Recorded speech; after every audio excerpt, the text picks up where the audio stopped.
In 2025, dungeons began to appear all over the world, causing major earthquakes. Inside the dungeons were things known as relics. Relics were items that only existed in myths, fairy tales, or heroic epics. But now, they appeared in reality, bringing immense power, granting those lucky enough to possess them countless different abilities. The male lead, Seo Duhoen, was no exception. Except his adventure began later than most. After much hardship, Seo Duhoen finally found an incredibly powerful relic called the Architect. It was a relic that granted its possessor vast knowledge about dungeons and important information related to other relics. You could say Seo Duhoen hit the jackpot. From now on, he could start a new life as the possessor of an extraordinary relic. However, at the time Seo Duhoen obtained the relic, the law restricting individuals from using them was also enacted. Thus, Seo Duhoen was forced to use all his talents and sell himself to capital. But in the end, Seo Duhoen fell into a trap set by the director Taejun, simply because the superior skills he possessed made the director feel threatened. Seo Duhoen was strong, but his opponent in this battle was no slouch either. After a long struggle, he was now completely exhausted. As Seo Duhoen gave up, the snake's mouth, filled with sharp teeth, opened wide. Seo Duhoen swore at this moment that he would take Taejun's life at all costs, and his resentment aroused the interest of a nearby relic. Then I will give you another chance to see if, with this opportunity, you can truly claim the throne.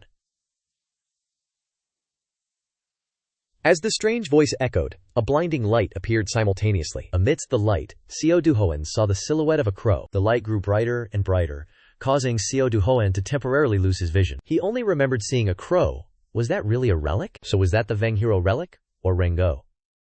A moment later, when his vision returned, the first thing Duhoen saw was his intact legs. He was so shocked that he jumped up. Not just his legs, but his entire body was unscathed. The wounds had completely disappeared.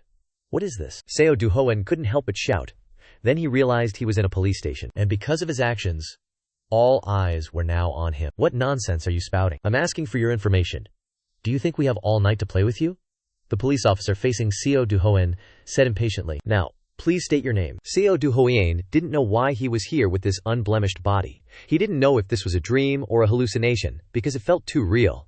But he was sure it was the work of that crow. Just because he was overthinking these things, the police officer repeated the request for his name 3 times.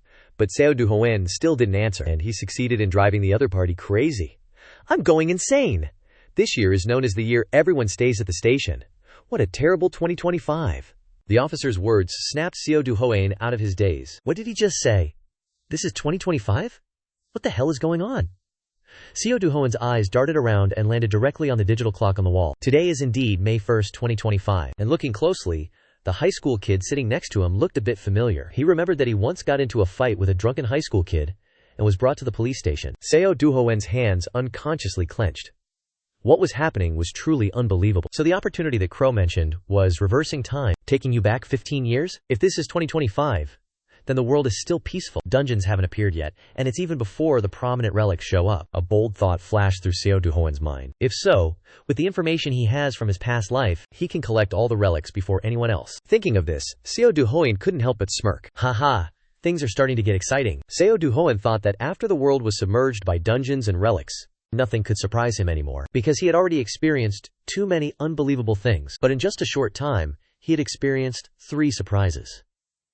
First, he didn't expect that one day a professional Tomb Raider like him would tremble with fear in a dungeon. Second, he didn't expect that the mission was a trap set by June. And finally, the most unexpected thing was that right before kicking the bucket, he suddenly got reborn and went back 15 years. Seo Duhoen naturally couldn't imagine this could happen, but it seems like this is the biggest opportunity he's ever had.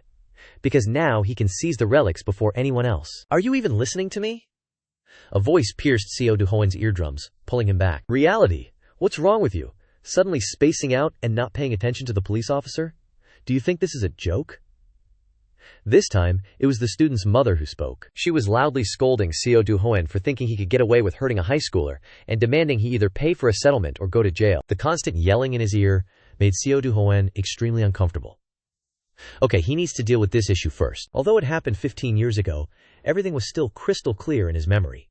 That brat was drunk and kept provoking Seo Duhoen to fight. At first, he tried to ignore him, but because the other party kept harassing him relentlessly, Seo Duhoen got annoyed and decided to punch him. However, it seemed like this was the brat's scheme from the beginning, because before Seo Duhoen even touched him, he fell down and started faking it. In the end, he had to kneel down and apologize to the mother and son, and pay compensation to avoid being sued. Thinking back on this, Seo Duhoen's blood boiled with anger. Most importantly, he doesn't have any money to pay for a settlement right now. No money? Thinking of this, Seo Duhoen started to worry again. If he doesn't have money, how should he start collecting all the relics now? Seo Duhoen is a typical example of someone who is easily distracted. As a result, he once again forgot about the main problem at hand because he was thinking about something else. The brat's mother was furious at being ignored by Seo Duhoen, so she raised her hand, intending to slap him. However, even though Seo Duhoen has returned to being a young man, his reflexes and experience are still those of a tomb-raiding king who has traveled half his life. So he easily grabbed her hand. While performing this action instinctively, even Seo Duhoen was surprised. It seems that even though the architect's relic, which was external, is gone, his combat skills are still intact. It will become the biggest advantage in the process of him recollecting the relics. Thinking of this, Seo Duhoen felt much more confident. With one hand still holding the old woman's hand, he stood up and said, "Calm down, ma'am, your son was the one who started it. And don't you think you're being ridiculous? Like mother, like son?" When Seo Duhoen said these words, the brat's temper immediately flared up. He rushed towards him, unable to control himself, and threw a punch. "What did you say, you bastard? I was going to be generous and forgive you," but it seemed like he didn't even finish his sentence, nor did the fist land, because Seo Duhoen managed to dodge it, then seized the brat's wrist and slammed him to the ground. His lying face smashed hard into the ground, hurting so much that he wouldn't stop wailing. Seo Duhoen felt lighter than before, probably because he wasn't suffering the side effects from the sacred relic yet. At this point, the police officers couldn't stand it anymore and stood up to yell, "Stop it! What do you think you're doing in the police station?" Seo Duhoen let go, then turned to the cops nonchalantly and said, "Listen, I don't have any money to give them, so just lock me up." The brat's mother's eyes widened when she heard this, and she shrieked, "Are you crazy? You'd rather have a criminal record than pay compensation? Fine, you really are a loser." If it were the Seo Duhoen from his previous life, he would actually be scared. But now those words, criminal record, mean nothing, because once the sacred relics appear, the world will descend into chaos, and those petty laws will be useless. Sitting in the holding cell, Seo Duhoen thought a lot. Luckily, he retained his fighting skills. But that's still not enough. If he wants to acquire a lot of sacred relics, he has to figure out how to make money. Just then, a purple light flashed before Seo Duhoen's eyes. He immediately stood up and yelled, looking around, "That crow, are you stalking me? What the hell did you do to me?" There was no response, but several system screens appeared one after another in front of Seo Duhoen, question marks popping up above his head. "You damn crow, a game screen? Do you think my life is just a game?"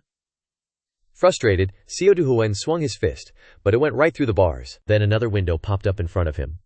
A newly issued quest requiring Shoen to recover Tom Braider's 4 basic skills, while currently the only awakened skill is scouting the barracks, allowing Duhoen to see everything within a 1-meter radius. "What's going on? Keep it down!" Because of Seo Duhoen's shout, a police officer had to come down to the holding cell to warn him. Based on the officer's reaction, Seo Duhoen was certain that he was the only one who could see the system screen. Even though he doesn't know where it came from, now that he thinks about it, having a system is kind of interesting, isn't it? Moreover, the scouting the barracks skill, which allows him to see everything within a 1-meter radius, is exactly the same as the skill he got from the architect's sacred relic in his past life. It seems all the skills from his previous life have been converted into this system, and he has to rely on it to restore all of his strength from his previous life. Now that Seo Duhoen thinks about it, this is pretty useful, isn't it? Because if he actually has these kinds of skills, he won't have to struggle to find that architect's sacred relic anymore. But Seo Duhoen can't figure out what the crow is planning, because normally, sacred relics don't just help people for no reason. "Hey, Seo Duhoen!" Just as he thought of this, he heard someone calling his name. Looking through the bars of the holding cell, Seo Duhoen saw a familiar face. Detective Kim Jeon-woo. This is the older brother who took care of him after he became an orphan, and has always treated him like family. Kim Jeon-woo came to bail out Seo Duhoen and ensure that he wouldn't get a criminal record for this. He kept rambling on about how that third-year middle schooler had caused trouble multiple times. But all Lu Dongli noticed was Kim Jeon-woo's youthful face from 15 years ago. It was a truly strange feeling. Then, something suddenly occurred to him, and he asked, "Jeon-woo-hyung, there's something I wanted to ask you. Have you received any information about unusual incidents? Or any reports related to supernatural abilities, perhaps?" "What? Are you drunk?" Kim Jeon-woo immediately questioned, looking at his face. He didn't seem to be lying. Lu Dongli guessed that, at this point, no relic users had emerged yet. "Alright, just kidding. Go home and rest, Hyung." Lu Dongli pushed Kim Jeon-woo away, then started pondering a few things. May 1st, 2025. This was clearly a time when dungeons had appeared in many places, but there hadn't been any major commotion because relic users hadn't emerged yet. In other words, this was the perfect time for him to act. Because Lu Dongli could use skills, his chances of success were very high, But the problem was he didn't have any money, because the best relics appeared somewhere outside of Europe or America. Where was he supposed to get the money for a plane ticket? Oh, Lu Dongli, why are you wandering around at this hour? If you're meeting these guys, you should try to make some money. Someone else called out Lu Dongli's name. It was only the first day of his rebirth, and he was already running into so many familiar faces. As soon as Lu Dongli saw the thugs appear before him, the corners of his lips curled up into a sinister smile. It seemed he'd found a way to make money. Hey, Lu Dongli, do you have no manners? You should bow down and greet your seniors. Seeing that Lu Dongli didn't respond, the other party continued to speak haughtily. This bastard's name was Park Kyeon-T. He was originally just some street thug, but now he and his older sister, Park Kyeon-Do, were working as art brokers. They ran a few art galleries together and did nothing but cause trouble all day long. Back in high school, Lu Dongli needed money urgently, so he had worked part-time for them. He only intended to work for a short time, but Park Kyeon-T wouldn't let him go easily and made him work until he turned 20. Back then, even though he worked hard, Lu Dongli was often bullied. The other party kept him around by threatening not to pay him and treating him like a dog. Now that they had met again, Lu Dongli's anger was about to explode. Seeing that he didn't respond, a blonde guy stepped forward and started to berate him. Why do you dare not answer? You bastard, do you need a beating to wake you up? As soon as he finished speaking, Lu Dongli's fist flew out. His body was light, and his fist was powerful. This guy was punched in the face and immediately fell backward amidst the surprised gazes of the others. Not waiting for them to recover, Lu Dongli declared clearly, "You trash. I'm declaring that I won't work for you guys anymore starting today, and before I leave, you have to pay me all the back wages and severance pay," Lu Dongli said, cracking his knuckles, his eyes becoming incredibly dangerous. The others were also taken aback by his aura. They paused for a few seconds, then started laughing loudly. Haha, I think this guy's lived long enough, huh? Has he been beaten so much he's become stupid? Then one of them lunged toward him, but Lu Dongli's fist was extremely powerful, and he knocked down another one in an instant. After giving him a punch, he even grabbed his hair and kneed him. This blow should be enough to knock him unconscious. Lu Dongli's sudden change was surprising enough, but the fact that he was suddenly so strong was even more surprising to these thugs. To be sure, they decided to rush him all at once, but the result wasn't any better than it was for the previous two. With his 15 years of fighting experience, Seo Duhoen easily dealt with them in the blink of an eye. Seeing the thugs' panicked expressions, Seo Duhoen felt extremely gratified. This was the result of 15 long years facing all sorts of enemies. Using it today to teach a lesson to the ones who bullied him back then really hit the spot. Are you guys done already? I feel sorry for you guys, because the world is going to get even harder to live in from now on. Seeing him acting so cocky, Park Kyeon-T even angrily pulled out a fake knife. We took you in and taught you a lesson, and now you're repaying us like this? Looks like I have to cut you up for you to wake up, right? Seeing that sharp knife, Park Kyeon-T's underlings hurriedly tried to dissuade him, but his anger had clouded his mind at this point. Park Kyeon-T no longer cared about the law or the police. He just wanted to take Seo Duhoen's life. However, he noticed something unusual. The knife in Park Kyeon-T's hand was actually a relic. Even though he didn't know how he got it, it wasn't that surprising. Originally, most relics attract people by creating massive dungeons, but some relics secretly hide within human society. But anyway, after seeing it, Seo Duhoen had already decided that the knife would become the first relic he owned in this life. Park Kyeon-T aggressively charged forward, wildly swinging the knife in his hand, but Seo Duhoen was as agile as a panther and leaned to dodge. He took the opportunity to grab the opponent's arm, twisting it back, forcing him to point the knife at his own throat. Park Kyeon-T's arm trembled uncontrollably, because if Seo Duhoen used just a little more force, the knife would stab straight into his throat. You're pretty bold, daring to use a knife on me, Seo Duhoen whispered in his ear, making his skin crawl all over. The remaining thugs were very anxious when they saw this scene, but none of them dared to rush forward for fear that Seo Duhoen would act impulsively and cause their boss to lose his life. However, he wasn't interested in taking the life of this scum, and just lightly snatched the knife from his hand. I'll use this knife in your place. Now watch closely how to use it. Seo Duhoen gripped the relic tightly in his hand, then activated his appraisal skill. Instantly, his eyes turned into a scanner, seeing through the internal structure of the thugs' bodies. As for this group of hooligans, they really didn't shed a tear until they saw the coffin, wanting to rush forward again even after Seo Duhoen had fed them a mouthful of dirt. This time, they didn't even touch a strand of his hair, and instead, they were bloodied by the knife. They started screaming in pain. Seo Duhoen started feeling a headache. Don't scream, I didn't cut too deep. But if you still refuse to cough up the money, things will get worse. Hand over the money, if you don't want to die, Seo Duhoen threatened. The mental pressure radiating from him was too great. Coupled with the beating they just received, the group finally gave in. They were forced to pay Seo Duhoen. Afterward, Park Kyeon-T had no choice but to call his older sister, Park Kung-do, to tattle. The person on the other end of the line practically screamed into the phone after hearing what happened. What did you say? You guys were all beaten to a pulp by Seo Duhoen and had your money stolen? You can't come up with a more believable excuse? Who would believe that? Park Kyung-tae cried and complained of injustice. It was understandable that Park Kung-do didn't believe it, because Seo Duhoen had always been the weak one they bullied. I don't know what's going on either. Just yesterday, he didn't know how to fight at all. But now he's completely different. His eyes are full of murderous intent, and his attacks are vicious. Park Kung-do sighed, then asked, "So how much money did you lose in total?" "I lost all the money in the bank and the goods that were about to be traded too." Park Kyung-tae stuttered in response, and what awaited him was another ear-splitting scream. "You idiot, did you lose the statue too?" Remembering back then, after robbing all the cash from Park Kung-tae's group, Seo Duhoen still complained that the money wasn't enough. His murderous gaze swept over the group of thugs, then he threatened, "If I find anything else on you guys, you're done for." This threat really worked, because then, before he even needed to search them himself, Park Kung-tae had to take out a golden Buddha statue. Seo Duhoen didn't know what it was, but it looked expensive. Moreover, those thugs kept begging him not to take it. So Seo Duhoen was even more certain of the item's value. And in the end, he snatched it away despite Park Kung-tae's group's hopeless cries. Park Kung-do's face turned ashen after hearing the story. Her voice was icy. "Get it back at all costs. Get it back for me immediately. These blockheads." After getting the item, Seo Duhoen immediately took it to a pawn shop hoping to make a fortune. But the shop owner took one look and said that the statue wasn't worth even 50,000 won, and advised him to take it home for decoration instead. No way! Seo Duhoen was stunned. But the owner insisted that he could tell at a glance that no one would buy it. Seo Duhoen thought for a long time. That bastard Park Kung-tae acted like this statue was worth millions of won. Could it really just be junk? After leaving the pawn shop, he was still thinking about it. Seo Duhoen clearly felt that this thing was valuable. Could his feeling be wrong? Because there was no architect relic here? Seo Duhoen's eyes were fixed on the statue. Then the system window appeared again, announcing that thanks to his scouting skill, he had discovered something suspicious inside the Buddha statue. Seo Duhoen made an "oh" sound. He understood.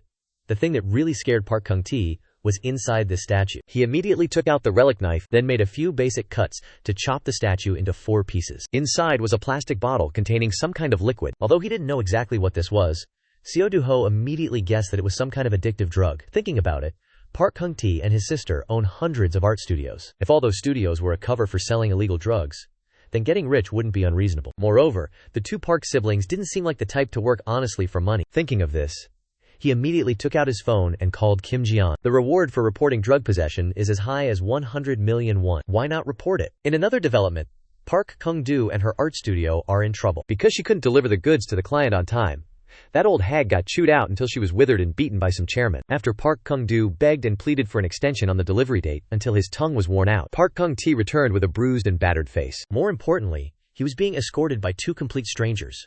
"Where the hell have you been? Have you found the Buddha statue yet?" Park Kung-do roared. But as soon as he finished speaking, he noticed something was wrong, because Park Kung-tae was in handcuffs at that moment. "We received a tip that you people are organizing the illegal sale of narcotics." Kim Ji-yeon took out his documents, and then accused the other party. Although accused by the police, Park Kung-do naturally refused to admit it. She said that her place was full of artworks, and she was an absolutely law-abiding citizen. This made Kim Ji-yeon unable to resist laughing.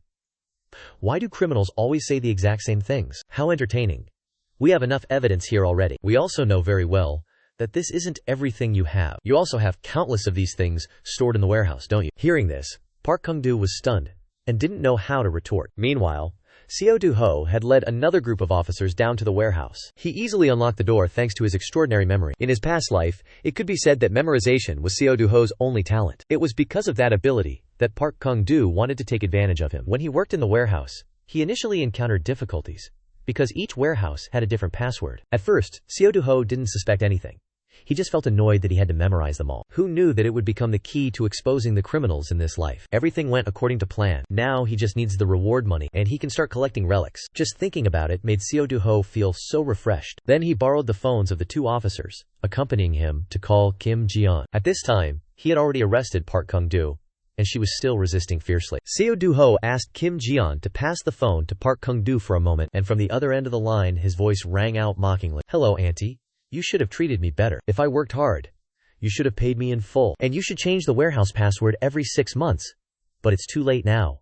Enjoy your vacation in prison." Park Kung-do was initially confident that the police would not be able to crack the code, but when she heard Seo Duhoen say this, her face turned pale. This crazy woman began to curse madly, vowing that she would take Seo Duhoen's life. But now she no longer has the opportunity to take revenge. While the prison door is wide open, and waiting. That night, Seo Duhoen returned home in a more comfortable mood than ever. On the way, he received a message from Kim Jian. Duhoen, you did great. I'm proud of you. You'll get the 100 million reward soon. Remember, not to spend it all frivolously. You have to learn how to spend money wisely. Got it? These messages made Seo Duhoen feel warm inside. Even though Kim Jian now has a family and lives separately, he's always worried about him like a younger brother. Leaving that aside, the 100 million won was a pretty good start.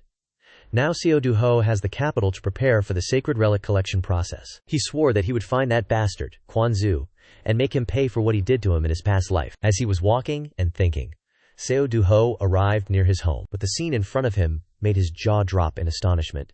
Where's my house? The apartment where he lived was now covered by a tomb. This must be a tomb created by a sacred relic. The people surrounding it were extremely terrified, and their attitude was not surprising at all. It's only natural that people who have never seen a tomb before would panic at this sight. Both sacred relics and tombs contain terrifying power. That's why they often cause major disturbances. Thinking back, around this time in his past life, Seo Duhoen received a call from his roommate. He said in a panic that their apartment had disappeared, and he didn't know what to do next. At that time, Duhoen didn't understand what was going on, and didn't have time to talk on the phone for long, because he was being forced to do hard labor by Park Kyung-tae. After finishing work and returning home, everything was normal. So Seo Duhoen at the time just thought his roommate was joking. But now that he thinks about it, when he came home and didn't see any strange phenomena, it meant that the tomb had disappeared because someone had successfully conquered it. Seo Duhoen looked at the crowd gathered around and guessed that the culprit was also around here. But this life, he won't let things go down the same path. A sacred relic inside that tomb must belong to him. Please don't shoot me. A familiar voice made Seo Duhoen turn around. He recognized the owner of the voice as Kim Dong-hun, his roommate, and he was being held at gunpoint by a military officer. Silence! Do I look like I'm joking with you? Don't ask questions. Where do you live? He was cut short by a kick from Duhoen that hit his chin and sent him tumbling backward. Everyone was shocked by his actions, but someone remained calm in front of the officer. How dare you point a gun at a civilian? Then, he turned to Kim Dong-hun. Long time no see, you haven't changed a bit, have you? You crybaby. A look of confusion appeared on Kim Dong-hun's face. That's right. To Seen, it had been 15 years since they met. But for Kim Dong-hun, they had just met that morning. Anyway, back to the matter at hand. The officer finally woke up groggily after lying face down on the ground for a while. Seo Duhoen's thunderous kick had calmed him down. Sorry, I lost control for a moment. Whatever, but explain. Why is the military here? Aren't these issues usually handled by the police? Seo Duhoen questioned. When he saw the military, he felt something was off. Don't tell me you guys are trying to enter that tomb? This is top secret information, the military officer replied tensely. Seo Duhoen wanted to know the reason, because all he knew now was that the government could be his opponent. But why did they know about the existence of the sacred relic so early? So Seo Duhoen stepped forward and pressed the officer. Don't mess around. I live in that building, so I have the right to know the truth. I need to know why armed soldiers are here. I don't think you realize you're making a big mistake. Do you know I can report you to the authorities for pointing a gun at a civilian? If you're smart, don't make things worse. I just want to know the reason. The more Seo Duhoen spoke, the more tense the soldier looked. Finally, he gave in and stammered that the military was trying to understand the tomb and excavate what was inside it. At the same time, he reassured Seo Duhoen by promising that they would ensure absolute safety for civilians. We've invited foreign experts, so I'm sure everything will be fine, he added. The words foreign experts almost explained Swen's suspicions. It seems they were the ones who solved the tomb in his past life, because at this point, the Korean government didn't have the power to do it. Alright, thanks for letting me know. Now I feel much safer. Keep up the good work, Seo Duhoen said to the soldier. Then he turned back to Kim Dong-hun, reminding him, don't do anything, and stay put. Before Kim Dong-hun could even figure out what was going on, Seo Duhoen had already left like a whirlwind. Although he felt his roommate was acting quite strange today, Seo Duhoen didn't give Kim Dong-hun any chance to ask for clarification. At this time, behind the tomb, a foreign specialist named Linda Walker was indeed present. She was contacting someone in her home country through her phone. Are you sure the Korean government knows nothing about the tomb? I believe so. Why do you keep asking? The person on the other end replied, because there are so many soldiers deployed here. Because they are trying their best to support us. Alright, there are many people there who understand English, so don't say too much. How far along is the mission? The explosive device will be activated soon. Everything is proceeding smoothly. I won't let my guard down until the very last moment, Linda affirmed confidently, then hung up the phone. But as soon as she ended the call, she saw a face she didn't want to see at all. It was A.B. Kiyoshi from the Japanese excavation team. His presence here presented a major obstacle to Linda's plan to deceive the Korean government and monopolize the relic. You look surprised. I should be the one here, not you. After all, we're neighbors with Korea, while you're from America. Quite a distance, isn't it? Are you so desperate that you came all the way here to steal? The word steal made Linda grind her teeth in anger. She said that she was only here on behalf of her organization to recover a relic that had been stolen from them, and that her mission with the international police was to maintain peace and conduct safe experiments related to the relic. But of course, Kiyoshi wouldn't believe this clumsy excuse. Oh, how wonderful.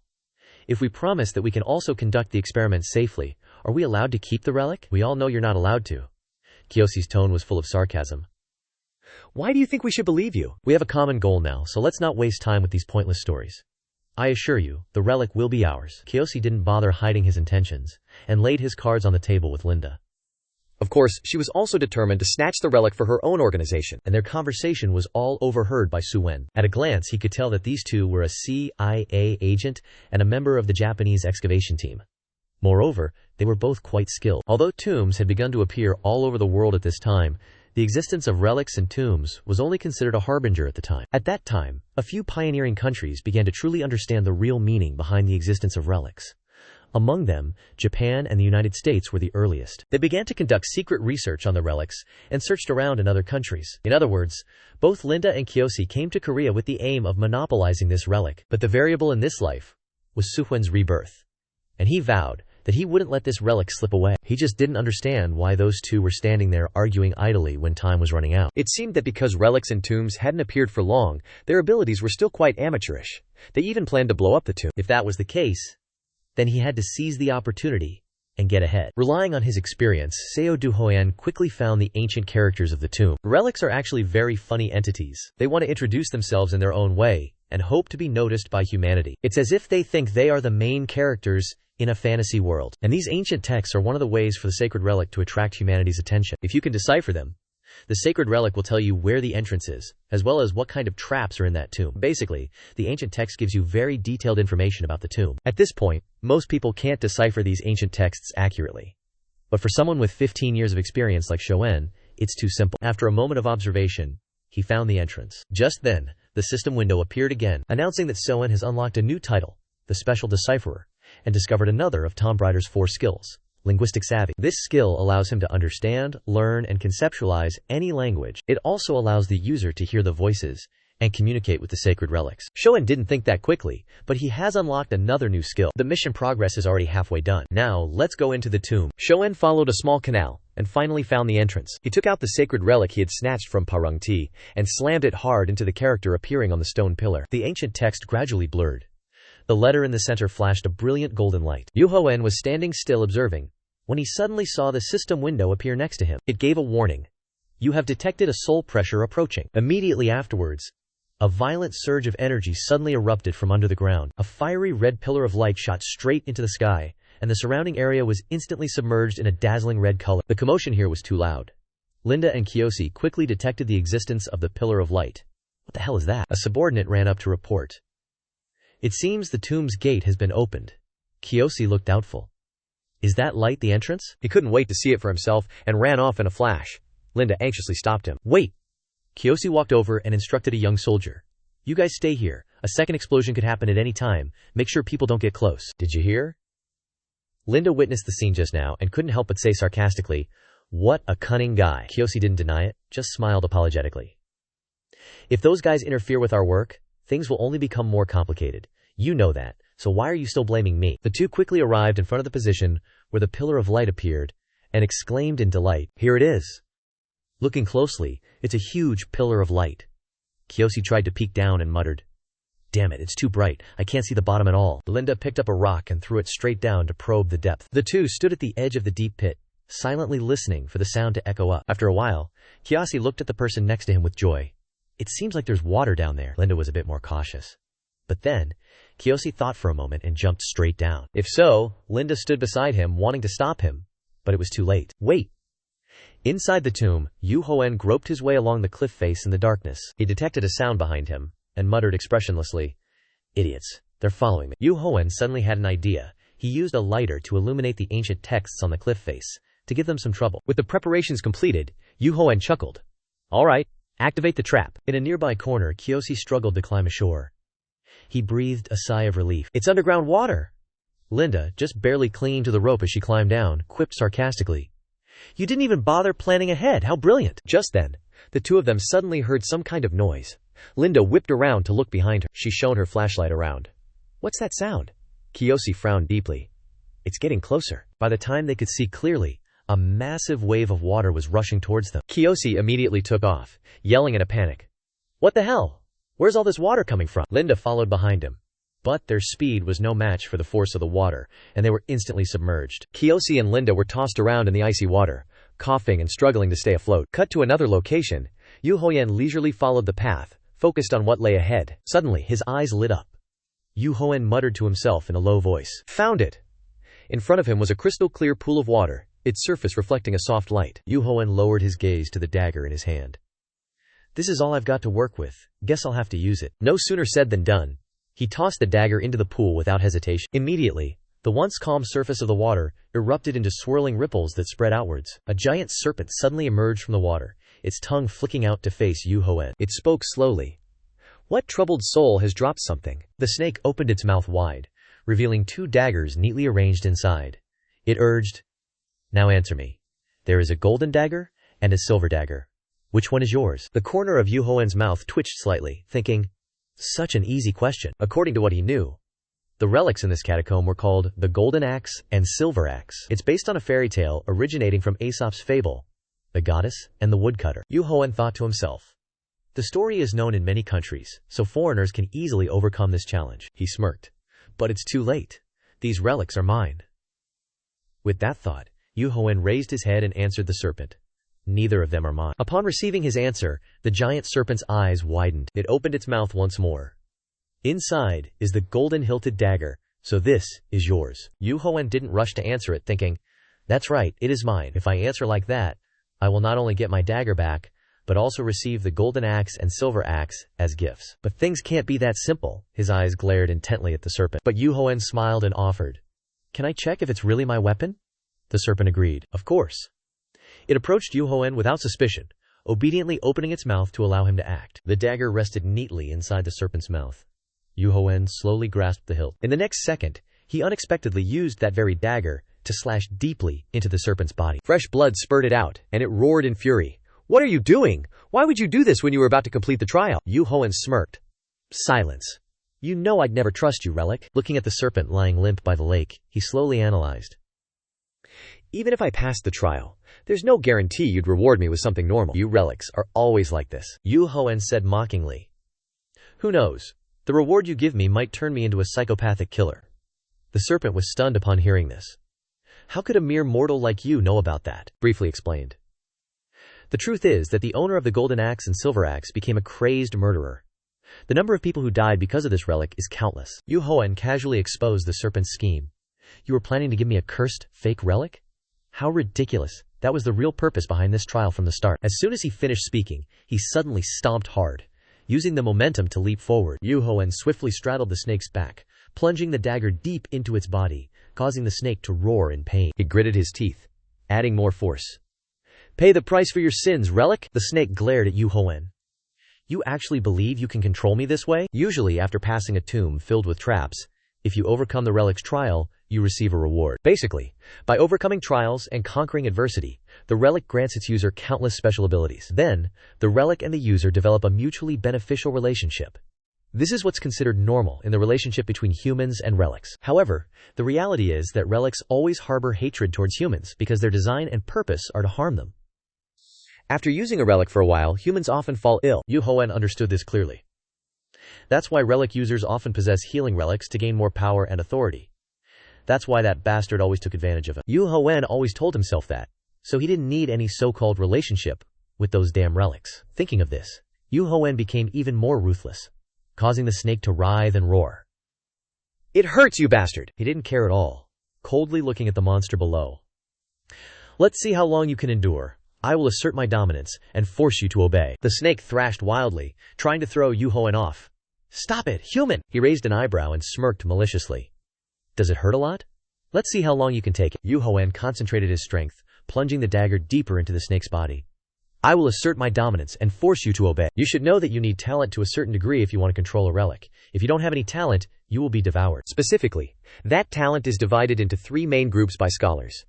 The first group is sociability, the ability to form a relationship with the relic. Next, The second group is dominance, the power to command and control the relic. Finally, the third group is compatibility, a strong emotional connection between the user and the relic, as if they were made for each other. For example, a musician finding a musical instrument relic. In reality, most people want to enhance their sociability.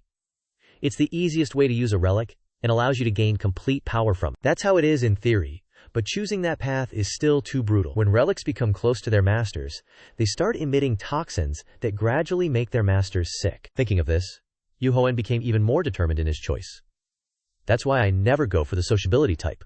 Those who choose that path are just dogs. Kneel before me, relic. He put on a fierce expression, threatening coldly.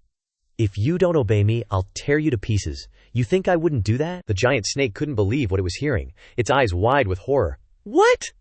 I thought you humans craved us. Its body suddenly vanished, transforming into a golden axe. Duhoen sighed in satisfaction. Success? As soon as he received the relic, the system window appeared once again. It announced that Duhoen had unlocked a new skill called Tomb Excavation, the basic skill course. The interface displayed a series of stats for Tomb Raider's basic skill. Duhoen glanced over it, smiling with amusement. I can skill again. Now I just need to unlock one more skill. I wonder what I have to do. In the next second, another system window suddenly appeared. He wondered and checked it. The notification left Duhoen stunned. The system recognized him as the Relic Abuser. This title increased his dominance. Duhoen looked up, grumbling into the void. Hey Crow, how did I get labeled as a Relic Abuser? Well, it doesn't matter if my sociability decreases. I don't need to use it anyway. Suddenly, a voice echoed, immediately alerting him. Found it! A pond! Linda and Kyoshi had finally caught up. They said cheerfully. This is exactly as the prophet said. Duhoen quickly hid, narrowing his eyes at the two. Those bastards got here faster than I thought. Kyoshi eagerly pulled out a vial. Come out! Sacred relic! Linda pressed. What are you planning to do? Ignoring her, he hastily threw the vial into the lake. Linda, even more puzzled. What are you doing? Duhoen observed Kyoshi's actions and immediately understood his purpose, sneering. Idiots, it's too late. He thought to himself. I should keep an eye on them. I have a feeling they'll be a pain in the ass later. An idea sparked in Duhoen's mind. Should he quietly take out his dagger? As Duhoen hesitated, a system window appeared, grabbing his attention. It displayed the stats of the sacred relic in Duhoen's hand. Egyptian funeral dagger. Maximum uses 54/100. He paid special attention to the last line of information. It's already been used. Duhoen withdrew his hand, squinting with a wry smile. Is this your way of reminding me to think carefully? Across the lake, Kyoshi was furiously complaining. Why isn't there any reaction? The prophecy said I had to throw an item into the lake. Linda immediately caught the key word. Prophecy? So there's someone in Japan using a prophetic sacred relic. Kyoshi was in a foul mood. He snapped back. That doesn't matter right now anyway. Kyoshi gesticulated wildly. Someone stole the sacred relic. This is troublesome. It means more people know about them. Linda couldn't deny this point. That's right. She glanced around and then lowered her head in thought. The marks on the ground look like footprints. Someone must have been here. In the silent space, a sudden noise instantly attracted Kyoshi's attention. What was that just now? He had no idea that it was Duhoen casually using a few stones to create a diversion.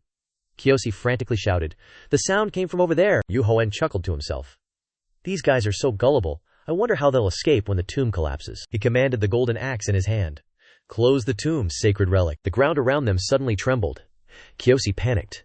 What the hell is going on? Duhoen? Ignoring their panic, Duhoen leisurely walked away. Behind him, the two frantically searched for an escape. The exit is ahead! Wait, where's the exit? Let's go back the way we came. In a deserted alley, a manhole cover was suddenly pushed open by a hand from below. Duhoen climbed out, dusting off his clothes. The tomb's exit leads straight to this sewer. My clothes are all dirty, but hopefully I won't attract attention. As for what happened afterward, when he returned to the apartment, the tomb that had enveloped it was gone. At first, everyone was confused, but eventually, they all returned home. Duhoen's friend was standing blankly in the crowd when he heard someone call his name. Kim Dong-hun. Duhoen teased with a smile. Why are you spacing out like that? The other excitedly recounted. Duhoen disappeared. The big mountain vanished. Duhoen didn't care much, waving his hand and walking ahead. That's great then, I'm hungry. Let's go home. Dong-hun hurriedly followed. Is it safe to go home now? What if we get buried alive? The person in front of him replied with an affirmative. It's fine. Scene cuts to another situation. Kyoshi received a phone call. What did you say? There's another prophecy that someone in Korea took it before us? He irritably grumbled. You should have said so earlier. What were you thinking, leaving out such important information? The other end of the line responded. We didn't discover it until now. You know how the sacred relic only shows the future it wants to. The hand resting on Kyoshi's thigh suddenly trembled. He pressed. Wait, they can't read kanji, can they? The other end quickly confirmed. Exactly. Kyoshi couldn't remain calm any longer, jumping up and yelling into the phone. "This is so frustrating, you're all scholars and you can't read it." The other end still calmly laughed. "You know how kids are these days." The other party made a promise. "I'll try my best to make sure tonight doesn't happen again. Don't be careless, and keep trying." Kyoshi was slightly surprised to hear the advice that followed. "And you better be more careful. The one who took the sacred relic today seems extraordinary. The prophecy related to that person is quite unsettling." Scene cuts to an apartment. A pot of instant noodles and empty beer cans were placed on the table. The announcer's voice rang out.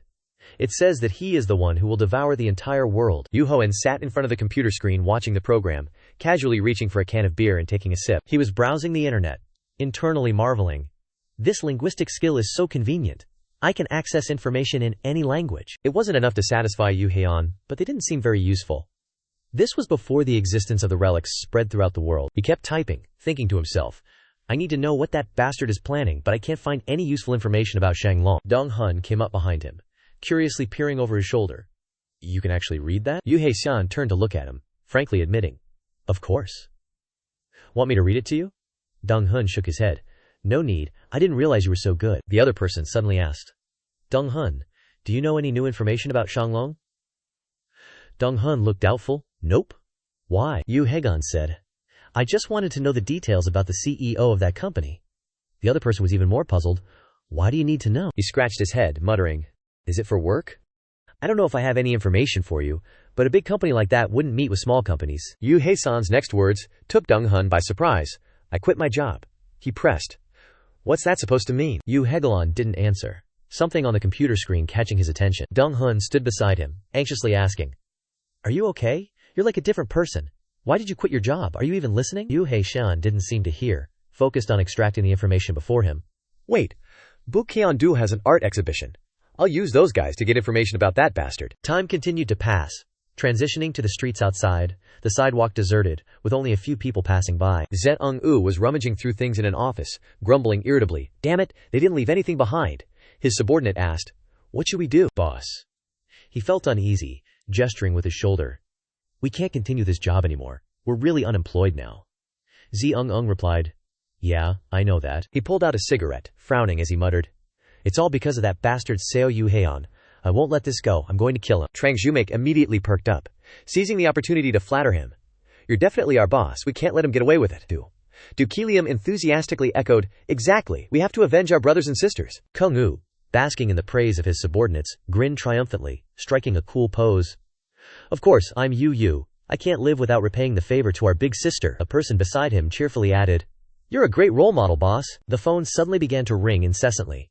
Trang Zhulak reminded him, "Someone's calling you." As soon as he saw the phone number, labeled Seo Duhoen, Sheng-u panicked. "What the hell?" He fumbled nervously, afraid to answer. "Why is that son of a BTCH calling me at this moment?" Du Kisium, pale-faced, confirmed. "That's really Seiko Yuheiton," Trang Zhusak urged from the side. "Answer it, boss!" After hesitating for a moment, Seung-yu finally pressed the answer button, tentatively probing. "Hello?"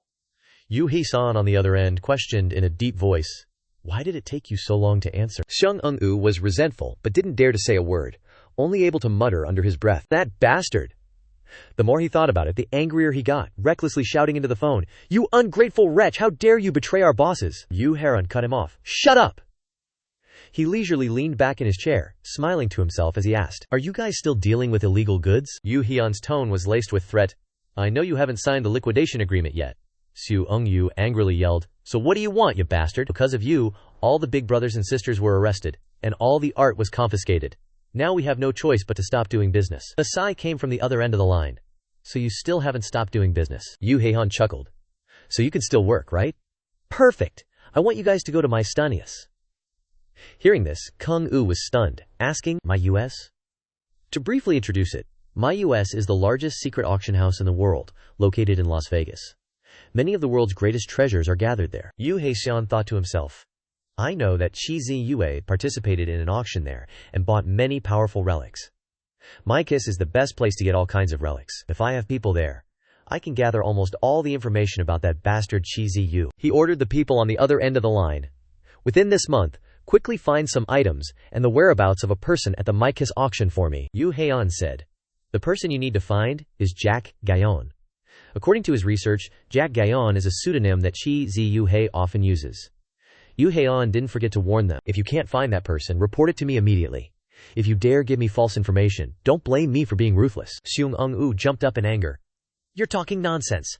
How would we get into Myceus? We've been able to work until now thanks to our big sister's connections and skills. The other end of the line only casually said. That's for you guys to figure out. Yu Hae-san put on his coat, casually saying, I'm not as free as you guys, I have some things to do. Consider what I just said as work, so depending on the quality of the information, I'll pay you. Kung Yu, hearing this, shouted, What did you just say? Yu Hoen's phone blared with a series of agitated voices. No matter how much you pay me, I'll never listen to you. I told you, ignore him. Where are you right now? Yu Hoen retorted. If you don't want the job, then forget it. I'll save some money, because you guys will come to my heinous no matter what. His cold threat made Seung Yu shudder. Seems like you didn't get beaten enough last time, huh? If that's the case, I'll come and beat you until you agree. Sound good? He hurriedly spoke up. Wait. Seeing the other party's anxious tone, Yu Hoen raised an eyebrow and smirked. I'll tell you more detailed information. Wait for orders there, he said, then decisively hung up, leisurely striding towards the door. All right. Yu Hoen shook off the negativity. The matter concerning Quan Tun has been dealt with. Tonight, let's go hunt for another relic. Night fell quickly. Outside, the streets bustled with all kinds of vehicles. In front of a convenience store, the flow of people never ceased, the streetlights shining down on their faces. On TV, the announcer's voice boomed. Today, in the square area of Yeongdeungpo district, at around 3 a.m., a 40-year-old woman attempted to end her life by digging a hole and jumping in. The store clerk was engrossed in watching the unfolding events. According to witnesses, Yu Hoen happened to hear this and thought to himself, could this be a sign of the appearance of the next dungeon? This thought had barely surfaced before he rejected it. Nah, it probably has nothing to do with it. An annoyed voice cut through Yu Hoen's train of thought. Are you done yet? How long are you going to stand there? This place is pretty narrow. I can't get through. The person who spoke was Kyoshi. He snapped angrily. What? Don't you understand? Because I'm speaking in a foreign language. Oh well, he must see how angry I am already. Move! Yu Hoen, upon clearly seeing the person in front of him, was stunned. That bastard! Why is he here? This is the bastard from the Golden Axe Relic dungeon. He didn't bother responding, lowering his eyes to think. I get it now. Yu Hoen's guess was confirmed. If this bastard is here, it means a new dungeon is about to appear in this area. Kios, seeing that he wasn't reacting, gritted his teeth. Hey, get out of the way! According to what Yu Hoen knew, there was someone in Japan who possessed a prophetic relic to help them. He suddenly spoke, interrupting. Shut up! You're too loud! You think I don't understand what you're saying? Killy, hearing the familiar language, was briefly surprised. A Japanese person? He immediately changed his attitude, forcing a smile and apologizing. You're also Japanese?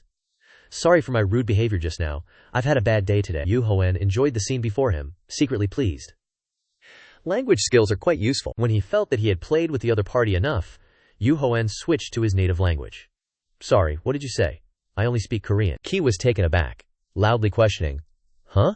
That was Korean just now, meaning, you're Korean, why did you lie to me? Yu Hoen leisurely hummed a tune, deliberately provoking him. Well, you started it first. The infuriated Kios yelled, You bastard, what did you say? You're mocking me. He followed Yu Hoen to the checkout counter, puffing out his chest and threatening. Do you know who I am? The employee, observing this scene, nervously operated the checkout machine. That'll be 2,901 in total. Yu Hoen glanced at the person behind him. In any case, he thought to himself, this bastard is carrying a relic, and he doesn't even bother concealing its power. What an amateur. Yu Hoen walked while shaking the can of drink in his hand. I wonder what kind of relic it is, but I want it. Kyoshi rolled up his sleeves and chased after him. Stop! Get back here now! He grabbed Yu Hoen by the shoulder. When someone else is talking to you, you have to listen to what they're saying. Without a word, he opened the can of soda, and the foam sprayed all over Kyoshi's face. His hair and face were soaked. He wiped the water off and said in a low voice, What the hell? Yu Hoen put on an innocent look and apologized profusely. Oh no, I'm sorry. He smiled, as if he wanted to pull him in. Everyone does that. I don't know why they do it. Kyoshi complained loudly. It's all over my clothes! You bastard. You have to pay for my dry cleaning. Yu Hoen seized the opportunity to get close, and stealthily reached into his pocket. He calculated in his mind. It's a bracelet, and it's a small type relic. If I steal it now, it'll be obvious right away. Yu Hoen smiled and said, Hey, let it go. I don't have any money with me, and the clothes aren't that expensive anyway. Before Kyoshi could erupt, Yu Hoen bent down to distract him. Did you drop something? He picked up a card and held it up to the other person. Shouldn't you be more careful with your ID card? The moment Kyoshi saw it, he snatched the card from Yu Hoen's hand. Give it here. He narrowed his eyes slightly, feeling uneasy. Did he see my ID? If it gets out that a member of the Japanese excavation team is here, things will get complicated. That he's just a civilian, so there's nothing to worry about. Just then, a tremor shook the ground, startling them both. The surrounding crowd immediately erupted in chaos. What was that? What the hell was that? An earthquake. The tremors grew more violent, and many people lost their balance and fell to the ground. Yu Hoen suddenly felt excited.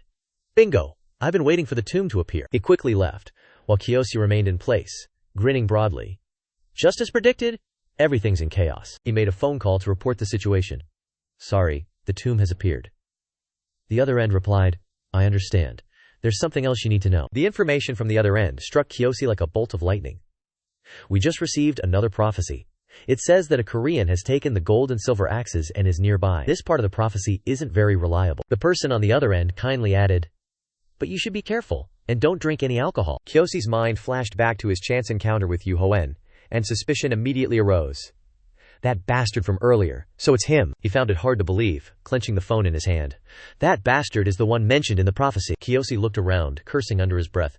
Damn it, he's gone. The person on the other line called out in doubt, and he quickly ran off, explaining, I'll go find him. Let me know if there are any more prophecies. Yu Hoen looked around, asking, why does it feel like someone's thirsty for blood here? He muttered suspiciously.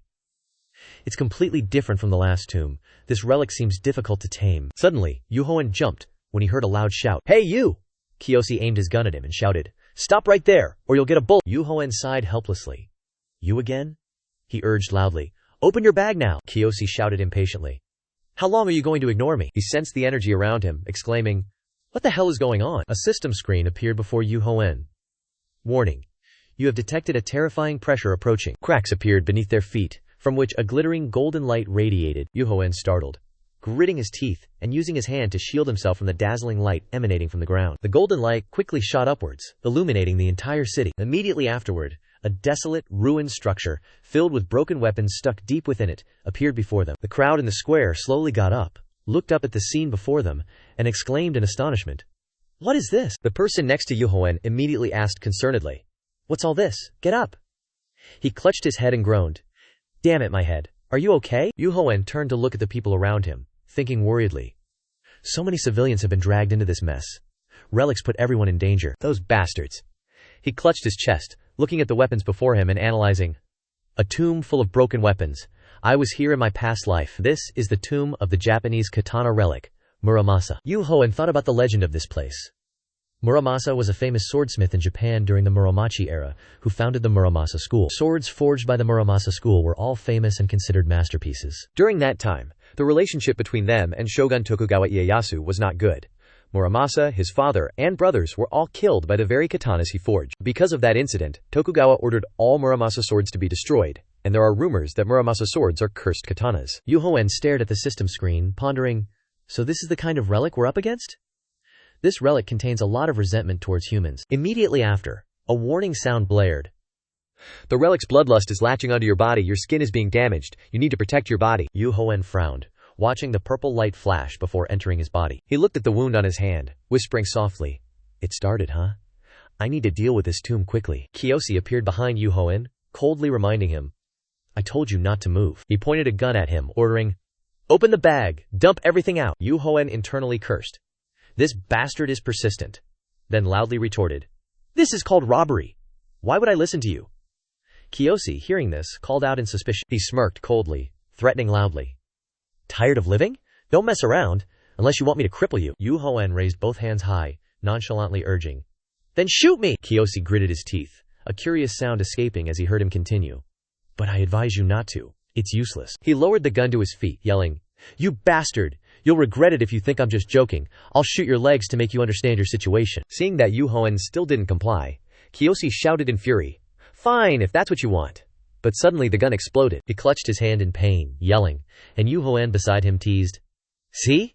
What did I say? Yu Hoen grabbed Kiyoshi's collar, declaring, That relic is mine now, so don't dream about it. He grabbed his hand back, questioning, What are you doing? Let me go.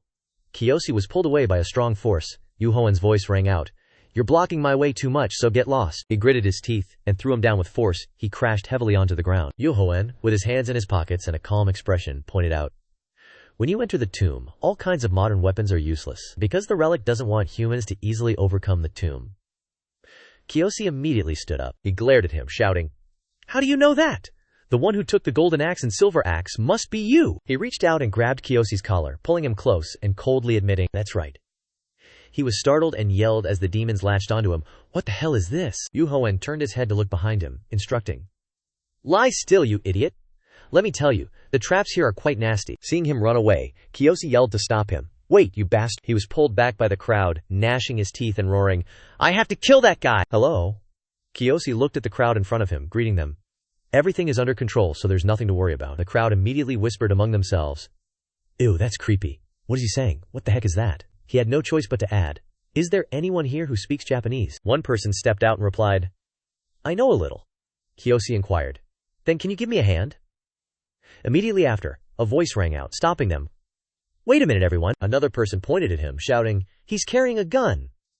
Another person also disagreed. What if he's dangerous? The other person, hearing this, disagreed. But that doesn't mean we can just abandon him like that. Kiyoshi, with a head full of cold sweat and his neck tightened by the monsters behind him, repeated with a sinister smile, hello. He tried to hold up a card and introduce himself. Please trust me. I'm from the Japanese excavation team. I've been trained on how to handle situations like this. The crowd was startled and hesitated as they heard Kiyoshi promise. I promise to get everyone out of here safely. At this moment, a pair of feet from afar were gradually approaching this place. Duhoen held an item belonging to Kiyoshi, smiling as he searched inside. Alright, let's see what kind of relic this guy is carrying. In his head, he thought of the scene just now. When I threw him, I managed to slip my hand into his pocket. This bastard dared to face me without any knowledge of the tomb. Duhoen looked at the two items in his hand, counting carefully. This is a bracelet and a small box of rice cakes. He stared at the bracelet, whispering, this relic is from a Korean folktale, two siblings who became the moon and the sun. Duhoen's mind flashed with a familiar plot.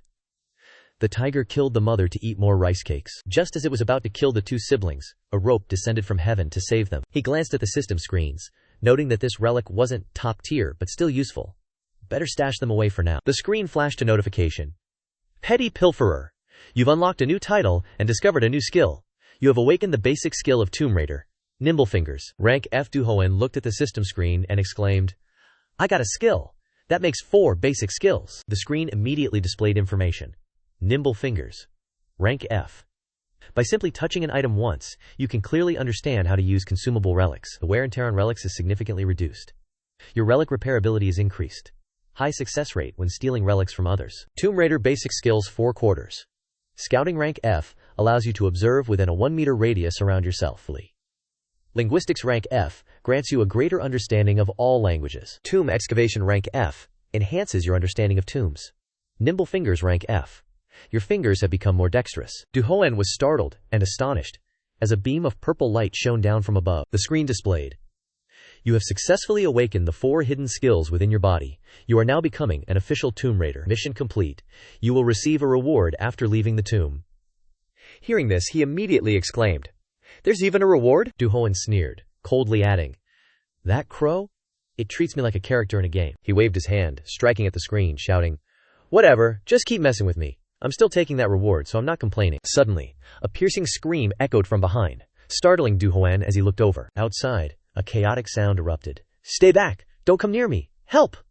He looked over, puzzled, wondering, What's going on? Duhoen looked down below, muttering, The sound is coming from down here. Suddenly, his eyes widened in shock, his expression one of utter astonishment. The crowd below was trying to restrain a student holding a knife. Student, stop! Get away! Duhoen thought in shock. It's a trap! The crowd looked at the female student wielding the knife, her body radiating bloodlust, and screamed in fear. Someone please stop her! Student, calm down! Someone noticed her blank white eyes and cried out, I think she's lost consciousness. Duhoen looked down, frowning as he concluded. She's being possessed. Anyone who touches that knife will be possessed too. He speculated inwardly. When a person is possessed by that knife, it is very difficult for the possessed person to escape it. Eventually, everyone will die. That's the nature of this trap. Duhoen looked towards the bridge nearby, realizing that the more people died in this pit, the more this bridge would be developed. It was a sacrificial trap. He looked down towards the people inside and shouted, Hey, who led you guys into this pit? Was it a Japanese guy? Someone below quickly shouted back, Yes, it was him. He sang some strange songs and then escaped from here. After we pulled him out, this is what happened. The voice rang out. He said that we all need to die to protect the secret. Hearing this, Duhoen angrily cursed that bastard. He slowly slid down into the pit, thinking to himself, Perhaps that's what the Prophet Relic user told him to do. The crowd saw Duhoen sliding down and loudly reminded him, "Be careful, there are many blades on the walls." Immediately afterward, a sharp knife appeared in his hand. 2 streaks of sword light flashed, and shards of broken blades instantly flew up into the sky. Duhoen landed softly on the ground, and the shards of broken blades also fell beside him. The female student immediately gritted her teeth, turning her head to stare at him. The crowd saw her turn and rushed towards Duhoen, and they screamed in shock, "What? She's heading for that guy!" He clutched the bracelet tightly, muttering, "I'm gonna use this." Duhoen tossed the bracelet out, shouting, "Tie her up!" The bracelet instantly expanded, stretching towards the female student. The cord quickly wrapped around her, binding her and preventing her from stabbing him. Duhoen watched her fall to the ground, tightly bound, and couldn't help but marvel. How convenient. He gripped the sword in his hand, calmly promising, "Just stay there, I'll save you right now." After a moment, a frantic voice echoed from the dagger. "Who the hell are you? Doesn't matter. Now go kill them. Kill all the humans." Duhoen, looking annoyed, narrowed his eyes and questioned, "How dare a useless relic like you tell me what to do?" The voice startled, screamed, "What?" He glanced at the dagger mockingly. "A rank C relic, it's not even a proper relic, just trash." Duhoen flung the dagger behind him. "What a useless relic. Where's the boss of this tomb's ruins?" The female student, entangled in the ropes, desperately pleaded, "Please, untie me." The dagger kept provoking, "Hey human, play with me." He inwardly cursed, "Get up there." Duhoen retrieved the rope and turned back, letting the relic do whatever it wanted when left alone. "Hey rope, come back!" He turned his head, looked at the people behind him and shouted, "Everyone follow me, I'll get you all out of here. Don't ask me anything, I'm not a bad guy." Inside an area filled with swords, a loud laugh echoed, "I'm a genius." Kiyoshi looked at his hands, laughing maniacally. "I've eliminated all the troublesome witnesses, and I've also found the room of the Qing Muramasa relic." He looked at the swords there, muttering, "Now I just need to find the Muramasa and then escape this annoying Korean place." Kiyoshi grabbed a sword, gritting his teeth, growling, "That bastard took my relic, you just wait, I'll make you suffer." Swords were thrown to the ground one after another, scattered everywhere. His face full of anger, he flung a sword away, yelling, "Damn it, they're all fake! The Muramasa, where is it?" Suddenly, a shout came from behind.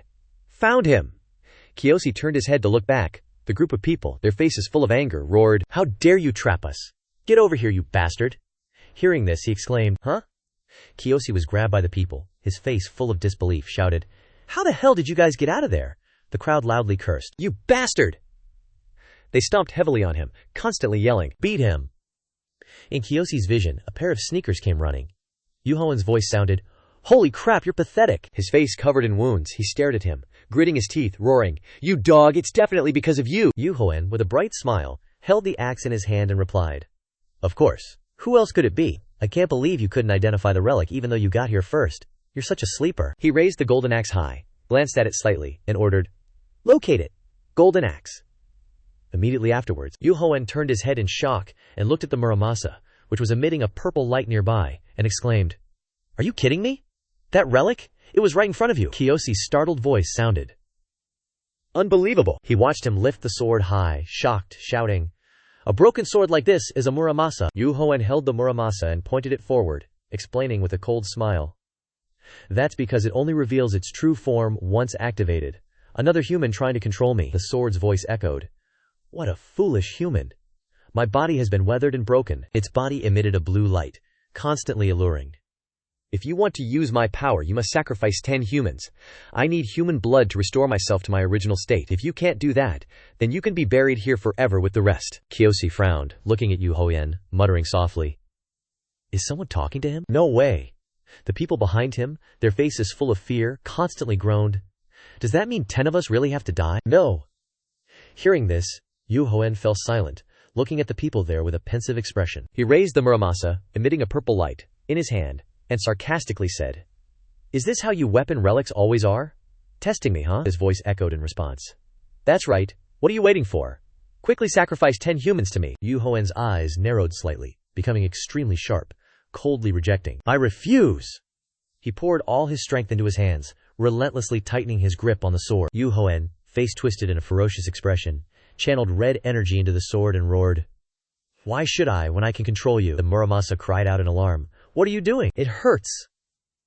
The group looked up at the collapsing rock face, and he shouted loudly, "The one being tested here isn't me, it's you. If you don't submit to me, I'll shatter you into a million pieces." Duhoen frowned, staring intently and urging, "Obey my command now, Muramasa." The Muramasa trembled and struggled, screaming repeatedly, Damn it, damn it! Its entire body emitted a red glow as he held it high, unwillingly crying out, "How dare a mere mortal do this to me?" The people around them were illuminated by the dazzling light, and couldn't help but raise their hands to shield their eyes. After a long while, the dust settled. Duhoen stood upright, holding the Muramasa, which was emitting a blue light. He gripped the sword tightly in his hand and calmly declared, "Tomb completed." Immediately afterward, Duhoen stood beside the cliff face, reaching out to grab one end of a rope, looking at the group and saying, "Climb this rope, and everyone will leave here safely." The group simultaneously rushed towards him, expressing their gratitude. "Thank you so much." Duhoen reached out and placed his hand on Kyoshi's shoulder, pulling him back, and said in a cold voice, "Don't blend into the crowd like that." He frowned at him, and questioned, "Were you planning to kill all of them once we got outside?" Kyoshi immediately turned and denied it. "No, I promise I won't do that. Please let me leave here." His eyes were wide and pleading as he promised repeatedly, "If I leave here, I'll introduce you to work for my government. You can earn 10 billion yen if you work for the Japanese excavation team." Duhoen smiled slightly as he listened to Kyoshi recount. "We also possess the oracle relic that guides the future. You can use that relic to make your life easier. How about it?" He suddenly stiffened, his face becoming blank as he chuckled and whispered, "That's interesting." Duhoen crossed his arms and laughed as he asked, "From what I know, the relic that guides the future can only be used by its true owner. How do you want me to use it?" Kyoshi raised both hands and replied, "There's a team that maintains that relic, and they guarantee they'll help you as much as possible." He raised a finger and pointed at him, laughing as he replied, Interesting. All right, you can use the rope, but you have to be the last one to climb." Hearing this, Kyoshi couldn't help but feel pleased, and a smirk spread across his face as he thought contemptuously, "I'm alive, he really is just a commoner. He's blinded by the mention of 10 billion yen. He grabbed the rope, following behind Duhoen, constantly enticing, "I apologize for my previous actions. People with skills like you are always welcome on my team." Feigning interest, he looked down and said, "Tell me more. I want to know more about the Japanese team that's using that oracle relic. If they're an untrustworthy group, then I don't want to work with them." Hearing this, Kyoshi couldn't help but laugh as he replied, "You don't have to worry about that." Duhoen's eyes narrowed, half of his face hidden in the shadows as he supplemented, "That's the famous Kenglong group." He immediately gritted his teeth, a ferocious smile tugging at the corner of his mouth, and asked in a deep voice, "Is that so?" Kyoshi slowly reached his hand forward, his fingers slightly curling as if he was about to clench them. Suddenly, he cried out in pain and surprise, as Duhoen kicked him hard in the chest. Kyoshi abruptly let go, immediately falling from the height, disbelievingly asking, "What? Wait, my leg?" He clutched his broken leg, his face full of malice as he heard Duhoen's voice ring out, "Thanks for the information. I guess you wanted to live so badly that you spat out all the important information." His voice was full of playfulness as he said, "Who would want to work with trash like you?" Kyoshi's eyes widened as he shouted, "No, wait!" He tried to reach his hand upwards, loudly begging, "Do you really want to kill someone in such a cold-blooded way? Come here, arg, damn it, help!" At night, inside the stores here, the lights were still brightly lit. Outside the restroom area hung signs distinguishing the men's and women's restrooms. He thought to himself, "Let's see." From behind Duhoen, a relentless, screeching voice echoed, "Let me out, you bastard!" He closed his eyes helplessly, hearing Thon Muramasa constantly threaten, "I'll kill you!" Duhoen moved closer and forcefully unzipped the bag, interrogating, "You damn bastards are the ones who need to shut your mouths? Who caused all this?" Inside, the cursing continued without pause. "You dog, how dare you do this? You son of a bitch!" He raised the Muramasa sword, gritting his teeth to ask, "Was it you, Muramasa?" When it was lifted up, it exclaimed in shock, "What? Let me go, you bastard!" Duhoen forcefully threw it into the toilet bowl, angrily shouting, "Shut up!" He frowned, looking down from above, coldly declaring, "Toilet flavor is quite nutritious, you know." The Muramasa sword screamed, "You dog!" After that, Duhoen walked out, closing the bathroom door, painfully crying out. He pulled up his sleeve, revealing his corroded arm, silently cursing, "Damn it, this is all because of that thing. It's the consequence of the domination ability. To acquire a relic, the normal method is to overcome its trials. But by ignoring this rule, Duhoen has suffered some damage trying to dominate these relics. The stronger the relic, the greater the resistance. If he continues down this path, his body won't be able to endure it for much longer." Duhoen looked towards Thon Muramasa inside the bathroom and whispered, "But I really have no other choice. If I don't dominate these relics, they'll eventually betray me." Just then, a system screen suddenly appeared before him. On it, a notification appeared. "You have escaped the dungeon, unlocking basic skills for a dungeon conqueror. You will now receive rewards for completing this quest." Immediately after, another notification instantly popped up on the screen beside it. The screen displayed the words, "These are the reward options for this quest. Choose wisely. The path of domination, The Path of Blessing. Yu Hoen looked at it, exclaiming in confusion, "What is this?" He glanced at the screen, continuously asking, "Are you telling me to choose which one to use the most?" "Crow, is this some kind of test?" Yu Hoen looked at his corroded hand, saying, "Just because my hand is in this state doesn't mean I'll stop what I'm doing. I choose the path of domination." Immediately after, he forcefully and slowly clenched his palm, making his decision. A notification instantly appeared. "You have successfully received the quest reward." Yu Hoen didn't see anything happen next, his face full of confusion. He searched everywhere, wondering doubtfully, what the heck? Why isn't anything different? Shouldn't there be some kind of reward box in this situation? If you're making a game-like interface, it should be done properly, right? Yu Hoen reached into his pocket and suddenly paused, letting out a doubtful sound. He looked at the silver pill in his hand, saying, "A silver pill. It's a relic, in the form of a silver pill, because there's a system interface here." Yu Hoen frowned, staring at it, muttering, "It says it's a type of food that can be consumed immediately. Should I eat it?" He stared at it, silently muttering, "I have nothing to lose anyway. If I die after eating this, I guess that's just my fate." Then, Yu Hoen reached out and threw the silver pill directly into his mouth. He used a piece of paper to take Thon Muramasa out of the toilet bowl, saying, "Okay, get out of there, let's go home." It angrily shouted, "I'll kill you, you bastard!" He sighed deeply, lamenting, "This smell is really awful. I really regret pushing you in there." Suddenly, Yu Hoen's eyes narrowed, his face full of discomfort. The sword in his hand slipped and fell. He cried out in pain. "The pill has started to take effect." Yu Hoen grimaced, opening one eye slightly, looking down at the wound on his arm. He looked at his arm, which was recovering to its original state, and exclaimed, "The wound on my arm is healing. Is it a healing relic?" Yu Hoen reached out and grabbed that injured arm, smiling. Healing relics are extremely rare and valuable. Then, he was startled when he saw the system screen suddenly appear. Above it, words appeared. "You have endured the poison from the relic and completely recovered from your injuries. You have gained the skill, endurance, and immunity." Yu Hoen, seeing the words, exclaimed in surprise, "Endurance? This is the first time I've seen a skill like this." His eyes widened as he cried out, "Wait, could this be a unique skill created just for me?" A news announcement sounded. "Tonight, in Sejun Yando District, a major earthquake has occurred. An architectural structure has appeared in the center of the earthquake zone. This mysterious structure has trapped 50 people inside.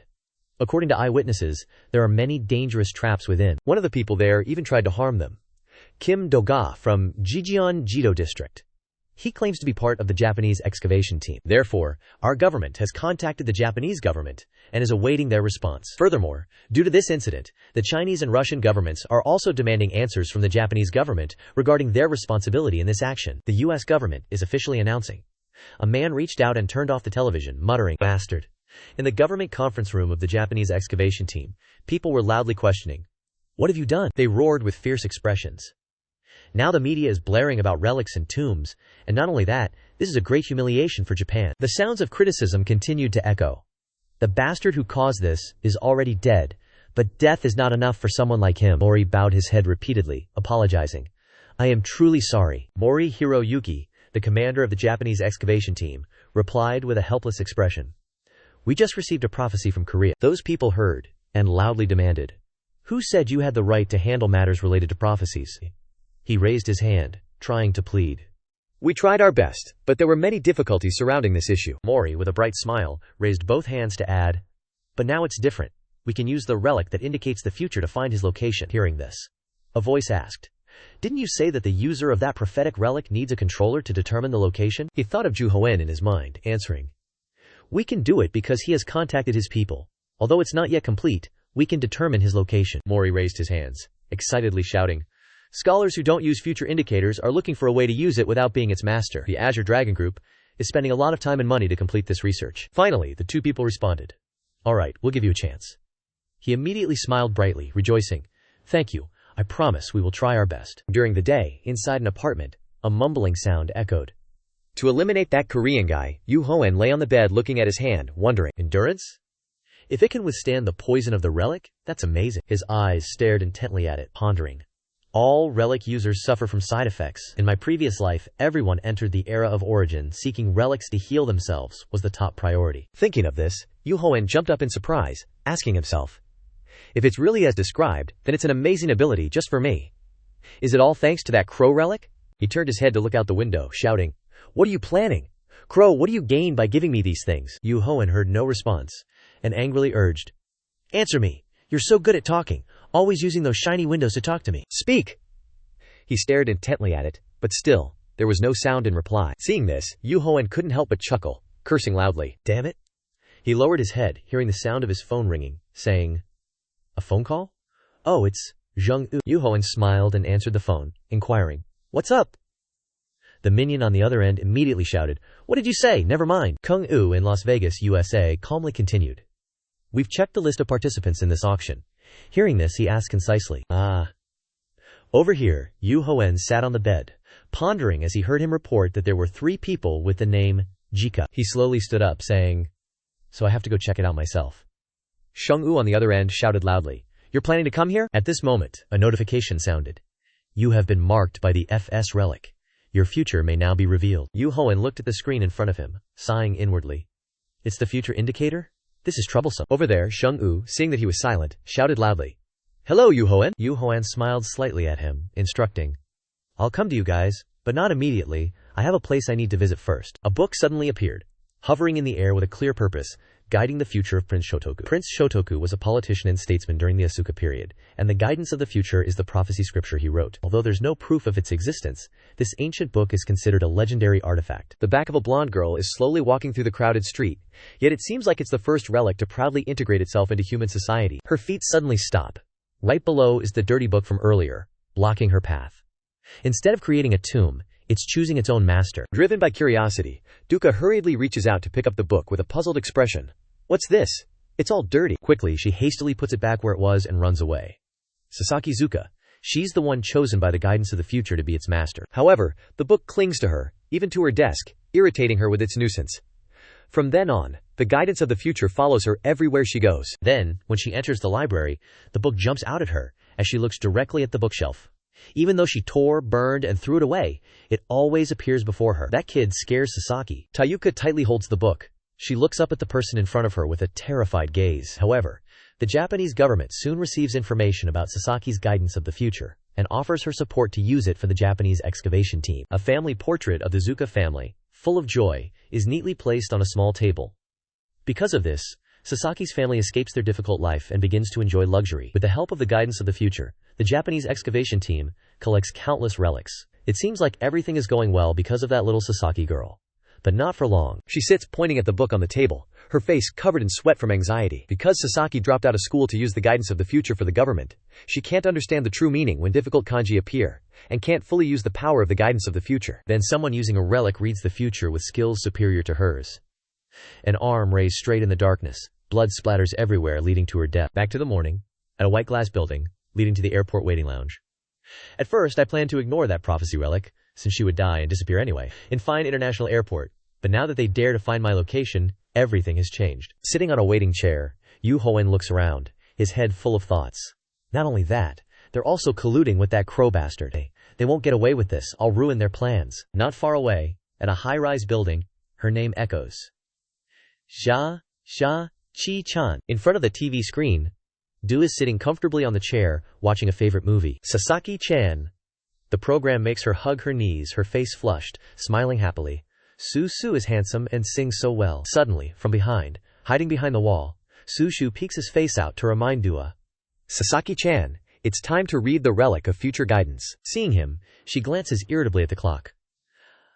Ah, it's getting to the good part. Su smiles awkwardly, reminding quickly. This is the 4th time you've watched that show. From inside the room, Duna walks out, muttering reproachfully to Su. So what if it's the 4th time? I still think it's good, making him scratch his head embarrassedly. I'm sorry. Next to her, the company receptionist greets her. Welcome back, Zan Chi-chan. According to the schedule, Dupasha pulls out a chair. She sits neatly at the table preparing. I always have to read and translate those difficult kanji. A reassuring voice echoes from outside. If there's any character you don't understand, draw it out and give it to everyone. Standing behind, Su and the receptionist are startled, panicking, because something is happening. Du throws down the pen, hugging the receptionist, trembling. What's wrong? She says, shivering in fear. It says I'm going to die. This time it's written very clearly. I'm going to be killed. The book opens wide. The letters on the page glow. These words, what's happening? Sitting on the chair, Du looks up, her eyes full of determination. It must be that Korean guy, Kiyoshi-san, also lost his life because of him. Seeing Dun uneasy, the receptionist from behind puts her hands on her shoulders, reassuring her repeatedly. Sasaki-san, calm down. Do you see any other prophecies besides that one? You have the power to see the future. Sasaki-chan, you don't have to worry. Look again. Comforted, Duka also somewhat regains her composure. That's right, if that guy is going to kill me, there will be many prophecies about it. She looks at the book with a slightly fearful expression, surrounded by cheers. You can see the future. Duka's eyes widen. She has regained the courage to face that book. That's right, I can't lose to him. The flight list appears. The time and location of the flight. Haneda Airport. All units pay attention. Emergency situation. A pair of legs walking next to a suitcase being dragged non-stop. A Korean using a relic has arrived in Japan. In the silent space, the conversation continues non-stop. Should we catch him right at the airport? Just leave him alone. Everyone will continue to follow him, through the guidance of the future. In front of the airport gate, the figure of Duhoen carrying a suitcase and a backpack, is moving forward. I thought the guidance of the future couldn't pinpoint him. It's okay, it just needs to say his next step. An army commander points and signals to the soldiers in front of him. This is our chance to deal with all the trouble. We'll strike first. The order is executed clearly in an instant. At a small restaurant. On the table is a thin, eye-catching slice of salmon sushi. Without hesitation, he grabs the chopsticks. Duhoen puts the rice neatly in his mouth. Sushi made by a Japanese chef is so delicious. Chewing happily, he puts the chopsticks back on the tray on the table. Anyway, when are those guys planning to attack me? A notebook filled with lines about Dua's demise, overflowing the pages. I'll constantly threaten her life, that way they're bound to show up. Pen in hand, Duhoen smiled as he wrote non-stop. The future diary will definitely inform Sasaki Duka about the curse I wrote for her. That sacred relic will definitely notice it. A knock on the door made him glance over, his face clearly annoyed. Because that relic can't specifically pinpoint me, I'll carry out the plan carefully. Looking towards the door, Duhoen's eyes were lifeless. He was full of certainty. The Japanese soldiers must be here. Outside, a soldier leaned against the door, gun raised high. He gestured with his hand. Silence. Facing him was a chef in disguise, panicking. I'm sorry. Looking towards Dua, carrying a tray of food. Sasaki-chan, are you ready? Making her a little confused, she hesitated. Wait, why is this so absurd? With her straightforward nature, Dua remained still, questioning. That person intends to kill me. Why should I go in there? He covered her mouth with his hand, gently instructing. You just need to look into his eyes. Through the door, Duhoen's clear portrait rushed straight towards her face. That way you can monitor him. We'll know everything about him afterward. Looking at that figure, Dua was a little worried and hesitant, but she still walked forward. He doesn't even know what I look like. That's right. She slowly approached the door, preparing to enter and meet him. The edge of the door above whispered, If things get complicated, we're all here. That's right. I'll get through this. Without hesitation, Dua reached out and opened a crack in the door to enter. People say that the ability to see the future is the strongest ability. Her eyes widened, she pursed her lips, looking deep inside the crack. I have the advantage now. He doesn't know what I look like either. Inside the room, Duhoen smiled smugly when he heard her voice. Here's your order. In an instant, he turned his face to look towards the door with a romantic flair. He's so handsome! Seeing that face, Dua lightly covered her mouth with her hand, her expression revealing shyness and surprise. Even more handsome than Sukan. She quickly picked up the plate of sushi and placed it on the table where Duhoen was sitting. Juska's head was full of question marks. Oh my god, are they trying to kill him? Just as she put the plate of sushi on the table, she stammered and lowered her head, not daring to look him in the face. Such a waste. Duhoen gave a friendly smile looking towards Dua. Thank you. Do you all know what? Her face flushed red, her eyes filled with joy, nodding her head. This is the one who uses the sacred relic to foresee the future. His hand moved slightly, touching the hilt of the sword placed on the ground, hidden under the black cloth. She actually came to meet me herself. Outside, observing through the screen, the soldiers panicked. That bastard is drawing his weapon. The other one grabbed the walkie-talkie and reported immediately. Sasaki-chan is in danger. Leaning against the door in front of the room, the one holding the gun gritted his teeth in frustration. What is that girl doing? Why doesn't she retreat immediately after seeing him? Not understanding what she's thinking, the door is gradually being pulled shut with force, leaving no gap. Standing outside, the two looked at each other blankly, not understanding what was happening. It turned out that Dua was the one who tightly closed the door. Her actions surprised Duhoen. Having resolved the matter, she turned back to look at him with sparkling eyes, and a smile that couldn't stop. Oppa, can I be Oppa's fan? Dua's actions left Duhoen stunned, unable to comprehend. She closed her eyes tightly, bowed her head slightly. Her face flushed as she asked him some questions. That's right, you're not a celebrity, are you? Not watching through the screen, the soldiers panicked. Why did that girl close the door? Wait, look over there. Seeing Dua crouched down, sitting on the ground, near Duhoen, they speculated that she was talking to him, probably trying to extract information. Are you sure? Confirm with Captain Mori. Regaining his senses, he opened his mouth, stuttering as he asked her again. What did you say? Dua immediately raised her hand, interrupting Duhoen's words. She took out her phone and tapped rapidly. I just want to talk to you for a bit. Don't you understand what I'm saying? The pink phone was shoved right in front of his face. Here. A line of English text on the screen slammed into Duhoen's eyes. Looking at the words, he clenched his teeth, sweat dripping. What is she writing? Looking straight at Yu, who was gazing up with sparkling eyes and rosy cheeks. I know what she's going to say, but what's wrong with her? Does she know she's in danger right now? Taking the phone she offered, he smirked triumphantly. Whatever. A perfect opportunity for me. After a moment, Duhoen turned the phone screen towards Dua. Here, as if seeing something, her eyes widened, a look of immense joy on her face, ignoring the two soldiers with guns cowering outside in confusion. Did you hear something? No. Suddenly, a rope shot out from inside, smashing the table to pieces. What? The table? The two standing there gaped in shock, not noticing what was behind them. Wait, what's over there? In an instant, a series of ropes wrapped tightly around something struggling to break free. What's this? In just a few seconds, the ones in front were tied up tightly on the ground, revealing Duhoen and Yuka inside. What? He flashed a pleased smile, calmly announcing to them. I knew you guys were up to something, so I prepared a safety line beforehand. Seeing her looking worriedly at the tied-up people, Duhoen reassured her as they walked. Don't worry. I just tied them up a little, so no one will bother us. We're going on a date, remember? From behind, one of them raised his arm, pleading for help. Wait. Sitting in the room, Yuhua tapped on the keyboard of the phone to communicate with Dua. Just a moment later, he smiled, holding the phone directly towards her. Here, a message appeared. Want to go on a date? Holding the phone, Dua looked up at him excitedly. Huh? You know Japanese? Duhoen adjusted his collar, smiling softly as he whispered. A little. You didn't come here alone, did you? The question he posed made her widen her eyes in disbelief, wondering if she might have come here with the Japanese army. Yes, that's right. Seeing Dua's expression, Duhoen began to analyze his thoughts. They don't like me, so they won't let you go with me. It's quite boring, isn't it? I wouldn't be surprised if they made you study and do tedious chores every day. His words were completely in line with her thoughts. Is that right? As soon as she finished speaking, Yuhua gently stroked her head. Okay, let's sneak away together for a bit. Remember to follow me. Okay? The action made Yung's face flush, thinking. He's not as scary as I thought. After that conversation, the two walked out of the room, leaving the tied-up men behind. Is he really the one who wants to kill me? Standing behind, Jung observed Duhoen's back as he leaned against the wall, looking into the distance. Ever since I made eye contact with him, I've been able to read his future. I'm still at an advantage. After a moment of probing, he turned to look at her, smiling as he announced.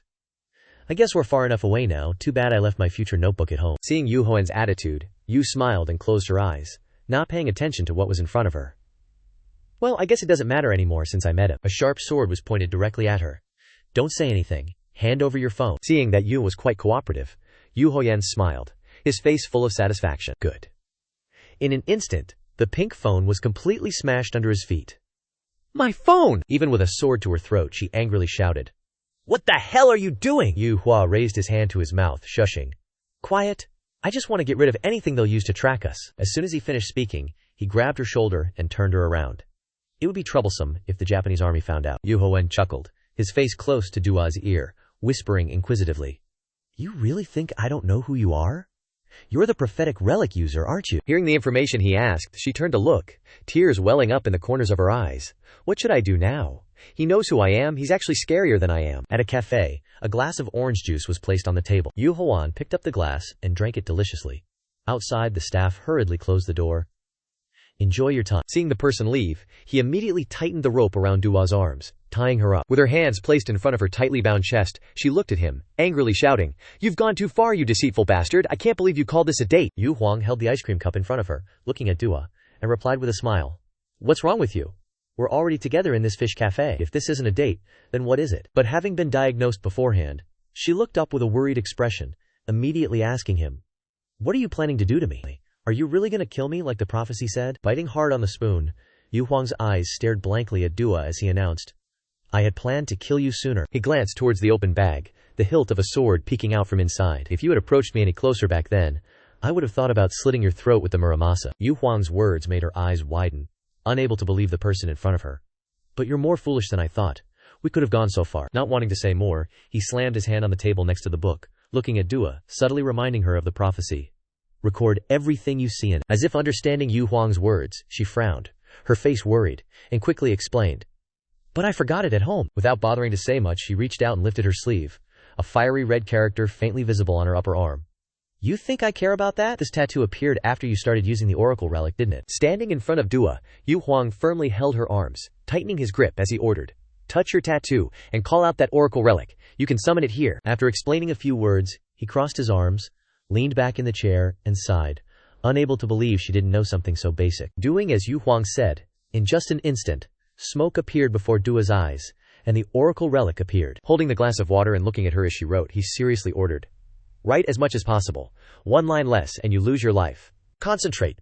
Dua grabbed the pencil, trying her best to write on the page with her tied arms. Her face revealed clear fatigue, sweat dripping all over her face. The ice cream on the table also gradually diminished, until it was completely gone. Yu Huang supported his face with one hand on the table, while the other tapped on his phone incessantly. As if remembering something, he looked up towards Dua, meeting her gaze in silence. Then Yu Huang continued to tap on his phone, casually resting his leg on the chair as he gently reminded her, don't think about resting. Why are you writing so slowly? Dua angrily looked at him, expressing her feelings. Because my hands hurt. How much more do you need? Hearing the question from her, Yu Huang looked at the phone screen, replying bluntly, the more, the better. Seeing the situation was quite dangerous, Dua widened her eyes in worry, looking at him as she offered a suggestion. I will give you future guidance. Please let me go. The offer didn't seem to interest him. Yu Huang tapped on his phone, quickly rejecting it immediately. No, keep writing. His eyes contained a stream of thoughts that Dua herself couldn't fathom. If I wanted it, I would have snatched it away a long time ago. But it's an S-rank relic. An image of a Pandora relic ranking board appeared. From Rank SS, Rank S Future Guidance, Rank A Muramasa, Rank B Golden Axe Silver Axe, Rank C Egyptian, and Rank D. It's almost at the highest tier. If I try to suppress a high-level relic, the effects will be immeasurable. Gently lifting the black sleeve of his arm, underneath was an area of skin that was severely injured and scarred. When I tried to control the Muramasa, which has a lower tier than Future Guidance, my arm was quite badly injured. If I try to snatch it now, it might not just be my arm. Yu Huang continued to stare intently at the phone, his fingers tapping continuously. I also don't have any healing relics with me. But sensing something, he looked up, his eyes looking into the distance. Outside the door, a group of soldiers with guns entered the cafe, holding their guns, aggressively glaring at the owner. Please stop. My customers will be disturbed. We'll handle this quickly. Please step back. Standing in the hallway, Captain Mori put his hands on his hips, ordering the soldiers who had been holding guns to check all exits and every room. The group immediately ran off to search frantically. Inside the room, through the crack in the door, Yu Huang grasped their every move. They've arrived. He quickly turned his head towards Dua. How much have you written? Holding the pen tightly, she looked up and announced, I'm about to finish the first book. As soon as she finished speaking, Yu Huang grabbed the stack of papers on the table and placed it next to her. That's enough. Seeing his actions, Dua pleaded. Are you going to let me go? There's one more thing. From the bag, he pulled out a sharp blade and placed it in front of her, causing her to tremble non-stop. Seeing Yu Huan, his hands still gripping the sword tightly, Dua stammered, pleading. Please don't kill me. I'll write more for you. Killing me won't benefit you at all. Without another word, he tightened his grip on the sword's hilt, raised it high above her, his face darkening. This is the only way for you to survive. Yu Huan's actions and words were utterly incomprehensible, causing Dua to sit there wide-eyed, tears welling up with fear. He silently lowered his head, then unconsciously cracked an extremely bizarre smile. In just a few seconds, the sharp blade was plunged completely into the book on the table, emitting a brilliant blue light. What are you doing, human? The book was deeply embedded in his sharp blade. Inseparable. Sitting there, Dua stared at him with wide eyes, her mouth agape, not understanding what was happening. Her blonde hair suddenly moved and fluttered high up. Outside the building, at the cafe's entrance, something appeared inside. A series of purple notification panels appeared. Evil Relic Destroyer. You have unlocked a title and enhanced your dominance, reducing harmony. Another one. Dominance has increased to rank E. A final one breaks a high-grade relic, known as the Giant Hunter. Looking at the panels popping up around him, Yu Huan sighed wearily. Why are there so many windows? Suddenly, from outside the room, a group of soldiers with guns kicked down the door and charged in. So you're in this room. Behind the two soldiers, Captain Mori peered inside. What happened here? The book on the table emitted blue smoke, completely burning with the future guidance. He glanced at Captain Mori, a mocking smile on his face. What's so surprising? I destroyed it. Making him go crazy, stammering. You? Captain Mori's mouth seemed unable to stay silent. He gritted his teeth, trembling. You didn't hesitate. He pointed directly at him, ordering the soldier with the gun beside him to kill him. Hearing the insults from Yu Huan, Captain Mori angrily pointed at his face, ordering him to be killed. Receiving the order from their superior, the soldiers all pointed their guns directly at Yu Huan. He stood there calmly, offering them a challenging smile. Seriously? Try shooting if you're capable enough. Yu Hoen's words stunned Captain Mori. His brow furrowed, his teeth clenched in anger. What? From his hand, something was thrown up, making everyone around look up. Here, eat this. A piece of mochi-chi stuck directly to Captain Mori's shoulder, the head of the Japanese army. Delicious rank C common grade maids, mochi-chi. Single-use, instant consumption relic. Across from him he announced, "It belongs to Kiyoshi. Now I'm returning it to you." A cloud of white smoke appeared around Yu Hoen.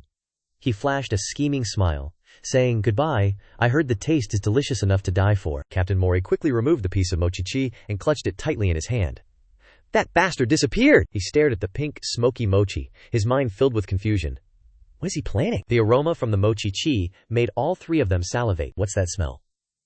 Regardless of rank, the two soldiers lunged at him to grab the mochi. That's my mochi! Give it to me!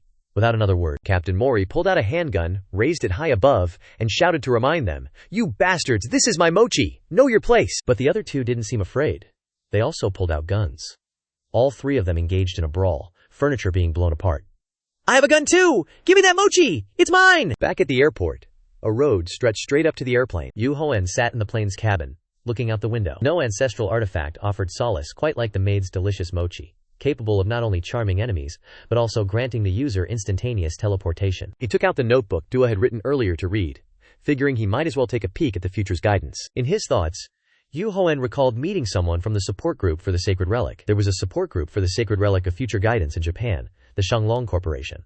Because of that, Sasaki might have contacted that guy, Kun. Relying on the stream of memories, he quickly reached out and flipped through the pages, searching for information. Perhaps there was something about him in these prophecies. Let's see, where is it? Just seconds later, his eyes narrowed, his pupils shrinking in surprise. Found it. Sitting in the plane's cabin, Yu Hoen began to read the information from the page. Within a month, head straight to the underworld, filled with greed.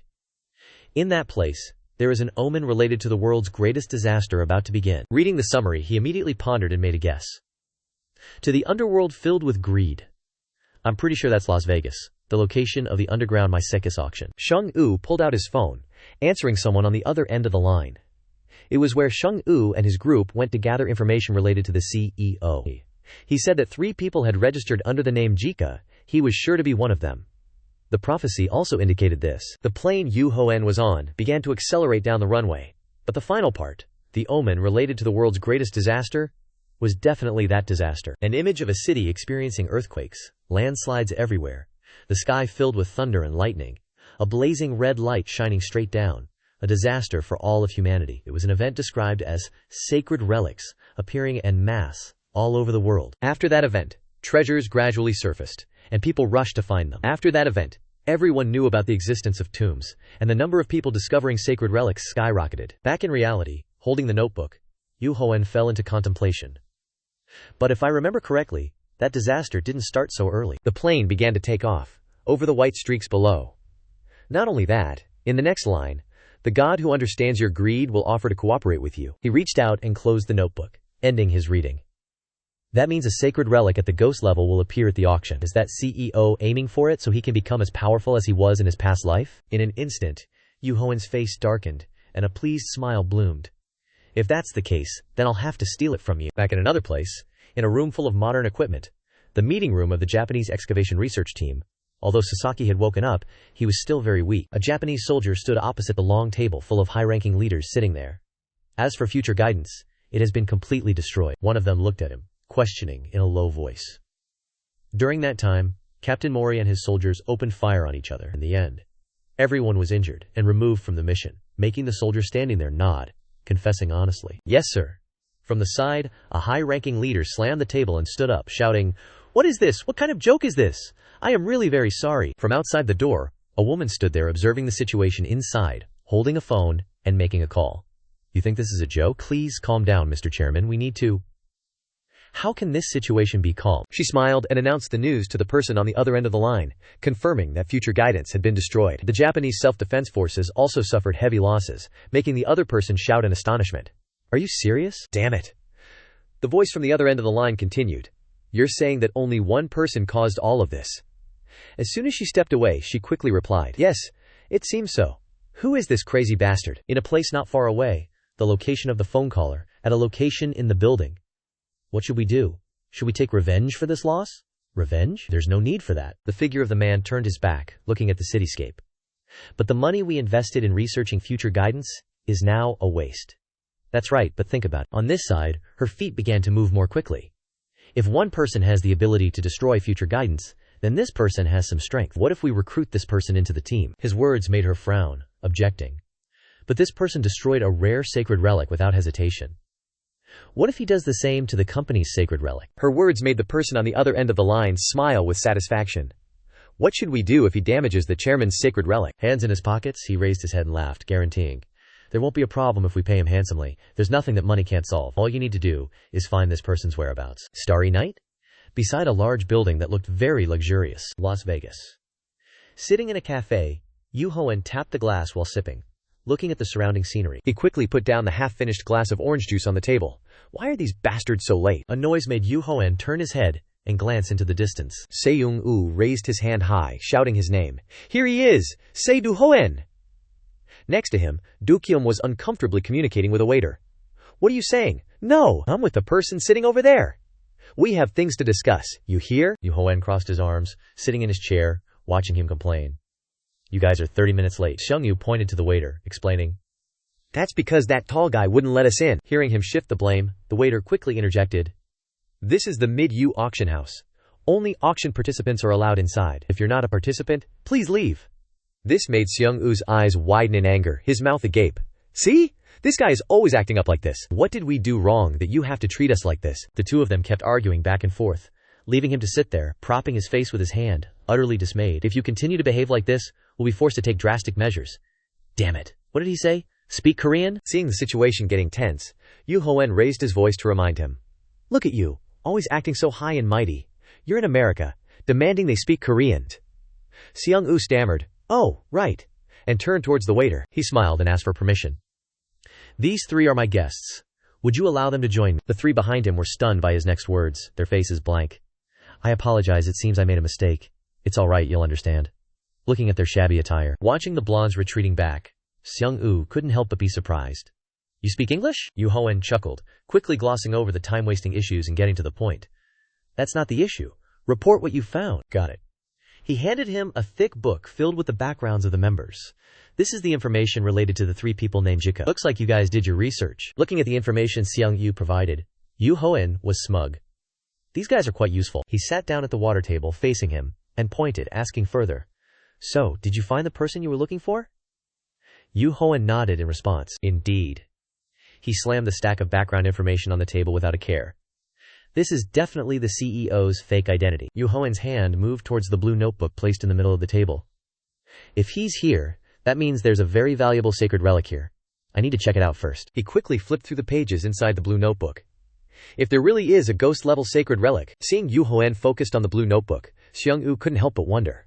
Why are you looking at the clock auction? Only super rich people gather at this place.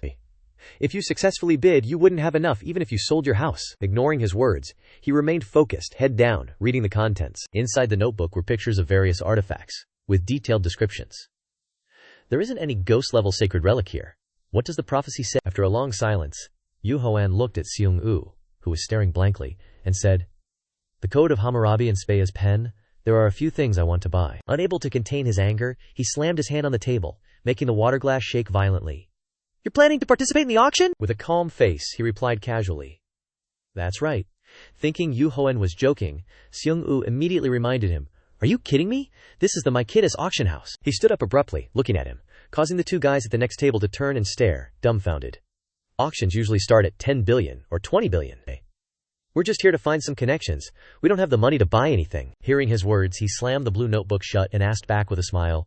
Are you saying I don't have the money to buy things here? Seung-u's group of three quickly chased after Duhoen. Wait, where are you going? With his hands in his pockets, he smiled and walked away lightly. Did you forget this is a gambling city? Gripping the doorknob, Duhoen flashed a meaningful smile back.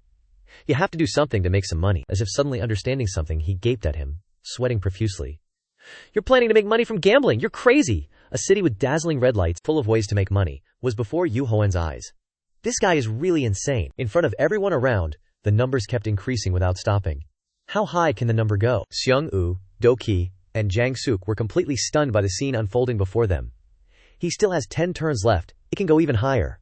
Unbelievable. Sitting in front of the gambling machine was Yu Hoen, using his talent to make money. This machine can reward so much money. If you don't withdraw it immediately, it can accumulate that much. The scene before him made Seung-woo furrow his brow, his face covered in sweat, showing his astonishment. But that makes everything even crazier. He can earn several million won with just a slot machine. A voice from behind echoed in his ear, making Yu Hoen purse his lips, revealing a smug smile. How can he do that? A moment later, he pulled out a payment slip from the machine. Yung Ho-yen held up the money-filled slip and waved it in front of Seung-yu, ordering, "Move somewhere else, stop loitering, follow me to cash the money." Holding the high-value slip in front of him, he said in admiration, "How much is this?" Seo Duhoen, "I'm a little impressed by you. What if some crazy person comes to kill all the money-grabbing bastards?" While moving, suddenly a hand reached out to block his way, offering, "Stop right there." Yan Xiang, hands on his hips, looked at Yu Hoen. "Permission to inspect. May I search you, sir? We don't have many players hitting this many jackpots." Without a word of complaint, he smiled at him, nodding in agreement. "Sure, go ahead." Yu Hoen stood still as Jin Hung searched his body, looking for what he needed. "You won't find anything. You're right." From the palm of his hand, next to his index finger, something was hovering. "May I ask what that is?" Receiving the question, Yu Hoen immediately held the knife up to face Jin Hung, truthfully declaring, "A souvenir I bought. It's beautifully gold-plated, so I often carry it with me." After observing for a moment, he nodded. "Right, just a normal souvenir." Only he understood the origin of the knife, smiling smugly. "Of course, it looks just like one, but that knife is actually a golden axe, and a silver axe in disguise." The knife in his hand immediately voiced complaints to Yu Hoen. "Why do I have to turn into this humiliating form? How long do I have to stay like this, master?" His thoughts flashed through his mind in an instant. Changing the form of a sacred relic is one of the most important skills of a sacred relic user. Goldfinch has the ability to detect wealth and value, sitting by the machine with his hand tightly holding the gold-plated knife to play the game. That's how I know which machines will give me the most jackpots. I can even find out which casinos will earn the most. Truly a precious sacred relic. Seeing nothing unusual about Yu Hoen, Jin Hung quickly apologized to him. "I apologize. It seems you're just very lucky." Not far away, a man propped his hand up, ordering the staff to search around. "Staff, check the machines too. I've never seen anything like this before." Seeing that he couldn't stay here too long, he raised his hand to signal, "Let's go to another casino. Don't make too much of a fuss about this." Behind him was Yu. He looked up at him with a puzzled expression. "Hey Yu Hoen, tell me your secret." After moving for a while, he grabbed the money exchange slip and slammed it on the counter. Yu Hoen smiled, ordering, "Change it all into cash," making the clerk in charge of exchanging money stunned. "We will take you to the VIP room. Please wait a moment." Still smiling, he looked at the girl, urging her to hurry. "No need, I'm in a hurry. Just give me the cash here." At a table, with 2 beers and a plate of snacks placed beside them. "Dude, I've never seen this much money in my life." Zen Ung-yu hugged the pile of money, his eyes shining brightly. "This is enough for us to live comfortably for the rest of our lives." Trang Zhukak was just as excited as he was. "We're rich, we're millionaires." A sentence uttered by Yu Hoen stunned them both for a few seconds. "Seems like you guys misunderstood something. That's not your money." Holding the glass, he smiled slightly at the two of them, making them stutter and quickly explain. "Ah, of course. But this is still too much money." Holding the stack of bills, Ung-yu immediately advised Yu Hoen to consider carefully. "Hey Yu Hoen, do you really need to participate in the auction? Wouldn't it be better to take all this money home and enjoy it?" But he was completely rejected. "With this much money, you can buy anything you want. Live comfortably for the rest of your life." Holding the glass, Yu Hoen opened his mouth wide and drank all the water in the glass. "Because my goal is to get the sacred relic at the auction. If I want to confront CEO K, I still need a little more money." As soon as he finished the glass of water, he put the empty glass down on the table, ordering, "Hurry up and eat, I still have to go to another casino," making Kung-yu dumbfounded. Standing outside the casino with its glittering sign beckoning, the knife inside his hand whispered, "I can smell money. Right, when will master turn me back into my original form? Whatever. I'll enjoy the scent of despair from these casinos a little longer." Yu Hoen gripped the knife tightly, offering a suggestion to it. "Stop with the sweet talk, and find me the next jackpot machine." It immediately accepted the order. "Okay." The knife held tightly in his hand began to search. Let's see. The purple board next to it gradually appeared. The content on the board was, "You have approached the location of the sacred relic. Enjoy comfortably. Your affinity with the sacred relic has increased. Your scouting skill has increased." Looking at the information, Yu Hoen pondered. Although casinos are places to make money, there is still a problem. Without hesitation, the three of them, Seung-woo and Jokium, quickly entered the casino. It's also like a battlefield, a place where people seek despair and sorrow. Where people suffer, that place is paradise for sacred relics. I don't like doing things that sacred relics enjoy. As he walked, he clenched the knife in his hand with utmost determination. Let's quickly make money and leave this place. Suddenly from behind, a voice called his name, causing Yu Hoen to turn his head. Wait, Yu Hoen. On this side, Trangshuk grabbed his bag, trembling, questioning Yu Hoen. What's in your bag? Why is it suddenly? Seeing the situation was not good, he quickly reached out to open the zipper of the bag. Yu Hoen's eyes twitched slightly, staring wide-eyed into the inside. Inside the bag was an axe with a completely silver color, with embossed patterns on it. It's coming, the silver axe, it's coming soon. Both are different in color, but they carry completely different missions for Yu Hoen. If the golden axe has the ability to seek wealth and prosperity, the silver axe has the ability to detect enemies intending to threaten its owner. After observing the silver axe for a moment, his eyes narrowed, his face revealing confusion. Why is this axe ringing? Suddenly, in front of Yu Hoen's group, two guys were grabbing each other's collars, fighting. You cheating bastard! What do you mean cheating? Spit out the money! A series of betting coins and broken wine bottles lay scattered on the ground. Please stop, this place is dangerous, the machines are falling apart, someone pickpocketed me. Damn it, I lost everything. The scene before him made Zheng Yu frown, gritting his teeth in astonishment. What the hell is going on here? He didn't seem to notice what was behind him. A reception server with red eyes was holding a sharp metal object, lunging straight towards Yu Hoen. Spit out the money! Hearing this, he silently glanced at him with sharp eyes. In just a few seconds, a kick was launched, sending the server flying backwards to the ground. Looking at him lying unconscious on the ground, he angrily interrogated him, looking at his clothes. You're the casino dealer, are you crazy? What are you thinking attacking customers like that? The dealer's actions earlier made him a bit confused, quickly thinking in his head. There are no tombs appearing nearby, why is he suddenly? From afar, a sound rang out, immediately attracting Yu Hoen's attention. A pair of woman's legs appeared, approaching his group. The blonde hair of that girl fluttered in the air. She appeared in a black dress, looking extremely luxurious, walking through the chaos. Kung Yu and Yok Kyung were captivated by her beauty, their faces flushed red. An actress? I bet she's a celebrity, which beautiful young lady. Only he understood the situation clearly, biting his lip with worry. Yu Hoen immediately turned his head back, looking at the two people behind him, urging everyone to leave quickly. Let's get out of here, pack up quickly. Why? His face was covered in sweat, his lips pressed tightly together. I didn't expect to meet her here. Only the guy next to him didn't know anything, regretfully asking. You said you were going to make money. No wonder everything unlucky is spreading like a plague. We have to avoid her. The girl with the beautiful and luxurious appearance before them was none other than one of the children of the wealthy Irene Hanan family, the youngest daughter of the wealthy Hanan banking family. Seeing the backs of Yu Hoen's group leaving, Irene turned her head to look after them. But there was one thing not right about her. The image of a beam of light shining down from above, destroying every building in the city.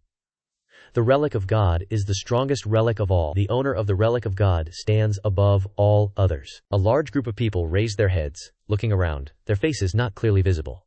Because of that, those users are called gods. Titles like God of Destiny, God of Punishment, God of Wealth. Those people hold great power in the era of relics. Irene raised her hand, showing a swirl of unlucky blue magic.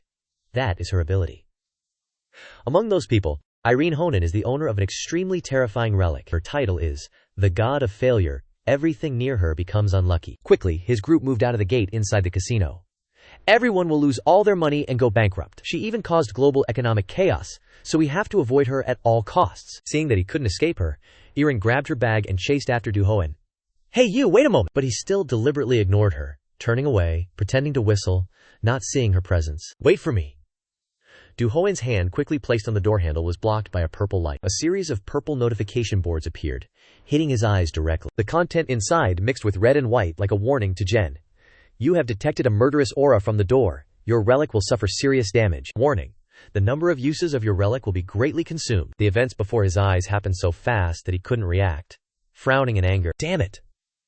From the car, Irene with blonde hair ran over, her blonde hair floating in the air. Irene held onto Yu Hoen's arms, smiling and looking up at him to suggest, Can you listen to me? Seeing her standing next to him, Yu Hoen gritted his teeth, revealing a displeased expression. I'm done for. She's caught me. Conversely, on this side, Irene with a flushed face, she opened her eyes wide looking at him. Can you listen to me? Irene's hand held tightly onto Yu Hoen's arm. A purple smoke appeared. A series of purple notification panels popped up repeatedly, warning him. You are surrounded by murderous aura. Due to the heavy murderous aura, your sacred relics are severely damaged. The number of times you can use your relics will be greatly reduced. Your luck is overwhelmed by the murderous aura. Everything you do now will lead to failure. Your ability to function is severely reduced. Without hesitation, he quickly swung his hand, abruptly pushing her arm away. Get off me! Yu Hoen's action confused Irene quite a bit. She hurriedly looked around frantically and explained. I'm sorry, I was too excited to see you, so I got a little carried away. Seeing the beauty being scolded, Do-kyung gritted his teeth in anger, turning his head to look at Seunggu. Why is Seen acting like that? Beside him, he also seemed quite surprised. How would I know? He looks like he just saw a ghost or something? On this side, Trang Zu Knhu remembered something, and he quickly opened his mouth and blurted out, I remember now! What? I remember who that girl is now! Looking at Aaron's face pleading with Yu Hoen, Trang Zu confidently asserted that what he said was true. She is Irin Hen. I'm sure of it. What? That American girl is from the Hen family? That's right. I've seen this face on the internet before. The moment she spoke, all three people standing behind hugged each other, trembling. You're the one who keeps hitting the jackpot that everyone's been talking about. And he stood there, listening in silence, with a face that didn't show much interest. I've been looking for you! Looking at Yu Hoen, Irin flashed a smile, with eyes full of admiration, pleading with him. If possible, could you tell me how you do it? Her attitude surprised Yu Hoen. Why is the richest person in the world curious about winning the jackpot? Strange. He quickly refused Irin's request. You've mistaken me for someone else. On this side, Seunggu also ignored her pleading look. Stepping forward, he grabbed the bag behind his back, hurriedly scolding him. You idiot, don't you know who this girl is? She's Irin Hen. She came all the way here to find you, and you're disappointing her. Seeing Yu Hoen remain silent, Seunggu turned his head repeatedly, speaking angrily. Are you listening? Stop, let's explain everything to her. Don't miss this opportunity. You idiots. In just a moment, all three of them were lying at her feet, their faces showing clear signs of unconsciousness. Please forgive me. 911. Call 911. Ugh, my stomach. The evening air around the building echoed with the conversation of their group. You idiots! Come here quickly, Yu Hoen. Take it easy. Wait a minute. He crouched down, looking up at Seunggu, instructing. Listen carefully. Stay away from that woman as much as possible. He clutched his stomach, his face pale and trembling. What do you mean? Yu Hoen turned and left, leaving the three lying on the ground. When you recover, take the bag somewhere, and keep the money safe. Seunggu clutched his stomach, wondering. Where are you going? He confessed honestly. The auction house. After I'm done, I'll call you to bring the money. As he walked, Yu Hoen's mind raced about the money. I was going to earn a little more before starting the auction, but never mind. I can't afford to lose any more money. A moment later, he appeared in the entrance area of the auction house. Squeezing through the crowds, Yu Hoen lowered his head, thinking, what reason does she have to look for me? Suddenly, a voice rang out from a distance. Hey you, stop blocking the way, move aside! See Unun from afar, he stood there with a smug smile, looking at him. This is the VIP entrance, you should go over there. Yu Hoen stood there silently, saying nothing. He quietly observed his appearance. Jun Seun, he's CEO Kwa's right-hand man. He's much younger than before but still has that annoying look. If this bastard is here, then CEO Kwa is also here. From beside Seun, a middle-aged man with a sad look appeared. Isn't that Thuong Hai, chairman? He slowly walked towards him, followed by him, the CEO of Tun. Looking at Taejun, Yu Hoen frowned, his eyes showing the intense hatred he had harbored for so long. I've finally met you. Back in the past, Yu Hoen crouched on the ground, his head covered in long streaks of blood. Alright, come here, I'll tear you apart from the inside. Facing him at this moment was a gaping mouth with sharp fangs and that damned bastard, Tesseron. Yu Hoen glanced at the giant monster. He vowed in his heart. Even if I become a ghost, I will ruin your life. Back in reality, he looked at Chairman Taejun's face. He only looked for a few seconds, then brushed past Yu Hoen, ignoring him. He didn't recognize me. Taking advantage of that opportunity, he flashed a smug smile, his face full of scheming, promising himself. I'll take all the sacred relics you plan to buy at the auction. Victory will be mine. Suddenly, behind him, sounds attracted Yu Hoen's attention, and he quickly turned his head. A group of people stood there, arguing with each other, with some frantically holding their phones. What's going on? My stocks are plummeting. I'm losing all my money because of the flight. What does that mean? My phone isn't working, it was fine a minute ago. Seeing the situation, he turned around to observe, and then guessed. Wait, don't tell me it's exactly as Yu Hoen thinks. Irin, searching for him with her bag in hand, called out, Baoma, you followed me all the way here. Seizing the moment, he turned and walked away, only to be called back after a few steps. Wait for me! How did she find me in this crowd? Upon seeing Yu Hoen, she quickly blurted out pleadingly, Please, just listen to me. Irin hesitated, speaking before his angry demeanor. I'm really desperate, I don't know what to do. For some unknown reason, Yu Hoen suddenly slammed his face into the glass door in front of him. Seeing him hurt, clutching his face in pain, Irin rushed over to ask, Are you okay? You ran straight into the door pretty hard. Holy crap! Straining to suppress the pain, with blood streaming from his nose, Yu Hoen yelled at her. Does it look like I'm okay? Don't follow me anymore. All of this happened because of you. What he said was exactly what Irin needed to hear. She was overjoyed. You're right, it's my fault. Seeing Irin turn her head to look behind her, Yu Hoen was puzzled. What was that response just now? She quickly approached him, blurting out the thought she'd been holding back for so long. I don't know if you'll believe me if I say this, but it seems like I bring bad luck to anyone around me. Iren's voice and eyes were filled with pleas towards Duhoen. I want to be as lucky as you, because I believe there's a way for me to make everyone around me happy. The image of her kept flashing in his mind. A girl radiating bad luck. She's a goddess of failure, the one who ruined the finances of countless people, devastated many nations. Iren's next action stunned him. She tightly grasped Duhoen's hands. Why is she doing this? Is she acting? Her hand gripped his tightly, looking up at him with pleading eyes. Can you tell me how to get as lucky as you? I'll do anything to find out. Along with Iren's resounding voice, the purple board appeared once again, causing him to frown with worry. If it's money, I'll give you as much as you want. A series of information appeared on the board due to the killing intent from the relic. Immunity activated. You are attacked by a relic possessor. Immunity increased. Repeatedly. The lines of information reminded him of the small pill in his palm that he had once taken for immunity. That's the skill I got from eating the silver pill from the quest reward. At that time, I only knew it gave me a skill. Once again, information from the purple board appeared. Due to the effect of immunity, you have resisted the power of the relic, escaped the effects of the relic possessor. This skill is activated due to the relic possessor. It activated because she attacked me with the relic. Seeing everything was safe, Duhoen lowered his head and smiled in response. You're right. Looking towards Iren, he quickly explained the reason for his silence earlier. I'm okay, I was just thinking for a moment. Hearing what he said, she was somewhat relieved. I'm really sorry, my request was a bit too abrupt. Duhoen looked at the girl in front of him, secretly rejoicing. If this really happens, I don't need to avoid her anymore. Not only that, her being near me strengthens my immunity. Leaning against the door, Duhoen stroked his chin, deep in thought. She can help me at the auction by disrupting the other participants. A double win. Glancing at her, he remembered a familiar name. Wait, there's also that CEO. On the other side, President Tern was screaming loudly. What? Our company in China suddenly caught fire. What does that mean? Making Siyun, who was holding the phone, stammer. The company just informed me. He hurriedly cut him off, asking repeatedly. What about the production schedule? Can they ship on time as promised? On this side, Duhoen just stood there silently, observing what he had to endure. What are you standing there for? Call them back and ask. Yes, sir. He's been hit by the relic possessor. Then he glanced at Iren beside him, thinking to himself.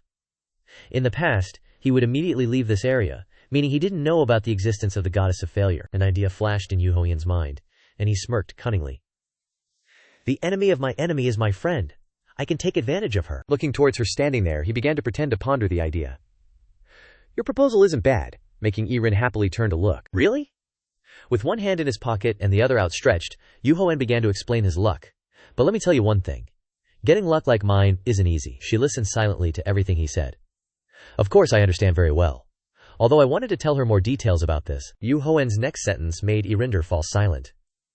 But I need to attend the auction. Looking towards her, he offered, If you don't mind, would you like to join me? Seeing Iren's continued silence, Duhoen immediately dismissed the thought. It's understandable if you don't want to join. After all, the entrance fee is quite expensive. Without hesitation, she grabbed her phone, turned, and ran off. It's okay, money isn't a problem for me. Standing there watching her, Duhoen chuckled to himself. I knew you'd follow. Buying a ticket here is like buying bubblegum for you. Irene's figure disappeared into the distance before his eyes. Irene Hen, I'm curious to see what kind of person you'll become. Inside a room above the platform, an auctioneer was running the auction. Greetings, ladies and gentlemen. We are pleased to begin the 74th auction, the auctioneer announced loudly. The first item above, Jen and Iren were observing. There are so many empty seats, aren't there? Faintly visible in front of them, only 2 guests remained attending the auction. After Irene Hen joined me at the auction, only 2 rivals were left within 3 minutes. Most people had to deal with unexpected misfortunes that occurred. On the other side, Tern and Sikwon were present, the latter looking worried. CEO Jun hasn't left, even though his factory in China burned down. Which means he really desires something in this auction. Upon hearing about the next auction item, Iren pointed, and her eyes lit up as she eagerly asked, That item is over 100-year-old Russian royal wine. Are you planning to buy it? Sitting in his chair, Duhoen smirked and announced, The item I'm interested in will appear in the latter half of the auction, making her, who was beside him, excited as well. Is that so? A moment later, he suddenly turned to look at Iren, who was focused on the auction. The features on her face were clearly revealed before his gaze. She is the goddess of misfortune, Irene Hen, but she is completely different from what I remember. But it doesn't seem like she's acting. The image of her standing before Duhoen saying unbelievable words that morning flashed back. The strangest part of all this is, I don't know if you'll believe me, but it seems like I bring bad luck to anyone around me. The truth is, she doesn't know anything about the relic.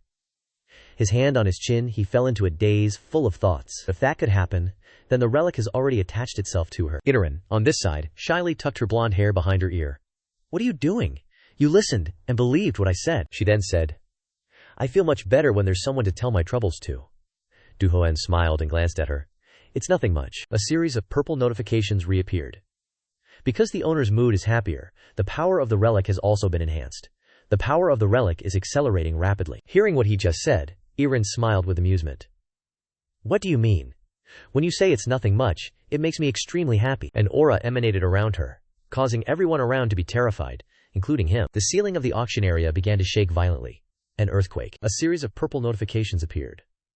Momentarily, the influence of the relic is rampaging within the target radius. Bad luck is enveloping you. The relic you possess is being severely damaged. Duhoen's face was now devoid of any color. He stood there, frozen and motionless.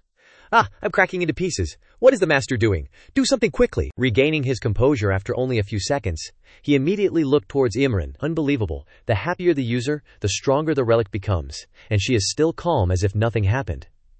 What just happened? What kind of insane relic is this? Once again, amidst the purple smoke, purple notifications appeared. "You are being attacked by the relic's heal. Immunity is increased." Immunity reaches fame level. Resistance to the influence from the relic is enhanced. Resistance to disease is enhanced. This increase in immunity is too terrifying. If this continues, my relic will fall apart. Duhoen raised a trembling hand and looked at her, saying, "Don't be too hopeful. I'll feel very bad if we can't reach an agreement." Irin also nodded thoughtfully. "Come to think of it, we haven't discussed in detail what we can do for each other, have we?" On this side, he lowered his head and gave the girl beside him a sharp look. "Also, with your luck being better, how can you be sure that you won't bring bad luck to those around you anymore?" Duhoen's words were in line with Irin's thoughts, causing her to lower her head sadly. "You're right, I don't think there's any guarantee for that." Her emotions dropped, causing a notification to appear on the purple screen. The owner's mood has decreased. The power of the relic has also decreased, hitting him directly in the eye. Back at the auction, above the platform, the auctioneer began to continue his work. "It seems there was a small earthquake just now, but everything has been resolved. The current price is 770,000. Is there anyone who will bid higher?" In the rows of guest seats, a series of people raised their hands, offering prices to obtain the item. 1 million United States dollars.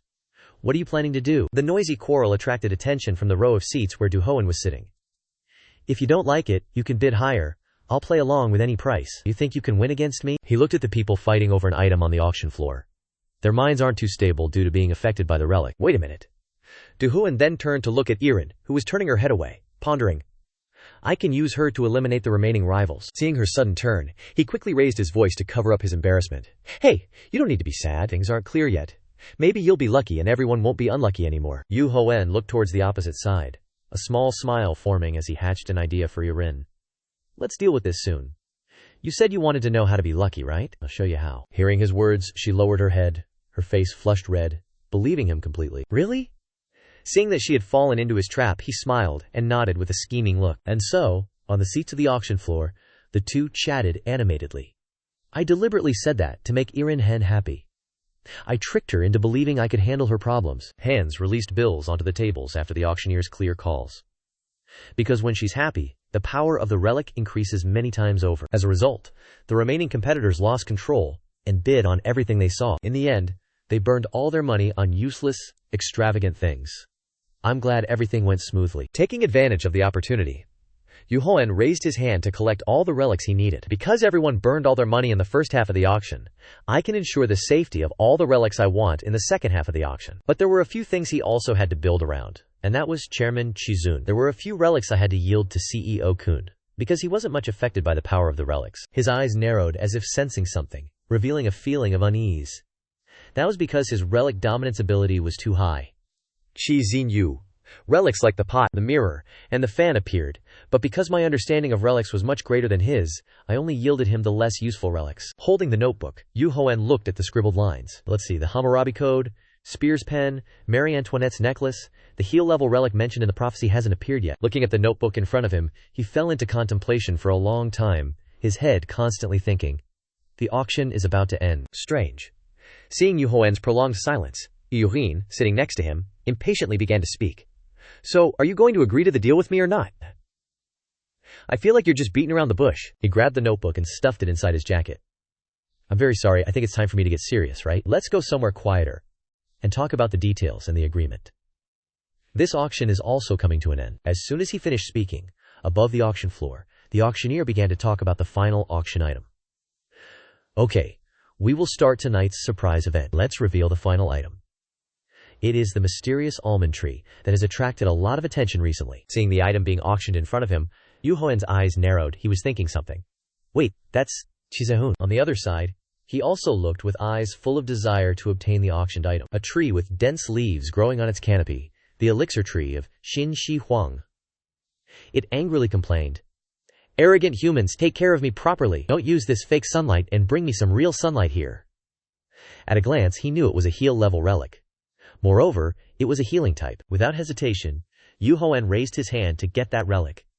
I must get it at all costs. Duhoen on the other side also raised his arm. He glanced at him suspiciously. Damn it, does he know it's an extremely valuable relic? The origin of that medicine tree relic began with a king from ancient times.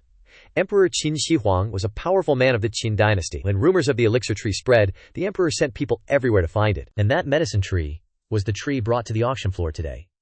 After many years, it was finally found. The almond tree. Before I died, Seo Duhoen owned it. In Duhoen's disease-ridden past, he knelt on the ground. Next to him was a sack thrown down. At that time, my body was full of diseases due to the influence of relics. That's why I had to rely on the fruit from the elixir tree to survive. As a result, instead of receiving money, I was only rewarded with this fruit, and eventually had to do everything Seo Duhoen ordered. It was simply that the relic was what kept Seo Duhoen in control of my life. Thinking about everything in the past for a long time, Duhoen immediately understood the problem. That bastard, so that's where he got it. His eyes narrowed, his pupils seeming to shrink, expressing hatred towards him. This time I will snatch it from you. If this relic falls into his hands, my life will once again repeat itself like the past. Back above the auction floor, the auctioneer observed and announced, "We have attracted the attention of a few people. As expected, the fruit from this type of tree has the ability to restore male vitality." Hearing this, both he and the man lowered their faces, a little embarrassed, not daring to say anything. Although a little embarrassed, Duhoen still tried to raise his hand to grab that tree. Damn it, do you know what male vitality is to even introduce it? How embarrassing. The starting price is $200,000. An attractive price far exceeding that number, right?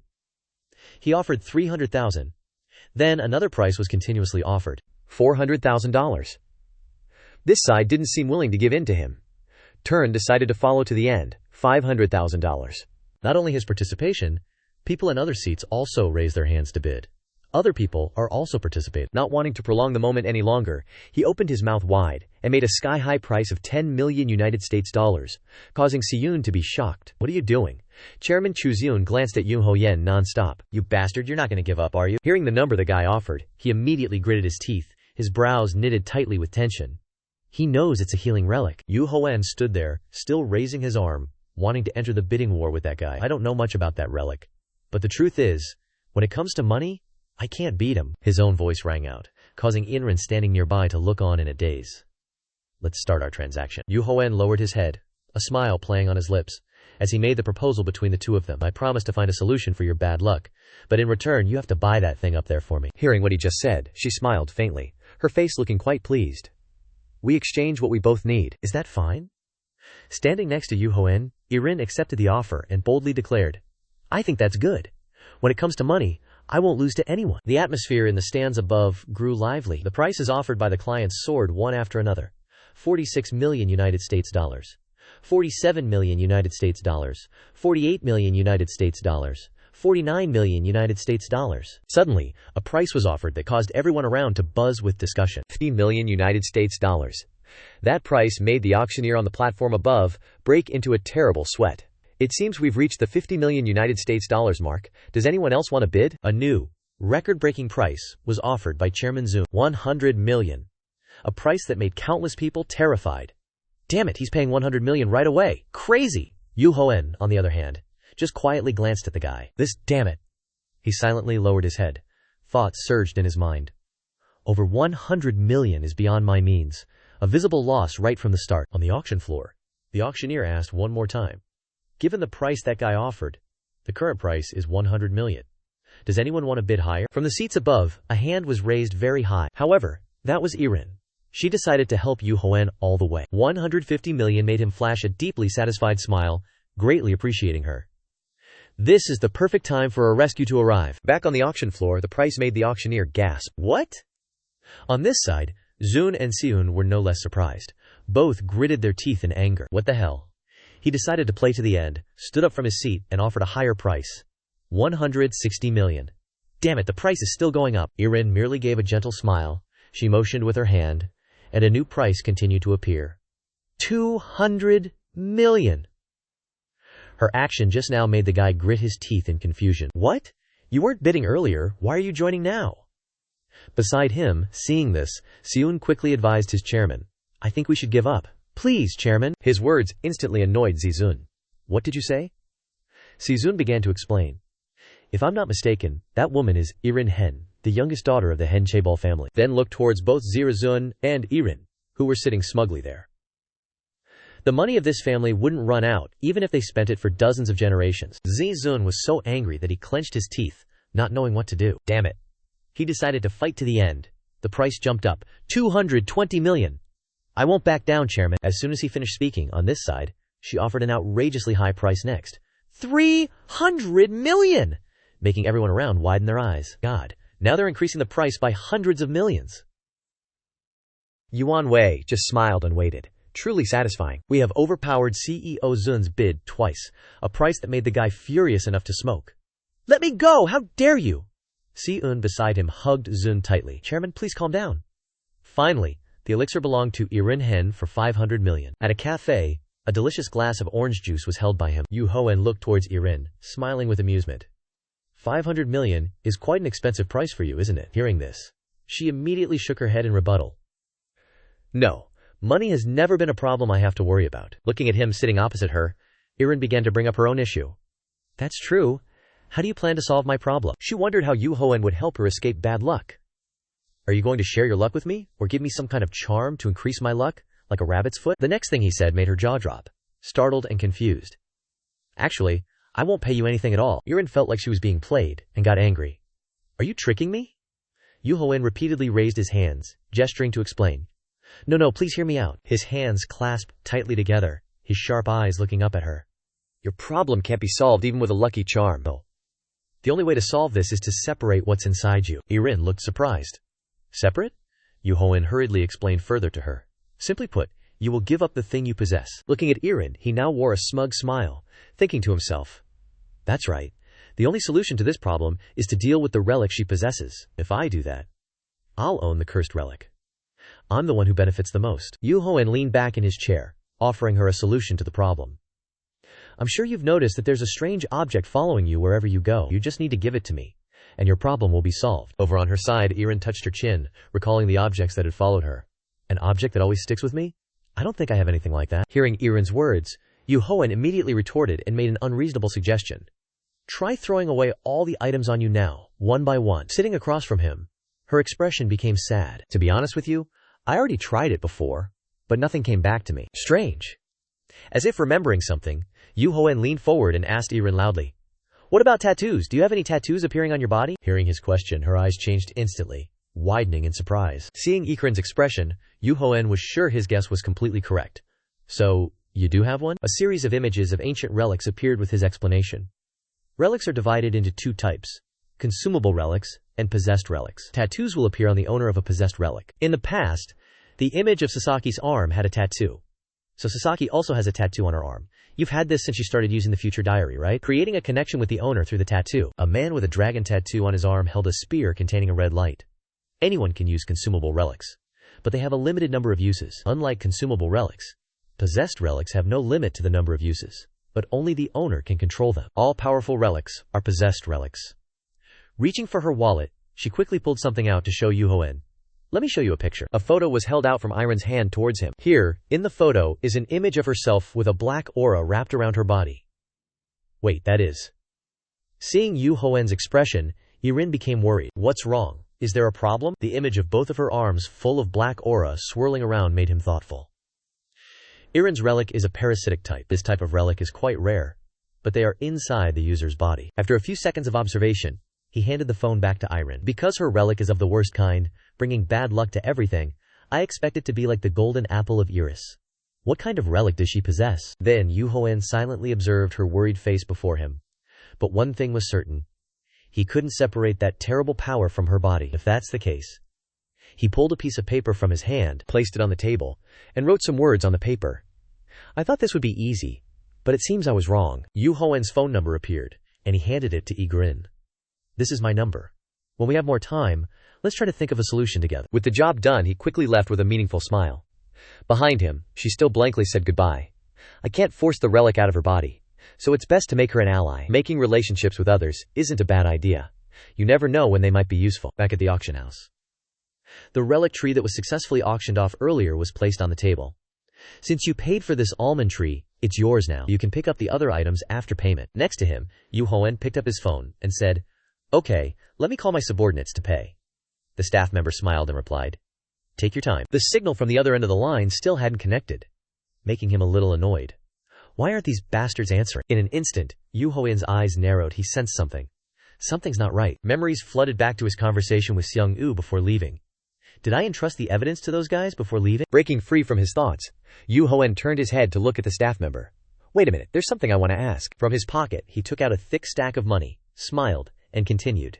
It's nothing special. I just want to pay for your handsomeness. Back in another place, 3 pairs of legs were running frantically on the dark road. Those 3 were none other than Seong-woo and Do-trong Jugak. We've run far enough. He won't find us. Let's rest for a bit, boss. This thing is too heavy. Maybe we should take a break. Seeing his 2 lackeys agree, he clutched the money bag, panting. All right, let's take a break. I'm out of breath. Is the money bag still full? Facing him, Doyum laughed between breaths. Of course. We're freaking rich now. Seong-woo chimed in, smiling. This is more than enough for us to enjoy for the rest of our lives. Before their smiles could fade, something slashed across, freezing him in place. The one who launched the attack was Duhoen. He stood there with a furious expression. How dare you take my money and run? Seeing him, they looked like they'd seen a ghost, sweating and trembling. Duhoen, how did you find us? From a distance, Duhoen slowly walked towards them, pulling the axe stuck in the wall. With the golden axe in hand, it's not hard. The Zed-ung-yu gang members shuddered and tried to explain.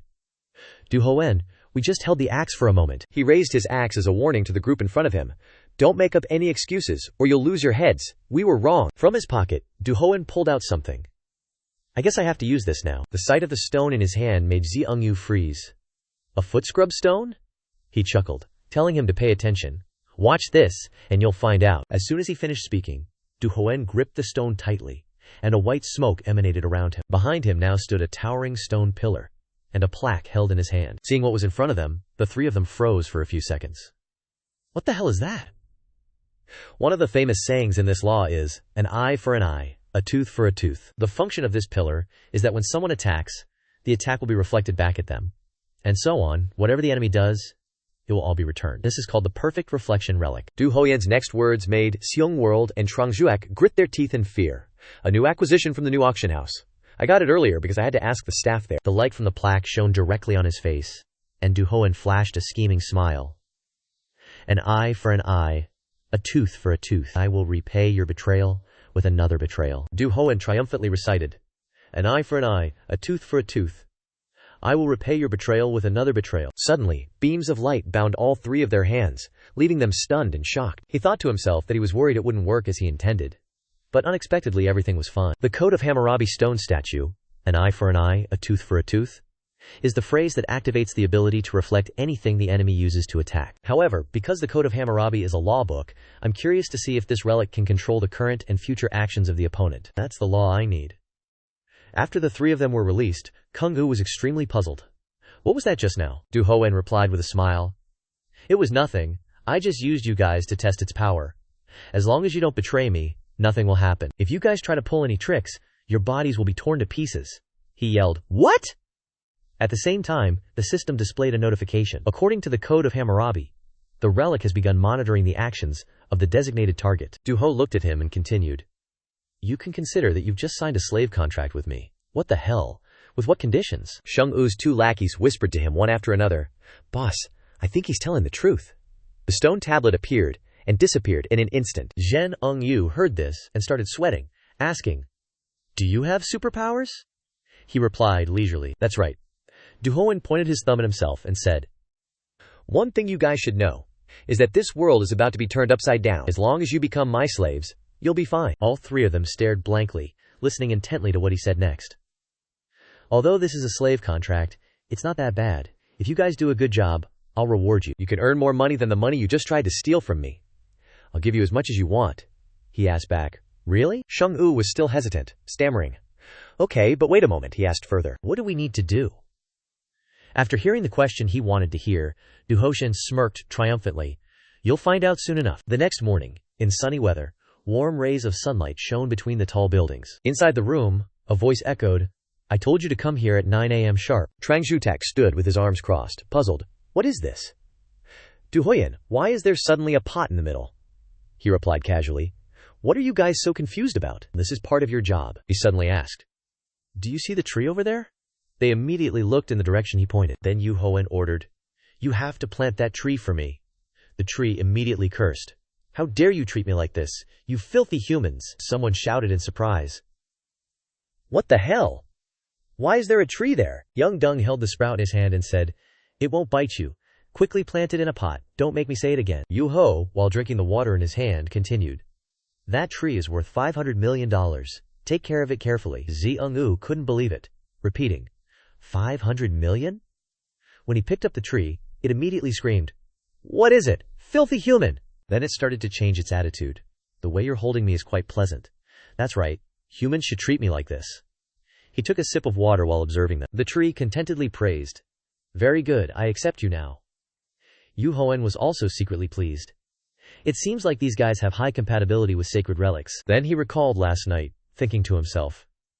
It was so difficult to make a deal with the divine tree last night, but it was too noisy so I couldn't sleep at all. Miracle medicinal trees hate domineering owners, and often prefer those who are more harmonious. He looked ahead, at the newly acquired coolies who were diligently and noisily working. Bring out the hall, use that hall. Duhoen was even more pleased. It seems like these guys are the perfect nannies for the miracle medicinal tree. He smirked, thinking to himself. I assigned them the task of taking care of the tree simply because I didn't like taking care of it. Who knew these guys would be so suitable for this task? Suddenly, the phone vibrated. A string of numbers appeared on the phone. Yu-Ho thought to himself, whose number is this? Quote, answering the phone and greeting, hello. Then he thought, although I don't have this phone number saved, it feels surprisingly familiar. A voice from the other end of the line rang out and introduced. You're Seo Duhoen. I'm the CEO of Thuong Long Quo Tun. Yu-Ho finished listening, smirked and questioned. Is that so? What does the esteemed CEO want with me? He thought to himself. This is his private number. If he's calling me, that means he's started investigating me. Ted Jun spoke. I want to get straight to the point. I heard you were the one who bought the almond tree from Irene Hen. He immediately realized the guy's intentions, cursing to himself. That bastard! He gets information fast. He continued. I want to talk to you about this matter. Duhoen said directly. If it's about that tree, then I have nothing to say to you. I'm very busy right now, so I'm hanging up. CEO Kuan Tae-jun, and then he decisively hung up. He was a bit surprised by how straightforward he was. Immediately, Tae-jun angrily gritted his teeth and cursed. This bastard! Si Unun, standing opposite him, was sweating and worriedly asked, Is there a problem, Chairman? The conversation didn't go well. He slammed the phone on the table and shouted, He didn't even bother listening to me and hung up. Damn it! Seon asked again. He hung up? Right after that, he angrily cursed. An idiot. He probably doesn't recognize the chairman. You already introduced yourself as the CEO of Thuzong Long Corporation. Tae-dun turned his head away, muttering a curse. God damn it. After a moment, he spoke again. Even though he's like that, he still possesses that almond tree. Among all the sacred relics, it's the strongest thing I've ever seen. We should have gotten it at all costs. If it wasn't for you, I would have fought to the end. Sichun frowned in fear after hearing that. In the next second, he lowered his head, forming a 90-degree angle to apologize. Please forgive me. But Siyun was secretly thinking the complete opposite. Come on, is this my fault? I only made a judgment based on the situation. He darkly calculated to himself. I need to find some way to solve this problem. This is an opportunity for the chairman to acknowledge my abilities. Then Siyun spoke confidently. I will take full responsibility for this, and find a way to retrieve that almond tree, even if my hands get dirty. I will bring the almond tree back for the chairman. He raised his glasses and smirked slyly. He's just a normal person. This is a piece of cake. Please allow me to use some of the sacred relics in the company's vault. Scene changed to room 411. Inside the door, voices were constantly heard. The person you just talked to was the CEO of Thuong Long Corporation. Do you know who that is? But Yu Hoen hung up on him. Kung Yu angrily shouted. You idiot! Don't you watch TV? He's the most powerful person in this country. He tiredly thought to himself. Noisy. Yu Hoen, holding the axe in his hand, gave them a sharp, threatening glance. "You dare lie to your master? Do you want me to use this axe to execute you?" Yu saw the scene, and cold sweat poured down his head. "Sorry, I just meant to." He interrupted him. "I'm going out to take care of the tree, take photos, and constantly monitor the tree's growth." Zheng-yu heard he wanted to go out, forced a smile, and waved goodbye. Before leaving, Yu Hoen left behind a warning. "Try to pull something and see what the consequences will be." He irritably replied, "Damn it, I know." He walked in the silent hallway, pondering that the Kuon was the type of person who would get what he wanted at all costs. He will soon find my location and steal the miracle medicinal tree if I want to ensure the tree's safety. Holding the silver axe in his hand, he decisively thought that he had to strike first. Yu Hoen walked down the street, calculating to himself. The silver axe has reacted. That means he's made his move. I'll go to an open place to lure out the follower. Finally, Yu Hoen seemingly bumped into him. He was sitting in a cafe, drinking his coffee, when he suddenly saw Run Seun outside, talking on the phone with someone. He thought to himself, "Run Seun. He came alone. Looks like they're underestimating me." "Wait." He paused, thinking further. "He's carrying the holy relic. I can feel it." Yu Hoen smirked. "If that's the case, then—" In front of the bar, Seun said impatiently to the person on the other end, "How many times already?" He yelled angrily. "How can I still believe you? Is it that hard for you to find one person?" He walked into the bar, grumbling, "If you keep screwing around like this, don't even think about getting a bonus." Suddenly, his eyes accidentally met someone's. The back of that person was none other than our male lead. Sikun happily thought, "There he is." He smiled and walked over, raising his hand to ask, "Excuse me, are you Yu Hoen?" He smugly thought. He took the bait, idiot. Yu Hoen drank the wine in his hand, ignoring him, thinking, "He doesn't realize he's already stepped into my trap." Seryun saw that he was being ignored, and the smile on his face suddenly vanished. His face was full of veins, cursing angrily. "Bastard, I know he heard me." Seon asked again, annoyed. "Excuse me, are you Yu Hoen?" An awkward silence ensued once more. He slammed his hand on the table with a loud bang, angrily asking, "Are you deaf? If someone's talking to you, the least you can do is answer." He whipped his head around, shooting him a cold glare. The employee standing nearby, startled by the loud noise, also turned to look. Yu Hoen kicked Sishun, causing him to stumble and fall to the ground, yelling in pain. He looked down at him, smirking. "Where did you learn that behavior? Yelling in someone's ear the first time you meet them? If you want to talk business with me, ask politely." A wave of energy emanated from Siyun. He roared furiously. "You're the one who started it." He thought to himself, "I can feel the holy relic getting stronger." In the next second, a cunning smile bloomed on Yu Hoen's face. "I'm going to snatch that holy relic." Yu Hoen flashed back. "Lao Jun discovered that I possessed the immortal herb, but just as Yu Hoen thought, he sent someone to hunt me down. However, the ones who received that task were only Run Seun and him. Although he is quite skilled in using the holy relic and carries a number of them, it's still not enough." Seun stood up, brushed the dust off his body, and cursed angrily. "Bastard, how dare you hit me?" he thought, annoyed. "If he only sent Run Seun like this, it means he still underestimates me. In that case, I'll just snatch all of this guy's holy relics." As soon as the thought ended, Yu Hoen curled his lip into a contemptuous smile. "You should have asked more nicely." He paused, then continued. "But you have something important to say to me, so I'll listen to what you have to say." After hearing that, he couldn't contain the anger within him, snarling, "Bastard!" Seemingly having calmed down, Sun Yun, although he still couldn't hide the discomfort on his face, still began to discuss. "I will let this matter pass for the sake of the chairman. We met the night before at Macarius, remember? I want to talk to you about that." Yu Hoen pretended not to remember him. "Really? I don't remember meeting you." After hearing that, he was fuming with anger. "Don't joke around. I know you saw me." He pretended to remember, smiled, and pointed at him. "Now that you mention it, I remember. You're that loser who sucks up to that old man." After that sentence of his, he successfully extinguished the last bit of his rationality. Siyun's raging anger caused the glasses he was wearing to crack. He screamed shrilly, "What did you just say?" Yu Hoen, in the face of that ferocity, calmly looked at the system panel. He glanced at the system panel, secretly pleased. Just as I predicted, this is his weakness. Jun Seun is easily swayed by the words of others. Although he puts on a show on the outside, he has a huge inferiority complex inside. He used to be the heir to a large company, but because he did some stupid things, he was stripped of his inheritance. Thanks to CEO Jun, he works hard under that old man because he wants to be recognized by him. He had never knelt before anyone. When Yu Hoyan was working at Thuzonglong, that bastard tried every means to oppose him. But if you poke his sore spot, he will get angry and lose control. In the past, Yu Hoen accidentally poked Siyun's weakness, and he got angry and threatened him with a stick. "Are you done talking? I won't let this go, you." Before he could finish his sentence, he turned around and left, feeling bored. Behind him, he kept screaming shrilly, "Stop right there, I'm talking to you." Duhoen concluded after recalling the memory.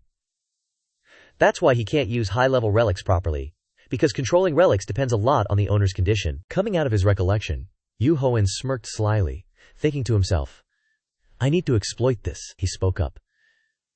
"Come to think of it, CEO Jun contacted me, but you see, I really need the elixir. What do you think I should do?" He angrily gritted his teeth and asked, "What nonsense are you talking about?" Facing his anger, he casually put his hand in his pocket and replied, "I'm saying there's no way I'm going to give up that tree easily." Duhoen continued, "If you ask politely, maybe I'll give it to you. I was gifted that tree, so I can give it to you if I want to." He frowned and cursed. "Bastard!" Seemingly unable to do anything else, Sichun had to compromise and beg him. He bowed his head low and pleaded, "Thank you for your cooperation, please. Can you give me that tree? It's a very important item for our company." On the outside, he pretended to compromise and beg, but in his heart he was secretly cursing him. "Bastard! Just wait. After I get the tree, I will tear you apart." Duhoen suddenly threw his head back and laughed loudly. "You really believe me? I wish I had such an entertaining guy as my subordinate." He was so ashamed that he became angry and shouted, "How dare you!" At the same time, he took a bottle of yellow liquid in his hand and flipped open the cap. Seon rushed forward with the bottle, wanting to splash the liquid in the bottle on him, and shouted angrily, "I knew it! I should have acted from the start! I will turn you into a slave and kill you." You remained calm as usual and chuckled a few times. "You're really going to use that?" He gritted his teeth and splashed the yellow liquid on him. Duhoen didn't bother dodging and smirked, saying, "I don't think you should." He looked at the bottle in his hand, doubting his life. Why isn't it working? The next second, he raised his hand and grabbed his head, slamming it hard on the floor. While slamming him, he gritted his teeth and asked, "I warned you, didn't I?" Seon cried out in pain, "Ouch, my nose!" He explained to him, "Of course, it doesn't work. After a person's ability to control relics decreases." Before he could finish his words, the system appeared. "The opponent has lost control. The ability to control relics has decreased from AN to DEN." He struggled to ask, "What the hell? You know about relics?" He took the bottle from Seon's hand and replied naturally, "Of course I'll take it then." He screamed, "No." Duhoen smiled and looked at the bottle, saying, "So you are a relic of the domination type. Now your new master is me." It asked, "Who are you?" "A human," it continued. "Your control ability is not bad. I will obey your orders." The next second he poured the yellow liquid on Seon. He screamed and begged in vain, "Stop! Anything is fine, but please don't do that." Seeing him in such pain and despair, Duhoen felt a surge of exhilaration, and a dangerous smile bloomed on his face, thinking to himself, "This relic is a zombie powder of dark sorcerers. Apart from being an A-rank relic, it has a very good ability. Dark sorcerers in Africa can control others. They turn those who are guilty into zombies. This rumor is spreading, and this drug appears as proof that it is true." Duhoen smiled smugly as he looked at the miserable Seon lying on the ground, secretly gloating. "If you touch or inhale this powder, you will temporarily lose consciousness and become a mindless zombie controlled by the relic. Serves you right." He left him lying on the ground and turned to leave. This will slow down Kuon's plan. I should quickly pack my things while there is still time. It's time to leave this place. Cut to the scene of Taejun, who is now angrily grinding his teeth, a voice asked. This is his man inside the prison. Sekun's eyes were white and vacant, having lost consciousness, and he looked at him in annoyance and silence. Taejun then sighed, not bothering to answer, and turned to leave. The person next to him spoke up. "I'm asking." The two subordinates immediately responded. "That's right, it's department head run." At this time, the news was full of reports about a naked man running in the street, trying to sexually harass people, but he was arrested by the police and imprisoned. Chi-jun finished reading and angrily gnashed his teeth, growling, "That bastard!" Suddenly, someone shouted, "Chairman!" The subordinate hurriedly asked, "What should we do? They won't let this go easily. It seems department head Run is still not sober." He irritably said, "What else can we do? Just comply with their demands. If this spreads to both the US and South Korea, my reputation will be tarnished because of this scandal. How dare he do this?" Then he loudly ordered, "Quickly retrieve the sacred artifact that bastard is using." Suddenly, a subordinate said softly, "You see?" they said. When they found department head Run, they said he didn't have any sacred artifact with him. It might have been confiscated by the police or stolen. Chi-jun was shocked when he heard this. "What?" the subordinate said, sweating. "We will start investigating the places department head Run went through." Turn objected. "No need. It's obvious that whoever turned Ron Si-jun into that state took all the sacred artifacts." Both subordinates asked in turn, "Why would department head Run be like that because of someone? Department head Run is very good at using sacred artifacts. Who could do that? He answered without thinking. It must be that bastard. Seo Duhoen. He must have a powerful corporation backing him, or he's extremely skilled in using sacred artifacts. Turn immediately ordered. Call my lawyer! Lena, he smiled sinisterly. He's just a kid. Just give him a little candy, and he'll be obedient. Scene changes to Markaren International Airport, Las Vegas. Seung-woo asked, What's wrong with Duhoen again? He stared at the phone intently, not even giving him a glance, and said, I thought I told you to call me, big brother. He stammered. Right, big brother. Duhoen suddenly warned, Don't lose it. That bottle makes us a lot of money. Seo shook the water bottle in his hand. It doesn't look valuable at all. He looked at the phone, smiling to himself. I can get some sacred artifacts in a place like this. Now I need to bring them safely back to Korea. Looking over at the suitcase full of sacred artifacts inside, he calculated. The sacred artifacts I collected in Korea are the Egyptian funeral knife, golden axe, silver axe, and cloak of escape, the Muramasa at my CS auction house. I got the Code of Hammurabi, Spear's pen, Marie Antoinette's necklace, and finally, the elixir of Emperor Qin. I also got zombie powder from Jun Seun. He also had the foxtail and Homerose's glasses. Duhoen smiled, satisfied with his achievements. This is more than enough money for me to continue searching for sacred artifacts. Now I can get even more sacred artifacts. Suddenly, a girl's voice got closer and closer. You are Se Juen. I am the senior lawyer of Thusong Long Corporation, L. Gina. Facing him was Jin Ah with a cold face. Du Hobian wondered, what does he intend to do? Jin Ah boldly asserted, We know you possess things that belong to Jun Seun. It's useless even if you deny it. Then she carefully pushed out a transaction book and softly offered, Our chairman has thought a lot about your skills, so I'm here to offer you a job. We want you to work for the excavation team of Thuong Long Corporation. No matter how enthusiastic Jin Ah was, he just sneered and said, I was wondering why you came here. Hearing this, she paused. Du Hogan continued, So you came to give me a slave contract. The word slave unintentionally grated on Jin Ah's ears, so she immediately retorted, You're using words a bit too harshly. You won't get a better offer than this. We will pay you $100 million. Not only that, you have an annual salary. He leisurely sipped each drop of orange juice while calculating the potential value. She still persisted, using all sorts of words to lure the fish. We also won't interfere in your daily life. Your job is just to be associated with Thusong Long Corporation. And at this moment, Duhoen slammed the glass on the table, interrupting her unfinished enthusiasm. What if I refused that offer? However, it had no effect on Jen at all. He curled his lips and said bluntly, You see, this offer is worthless to me. I know exactly what that old man is up to. Jin Ah was upset after hearing this, and unhesitatingly corrected him. You, Seo Duhoen, I'm just giving you advice on how to talk to people. Please use your words wisely. It's not only good for you, but for everyone else too. I'm overlooking this because you are still young and don't have much life experience. At that moment, Jin Ah's eyes were extremely serious, with a hint of subtle implication. Had she thought about the consequences of her theft if the CEO were to take action against her, such as an accident in the street, a disappearance without a trace? She emphasized each word to show its importance. There are many such cases. You disappear without anyone finding you. Don't think she's an exception. But all that was just like the wind blowing past my ears. Yu Hoen even teased her.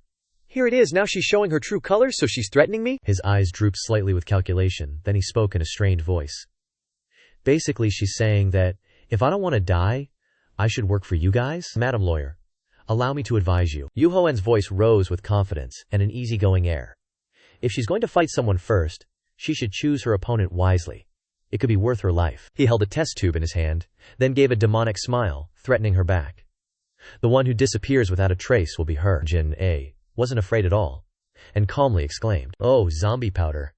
At this moment, a forced smile of anxiety was clearly visible on her face.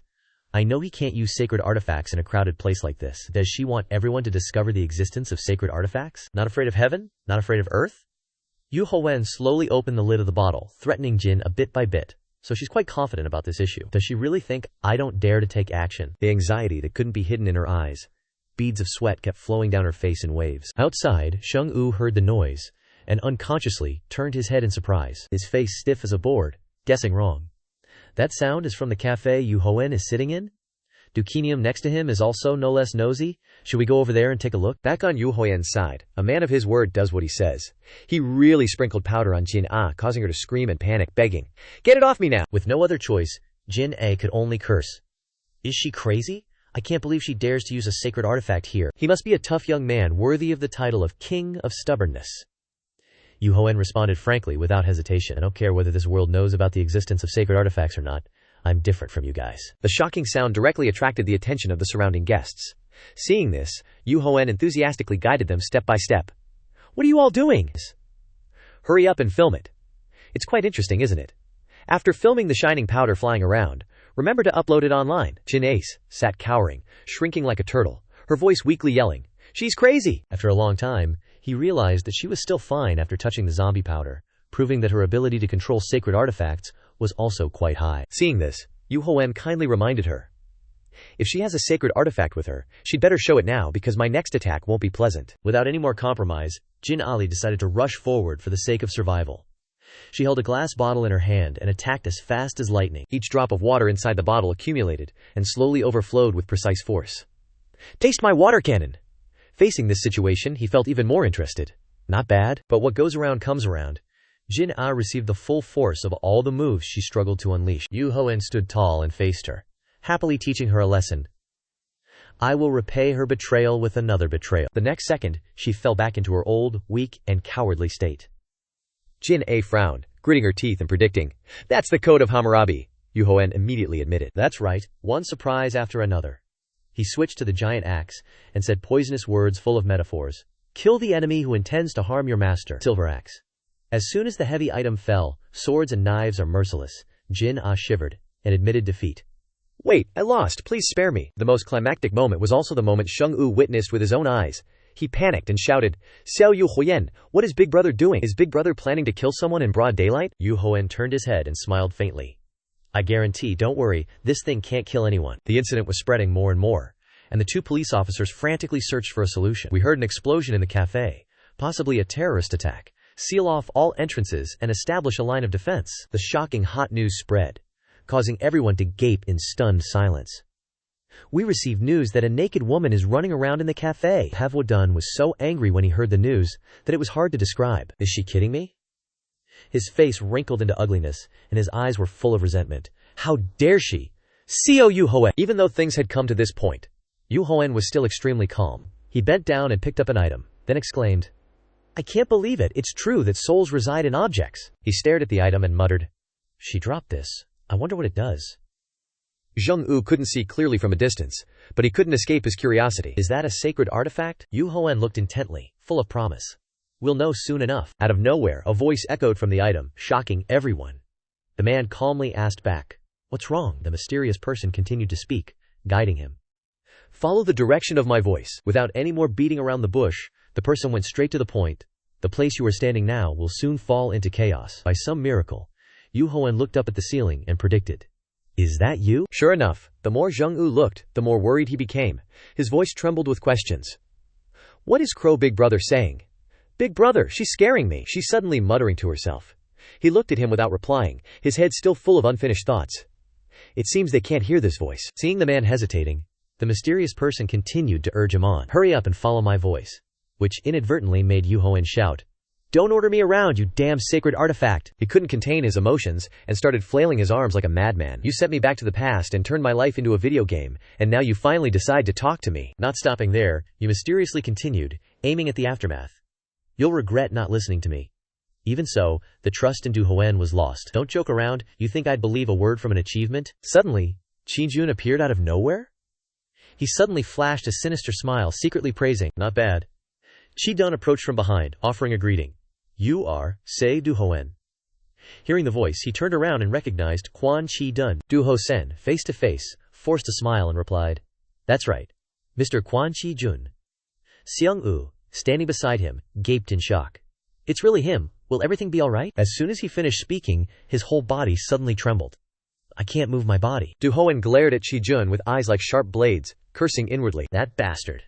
An aura of danger radiated from around his body. Seeing the situation wasn't looking good, he carefully pulled a small knife from his person. Without thinking twice, Duhoen dashed towards him like an arrow. Instantly, the small but mighty knife was at his throat, freezing him in place. Seconds later, he whispered in Qijun's ear, "You're making things a little difficult, Mr. Qijun.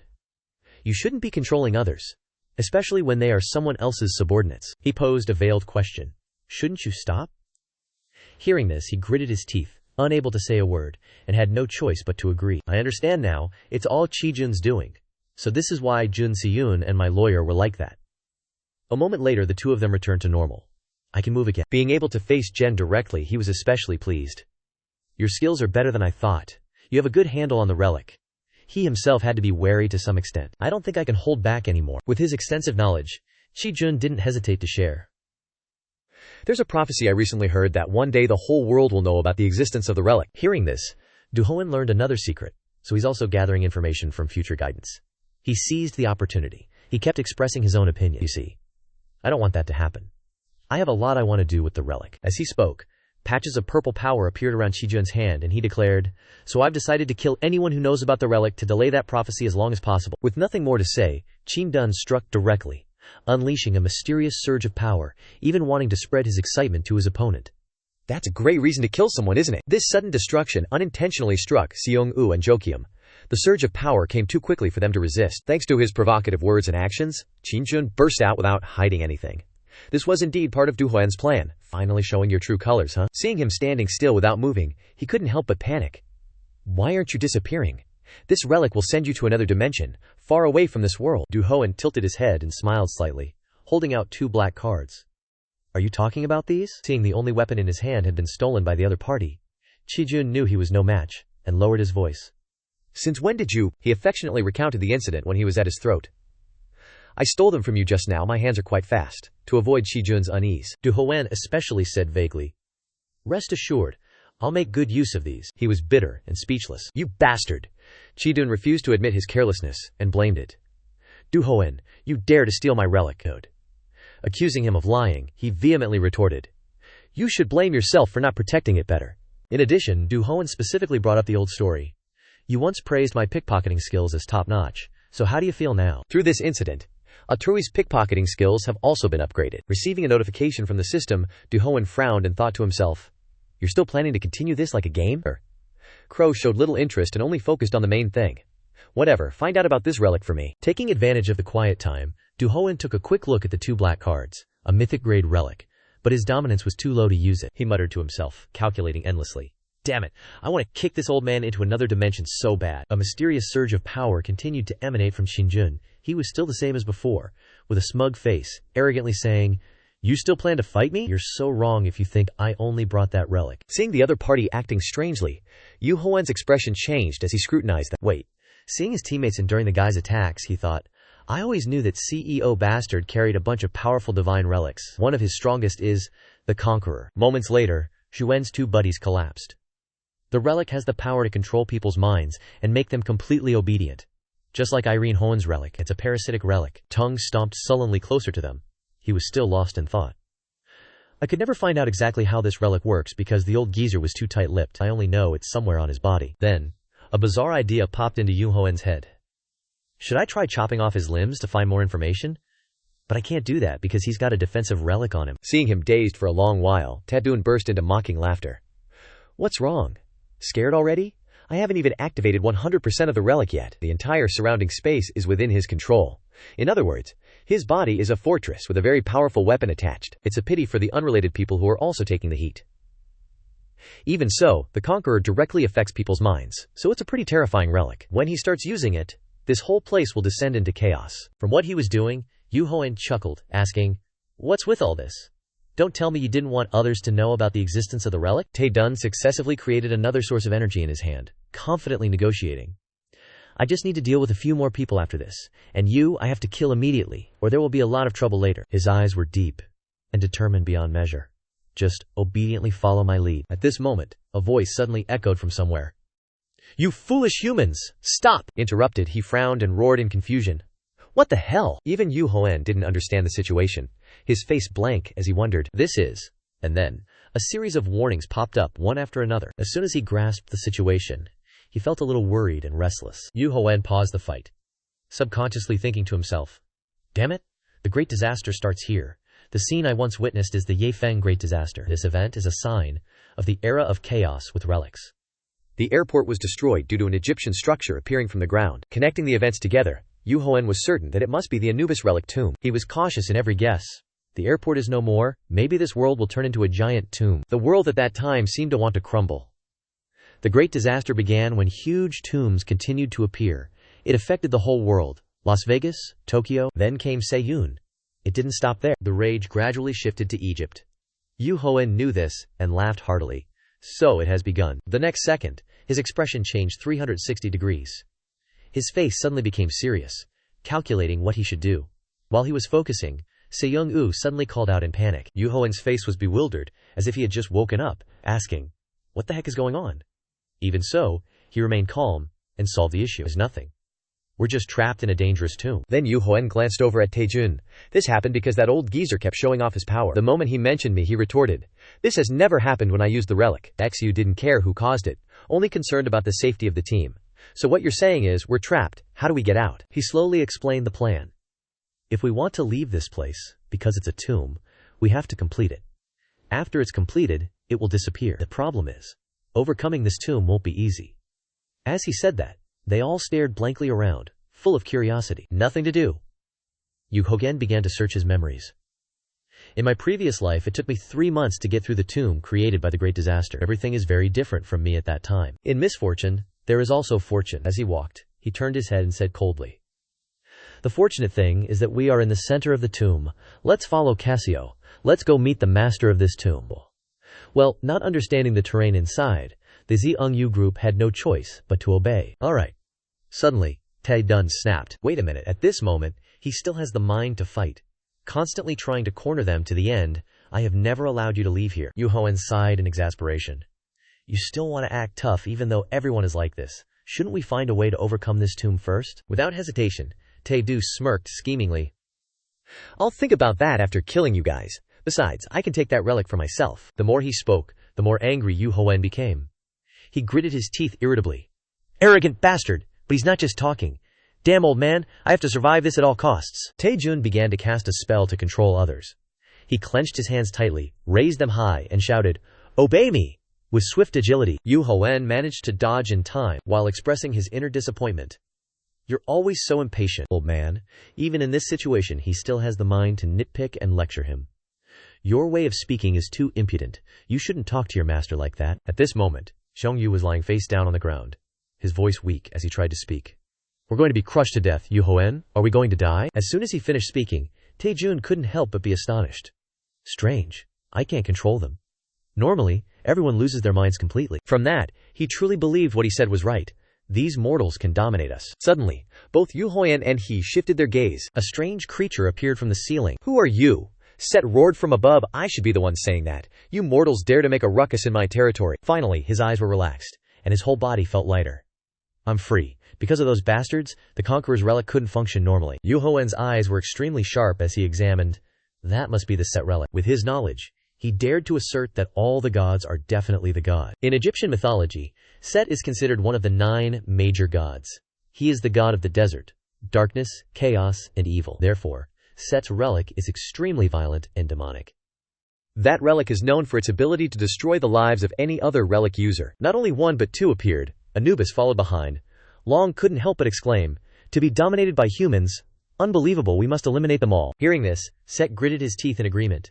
"Of course, we will kill all these mortals." Xiong-yu seemed enlightened, his mouth widened. Another one appeared.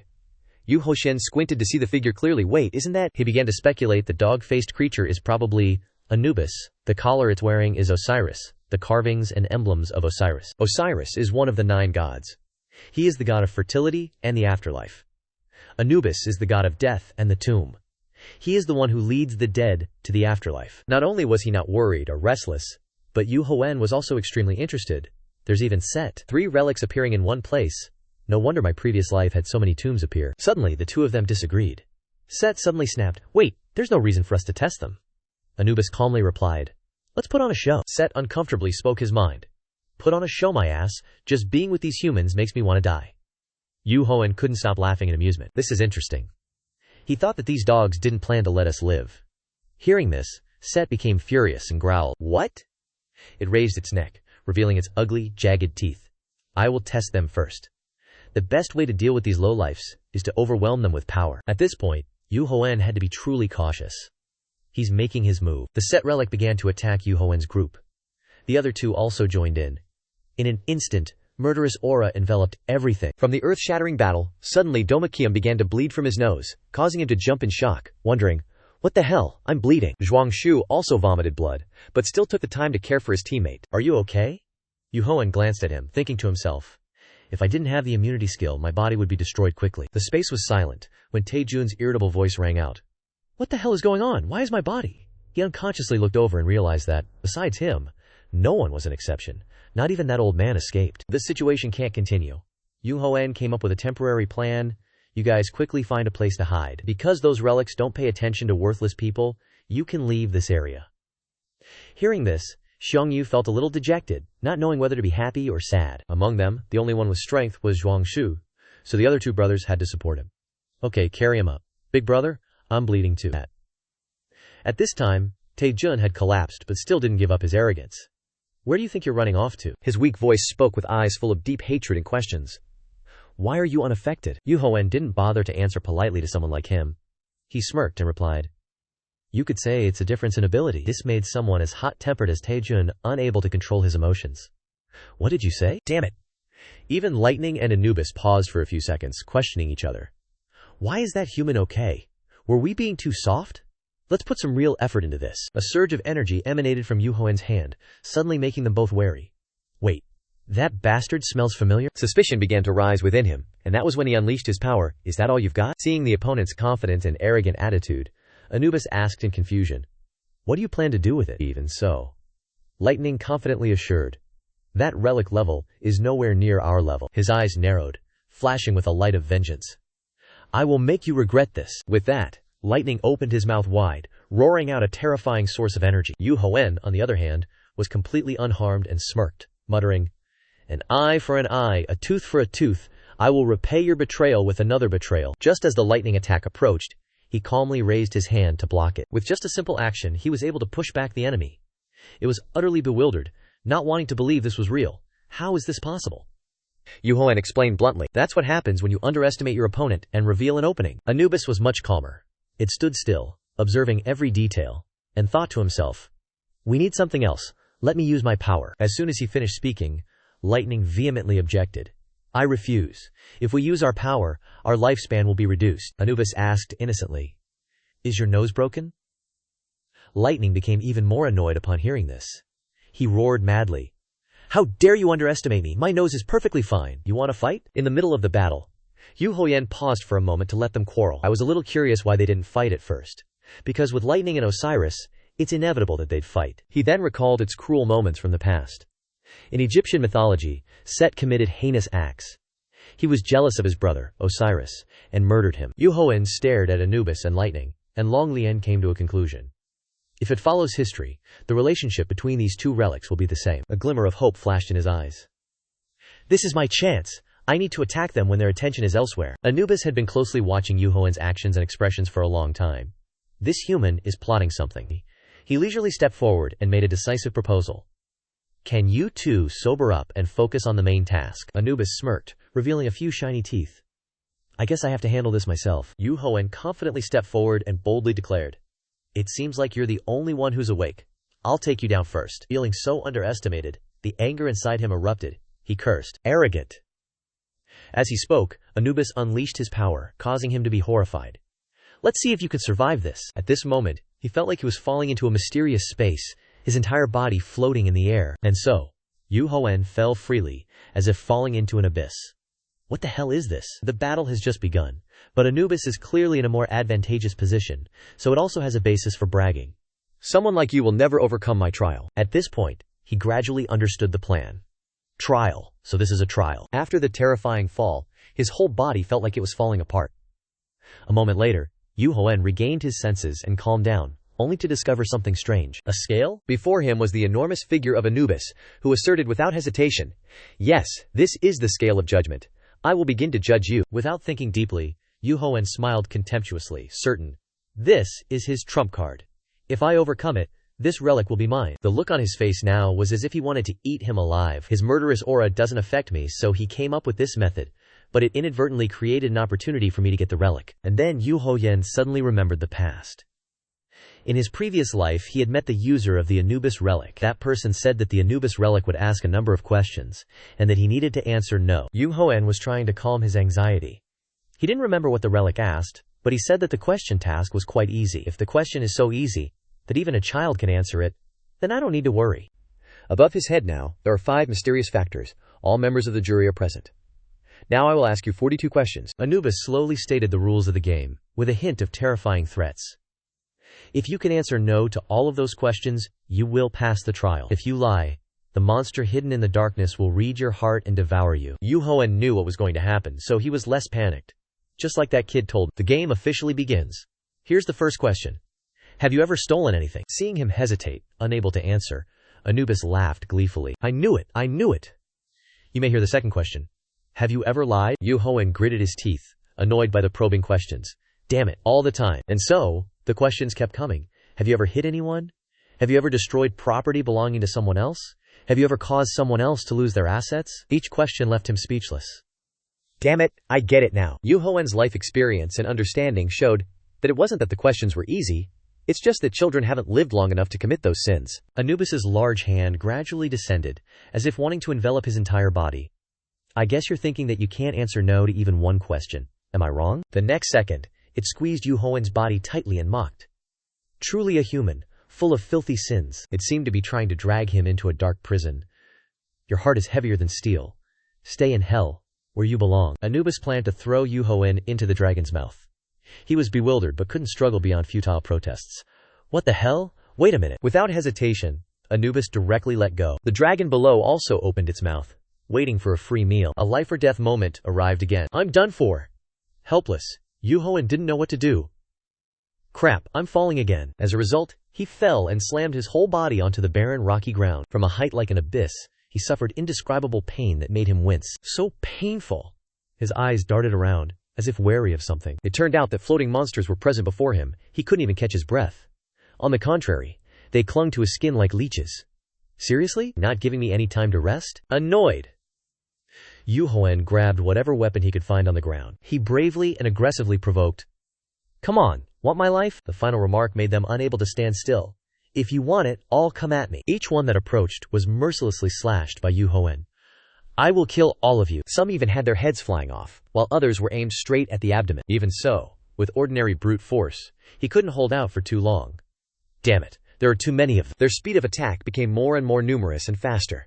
Duhoen, already struggling, skillfully used his weapon to block their gaping jaws. But it wasn't just one. Many more were rushing after it. Duhoen gritted his teeth, exhausted. This is the end. I'm going to die again. Suddenly, a voice echoed. It seems like you need help.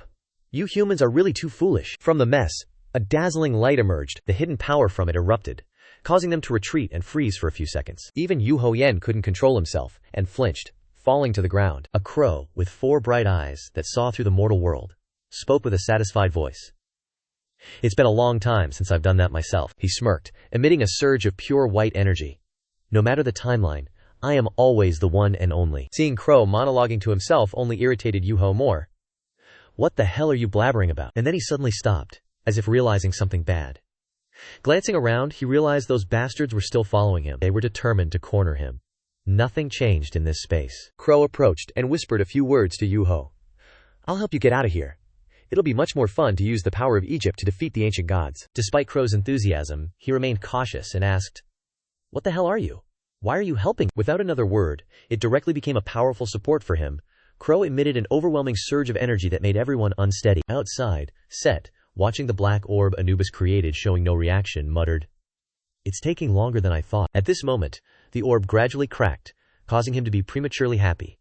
Is it finally done? But when he squinted to look closer, the truth was different. No, something's not right. The judgment space created by Anubis is being torn apart. What? Turin weakly lay sprawled on the floor, still craning his neck to exclaim, You believe a mere mortal can do that? Seconds later, the space immediately exploded. Shocking Set. Impossible! He gasped in astonishment mixed with unease. Wait, isn't this the power of the sun god? Seeing Crow standing proudly beside Duhoen, Set realized his suspicions were completely correct. I knew it. It's that bastard, that damn Crow. In contrast, Anubis officially collapsed in the arena. Sax desperately called out in vain, Anubis, what's happening? Get up! Anubis's whole body was limp. Without any strength, it was too clear. That Crow freed the human. I'm sure he was imprisoned. Why is he here? Unable to contain his emotions, Sax roared. I still remember you siding with humans to destroy our brothers and absorb their energy, you filthy bastard. Duhoen wasn't sure, so he turned to ask Crow. What they said is true? Even with a bit of weak energy, Anubis still managed to urge, Sak, use our energy. We have to deal with this and warn the others. At this point, Set gradually turned into a ferocious beast, his eyes blazing, his teeth bared in resentment. Damn it, nothing can replace it. I will sweep away everything that dares to stand in my way. He targeted the opponent and fired a precise skill, and then everything exploded in a chain reaction. Yuho, in contrast, stood still in shock as Crow tried to dodge the attack. The skulls under Anubis showed a bit of reaction. This is only in this space and this timeline. The dead are rising all over the world. Faced with the current situation, Crow sighed wearily. I can't help you any further, human. Yuho smirked. That's enough. I know, I don't expect anything more. His attitude and demeanor inadvertently created an emphasis in Crow. You're not afraid? Do you have a plan? Crow deliberately repeated the impossible situation. Everyone has fled. There is no way out of this tomb. But Yunho didn't think so. You think I'm asleep? He bravely held the sword firmly in his hand, his imposing manner ready for battle. I'm different now. I can use my relics. Yuho smirked confidently and made a prediction. And I know they're somewhere around here. Their true forms are ordinary objects that can't move on their own. Am I wrong? Those dead people who were moving suddenly stopped. At this moment, Crow's eyes twinkled with anticipation. This is going to be fun. I'll sit back and watch what happens next. Human! The skull monsters were hit by Yuho's attacks, one by one. He rushed forward and swung his sword decisively, perfectly accurate. Each slash brought down another enemy. The others standing outside stared in disbelief. Look at that human having fun. Besides, Set's stake and Osiris's hourglass were not worried. He has his limits. The army of the dead is endless. As soon as he finished speaking, Anubis's Ankh suddenly shifted negatively. What? What is this? His teammates kept urging, Focus, Anubis. We will deal with him in your name. Even though they are weaker at the moment, their team spirit is quite formidable when in danger. Try harder. Good idea. Let's destroy him once and for all. Suddenly, they screamed with all their might. Ribbons wrapped around their bodies at this moment, tightly binding them from head to toe, with only their eyes shining to create emphasis. Yuhoen looked up and sweated profusely. What is this group? They attacked one after another, and he quickly dodged each blow. He tried to put his hope in his sword swings, but it was no use. The sword directly stuck to them, and the move had no effect at all. Yuhoen's mood must be chaotic at this moment. It's tougher than he thought. Thinking carefully, he took out a small weapon from his body. It's okay, I have another knife. As soon as it was revealed, they smelled something familiar. This energy feels like home, connecting many things together. Yuhoen gradually dug out some important information. This knife belongs to the person who takes care of the funerals for the Egyptians. You react like this because you are also Egyptian relics. A satisfied voice sounded. Lord Anubis is near? It feels so powerful. Without any fear, he suggested. Can you find him? Go say hello. The bandaged figures happily replied. Good idea. Yuhoen walked forward confidently. Lead me to him. Being embodied in a new form, they were much more satisfied. It's so comfortable in this big form. I have more empty space in here. Anubis wondered in dismay. The two of you are using my power? They didn't hesitate to admit. That's right, we have no other choice. After a series of events, he finally woke up. I don't know why, but the Crow Scythe relic has reappeared. It turns out I was defeated. Anubis tried to stay calm, telling himself, that's right, it appeared at this moment, not good at all. I have to warn the others. As soon as he finished speaking, Yuhoen's slash hit him. Inside was Set, who was cut in half. It was unbelievably surprising. How did you know? Hitting the target, he grinned with satisfaction. Die! The others watched their boss lose and became restless. Then the others were defeated one by Yuhoen's blows. The poison bottle slowly opened. No way. At this time, there was only one bandaged figure left. He couldn't believe the band would suffer this fate. Lord Osiris. His eyes flashed with increasing resentment, but that was not a burden for Yuhoen. He tried to deal with each one as quickly as possible. The last one was Anubis, who left the Ankh when he was killed. Anubis longed to know the truth, so he suppressed his anger and asked, What is your purpose in doing this? Yuhoen refused to reveal even half a word. Nothing much. He was interested in asking for a favor with a hint of sarcasm. Let me take the challenge again. I think the last result was wrong, but that wish was stripped away by Anubis. I have never done that with humans. Even if you try again, you won't get through. Yuhoen was silent and decided to refute. No, I guarantee you that won't happen. Kindness doesn't work. Then comes force. He pointed his sword at the Ankh and growled, You have to change your list of questions, or you'll be chopped into pieces. At this point, Yuhoen is standing on a balanced scale with a feather. The Anubis relic had no choice but to reopen the challenge. The large scale and 42 jurors appeared again, just like before. He looked at it and kept wondering. Well, not all of them are exactly the same as before. At that time, Anubis weakly and sickly tried to say, Now is the first question. In a short time, Its current form is completely different. It was bigger last time. As soon as Anubis was about to ask, Duhoen rushed over and squeezed his neck, then blocked his throat. "Shut up, dog!" He gently lifted Anubis up and growled with a frown. "You will ask me the question I told you to ask. Understand? This is the first question. Have you ever stolen from anyone?" Seeing Duhoen say it word for word only made it more confused. "What?" It suddenly roared like a madman, its mouth wide open, spitting as it yelled. "What do you mean? You're asking as if you've committed a crime. What's the point of asking such a question?" In any case, Duhoen still tightened his grip on its neck. He indifferently replied, "Like I care, this isn't even a proper judgment. You think I'll die? Answer me." Duhoen sharply suggested, "Repeat my words if you don't want to die," while throwing in a threat. "I will tear you to pieces if you don't obey me." Anubis helplessly collapsed. "Why don't you want to possess us? Don't you care if I'm torn to pieces?" He smirked, a calculating smile spreading across his face. "I will possess you, and if I can't, then I'll just destroy you. If you shatter, then that means we can't be together. Simple, right?" Anubis stared at him, with eyes filled with resentment, its mouth twitching, wanting to curse, and so, with a certain amount of coercion, it had to do as Duhoen asked. "Damn it, have you ever stolen from anyone?" Seizing the opportunity, he relentlessly pressed on, making things difficult. "What? I can't hear you? Speak up!" Anubis was frustrated inside but couldn't do anything. "Damn it, have you ever stolen from anyone?" Seeing it yell at him, Duhoen violently kicked it in the mouth and warned, "Watch your mouth, no cursing. Speak to humans with respect." Thanks to that, Anubis lowered its voice. "Have you ever stolen from anyone?" He didn't hesitate to tell the truth. "Yes." Following that, now for the second question. What should I say? Knowing Duhoen's cunning schemes, Anubis wearily exposed, "You plan to get through all the questions like this?" He looked at it with sharp eyes, affirming, "Of course, you idiot. It was all within a perfect setup. I'll answer yes to all the questions by changing them to my advantage."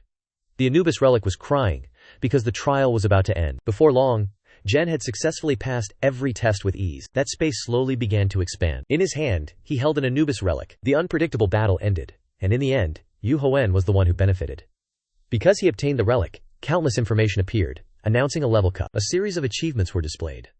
"This crow is happy. How do I use these titles?" Before planning for the future, Duhoen thought it best to clean up the scene first. "All right, clear out this tomb for me." A surge of power was released, resolving everything with incredible force, everything cracking, shattering, and falling non-stop. Taejun, lonely and lost, struggled to stand up, his heart filled with speculation. The tomb is breaking apart. He must have obtained the achievement. He silently watched Duhoen's retreating figure. That kid. Only at the 90th minute did Taejun truly consider him an opponent and become wary. So Duhoen is a very scary skilled person. He wasn't a brat he could play with. If I can't kill him, then he must work for me. After a while, everything was achieved as Duhoen wished. The massive tomb had completely disappeared from the world. He smiled lightly with satisfaction. "Good, now I can breathe some fresh air." Just as he was enjoying the moment of pleasure, Taejun blocked his way. "Hey, you!" He pretended to speak gently, aiming to lure Duhoen to his side. "I didn't recognize your abilities. I apologize for the loss earlier." Taejun extended his hand, offering a sincere invitation. "I want to make an offer. Would you like to work with me?" Duhoen immediately retorted sarcastically. "I thought you wanted to kill me?" He tried to find a way to justify the mistake he had made. That was before we understood each other. At this point, Taejun truly acknowledged his strength. "Relics will change this world. In the new world, people like you have the greatest potential." Every word he offered at this moment wanted to emphasize and ensure. "As the chairman of the Azure Dragon Corporation, I promise to support you fully. You can swim out into the vast ocean. I want to hone your abilities." And then Taejun went straight to the point. "Work for me!" But for Duhoen, this statement instead made him extremely uncomfortable. He pointed the sword straight at the man and snapped. "You dare say, working for you? Right after saying, working together? Is that your real ambition?" Duhoen seized the opportunity to exploit his weakness and turn the tables. "Fine, you'll invest in me, but you'll make me cough up results worthy of your investment, and then you'll kick me away like trash when you want." He knew the man's cunning scheme all along. "All you want is to use me, yet you dare open your mouth and say, working for you? Ridiculous!" With the sharp blade close and the plan exposed, Taejun could only offer a sheepish smile. Seeing that he had hit a nerve, he pretended like nothing happened. "I was just saying, why so sensitive? Right now, I have more valuable things than you. So it seems like you're the one working for me." Taejun was always looking for ways to control Duhoen. But why expect good results from something he invested in with malicious intent? "You scratch my back, I'll scratch yours. That's how this world works." In his heart, he increasingly resented this nasty old man. What a sly old fox. Even so, Taejun didn't give up. "Think carefully. You've gone through countless dangers to collect the relics. You'll find it difficult to handle this alone. He grinned, revealing his pearly white teeth, pointing out a weakness to exploit psychologically. If you get injured, I can talk to the hospital that works for the corporation. Without another word, he decisively rewarded Taejun with a merciless strike. Yu Hoen's face darkened, and he said in a deep voice, "You want to provide me with medical services? I can't stand here and listen to your nonsense." The moment he was close to death, he spoke of the past he had endured. "I still remember the day Bosniakia Russia ended at your hands. You treated me like a slave." Strangely, even though he was slashed, Taejun didn't seem to react at all. On the contrary, he smirked. Before his eyes, Taejun gave Yu Hoen a heartfelt compliment. "Surprisingly, you're good. Quite the swift hand." Only then did he suddenly realize that the splattered blood returned to his body. Yu Hoen stood frozen in shock at this terrifying ability. The cut is automatically healing. Disgusting! This is the power of the relic he possesses. Taejun tilted his head, revealing the cut still etched on his neck, and then whispered, "I agree." Achilles, body soaked in the Stylics, is considered a relic of the heal level. Achilles is a warrior who appears in Greek mythology. His mother is the sea goddess, Jtis, and his father is a human, Beleus. Jtis wanted her son to be immortal like her, so she dipped his body into the Styx by holding his heel. Achilles gained a strong and tough body, but the heel that wasn't dipped in the water was his weakness. From historical stories, Yu Hoen quickly came to a conclusion. Achilles died from being shot in the heel. Therefore, since it's Achilles' relic, that must be his weakness too. He stared at Taejun's glowing body, constantly thinking, "The problem is, I don't know where that weakness is. Even if I chop off his head, it'll still reattach." Seeing the unusually quiet space, he spoke up arrogantly. "Now do you understand that you are only under my command?" His sinister and confident smile revealed his inner thoughts. "I understand your abilities, but you can't defeat me. I don't want to fight. I want to become your ally." In the end, Taejun didn't give up. Isn't it obvious? Not knowing what Yu Hoen was planning in his heart, he just smirked and avoided that scheming gaze. As it turned out, Yu Hoen was focusing his power into the sword in his hand. At that moment the sword was glowing, emitting a large amount of dark blue power, concentrating all the strength. Seeing that he ignored his words, and the strange aura emanating, Taejun panicked. "What are you doing, human?" Yu Hoen questioned powerfully. "Have you heard of the so-called coup?" "That's what I'm about to do." Even though they were enemies, after thinking carefully, Yu Hoen had to admit one thing. "You're right, I should choose to be on your side, but I don't want to."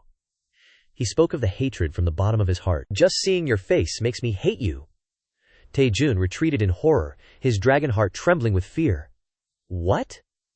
Yu Hoen held the sword tightly and proudly introduced, "Muramasa is a perfect weapon for a coup. It becomes stronger with a more renowned opponent." He shouted with determination, "Let's see if you'll shut your mouth when I stab you with Muramasa at full power."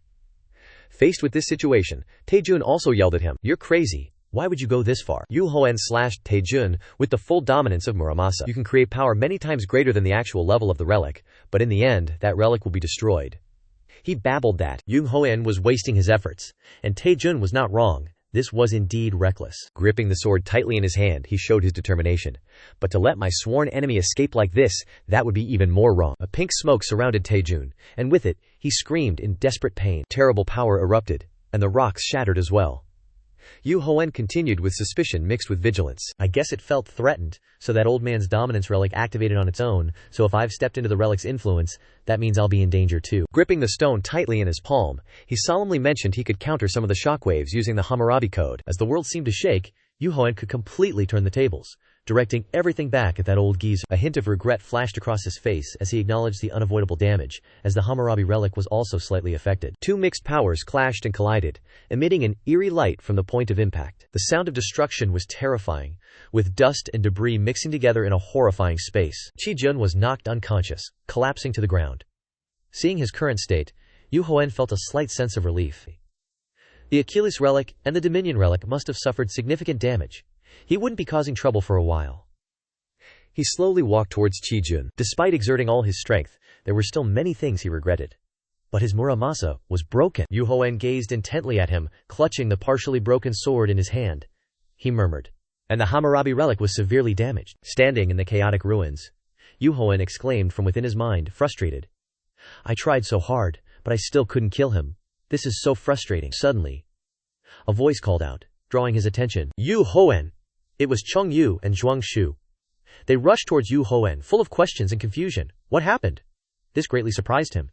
"You guys are still alive?" Chung Yu's eyes widened in horror as he saw the scene before him, and exclaimed with curiosity, "Why are there corpses here?" But the person behind him expressed sarcasm. I wish that was a corpse. Seeing the contemplation evident on Yu Hoen's face, Chongyu immediately asked, "Are you planning to kill him?" He quickly expressed his disgust at everything. "Leave him be. He'll be stuck in the hospital for a while." Yu Hoen also thought to himself, "There's no way for me to kill him anyway." Suddenly, he turned around and answered casually, making Chongyu confused. "I'm starving. Let's go get something to eat." I wonder if any restaurants are still open after that earthquake.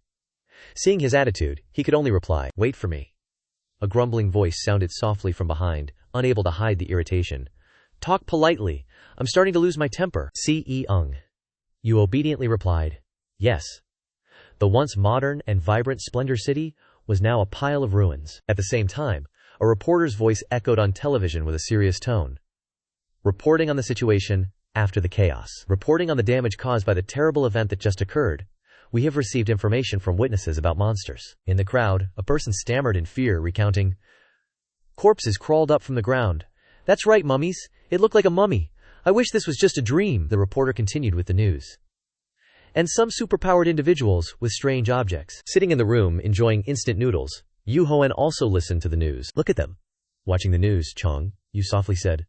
"All the channels are talking about this." Yu Hoen replied nonchalantly. "The whole world will know about relics," piquing his curiosity. "Relics?" Yu Hoen continued to eat noodles while explaining. "Relics are what I put on the bed." Cheung-yu turned to look at the strange things on the bed and exclaimed, "That thing?" He said coldly and confidently, "I told you, this world will change. Those who have good relics will be the ones in power." The moody relics lamented.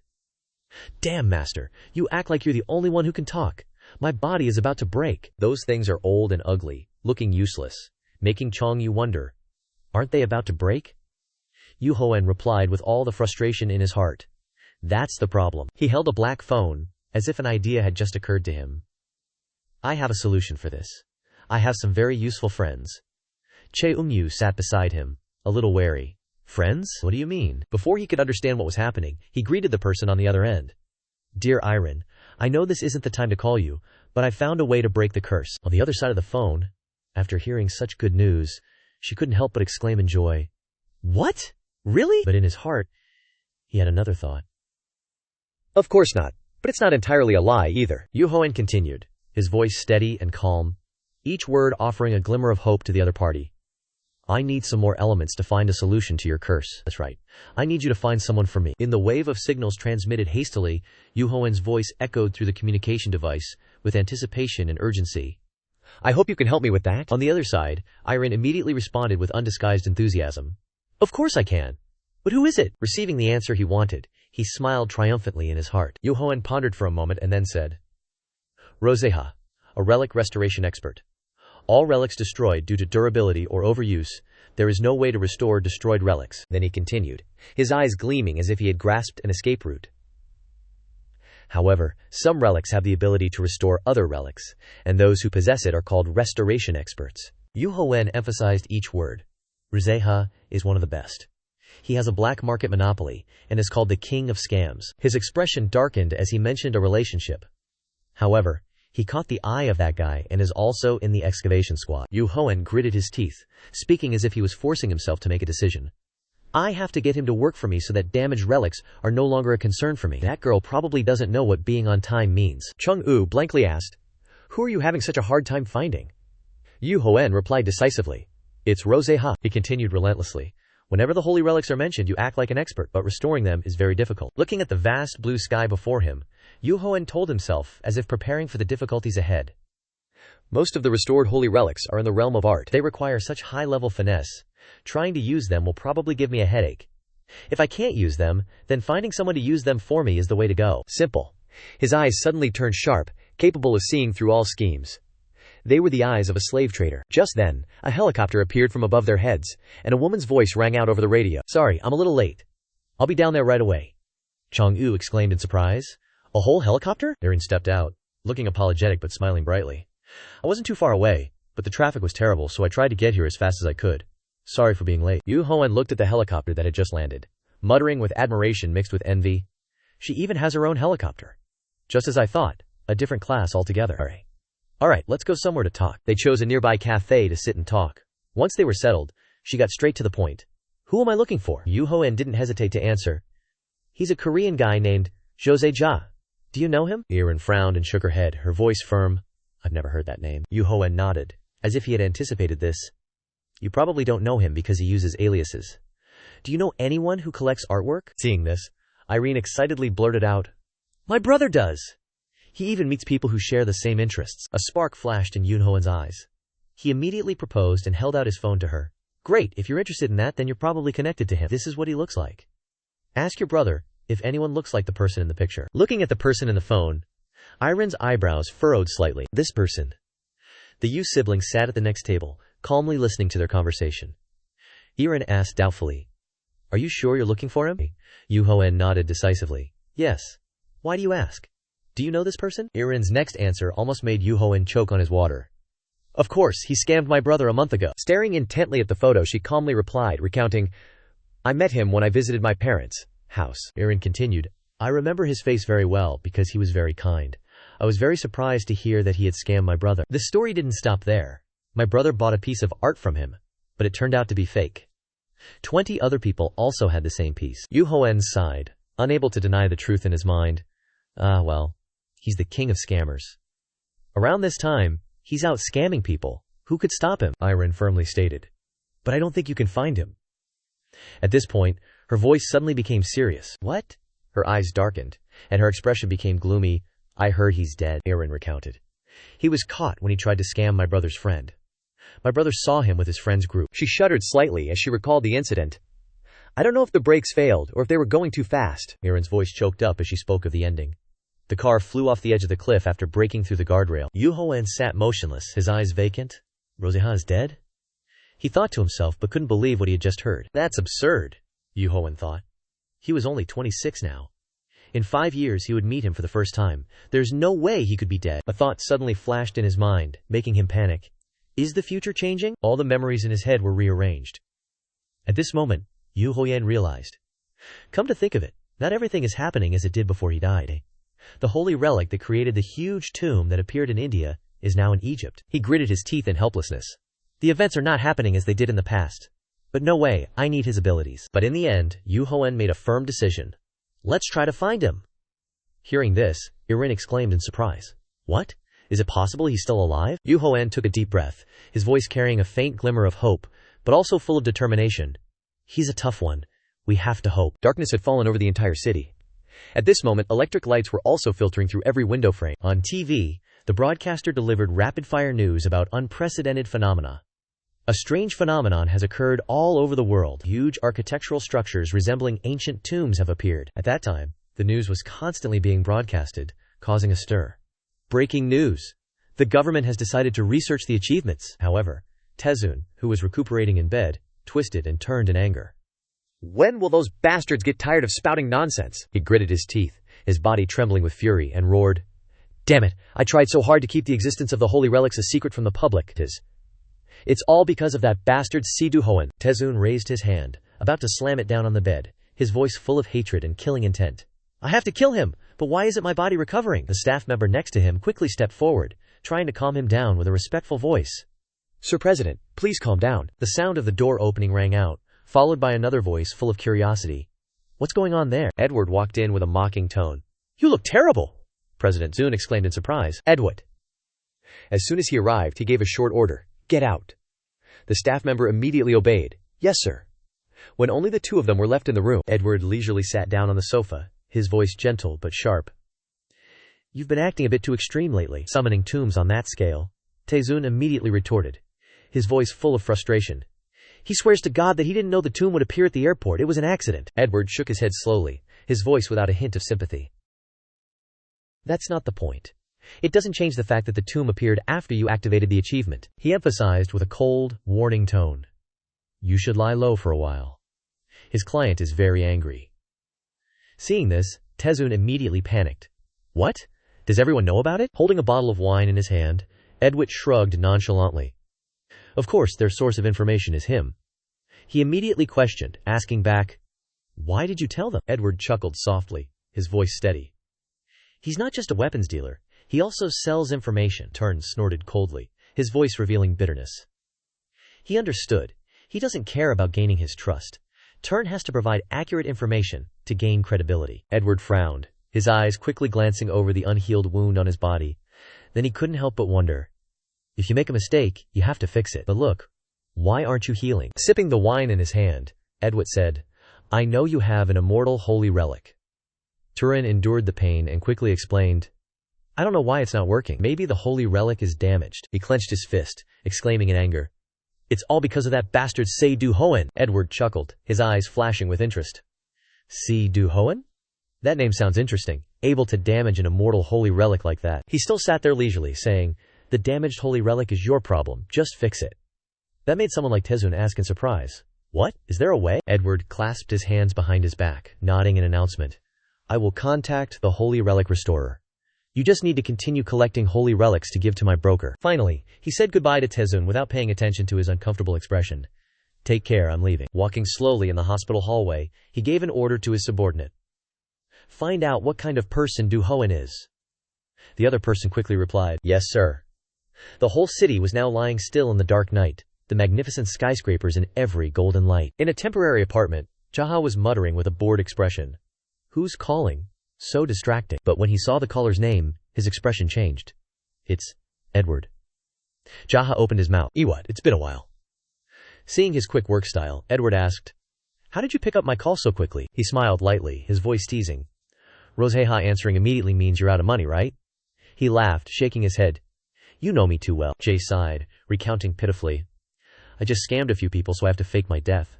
My car is broken, so I have to pay to keep it a secret. I can't go out, I'm going crazy. Edward said something like a joke, but it was true. You've faked so many things, now you're faking your death too. Daha grinned, not bothering to deny it. Is that a compliment? Thank you. Knowing that nothing is free, he went straight to the main point. You're calling me to assign a job? And the answer was as expected. That's right. At this time, he made the request directly. There's a holy relic restoration request. Jaha frowned immediately. Restore the holy relic? I don't like those kinds of requests. Because restoration is tiring. W sneered. You think money is easy to earn? Then he lowered his voice, making it clear what was important. But the requester this time is a big shot. It's Kuo Taejun, chairman of the Shanglong Corporation. Jaha immediately sat up, his eyes lit up. Really? Edward seemed to hit his weak point. You know what? You don't have to worry about commission. Jha nodded repeatedly, happily replying, I'll do it 100%. Thank you, old man. In another place, the three Duhoen people stood in front of a high-rise building. Seungyu carried a bag, with many doubts. This is the address Irin gave us. Do you believe he's still alive? Yu Hohan replied succinctly, each word firm. He's not that easy to kill. Let's go. As they entered, an employee stood up, greeting them politely. Welcome, esteemed guests. A man's voice rang out, cold and somewhat hurried. Excuse me, is Roseha here? Mian-shi looked up, her eyes showing clear confusion. What? She tilted her head, keeping her tone gentle. I'm sorry, but our CEO is not in the office. Yu Hohan stood silently for a moment, then took a deep breath, his eyes shining with intense focus. Is that so? His intuition was acutely sharp as he detected a faint aura, only perceptible to those familiar with it, permeating the space. I can feel Cheng Shi's energy. In contrast to Yu Hohan's polite demeanor, Chong-u angrily slammed his hand on the desk and shouted, He's not in the office? Does that mean he's faking his death? Seeing the situation, Yu Hohan quickly pinched his ear and dragged him aside, whispering urgently. What do you think you're doing, you idiot? Chong-u replied curtly, wincing in pain. We need to talk to her. Leaning close to his ear, he revealed his plan. We're going to be here to lure him out. Use your brain a little. Yu Hohan turned back to the reception desk, saying politely, I'm very sorry. Min-shi suppressed the unease in her heart to maintain the minimum politeness required. I don't know why you've come here, but you shouldn't behave like this. She took a deep breath and said loudly and clearly, Our CEO passed away in a car accident. Before Min-shi could finish speaking, Yu Hohan slammed the black bag hard onto the desk. He feigned regret, running a hand over his face, pretending to blurt out, Oh no, Roseha is dead? What am I going to do with these things? Looking at the bag, she couldn't help but ask curiously, What is this? Inside the bag were old, damaged relics. Mian-ji looked at them with utter surprise. Relics? There are more than 10 relics. High-level relics at that. Yu Hohan narrowed his eyes, looking at the girl in front of him and thought, I can see the expressions on her face. Yu Hohan mused to himself, his lips slightly curling up. Let's end this. Then he said, Do you recognize what these are? Yu Hohan immediately lowered his posture, his tone urgent. Please help me. They're all very valuable but damaged. It doesn't have to be Roseha, but I need someone to restore them. Yu Hohan raised an eyebrow slightly, smiling lightly. To be working with Roseha, you are so lucky. What do you think? Can you repair the relics for me? The pile of old things in front of her may look worthless, but each one contains terrifying power. Me and she looked at them, hesitating for a long time, before pausing slightly and quickly nodding. Please wait a moment. I'll go to the restoration room. I'll be quick. Duhoen curled his lips, his voice soft as if his plan was working. Okay, I'll wait here. He watched the girl hurriedly leave, thinking to himself, I knew you'd be like this. More than anyone, he understood Jaeha and those around him. That girl is Junmin Shi, Joseha's assistant. She's just as greedy as Josej. Just as Duhoen predicted, she wouldn't pass up the chance to snatch the relics from his hands. Rizeja must still be alive. Meanwhile, inside a secret room behind the building, Min Shi's voice echoed softly, full of scheming. Director, we have a problem. Relics? Jaeha on the other end of the line was irritable, not believing his assistant's words, and asked again. What are you talking about? She repeated once more. Someone came here asking the director to restore relics. Sitting leisurely in that room, Jaeha decisively ordered. Turn them away. I'm already busy enough working with the Shanglong group. But Min Shi hastily interrupted. It's not like that. She recounted that he brought more than 10 relics, and it seems like there's even a high-grade Egyptian relic. Hearing this, Jaeha exclaimed in shock. What? Min Shi turned her head to glance at them standing in the lobby, unable to help but feel complacent. They look easy to fool. What should I do? Seeing such delicious bait delivered right to her mouth. How could Jaeha let it go? He grinned smugly. I think I can make some more money. Jaeha quickly ordered Min Shi. Take those relics, and bring them to the restoration room. I'll be there right away. I'll create perfect fakes, and swap them with the real ones. A moment later, Min Shi returned to the waiting room, a polite smile on her face. I'm sorry to have kept you waiting. Duhoen crossed his arms, his voice calm. It's okay. Taking the bag placed on the table, Min Shi bowed slightly, her voice becoming serious. This is an urgent matter, so I'll restore them for you right away. He nodded, expressing his gratitude. Thank you very much, she asked gently, professionalism evident on her face. May I take them to the restoration room to assess their condition? The reason for this is that we need to use machinery to inspect them. Duhoen replied decisively, despite Chung-U's unsightly expression behind him. Of course you can. He whispered anxiously into his ear. Boss, all your relics are in there. What if they run away with them? Min-Him placed all the necessary documents on the table and suggested, here are the estimated costs, and the contract you can read while waiting. With that, she took everything away. Duhoen stood there with his arms crossed, watching his prey fall into the trap he had set. To catch good fish, the bait has to be good too. Zung-U stood beside him with a more serious look than ever before. But you have nothing left to bargain with after offering all the good stuff, right? He chuckled softly, a coldness curving his lips as he replied, You're right about that, aren't you? Duhoen smirked, filled with confidence. Just consider this a gamble. Meanwhile, Mian-He carried more than 10 artifacts, her eyes deep and unfathomable. Duhoen said triumphantly, Let's see if our plan succeeds or fails. Under the pale white light, the stacked artifacts emitted a faint glow, unable to conceal the joy in his heart. Jaeha blurted out, Oh my god, these things are really amazing. He clicked his tongue softly, his eyes lighting up with amazement. This stuff is good. The risk seems high, but Min-Hai still had some concerns. What if we get caught? There's a bunch of thugs out there too. Jaeha, pleased with what was laid out before him, smirked triumphantly. Alright, get out. Let me see if I can make a copy in a snap. Min-Hai understood and quickly replied, okay. He smiled, his eyes like someone who knew victory was in hand. Forging this is as easy as baking a cake. Jaehae rummaged through the necessary items in the nearby crate to carry out his next task. The forgery of a fake artist has shaken the world. Rank B rare attribute. A superpower. That is the artifact that Jaehae has. He uses it to make copies of Jen's artifacts. Jaehae will rely on that and redo it. He began his work of crafting a convincing fake. Just by touching an artifact with something that needs to be forged, you can create an identical fake to the original artifact. This fake artifact partly mimics not only its appearance, but also its function. During that time, Duhoen and a few others sat reading the news in the waiting room from before. His thoughts flowed. The fake artifacts created emit a glow no less than the real artifacts. Others will never notice it's a fake until the half-day duration ends. But I'm in my second life now. Zung-U gritted his teeth in anger as he looked at the paper Min-Hai had handed out earlier. What the hell is this? Is restoring the artifacts to their original state that expensive? Pointing to the invoice, he angrily said to Duhoen, It costs 10 million for each artifact wound suffered. This is blatant robbery. Duhoen gritted his teeth, not bothering to hide his intentions. I don't care. I don't intend to pay anyway. A moment later, Mian-He returned with the same bag, bowing slightly. Sorry to keep you waiting. Duhoen waved his hand lightly. It's okay. How is the condition of my artifacts? She hesitated for a moment, then replied softly. I'm very sorry. But Min-Hai's eyes flashed with regret. Your artifacts are too damaged.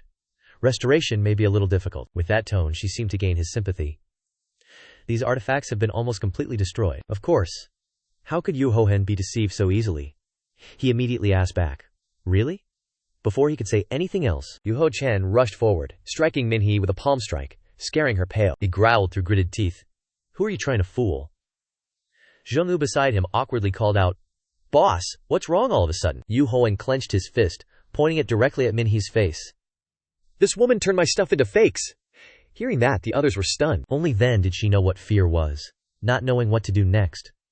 What should she do? Minhee turned pale, her body trembling, sweat pouring out because this was not within her expectations. Minhee lowered her head, her voice frantic, pointing directly. I'm sorry, the real stuff is in there. Then she hurriedly denied. I'm not the one who made the fakes. Please spare me. Standing behind the door, Zhan realized the situation was not good. What the hell? How did that bastard know? He still exclaimed in confusion. How? Before he could finish speaking, Zhen's face slammed into the door. The door suddenly burst open. He was thrown backwards, hitting his head on the table. Jaha painfully gritted his teeth, raising his hand to hold his head, and still didn't know what was happening. The three of Yu Hoen walked into that room with all their arrogance. In his eyes, he couldn't hide his anger. So it's you dog! At this time, Ji Hoen panicked. What? Yu Hoen ordered. Immediately from his hand a rope flew out, catching him. Witnessing such a scene, De frantically yelled, What the hell? Where did you get so many artifacts? Tied up tightly with rope, he angrily screamed, Let me go! The rope excitedly chimed in, Play with me, human, play with me! Yu Hoen's voice cut through. Where's my stuff? Jaha, now with a hint of fear in his eyes, hastily shouted, It's in the safe, let me go and I'll get it back for you. Yu Hoen sat on a chair, calmly watching him scream. Hurry up and let me go. He fumbled for a while to unlock the safe, complaining as he did. Too noisy. It's time to pack up my things first. This statement made Daha panic. What? Looking at the open safe door, he was shocked and didn't understand why. How the hell did you know my safe's password? Did you come here for that purpose? Carrying the bag of artifacts in his hand, Yu Hoen nonchalantly said, So what? You were the one who sinned first. Daha questioned, puzzled. What are you talking about? His expressions caused Yu Hoen to frown, his eyes somewhat thoughtful. Why is he like this? I don't remember him having this personality in my past life. He recalled the memories from his past life.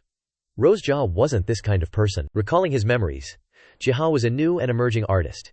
He was living a peaceful life, and even studying at a famous university in the United States. Here, Yuho's narration was somewhat regretful, but Jia lost the artistic style he developed by spending so much time and effort to draw, not for anyone else but for his teacher. Yu Hoen took a deep breath and slowly recalled, as if reliving a buried tragedy.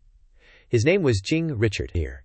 He received a lot of attention with the painting style he stole and won an award. Every memory, every event, remained intact in his mind.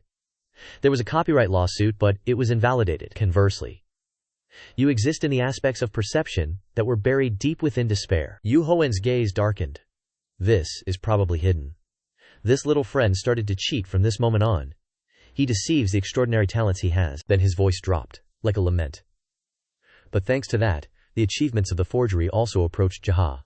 The liar grew wings. Jaha was still struggling against the rope. Yu Ho looked at him, also feeling somewhat helpless. If it continues like this, it will be very difficult to convince him to work with me. Jaha, with a look of anger and confusion in his eyes, What did I do wrong? It's all a lie. Think about it, idiot. Yu Hoen became a little impatient and thought to himself, What persuasion? Then, he presented a pen. Do you know what this artifact is? Jaha frowned. Before he could answer, Yu Hoen smiled.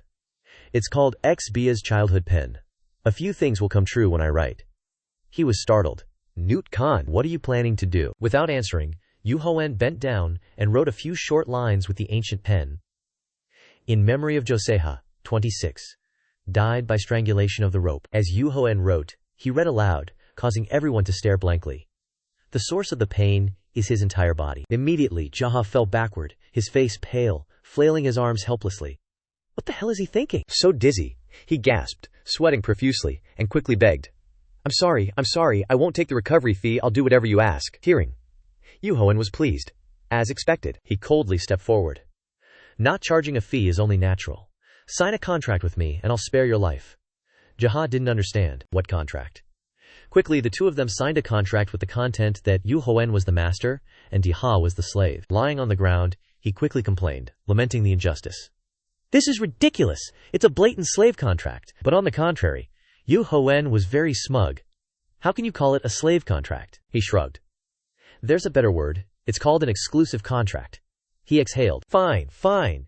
Dia bitterly squeezed out each word that he didn't want to say. The recovery fee is free. I will come whenever you call, accepting nothing except your requests, and not betraying you. Am I still even human? Duhoen coldly continued. In addition, if you break the contract, you will be punished according to the laws of Hammurabi. Your friends there will let you know what the law is. He raised his eyebrow.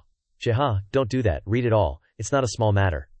A deposit of 6 million items, is that okay? Then Duhoen added, as if not enough coercion. Furthermore, each time I recover, I will pay you an extra bonus. The clause states that Brother B will be responsible for all the rituals, convenience, and safety of the master. He raised his eyebrow. Did you read the contract carefully? Don't be so careless, Daha shouted. Why is everything beneficial to you? I don't accept it. He seized the opportunity when Yunho wasn't paying attention, broke free, and shouted his objection. Seeing this, Gongyu suggested, Boss, do you want me to go get him? Yuho nodded. Okay, go, but don't forget my instructions, and don't be too rough with him. Yes. Yuho lowered his head. Although the contract was signed, it was only forced, not voluntary. I'll have to think of another way, damn it. In another room, Jeha hurriedly called Taejun, saying, Oh God, of course I had to contact you first. Hearing this, he was overjoyed, thanking him for it. His voice softened, with a hint of excitement. I want to restore your relic. Let me do it, just leave it to me. But upon hearing this, Turn's expression changed, somewhat shocked, unable to believe the words he had just said. He lay on the bed, hurriedly ordering his staff. Turn off the TV. The staff member respectfully replied, Yes. After a few seconds of silence, Taejun spoke. All right? A cold glint flashed in his eyes. All right, let's talk about the terms of the deal. Jeha's urgent voice rang out, as if he was trying to seize one last chance to fix things. What I mean is, I want to restore your relic. Let me go, just leave it to me. On the other end of the line, Taejun smugly said, Let's see. Feels like he has a chance. Jeha was happy, lying still on the bed but unable to hide his joy. Taejun was satisfied. All right, let's determine the specific terms of the deal. Just then, a scream rang out on the other end of the phone. Jeha explained, it's just the sound of the door, no way. Let me go, let go, let me go. Jeha had been captured. Yuho ordered his subordinates. Go get his phone. He screamed and struggled. You bastards. On the other end of the phone was a familiar voice that surprised Taejun. Who is this? Are you Chairman Jun? Does my Lord Jun also need to restore a relic? His eyes widened, his heart pounding as if it would explode in his chest. This voice is. And then Yuho's voice rang out again, arrogant and decisive. But there's also this. Rozha is my exclusive relic restorer. A trembling and defiant voice rang out, tearing through the silence. You found the wrong person, you idiot. The more he spoke, the angrier he became, cursing Yuho with every word. That dog, Taejun, was so angry that his eyes were about to pop, flailing wildly, wanting to jump out of bed. It's you again. Dia looked at him triumphantly and asked, Hey, what did you just say? Of course, the answer was extremely concise. Say what I want to say. The back and forth was like a knife stabbing straight into Jeha's mind. He was going to listen to Taejun of Shanglong, so blind, he was almost going crazy. Gao Yuho stepped forward, his voice as contemptuous as a blade scraping away the outer layer of truth. You'd better stop fantasizing about things that are out of reach. Chairman Jun and Shanglong are a corrupt organization. Pausing for a moment, he leaned down slightly, eye to eye, his voice low. I am the lifeline you should grab onto.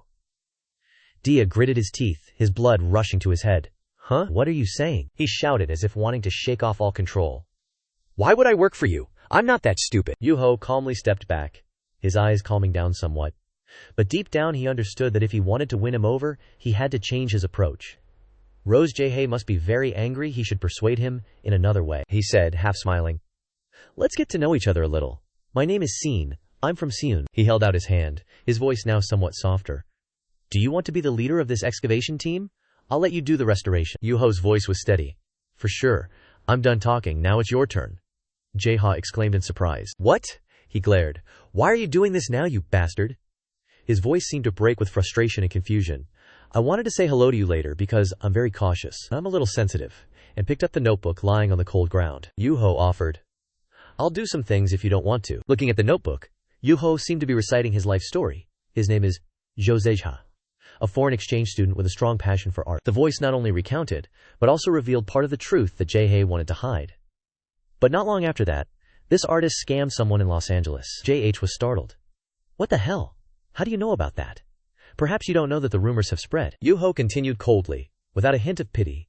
even copying the artwork of other artists. The climax of his story paused there, his artwork being told by others to resemble that of the famous artist Jing Richard. JHA's face flushed red with anger. He yelled as if trying to vent all his grievances.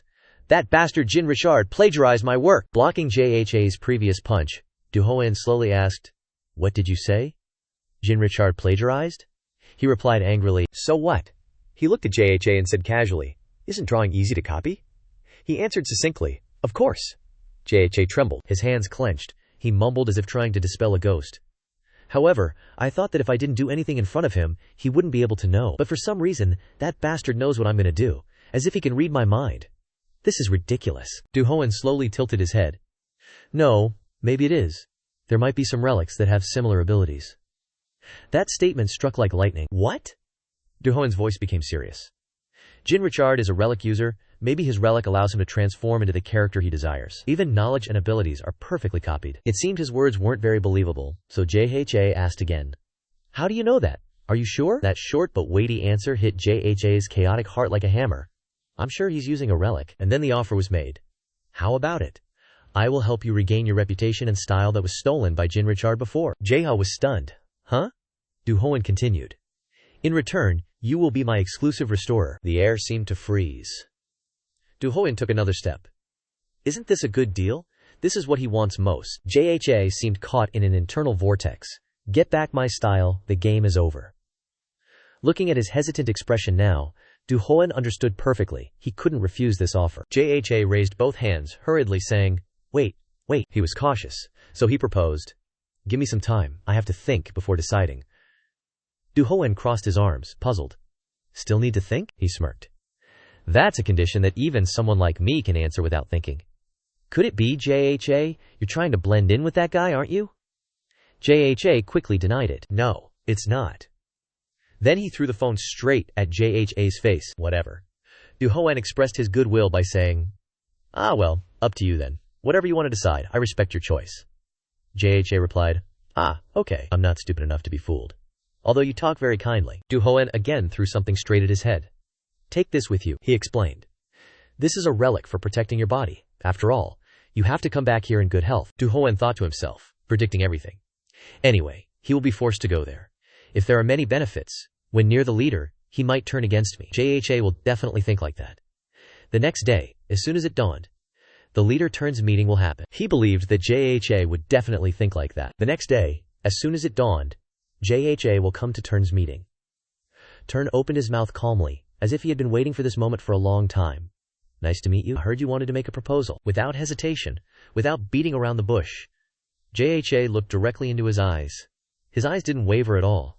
"Do you know Jin Richard?" He raised his eyebrows as if considering every detail in his memory, then nodded. "I know. Isn't he a world-renowned artist? Some people say he's a genius, but why are you asking that?" Emotions choked up in his chest like a tumor about to burst, but he still forced himself to speak calmly, even though his lips were trembling slightly. "That guy plagiarized my work. He used a relic to steal my work. That's why he has such a reputation." He made the proposal. "I want you to make him admit his mistake. Then I will sign an exclusive contract with you." His words surprised Tun, and then made him laugh. "Ha." Turn leaned back in his chair. "Very interesting. Quite ridiculous. But what to do? You chose the wrong person." Then, the phone was connected to Richard. Tarn said, "I've heard some pretty interesting stories. Do you know Rose Ha?" "Here it comes." He stammered, thinking as if confirming something terrible to himself. "What? Could it be that this old man is acquainted with Jin Richard?" More importantly, the issue is not just knowing each other, they are key members of Pandora. A relic hunting group is about to appear. The next threat came from Richard, as cold as ice and snow covering his soul. "Rose Ha, you don't want to live like a rat and want to die instead? Or do you want me to bury you in some sacred place?" Turn reassured him. "Calm down, Richard. I'll handle this myself." He must be seething right now. Taejun said, "As you can see, Richard and I have a pretty close relationship." The curse burst out uncontrollably, like a roar from the depths of his heart. "FCK, I didn't know before, just pretend I never said anything." Of course, Taejun wouldn't let him leave so easily. "Stop right there." His gaze turned deep and unfathomable. "I haven't seen you off yet." As he said that, a man in black rushed forward and grabbed Yeha by the neck, startling him. Yi screamed in desperation. "Damn it, let me go!" Taejun sneered. "Don't break anything, I'll have to pay for it." Yi was punched and rolled on the ground, but still didn't forget to ask, "Damn it, what gang are you guys from?" "Thugs." In desperation he pulled it out, his eyes flashing with a last glimmer of hope. That's right, the relic that guy gave me yesterday. Using all his remaining strength, Yi raised the relic high, roaring like a declaration of war. Die, you bastard. But then nothing happened. No light, no power, only a desperate silence enveloped him. He stammered, his eyes widened, his mind blank. Why isn't it working? Just at the critical moment, Duhoen managed to appear. If you show up at a time when others are desperate, this is the best time to know who comes to you. Duhoen confidently looked straight into Yihaha's frightened eyes. Are you too touched? Seeing the man in black collapse right in front of him, Yiha couldn't believe it. What the hell is this? Duhoen turned to encourage him. I'm here to help you. Get up quickly. Taejun's resentment surged. He gnashed his teeth. Seo Duhoen, you bastard! Taejun angrily slammed his hand on the table. It's you again! His eyes were full of challenge, his voice slightly mocking. Long time no see. The fake Duhoen didn't show any fear or caution. On the contrary, he stepped forward calmly. I don't want to cause trouble. I'll take this friend out. Moreover, you can't defeat me when your relics are broken. Those words were the last straw, making him yell angrily. The roar echoed, Don't mess with me! What are you doing? Get up and catch that bastard now! Holding the pen and notebook in his hand, he shook his head. I can't do anything else. Reading slowly, Jen wrote on the page little by little. The bodyguards, if they hit Seo Jen and Jose Jaha, will endure the ultimate pain before death. The origin of this painful time is now. As night gradually fell, the scene shifted to another place, which was a house. Jia looked straight at Duhoen with determined eyes. So what do you want me to do first? Holding the familiar bag, he slowly walked towards him. First of all, my relics are damaged, because you are the restorer for our excavation team. Yeha frowned, interrupting with suspicion. Wait a minute, that's not an excavation mission. Duhoen smiled, nonchalantly admitting as if nothing was wrong. It was just a lie. I had to try to convince you. Just a few more fancy words. That answer seemed to suffocate the last bit of trust in Yeha's heart. He widened his eyes and shouted angrily, You scammer! Duhoen was still indifferent, his tone slightly teasing as if mocking the other person. What scammer? Call your big brother. Daya angrily retorted, her eyes flashing. What big brother? You look younger than me. You should be the one calling me big brother. Before she could be angry for long, a smack landed straight on his face, silencing him. Duhoen's patience was limited, he growled. I'm not in the mood for jokes anymore. Stop talking nonsense and start restoring now. Yi reluctantly accepted. Yes. It was even more shocking when Ye heard the request for him to repair all the relics here in 3 days. The command made him freeze. His eyes widened with shock and anger.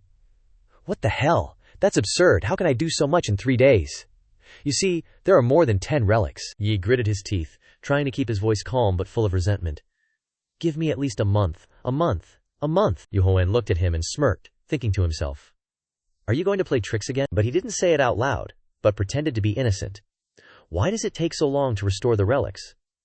Of course, I don't know much about it, but I think it's very difficult. He pointed at the relics around him, as if trying to prove his innocence. Besides, your relics are almost broken. If you add them all up, it will probably take about a year. Duhoen didn't answer, just stared at Jae-ha with eyes that seemed to pierce his heart, then spoke with a meaningful tone.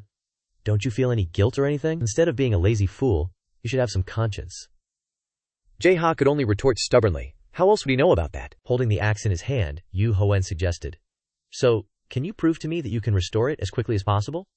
Well, can you do it? Jae-ha stammered, his voice becoming confused. How can I prove that? Duhoen smiled and said, I'll give you something. He pushed the item towards Jae-ha and smiled faintly.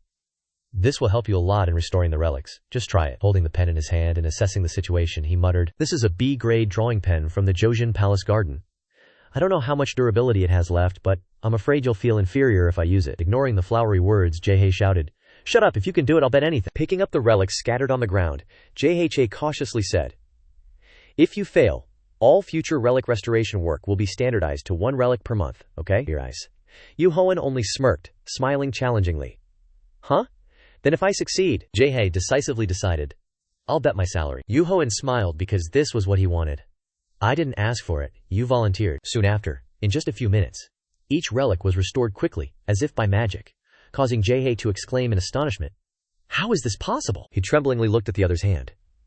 What is this crazy speed? Why can you restore them so fast? The axe has been restored. Duhoen proudly said, See? Did I win? Jae-ha yelled almost maniacally, No way, this is freaking awesome. He took a few steps back, the shock not yet subsided.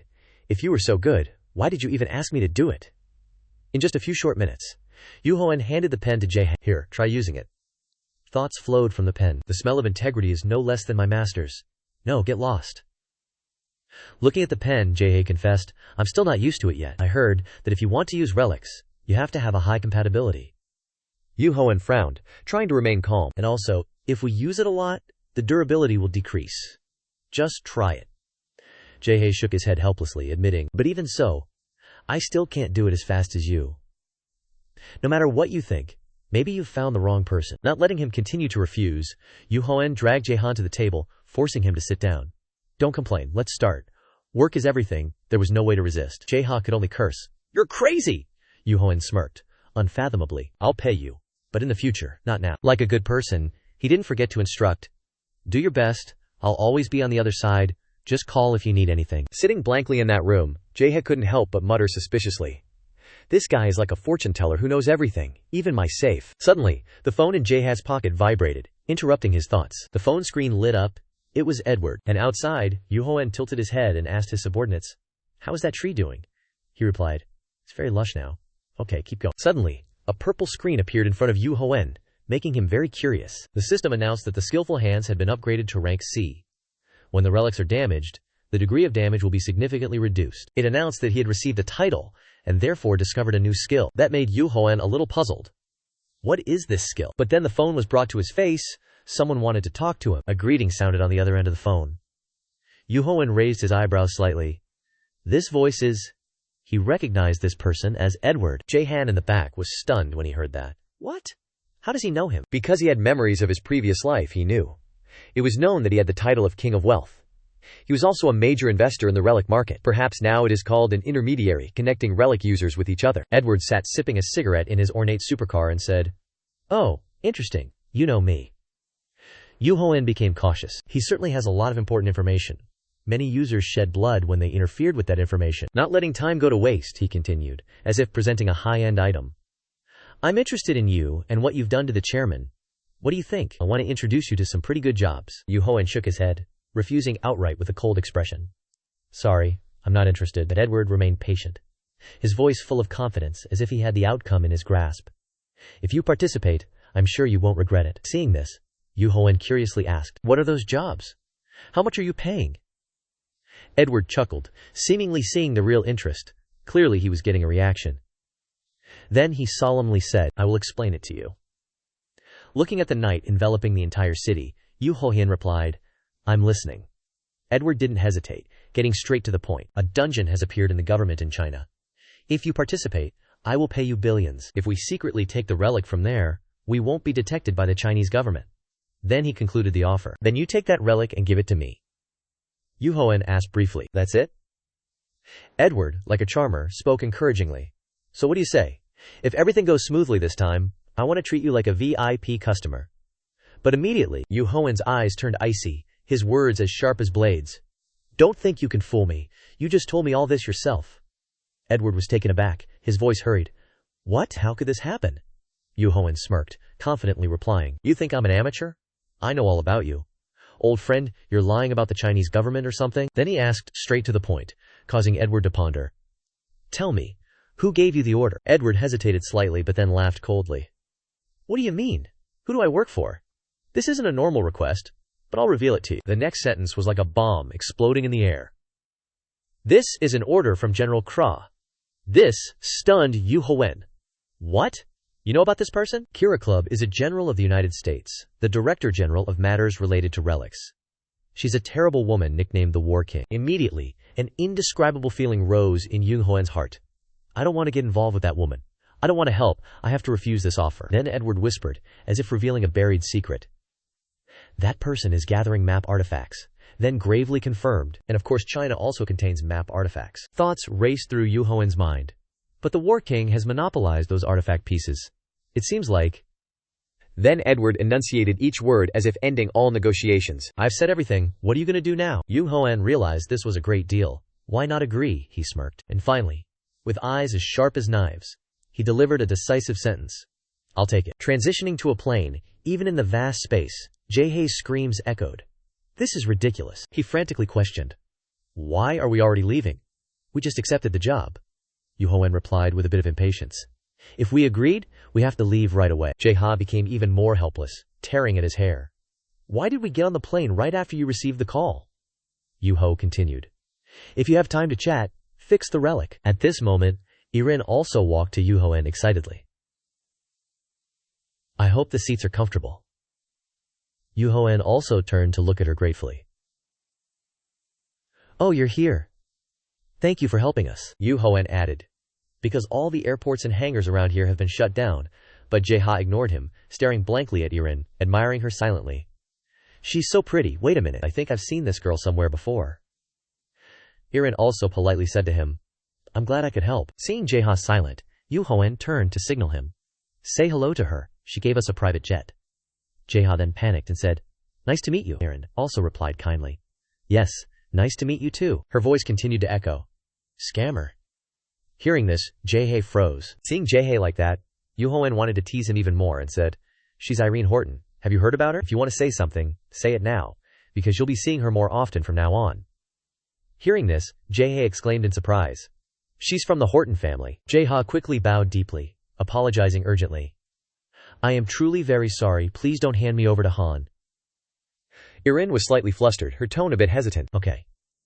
Seeing her so easygoing, Duhoen leaned closer, whispering a suggestion. Come on, scold him a little, this guy's pretty dumb. Seeing it work, Duhoen became even more provocative. This guy even demanded a win to fix a relic.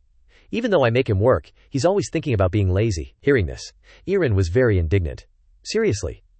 Seeing the two of them secretly badmouthing him, Jae yelled out resentfully, Hey team leader, don't say that about me. Irin also said to Jae, This man is very important to me. You need to work harder if you don't want me to say anything to my brother. Seeing her serious attitude, Jae felt a bit uneasy but still replied, Yes, Miss Duhoen suddenly closed the book, his tone stern. You don't need to overact, this guy is also part of solving your troubles. Then he glanced at Irin, requesting, From now on, learn how to use the relic from the two of us. Seeing her look surprised, Duhoen explained. The cursed relic is a type of parasitic relic that lives inside your body, meaning we can't completely separate it from you. He smirked and continued. So it's best if you learn how to control and use it. We're looking for the best solution, but why not try everything? Then Yuho also introduced. I use the ability of control, and this guy uses his social skills to manipulate the relic. You can gradually learn both methods. He also affirmed that although it's very difficult to control its power, it's possible to control its effects. After hearing his convincing words, Irene blankly agreed. Okay. Time passed, and the plane carrying them arrived in Macau. A mournful scream rang out. Why? Jae was holding his phone, looking at stocks. He was utterly bewildered, as all his stocks plummeted. Duhoen's lazy voice said, Don't play stocks for now, if you don't want to go broke. According to him, 2/3 of Macau has turned into a tomb. The entrance is near Taipa Island. The bridge connecting to the island is cut off. Is this the relic's work? The only way is by boat. As he was speaking, he suddenly questioned. Is something wrong? Does this relic have some connection to boats? Jae suddenly interrupted Duhoen, immediately turning to ask, What's wrong? He was now frantically rummaging through his pockets, his tone somewhat panicked. My relic is gone. Witnessing this scene, he became a bit impatient. How could you? Another voice also rang out. No, my relic. Confused screams kept ringing out. Where's my relic? Damn it, mine too, pickpocket. At the same time, the system displayed a warning notification. He looked at the system and sensed his surroundings. Duhoen vigilantly exclaimed, Damn it, the three of them aren't bad either. But he wasn't panicked at all, immediately ordering the rope. But you left out the most useful relic. Hey rope, catch that bastard. Its excited voice also rang out. Are we playing? Are we playing? In the bustling scene, Diaha with his hands in his pockets said, Even the team leader? How convenient. Duhoen also confidently folded his arms, saying, Unless they know how to teleport, they can't escape that thing. Suddenly sensing something, he smiled triumphantly. See? The rope isn't coming back. Let's see what we caught. Not long after, the two of them stood in front of the women's restroom. It seemed like they had caught the thief. Seeing him about to go in, Jae stopped him.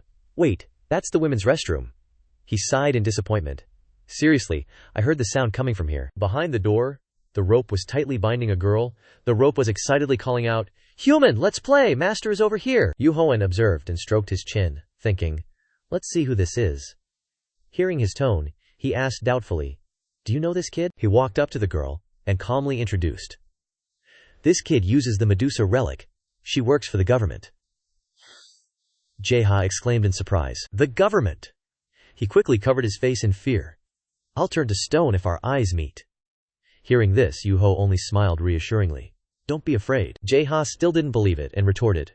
How can I not be afraid? What's wrong with her hair? Only to see Duhoen snap his fingers. as if unleashing some mysterious technique. The rope binding the girl lifted her up slightly, and he also leaned down to meet the girl's eyes. His eyes radiated a threatening amusement. "It's useless, kid," Duhoen said confidently. Before she was cursed, Medusa was known as a woman with magnificent hair. How to explain Medusa's beauty to this kid? He even offered advice. If you want to fully use the Medusa relic, then become an adult first. Jae-ha, standing behind, was even more confused. Really? Afraid that he would be careless, Duhoen also reminded him. But don't underestimate them. He brought the knife closer. No matter how young they are, relic users are still very dangerous. Then he asked the girl, "Understand, kid? If you plan to do anything, you know what will happen."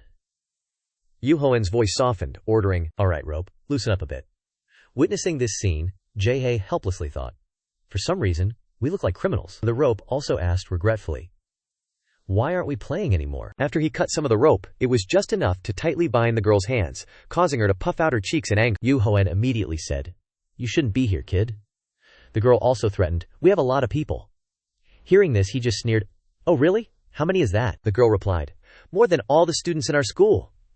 Hearing this, he thought to himself, "Elementary school students? At least 20. Suddenly, Duhoen muttered, "Looks like the excavation team is here."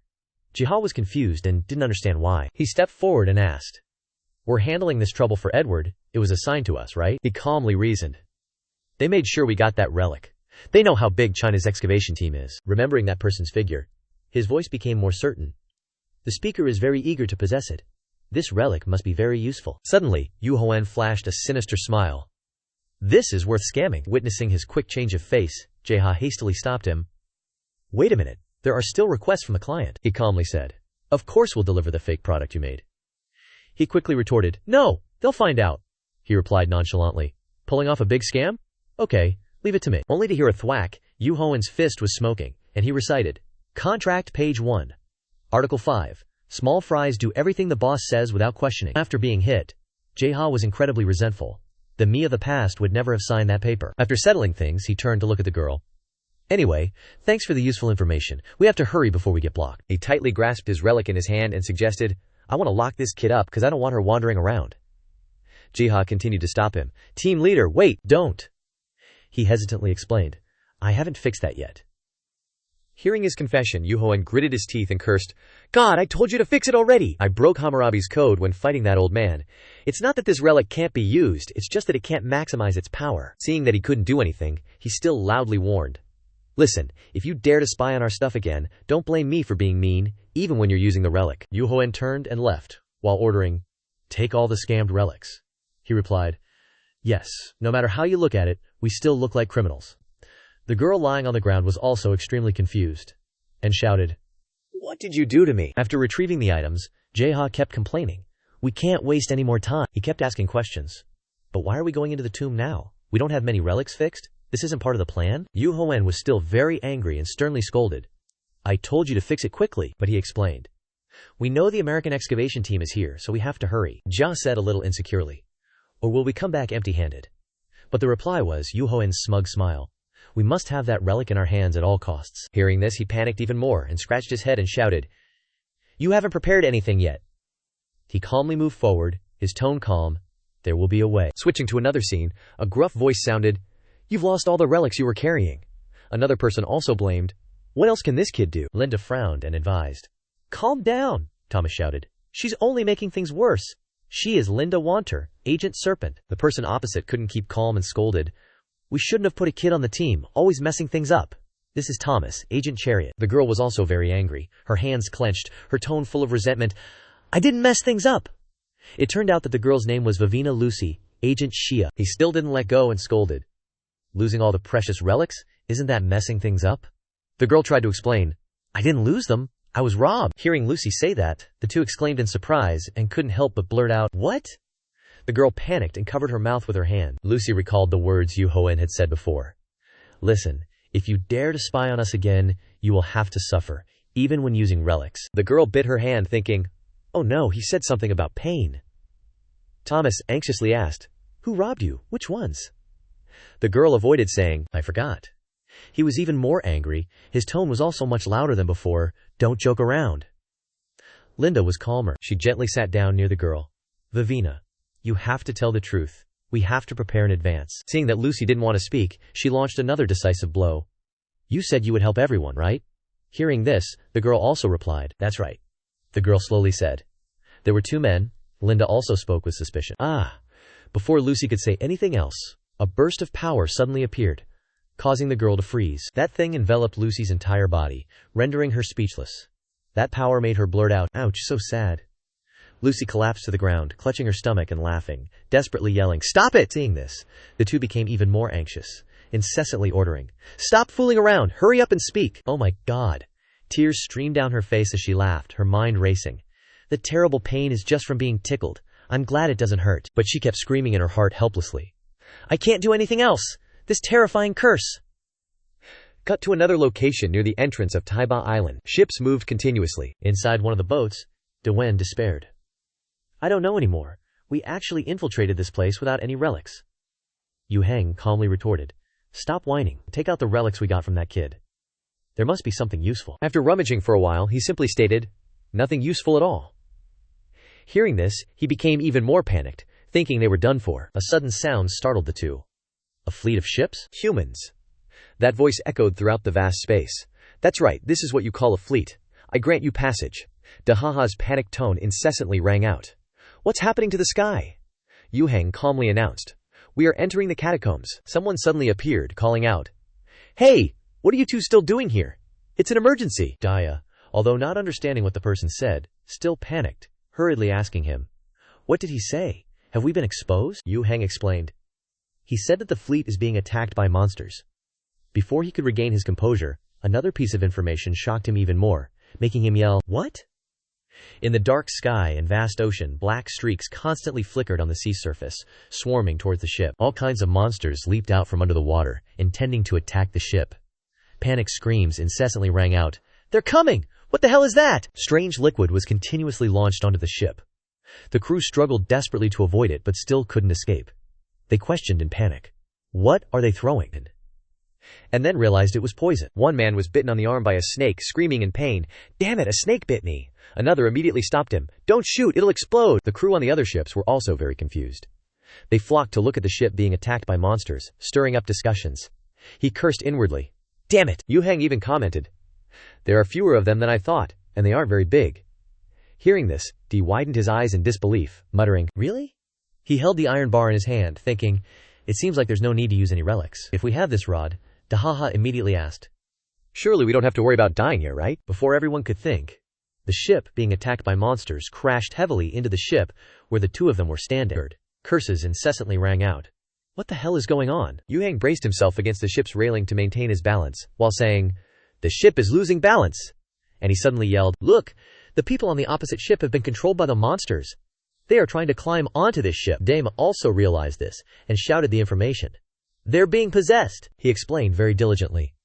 Looking closer, it's controlling them. That somber voice rang out again with an affirmation. That's right, humans. A sudden event can change everything. It laughed triumphantly.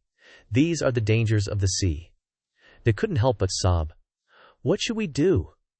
Yu Heng felt annoyed with him, thinking it was really unpleasant. He immediately ordered. Run quickly. He also ran after him but still couldn't help asking. We're in the middle of the sea. Where are we running to? After hiding in a corner, Yu Heng reached into his inner pocket, searching for something while saying, While those idiots are dealing with the monsters, I'll activate the relic. He pulled out a pen, not forgetting to feel lucky. Luckily, they're humans. Just using this will do. A source of energy emanated from his body, and he muttered softly. Those controlled by the relic all materialize their stupidity and lick it clean. The people who were panicking just now were now kneeling neatly on the ground. Witnessing this incredible scene, Daha couldn't help but exclaim, What's going on? He ignored him, reminding, Just worry about the monsters now. That somber voice rang out again, praising. Not bad, humans, Yu Heng asked suspiciously. Why is this relic's words aimed directly at me? That voice exclaimed. Indeed, the one chosen by that crow. It also added that rumors about him had spread among the relics. Deha also asked gossipy. Are sacred relics connected to each other or something? Yu Hoen explained without hesitation.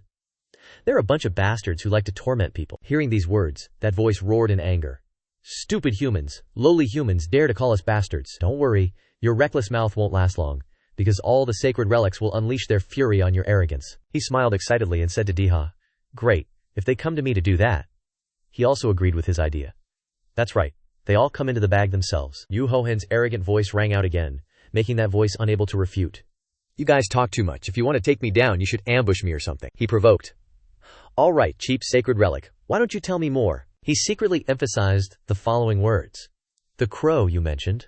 What is it? Recalling Se and Anubis he met before, Yu Hohen secretly speculated.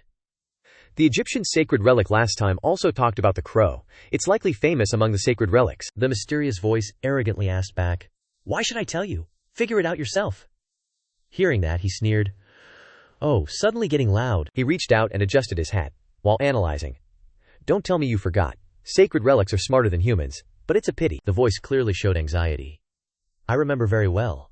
You dare to look down on me? Yu Hohen saw that it had fallen into his trap, and leisurely crossed his arms to signal. Prove it! But in his head he was sneering. Simple-minded fools. Its voice was full of anger. Suddenly, a lightning bolt struck the ship, causing it to shake. You think I can't? Ordinary human, Diha exclaimed in slight surprise.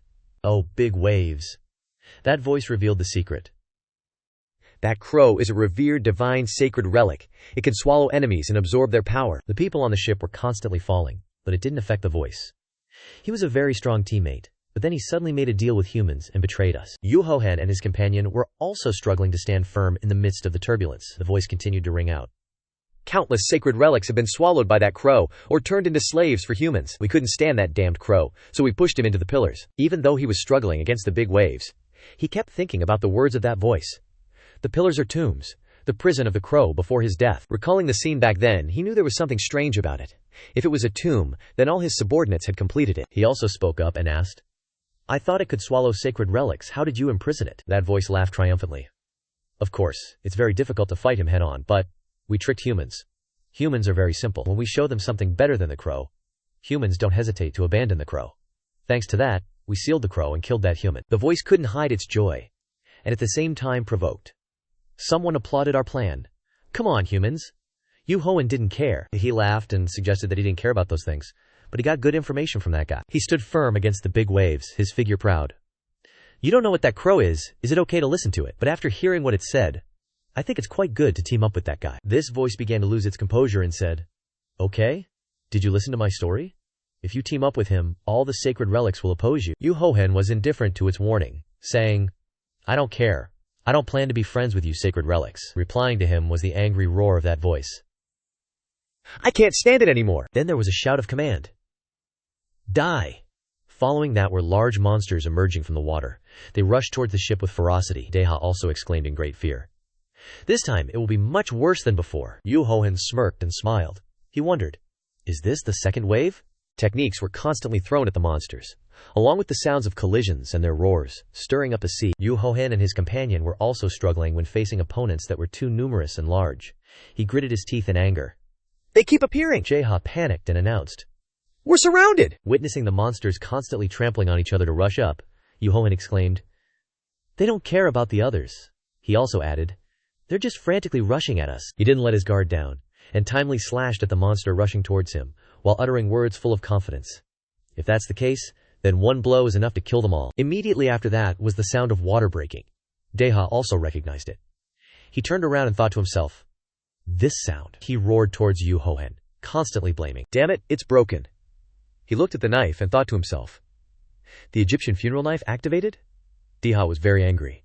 That's why I told you to be careful. Yu Hohen immediately turned and ran, not forgetting to remind. Stop talking nonsense and run. We don't have any relics to fight them with. He witnessed this change of face and exclaimed, oh my god. The chaotic sounds of the two people kept ringing out. Run into the cabin. Damn it, there are no more combat relics. I should give up. After crawling into a room, Jean leaned against the door, panting, and asked, what are you saying? We have to try to survive. He didn't answer, but said strange words instead. This dungeon is hard to conquer, isn't it? It's huge. This very sea belongs to the dungeon. It's very hard to find a way in. Yu thought about the monsters outside and offered details. Those idiots got angry and came swarming. They sent a bunch of lackeys to hunt us down because I know where they are. The two stepped deeper inside, and Jia asked as they walked. But we don't have any combat relics here anymore. The ship kept moving forward, and Yu's voice echoed somewhere. Get on that ship. We'll escape from it. He stood atop the ship, laying out the plan. Look for the steering function. We'll use it to cross the sea. Jia suddenly reminded him. Do you know how to drive? As the ship approached another one, a shout suddenly rang out. Thieves! Another person hastily asked, Where? Thomas pointed towards the two of them and asked Lucy, Are those bastards the ones who stole the relic? The girl quickly covered her mouth. Yu mumbled, That little girl. He leaned in and whispered to Zai. So they're with that little girl, which means they're from the American excavation team. There are a few familiar faces. Only now did Zai panic. They're getting close, Yu said with extreme indifference.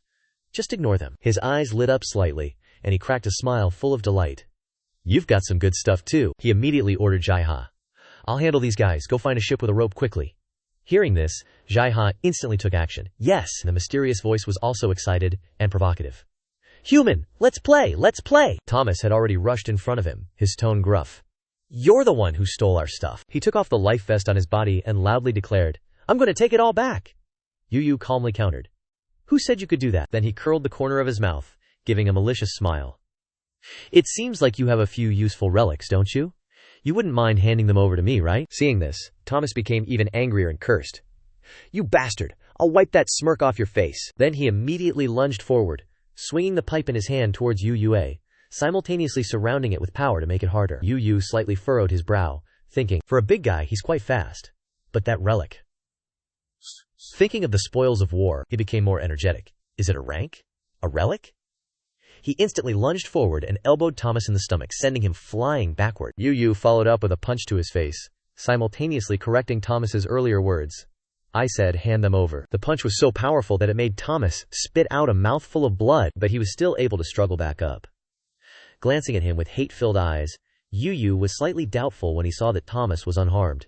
You didn't fall? Not giving him time to react, Thomas continuously swung the pipe wildly towards him, making him panic and run. Oh crap. But he still couldn't completely avoid it. Yu took a hit, and the shoulder of his jacket was torn. He imagined the shape of the steel pipe and reasoned.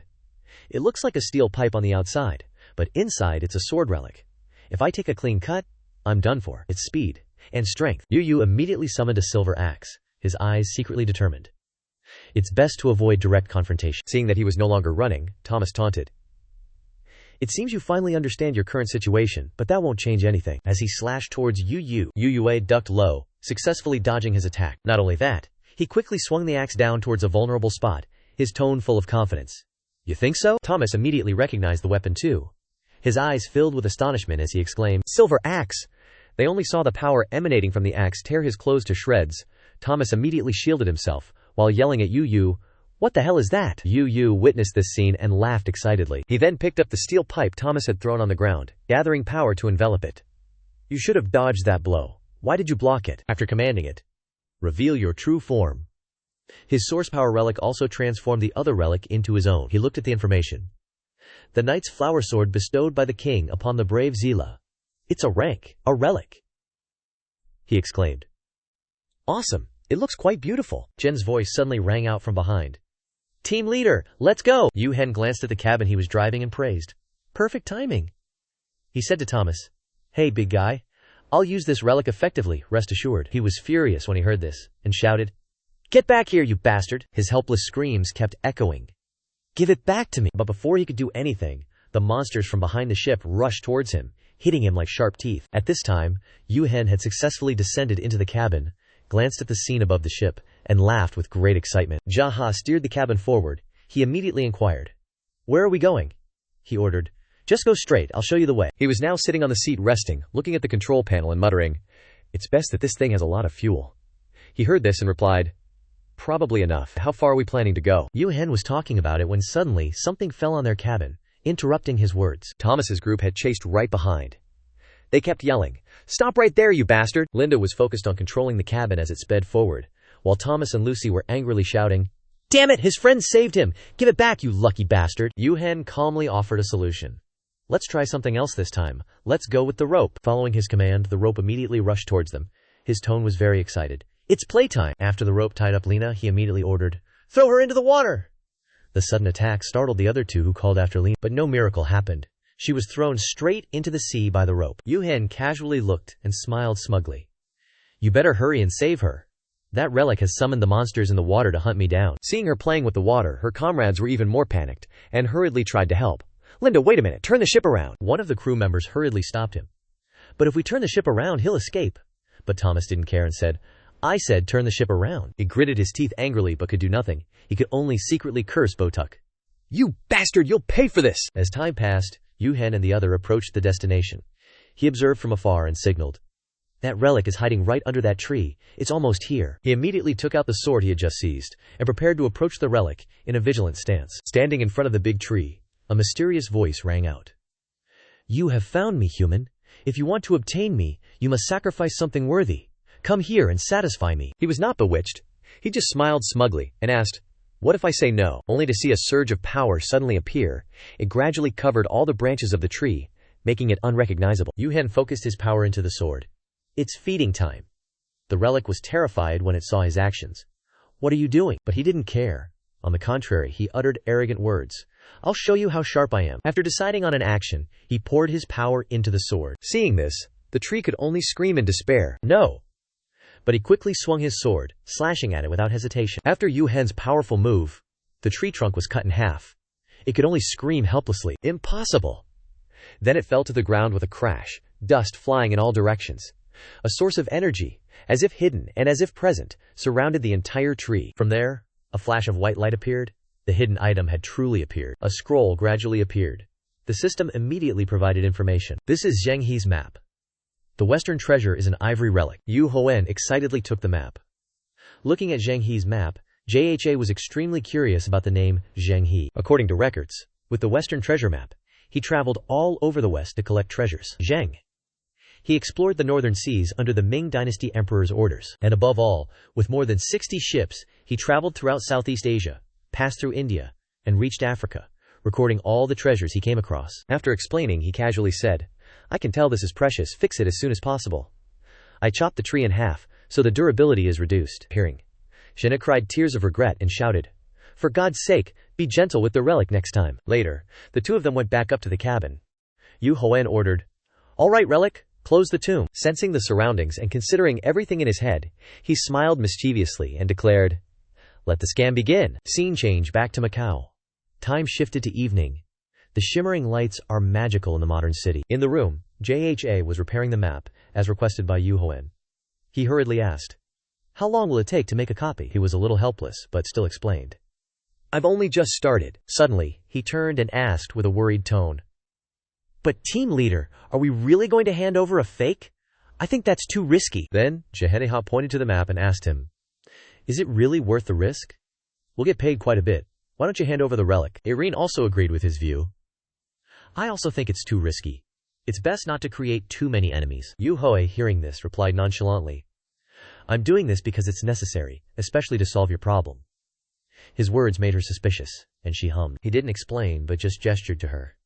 Try putting your hand on that relic. Irene did as he said, and placed her hand on the map. Immediately, he recited the command, Listen, relic. Following his words, mark all the points related to her misfortune. The map suddenly lit up, and the relic's power radiated around. Duhoen observed but wasn't surprised, and calmly said, Oh, it works. After observing the location still shining on the map, he read the location. Turkey. It seems we need to go to Turkey to deal with your problem. Duhoen glanced at Irene, and then explained. We need the map for this reason.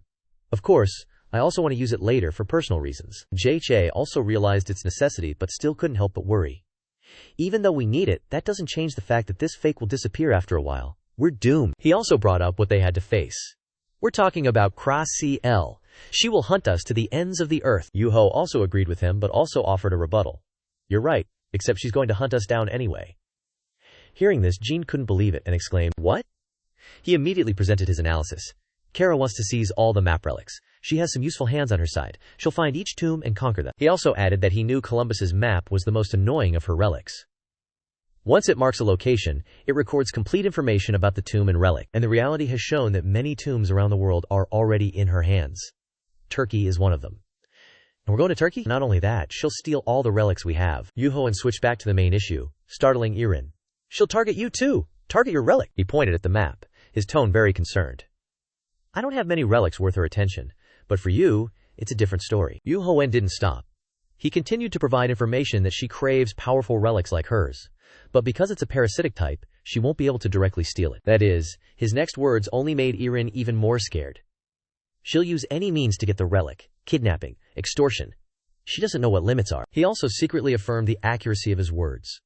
This actually happened before he died. There's no way someone like Ifrin would become the god of destruction. Then, Duhoen faced her, his tone full of courage. Don't worry, I won't let them touch you. Hearing this, she shyly uttered, Duhoen. But at this moment he was thinking, but this time, she won't be like that. The power of the god of misfortune and the honorable family's endless wealth will be mine. After solving the problem, he picked up a can of soda, his voice still very firm. For that reason, I need to put on this scam. We'll provoke and lure her out. Taking a sip of the soda, Duhoen smiled confidently about the plan. Recently, Kra is somewhere around Macau. When she discovers the relic is fake, she'll lose control. A complete plan appeared in his head. That's when he would appear, explain everything, and she would offer to meet him to give him a beating. JH frowned slightly, sweating at his plan. What are you planning to do after you meet her?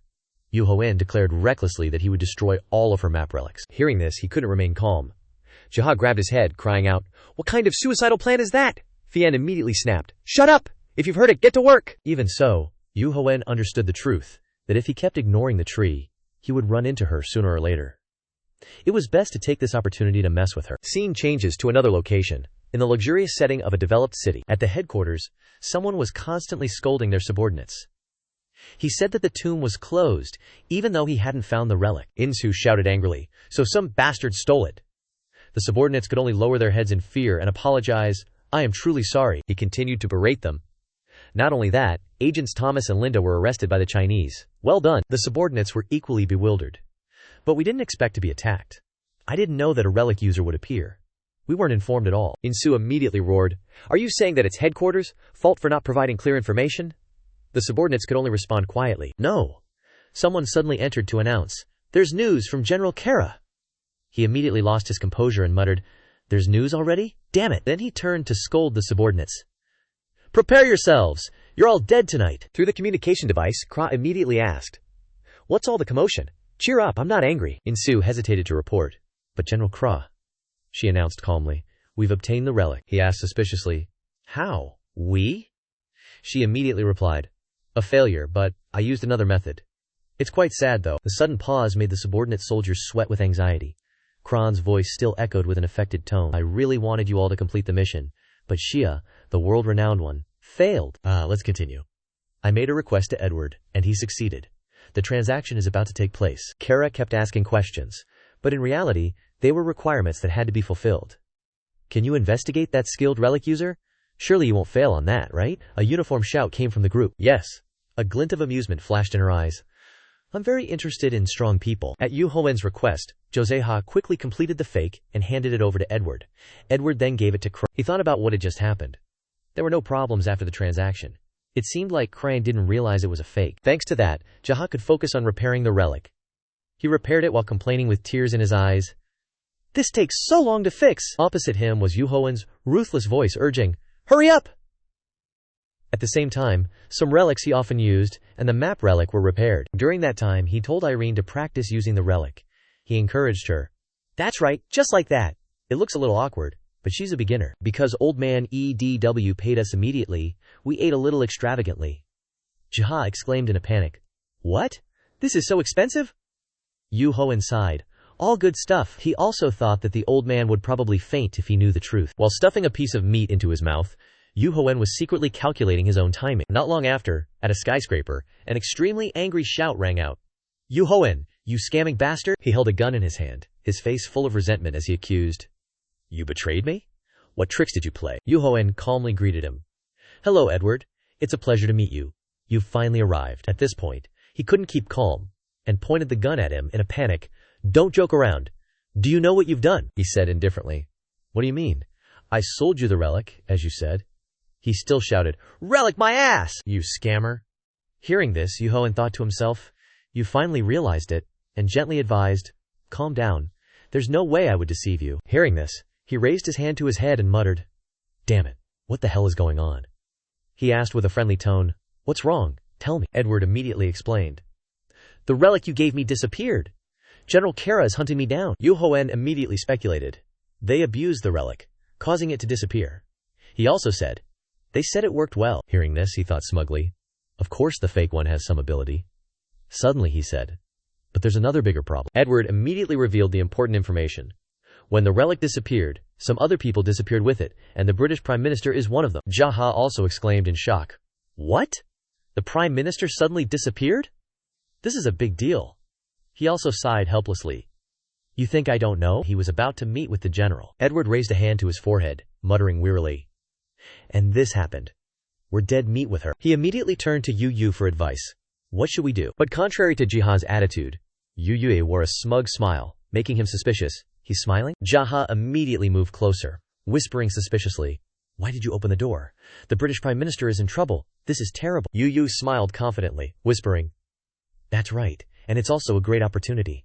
He questioned, not understanding. Opportunity? He quietly explained. Kra always throws herself headfirst into trouble. This is the best time to trick her, right when she's desperate. Then he put his hands in his pockets, gesturing to Ja. Watch and learn, kid. Seeing this, he became even more confused. What is he planning? Yu Yume stepped forward, probing. Edward, stop it.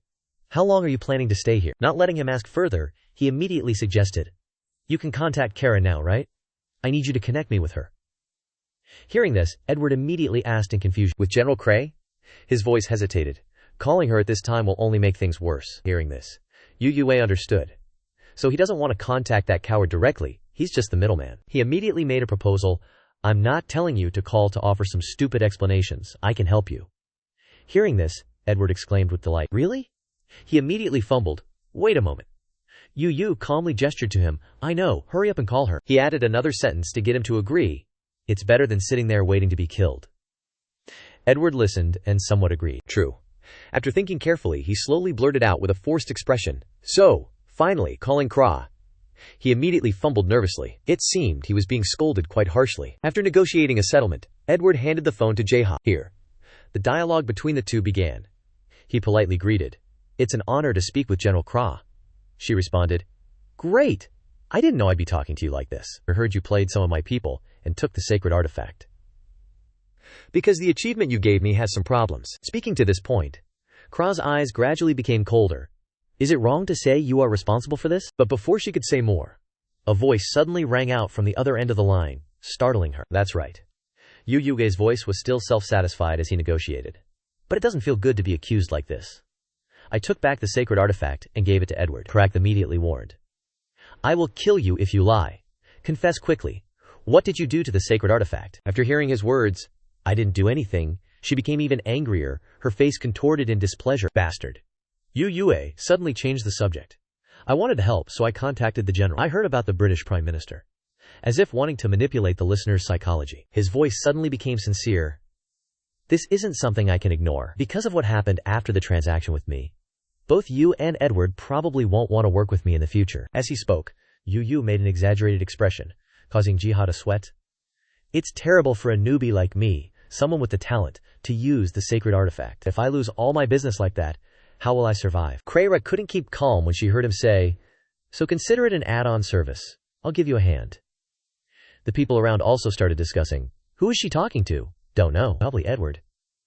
Yue very sincerely invited. I hope we can cooperate more in the future. Hearing these persuasive words, Kra's thoughts wavered somewhat. She pondered for a moment. When she heard her ask, how do you plan to help us? You said that you could find the British Prime Minister? Yu happily thought, got her. He immediately said the reason he had prepared.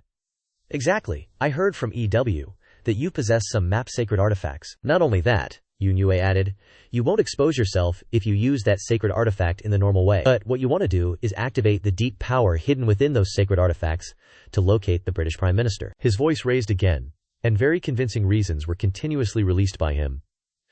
Many people think they can use the power of the sacred artifact, but that's a mistake. I can use the hidden power in the sacred artifact as well. Hearing Yue's boasting, Jiha and Edward were lost in the fog, at the same time very curious, whispering, Really? Yu's face was emotionless, expressing that it wasn't. Hearing this, they couldn't help but curse, damn liar! On the other end of the line, Kras seemed to have fallen into his trap, immediately probing. You said that you can use the hidden function of the sacred artifact? Really? Yu Hoen curled his lips into a smug smile. She's starting to believe it, he continued to persuade. That's right, I was able to shake off Xia and protect the relic by using its hidden power. After speaking, but receiving no response from her, he slowly asked again, So? but in his heart, he was full of confidence. Kara also said nothing, falling into contemplation, considering the truth and falsehood of the words she'd just heard. She then spoke up. "All right, I'll let you use my relic, but on one condition." Kara immediately put forth the condition. "You must go to the place I designate, and you cannot bring any relics with you. You must do everything under my supervision, understand?" On the other side, Duhoen didn't falter in the slightest, immediately agreeing to this request. "All right," he exclaimed in response. "Excellent." After the negotiation concluded, Edward couldn't help but exclaim, "Unbelievable! You persuaded the general." Hearing this, he only smiled lightly, uttering those nonchalant words. Then, Duhoen politely said, "You sit here and relax, I'll go there alone." Hearing this, he immediately asked in surprise, "Really? Thank you." Zahai was also extremely excited, his eyes shining as he pointed to himself. "What about me?" He answered very calmly, "You can follow me. You are not allowed to go anywhere else." Yu Yue immediately made the request, and also corrected the issue with the rest of the items. Hearing this, Zahai instantly rolled over on the ground, crying in protest. The system also displayed a notification that he had received a new title, Undefeated Swindler. Upon reading the line telling him to go swindle instead of go tomb raiding, Yu Yu was utterly speechless at the system. Then a series of other notifications appeared, making him wonder, "Crow, are you monitoring everything? Are you kidding me? Why do I have to show my nasty side?" Yu Yu immediately changed his attitude, on one side chasing Zai Haha off to work. "Stop being stupid, hurry up and get to work." Then he turned to Edward, and said, "As for you, go wherever you want." Hearing his intention to dismiss him, Edward understood, and left. "All right, I wish you luck." Not long after, Keela called him to a location, which was a hotel near the one he had stayed at previously. Yu Yu walked there with great confidence. She had told him not to bring any relics, but a soldier can't go anywhere without carrying a gun. He had gathered all the useful relics, and disguised them to bring along with him. Beside him was Zhai, who was constantly observing the surroundings with curiosity. Yu Yu thought that because he used his domination ability to force them to change shape, but it wouldn't last long, he had to finish this quickly. Zai, upon entering the hotel, kept exclaiming, "We're staying in a fancy hotel." Yu Yu replied indifferently, "Of course, this is fitting for her status." The receptionist immediately approached and asked, "How can I help you?" Seeing the person asking, he immediately became frightened and didn't dare to speak. He then stepped forward to resolve the situation. She came to help him because he looked like he was lost. "All right, we're here to meet someone." The receptionist enthusiastically replied, "Okay." Duhoen, seeing this, was polite. "Thank you very much." The receptionist also said, "Thank you, sir." After ending the conversation, he immediately saw two tall men in suits approaching. "Finally, someone's come to welcome us." When they approached and asked if he was Seo Duhoen, he confidently greeted them. "That's right, the general must have sent you too." Duhoen was even arrogant enough to order them, "Lead the way." Those two didn't react particularly to his smugness, professionally gesturing, "Follow me." The sound of footsteps echoed in the quiet hallway, creating a very professional atmosphere. The two entered and saw a figure sitting with their back to them. Kara immediately turned around to greet them.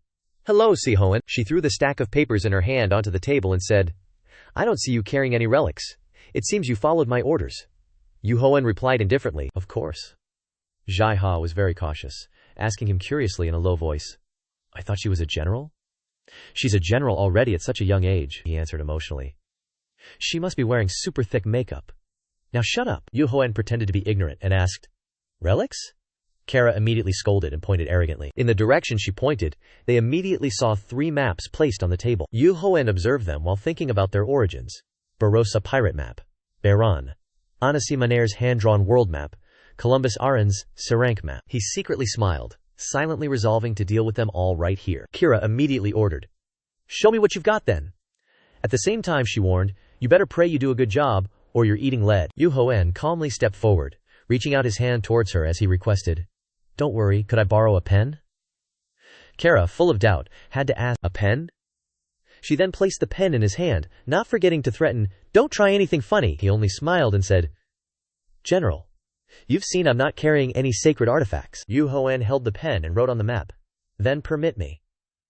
Seeing this, someone immediately tried to stop him. A man holding a gun stepped forward, shouting loudly, "What are you doing to the general's precious sacred artifact?" He calmly explained, "This is a necessary step to activate the power hidden within the sacred artifact." Kara immediately stopped her subordinates. "Leave him be!" One of them, not quite convinced, still wanted to say more, but Kara looked at him with superiority, her voice filled with threat. "Let's hope it works, shall we?" Duhoen wasn't flustered at all. He confidently smiled and said, Leave it to me. Seeing Yu Hoen bent over, Kara anxiously asked, "What's he writing?" Yu Hoen immediately responded, "This is called crypt hieroglyphs, the language of the sacred artifacts. You know they like to talk, right? They even have their own writing." Hearing this, she exclaimed with some excitement, "Oh? So you can read it?" He casually answered, "A lot happened, and yes." In his head, Yu Hoen thought, "I used to have a sacred artifact archaeology skill." Looking back at the sacred artifact, a melancholic expression appeared on his face. "But I don't have that skill anymore. The crow must have played a trick. What is it planning?" After a moment, Yu Hoen finally finished. "The hidden power will activate. Let me show you all." As soon as he finished speaking, Kara happily replied, "All right." In reality, the spider curses and hidden powers were just a scam. What he wrote down had nothing to do with finding Prime Minister Anbaek. Before coming here, Yu Hoen had pinpointed the Prime Minister's location using Zheng He's map. "I already know the answer." After a moment of thought, Yu Hoen exclaimed again, "Found him! I know Prime Minister Anbaek's location." Kara was shocked. "Really?" He told her, "He's in the Sahara Desert. Give me the paper.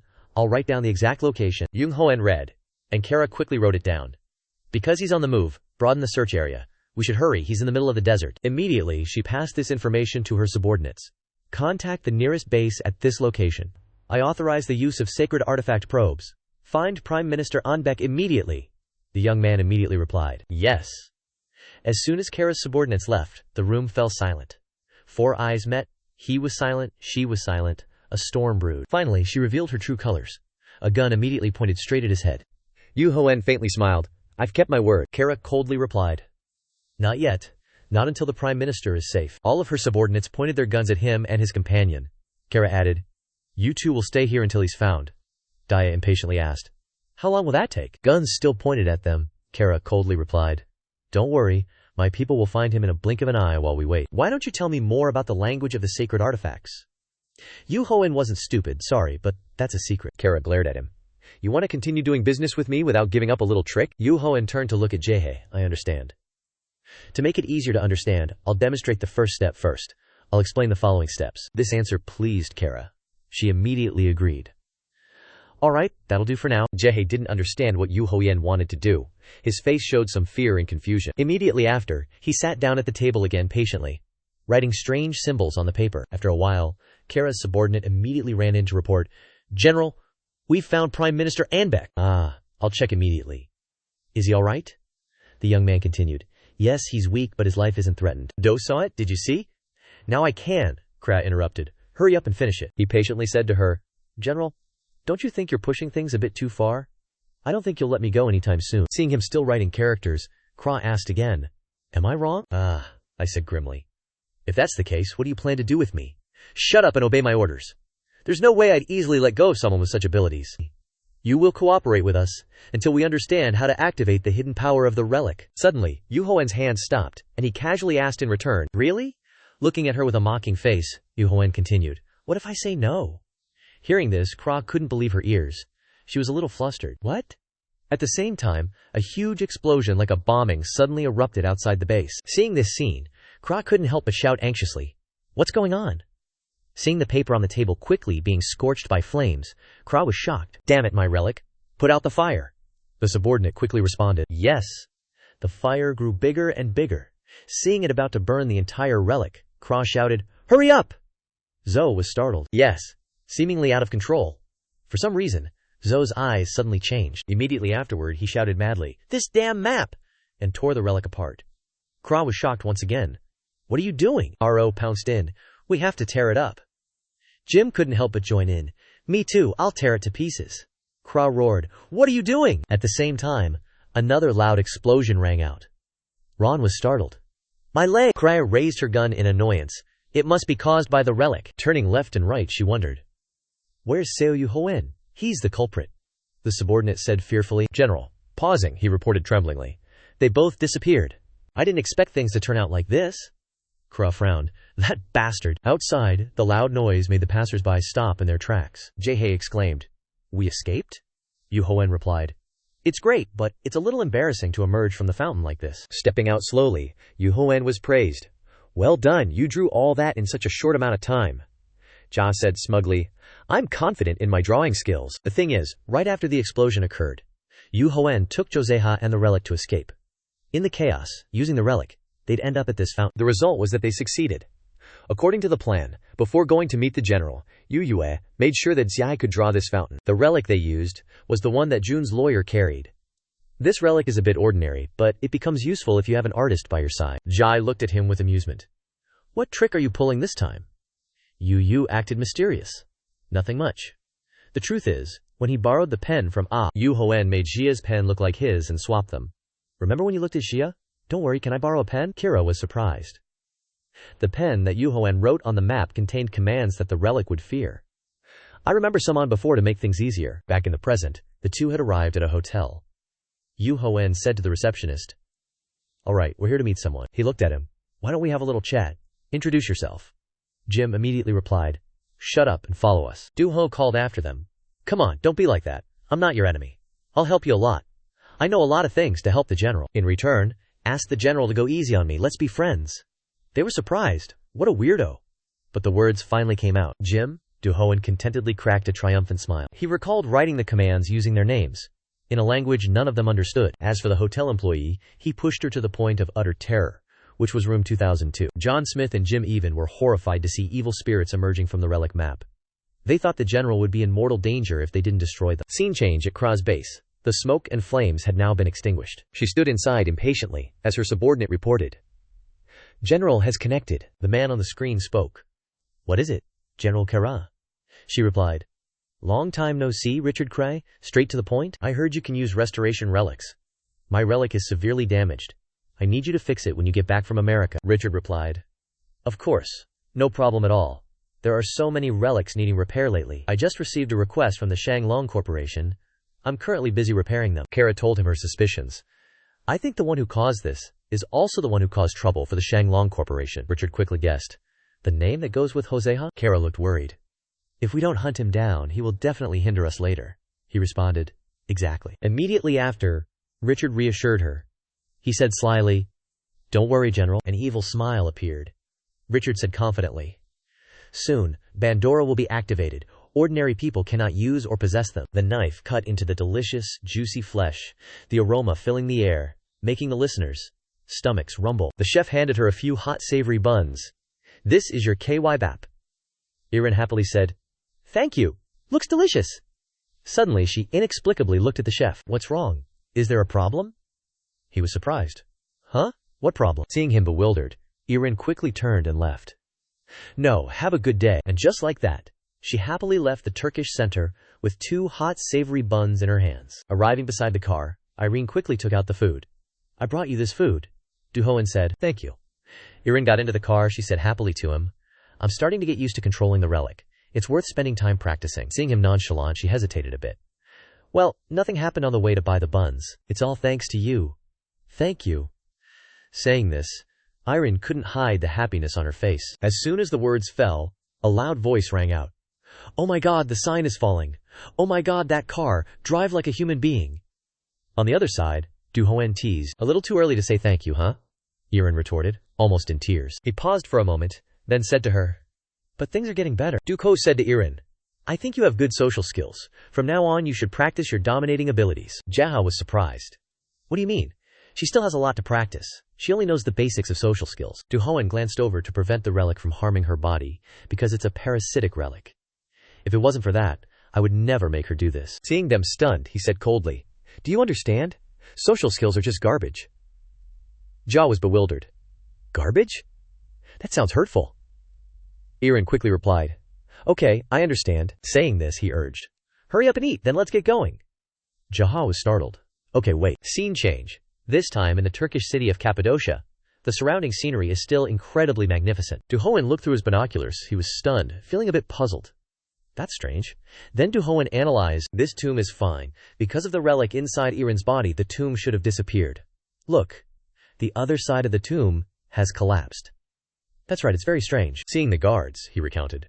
There are a lot of people here. All soldiers. These people are American Special Forces, and they work for Kamra. Looking in another direction. The ones over there are Turkish soldiers. It seems they have allied with each other. With that level of cultivation, nothing can surpass it. Jaha replied. That's right, there's no way we just walk in. Yu Hoen retorted. But that doesn't mean there's no way in. Jaha was surprised once again. What? He explained to his teammates once more. I told you before, I'm not a tomb raider, I'm a grave robber. Having said that, Jaeha said to him, watch and learn. I'll show you how to act like a real grave robber. The surrounding air was completely silent. Sunlight shining down on the ground. Inside, Dha stood beside him complaining. Why do we always have to go to the toilet every time we're about to do something? It stinks. Duhoen nonchalantly said, yeah, when isn't it? I don't like this either. He analyzed for the two of them. Normally, the saint's aura surrounds the tomb, protecting it from others. It always has a weakness, and it's right here. Holding up the sweet potato, Duhoen smugly said, we'll dig a hole to get in. Irin paused. Wait. Jaha was almost speechless. What now? Is there a C4 explosive saint relic? Looking at the item in his hand, Duhoen replied, this isn't just an ordinary tomb, he casually explained to Jaha. It's one of the saint relics I got from that Medusa brat. Super sweet potato brothers rank. It helps the user fart easily. I don't understand how something like this exists in the world, Jaha exclaimed in surprise. What? That useless thing, Duhoen smirked. It's quite useful in this case because it's useless. After speaking, he silently looked at the grave robber's basic skill system, tomb exploration. According to the information above, Duhoen calculated, if I use this skill, I can create a hole into the tomb. I can pierce through a wall of the tomb without getting scratched. Since I'm lacking power right now, I'll have to destroy a saint relic to enhance the effect. After finishing his thoughts, he immediately told his teammates, cover your ears. After instructing them, Duhoen channeled his inner energy. A surge of power was summoned from his hand. After a moment, Duhoen grinned slyly. Come on, explode quickly. I'll use a little of your energy. The sweet potato in his hand cried out and panicked. Stop! What are you doing? It hurts! Stop! Immediately afterwards, a large explosion rang out, sweeping through the surroundings. Irin and Jaha closed their eyes tightly. Up above, the explosion surprised one of the soldiers there, causing him to stare blankly. Irin stared blankly in his direction. Saint Relic. Jaehae also couldn't believe his eyes as he added, exploded! Duhoen reassured. Don't worry, it won't harm anything not related to the tomb. Jaeha said with a bit of worry. It created a hole. Immediately afterwards, Duhoen went down himself, leading the way. Is this hole okay? It leads us straight into the tomb. Hurry up. They had just gone down into the tomb not long ago, when Jaeha looked up, listening. I hear soldiers up there, it seems like they've discovered us. Duhoen reassured him. It's okay, there's a place to hide in here. Jaeha was surprised. But this is a dead end. Then he reached into his pocket. Looks like we need to explode another saint relic. Another explosion rang out. The soldiers looked anxious. The sound is coming from over there, hurry up. Below, everyone had just entered deeper inside. Looking at the surrounding scenery, Jaeha couldn't help but exclaim, wow! He seemed to still be in shock at this time. We're really inside. Duhoen smiled faintly, with a bit of smugness. I told you, trust me a little. Holding the torch in his hand, he warned the two of them. Wait a moment. I need to gather some information about this tomb. Immediately afterwards, Jin and Duhoen looked at each other silently for some reason. Then, Jaeha stepped forward, following closely behind. Let me come along, he said nonchalantly. Yeah. The torch in his hand lit up, revealing several special ancient red characters on the stone at this time. Jaha's face was serious. He silently observed the characters once. Placing his hand on the stone wall, Duhoen smiled faintly. Quite interesting. Irin asked curiously, did you find anything? He started to explain. First, the sacred relic of this crypt is Mylaicus' hand. That's why the sacred relic inside her is a bit strange. Jaeha still couldn't believe these words. Midas, the story of someone who turns everything they touch into gold. It's absurd. She only ever encounters bad luck around her, Duhoen reminded. But in that golden hand story, it turned into an unlucky hand at the end. Remember that last detail? According to Greek mythology, Dionysus, the Greek god of wine, granted King Mycicus a wish as thanks for protecting his student. Midas wished that he could turn everything into gold with just a touch. Although the god found it foolish, he still kept his promise. However, Mylius's happiness didn't last long. Whatever he touched, food or water, everything turned into gold. He slowly starved to death. Poor Mylius begged the god Dionysus to take back the wish. He thought that if he washed himself in the Palaverless River, he could cleanse himself of the wish. Speaking of which, he suddenly remembered. That's right, the Palatus River. If there's something here like that, there must be a way to separate the sacred relic from her, and I can take control of it. At this point, he looked over at Irin. I've got it, she happily said. Really? As soon as she finished speaking, a sly smile appeared. At the same time, a burst of light erupted. It turned out that the light was bullets being fired from guns. Dee was startled. Damn it, the soldiers are here, run! On this side, the army charged in mightily. Over there, fire! They ran while holding their heads. Deng couldn't help but wonder. Why are they shooting in the crypt? Duhoen replied. I don't know. Maybe because this crypt is already damaged? Seo Duhoen looked back at her. Irin, are you okay? She looked at him. I'm fine. Although Irin seemed okay, Seo Duhoen could tell she was gasping for breath. I can't drag this out for too long. While running headlong, Seo Duhoen suddenly stopped. Jae-ha was stunned. Why did you stop? Facing the dangerous soldiers, Seo Duhoen coldly replied, You two go ahead. As he spoke, he drew his sword. I'll catch up after I deal with these guys. Duhoen's eyes then lit up, and he smirked. I'm not the kind of person who likes to run away. On this side, Cray was startled when she heard the soldiers report. What? A request for support from the crypt in Turkey. The female soldier was somewhat afraid seeing her so angry. We can't contact our people there. Although the message seems quite complicated, causing worry. Report. Given permission by the general, the girl then dared to continue. They discovered some suspicious people entering the crypt, 2 men and a woman. I don't think they are fully armed, Kara angrily shouted. Why did you let them in even if they weren't armed? They're carrying sacred relics. The female soldier replied softly, Please forgive me. Ka paused. She was a little suspicious. Wait, 2 men with a sacred relic. Remembering scene, Kara gritted her teeth in anger. It's that bastard. Back on the protagonist's side, he was struggling in a pile of blood, involuntarily shouting loudly. This way, you idiots! Jaha was a little worried, and he shouted a warning. Stop it, even if your sword has a sacred relic or not, it can't fight against guns. The soldiers, realizing his danger, fired even more fiercely. Open fire! Seeing him rushing away nimbly, they shouted, He's running away, chase him! Looking at the people behind him, he thought to himself, From now on, I will attract their attention by using the sacred relic, and I will increase my speed by using the power of the Nightflower sword. They will fall into the trap and follow me into the trap room. As he thought this, his feet moved swiftly. After playing chase for a while, one of the soldiers said, Dead end! Surrender! You're surrounded! Having said that, they slowly advanced towards him. Throw your weapon away and put your hands up. But at this moment, a beam of light shone straight down from above, blinding the soldiers. Some of them couldn't bear it, and screamed. Looking at their comrade in front of them, the soldiers behind were surprised. What? No way, he turned into a golden statue. At the same time, when their morale was shaken, Seo Duhoen took the opportunity to charge forward. He gently brushed past without saying anything, the sword in his hand still shone brightly. The soldiers screamed in fear and panic. My gun! After a while, they were all lying scattered on the ground. Seo Duhoen scorned. Pathetic flies. Seeing how cool he was, Irin looked at him adoringly. Duhoen! After finishing off the soldiers, he quickly went to everyone's side. Let's go, I found a path to the palace river. Jaha asked curiously, What about the soldiers? Seeing him ask so cluelessly, Duhoen calmly replied, I knocked them out, isn't it obvious? Hearing this, Jaham shivered. This guy is terrifying. Then everyone moved further into the cave.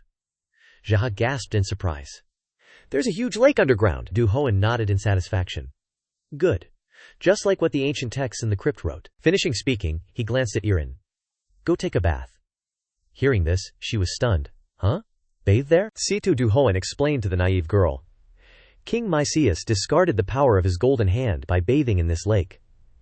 I hope we can deal with the parasitic relic in you. As soon as he finished speaking, he stepped forward and proactively touched the cool water. After confirming there was no danger, Seo Duhoen said again, There are no traps. Hurry up. We'll be over there while you bathe. Being a daughter, and never having loved anyone, Irin naturally agreed upon hearing about bathing. After the 2 young men left, she immediately took off her clothes and immersed herself in the water. Although Seoin had assured her there was no danger, Irin still looked around cautiously. Outside, looking at Seo Duhoen, Jaha sweated and asked again, Is it okay to peek at her? Don't you have any conscience? He calmly replied, I'm doing it to prevent something from happening. Jay still didn't hesitate to expose him. You said there were no traps though. Seo Duhoen carefully said, What if the relic separates and attacks her? He instructed. We shouldn't be careless when facing a relic. Inside the spring, Irin carefully touched the clear blue water. She trembled slightly, slowly pouring water over her soft skin, wondering to herself, Will it work? Immediately afterward, a strong light appeared before her eyes, making Irin stunned. In the lake, the water swirled into circles. A storm arose with the sound of wind, carrying the words, Welcome, my friend. His worries were not unfounded. Seo Duhoen gritted his teeth and ran like the wind inside. Damn it! The system continuously issued 3 warnings. The relic deep in the lake has awakened. The golden hand relic is emitting an aura of killing intent. The luck rating is dropping suddenly, which may cause danger. Seo Duhoen looked at the system messages, his heart burning. I understand. Stop it. Irene just ran over. Scene just warned. Get out of there. But at this time she was struggling down there. I can't move. Looking at her hand, Irin's skin was starting to turn gold. Too scared, Irin cried out. My body is starting to turn gold. Seo Duhoen rushed over with all his might. Damn it. Standing before the lake, Seo Duhoen jumped down without regard for danger. While swimming into the deep water, He thought to himself, what should I do? Think fast. Seeing Irin struggling in fear, he began to speculate. This isn't a trap.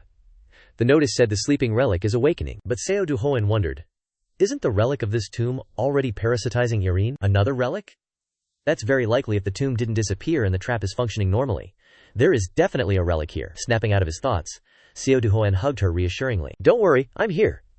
Just as he appeared, a voice from the void echoed. Who are you?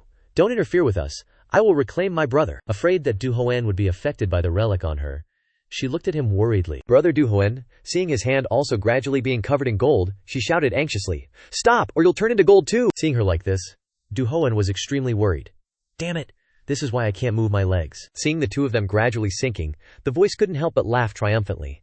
Just as she said, if you want to live, let go of her and get to the shore. That relic asserts that I only need to kill her, because I can feel my brother residing within her. It offered him the condition that I will spare you because today I am reunited with my brother. With a look of helplessness, Irin looked at him, Brother Duhoen, but, inexplicably, in this life-or-death situation, he revealed a cunning smile. I understand now. Duho whispered to her. I kept finding it strange that this damn relic kept mentioning some brother. Thinking about it, everything makes perfect sense. Remembering, the Mice King relic is divided into two pieces. The Golden Hand and the Hand of Failure. Pausing for a moment, he continued. Of those two, you possess the Hand of Failure. These things surprised Irin endlessly. No way! Duho told her that the Golden Hand is trying to reclaim the Hand of Failure from her. We must resist it, Duho firmly said loudly. We must subdue the Golden Hand by defeating it. He seemed to be igniting a fire in the girl in front of him. Use your power of domination like when I was training you, not social skills, but that domination. I will help you. We will win easily if we combine our powers of domination. Hearing these words, the fear in her disappeared. Because of his interference, the voice seemed angry. Damn it! A whirlwind arose, and rocks began to fall. Dahaha was scared. Captain, the whirlpool under the lake is getting stronger and stronger. How dare you hurt me? Stop it now. Unlike usual, Irin now became stronger. No, you are the one who must stop resisting. Submit to me, Relic. Seeing Irin's attitude, Seo Duhoen smiled with satisfaction, praising, That's great, just like that. I've taught a good student. Once again, under the lake, a strange light emerged, illuminating the space. At the same time, a loud scream rang out. Submit to me! Parallel to the Relic's scream of despair. After the storm, the sun came out. Now the water surface has returned to stillness. Irin looked around blankly. She raised her hand high into the air and quickly said, My body is back to normal. Duhoen cheered excitedly. We succeeded! Looking at her arm, she couldn't believe her eyes. The tattoo has changed too, Duhoen explained. Because the deal is over. Irin was flustered. Then Duhoen continued. You don't need to worry anymore. The power of the Golden Hand will balance the power of the Hand of Failure. Pausing for a moment, he continued. It will be easier to control the Hand of Failure. It won't electrify anymore. This made Irin feel relieved. Suddenly, Irin hugged Duhoen tightly and shouted, Thank you so much. Irin couldn't help but kiss him on the cheek. It's all thanks to you, Brother Duhoen. Seo Duhoen was startled. Calm down first. Water got into my nose. Outside. The younger brother breathed a sigh of relief. Switching to a large building, an angry voice echoed.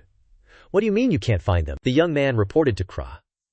All the soldiers who went into the tomb have not responded. Could they all be dead? Kira, hands on her hips, yelled aggressively. How dare you talk to me like that? The soldier flinched. I apologize. But regaining her composure, Kira said to her subordinate, It's them. I'm sure of it. Immediately after, she ordered, Don't send any more support teams. Hearing the general's words, the soldier was surprised and stammered. What? But, Kira coldly continued, I will use the sacred relic and incinerate them to ashes. Hearing this, he broke out in a sweat. Is that all right? The sacred relic will be completely destroyed. If the general does that, the government in Turkey will complain about this. But at this point, rage seemed to have clouded Kira's judgment.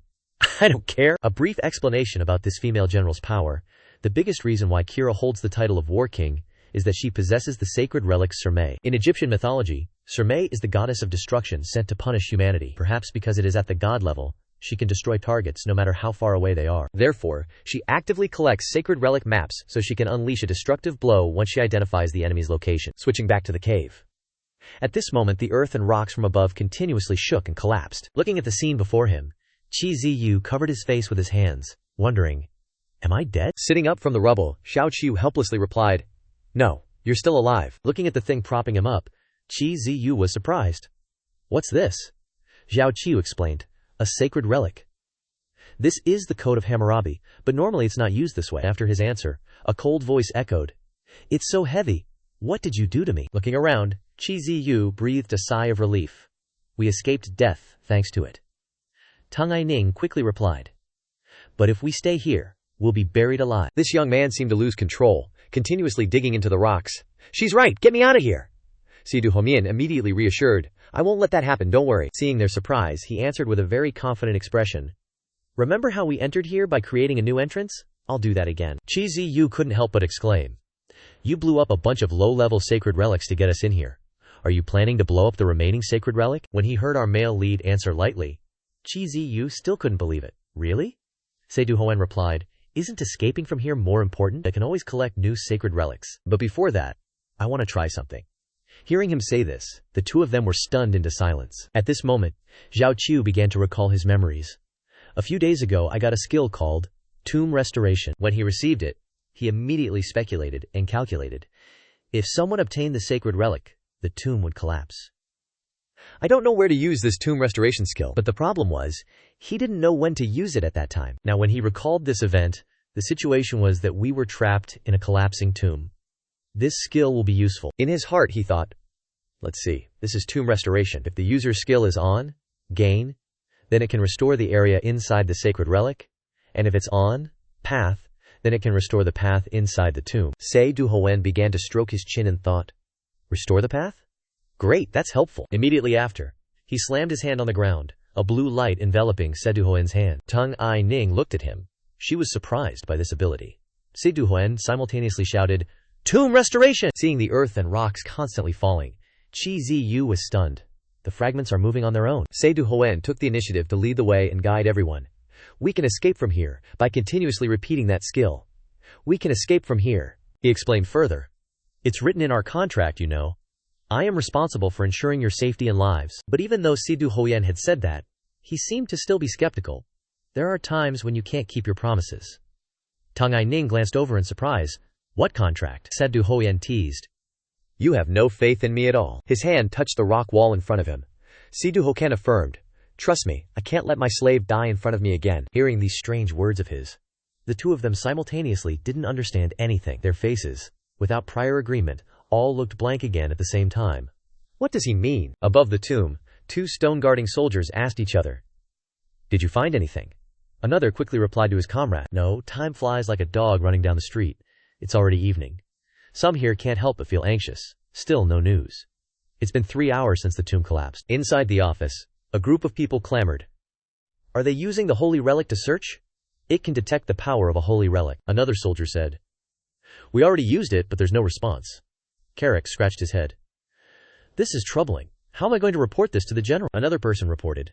According to the news we just received, a new path has appeared inside the tomb. Now, Carrick couldn't keep his composure. What? That path leads straight to the nearby village. He was bewildered, his face showing anxiety, and he couldn't help but curse. Damn it. Upon arriving at another room, a soldier quickly stopped him. What do you want? Carrick hurriedly said, I have an urgent matter to report to the general. The person outside the gate quickly refused. No can do, the general is busy now. Carrick didn't expect to be blocked. He tried to explain. What? This is urgent. The female soldier still gave him trouble. Tell me, and I'll relay it. Carrick had no choice but to give in. All right. In another room, Richard just connected the call and immediately asked, Is anyone there? Are you trying to prank me with a video? Looking at the baby sitting on the bed, he said again, Little one, where are your parents? Who's video calling? Although reluctant, the female soldier had to admit that this baby was the general, which greatly surprised the man. What? Then she immediately explained. This is the risk of using the CM Holy Relic. You wouldn't normally know this top secret. Richard couldn't help but laugh. But in reality, changing form is just a side effect. Legend has it that the goddess has another form that is considered the goddess of love. Richard stroked his chin, calculating. If that's true, then she's used too much of the Holy Relic's power. Have you subdued the swarm? Nara seriously said again. I was just about to report that. We've lost their trail. Now in the form of a baby, the female general could do nothing but jump up and down, crying like a spoiled child. Richard sighed. Seriously. Seeing Crack constantly looking like she wanted to say something to him, Richard quickly reassured her. Calm down. I can't understand what you're saying. Nara quickly translated. She's asking about the progress with Pandora. Hearing this, Richard was astonished. How can you understand? Then, he laughed with a cunning look, and said again, I'll give you some good news. Then, he began to tell. The opening ceremony of Pandora with the International Tomb Control Board took place today. From now on, the tomb and the holy relics will be under Pandora's management. Everyone is forbidden from making deals with the tomb or possessing holy relics. The Pandora's box holy relic will lead us to destruction. Anyone who breaks the law will be considered an act of terrorism and punished accordingly. Pandora will protect humanity from the holy relics. As for the Duhoen, they used the Hen clan's private jet to return to New York. Although Irene was supposed to take the two boys back to England, where the elixir plant was being grown, she invited them home because her parents wanted to meet the friends who saved her. It seemed like she told her family that she was freed from the jinx. The Hen family was overjoyed and wanted to meet the person who helped Irene. Of course, Duhoen seized this opportunity. He was wondering how to bring the Hoen family over to become his allies, and the main reason was because he played Craw for a sucker. Because of that, Duhoen needed someone to back him up. This makes everything easier. But switching scenes now to the city, the plane simultaneously landed at John F. Kennedy International Airport. It seemed like G was very eager. Ready to go? But at this moment, his serious voice rang out. I sense a very strong holy relic at the airport. Yeehaw was startled. What? Saying this, he gritted his teeth in anger. It seems those troublesome bastards have appeared here. Over here, the Imperial court soldiers began to speak loudly. Please remain calm. We're from Pandora. This is just to ensure everyone's safety. Anyone who possesses a holy relic, please step forward. From now on, Pandora will manage your holy relics. Someone in the crowd raged. Nonsense! What? You're not allowing us? At the same moment, a young man among them spoke. I'm receiving a signal from the relic detector. The voice on the other end of the walkie-talkie said, 1 o'clock direction, the tall one, apprehend him. And immediately, that person threw off his coat and ran, yelling, Don't make me laugh, this is my relic. Thieving robbers in uniform, the female soldier shouted. I repeat, everyone possessing a relic, please step forward. Seeing the crowd stirring, the ringleader smirked. Excellent. The first part of the mission is going smoothly. Immediately after, he ordered his subordinates. Make an example of anyone who resists. A junior soldier nearby immediately obeyed. Yes, Colonel Hunrin. At the same time, another urgent announcement came. Colonel, we've detected a very strong relic nearby.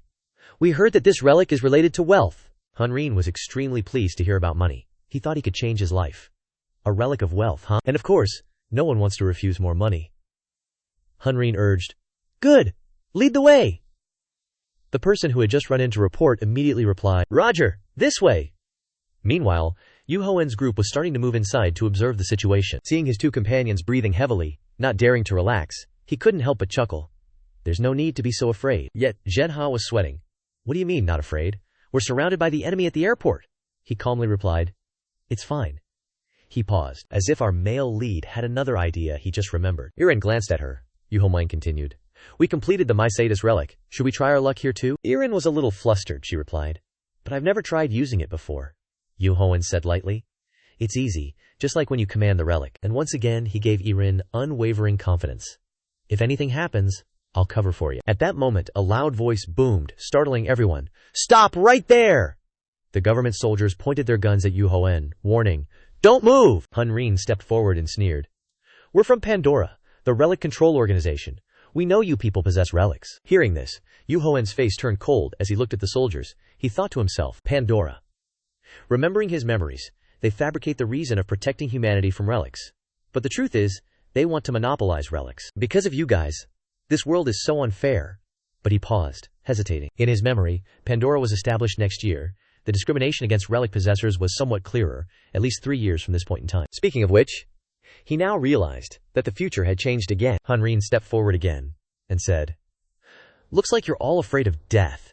Don't worry, if you obediently hand over your relics, we'll let everyone go. But he didn't expect that Yu Hoen would calmly look at him. Get lost. Hunrin was extremely surprised. What? Yu Hoen sneered. What right do you have to demand that I hand over my relic? Get lost if you don't want to die. Hunrin shouted. What? Get lost if you don't want to die? Do you think this is a joke? Saying this, he started threatening.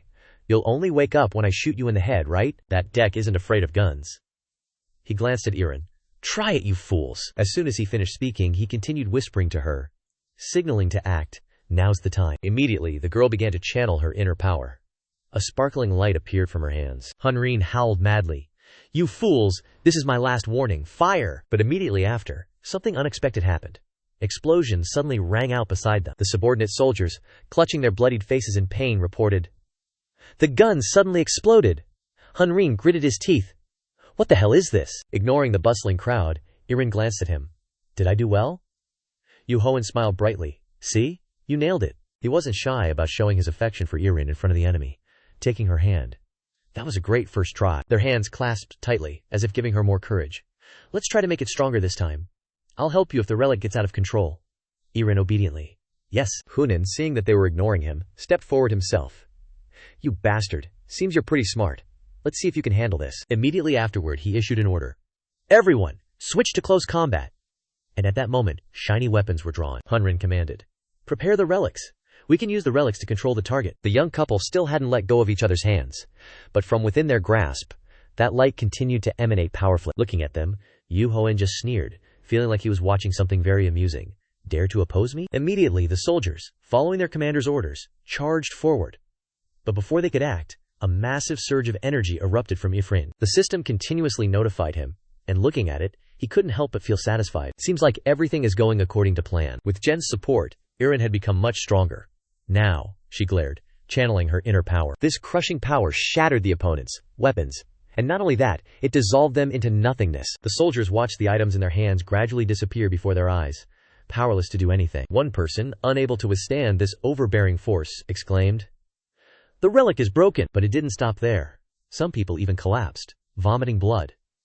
My body suddenly, one of them realized the situation and shouted a warning to his comrades. Run! Seeing the soldiers scattering in disarray, Hunan now panicked. Where are you running? Get back here, you cowards! But of course, he wasn't given a chance to escape. A strong hand gripped Hunan's collar tightly. Duhoen, in control of the game, smugly said, Relay my words to Pandora. Instead of creating useless rules, you should spend that time on something more useful. If you can go back, pass on the message. Hearing these words, he felt his life was in grave danger. As soon as these words were spoken, the soldiers' encampment exploded, as if a bomb had detonated. Immediately afterward, the news reported.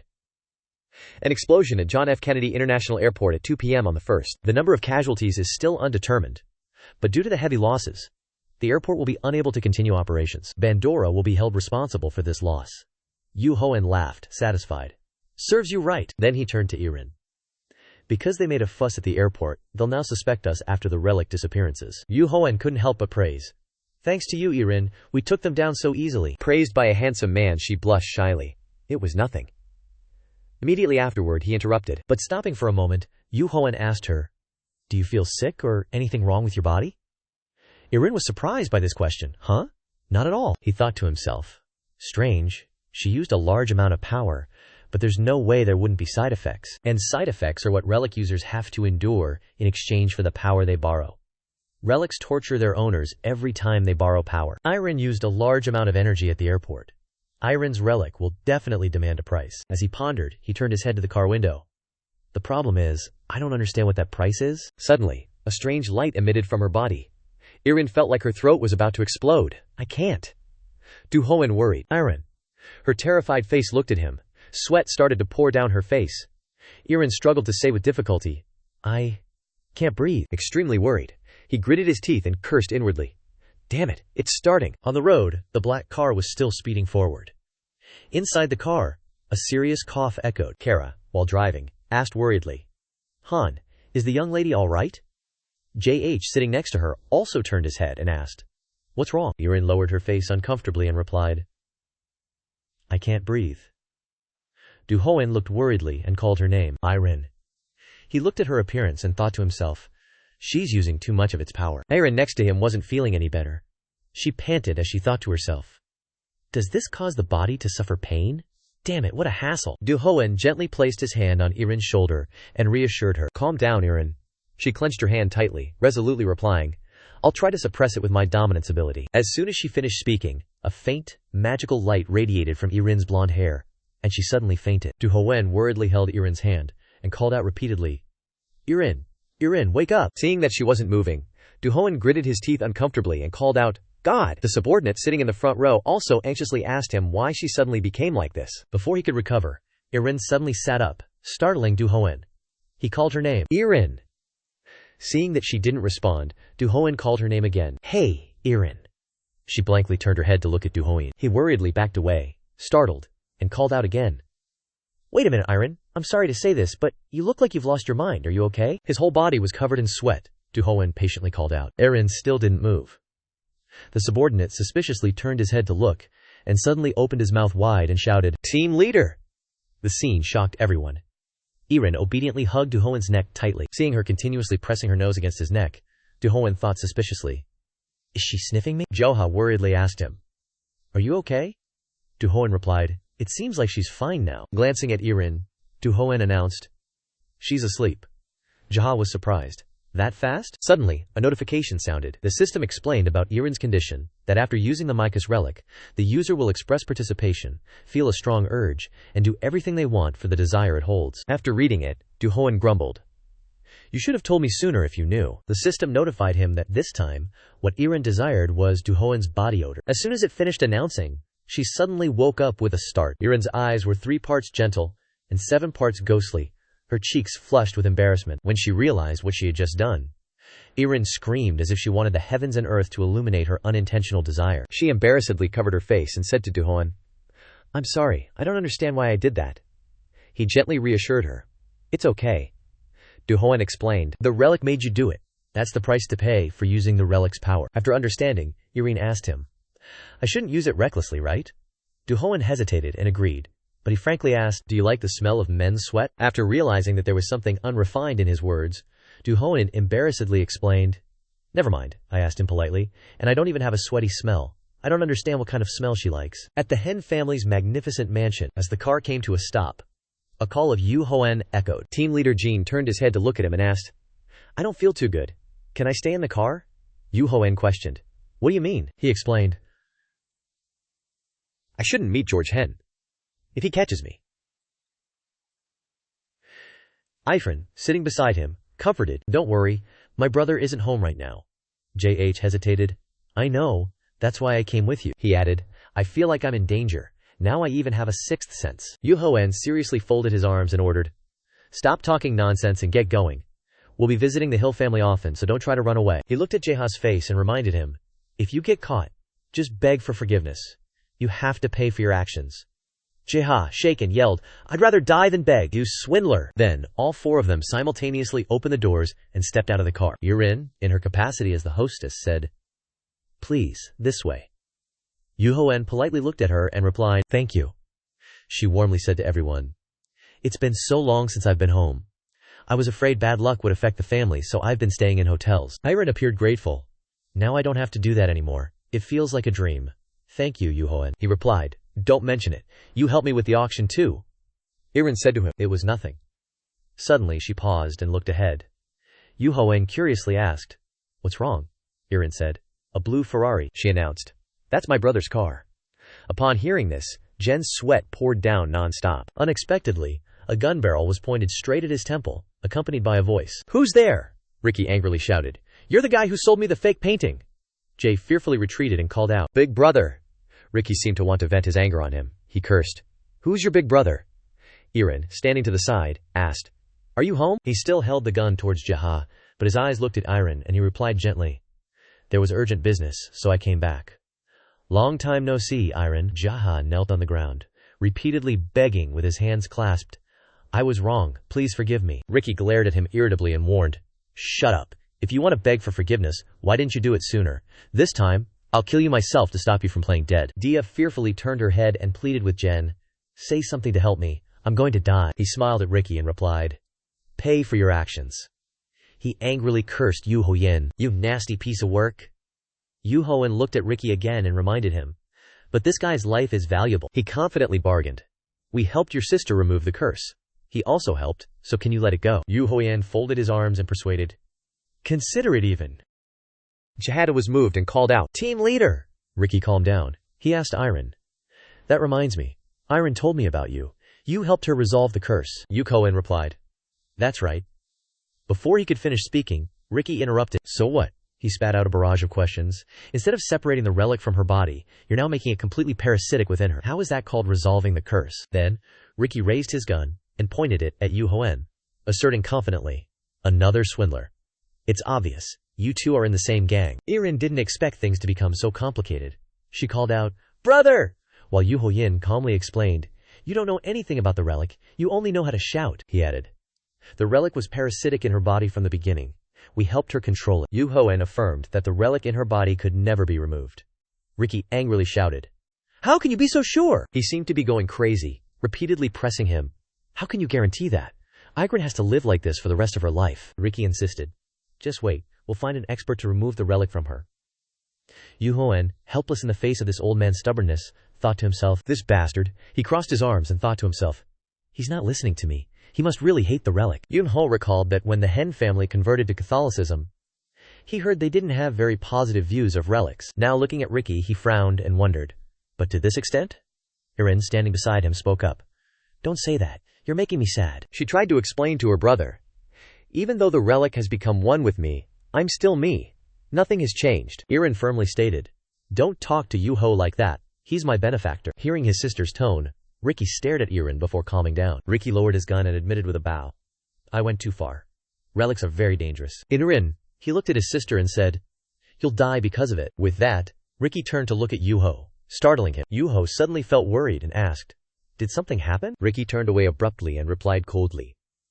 It's none of your business. Yuho frowned, thinking, he was 100% certain that something was up. Yuho asked insistently, is something going on here? Irin looked up at her brother with a very worried expression, sweat trickling down her cheek. He gritted his teeth uncomfortably, his angry expression seeming to say that he didn't want to explain. Then Ricky said irritably to Duhoen, I told you, you're not welcome here, got it? He turned away disgustedly, but Ricky continued. You should be glad you don't have a hole in your head. Yuho spoke up. I don't have time to talk to you. He put his hands in his pockets and walked away. As he walked, Yuho asked, can you take me to meet Irin's parents? They invited me here for a meal. Hearing this, Ricky immediately stepped in front of him and shouted, don't mention that. That appointment has been cancelled. My parents don't want to see you right now. Yuho was stunned for 5 seconds. He felt utterly confused by Ricky's sudden announcement. Overcome with anger, Yuho didn't hold back and punched him with a fatal blow, exclaiming, are you kidding me? After saying that, Yuho ran off, not forgetting to turn his head and remind Irin, don't let your brother catch me. She hesitated and called his name. Yuho. He frowned tightly. Uneasily, he told Irin, I have to go check on your parents. Yuho informed her, something is not right. Irin was utterly stunned. Ah. After that, Yuho ran quickly towards the mansion, repeatedly pounding on the large door and shouting, Mr. Hen, are you there? He ran quickly into the house and continued to shout loudly, Mrs. Hill. Ricky, feeling guilty, desperately ran after him, cursing, stop you dog! Seeing this, Irin ran after them and called out, brother! He ignored his sister and shouted, where do you think you're going? Yuho stepped inside the mansion. He slowly sensed and guessed the smell of rotting flesh and the feeling, it was definitely it. Yuho gritted his teeth and thought to himself, this is what caused me to die before. Thinking that, he immediately ran towards where the smell was coming from, decisively opening the closed door. In the large room, a black, rotting corpse lay still on the bed. It emitted an unpleasant odor. Yuho stood frozen, wondering, here it is. Not long after, Irin and Ricky entered the room together. She froze at what she saw, her mouth trembling as she called out, Dad, what happened to you? Ricky, standing beside her, angrily grabbed Duhoen by the shoulders and yelled, are you satisfied now? My parents don't have time for you. Ya, following behind, was also stunned and asked, is that really Mr. Hoen? How? No way. The corpse lying on the bed was an elderly man, his eyes tightly closed, his face still, with a buzz cut and dark skin. Duhoen stood rooted to the spot, asking Ricky, when did these symptoms start? He replied blankly, I don't know when. I've been busy with everything. Ricky gritted his teeth, his face full of annoyance as he recounted. It's probably been a while, and it's because of this that I had to isolate myself from the achievements. Jay, standing beside him, asked curiously, what's wrong with him? Is he sick? Ricky replied, I'm not exactly sure. I just called my family's private doctors to diagnose him. Duhoen, standing to the side, suddenly asserted confidently, no need for a diagnosis. This is Relic syndrome.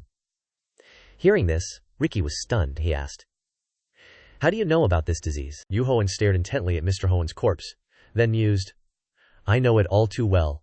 I understand everything about it better than anyone. I have also suffered from this disease before. Duhoen explained.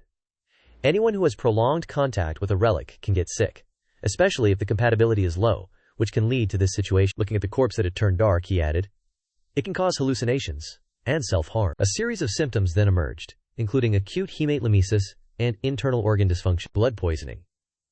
Duhoen turned to Ricky and said, to put it simply, it's a disease that crushes a person from the inside out. He was shocked to hear this, finding it incredibly hard to believe, and asked, how is that possible? Duhoen confirmed that there was no way to cure this disease. He recalled that a third of humanity had died from this disease in the past, and as long as humans held onto the relics, anyone would suffer the same fate as them. In this life or death situation, I, the only one who benefits from the medical relic, also have to work hard to get a painkiller. Because I can't stand it. The pain it causes is too terrible, he thought sadly. And they probably don't know how terrible it was back then. How disgusting. Ricky's spirit completely collapsed upon hearing this. He stammered, "No way, my father's going to die like this?" Falling into despair, Duhoen suddenly spoke up, "Not necessarily." Ricky, hearing this, turned to look at him and asked, What? Duhoen recounted, "I have a medical relic." Ricky, hearing this, shouted angrily, "Do you think it's so easy?"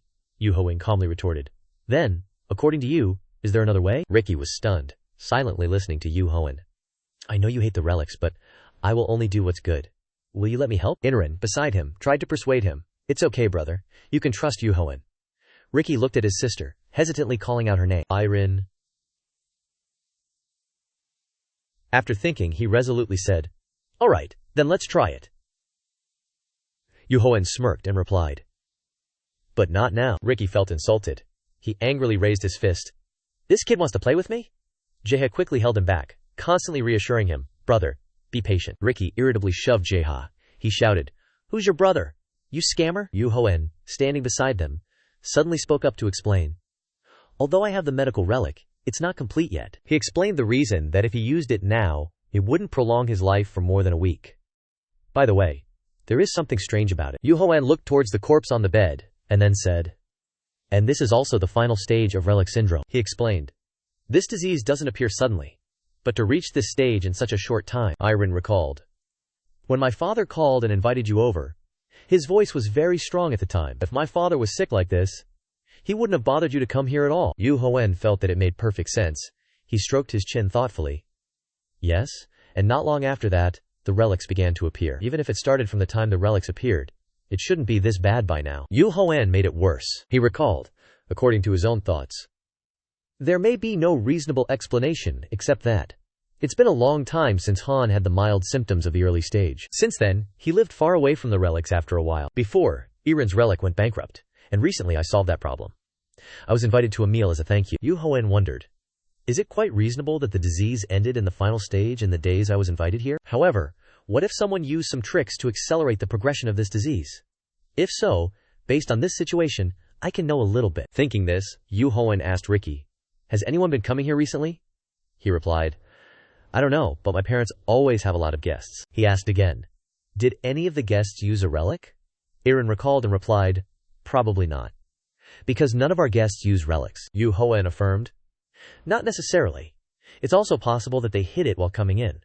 Ricky asked curiously, "Why are you asking about this?" Duhoen confidently affirmed, "Because someone deliberately transmitted this disease to him." His words startled those around him. "What?" Duhoen calculated.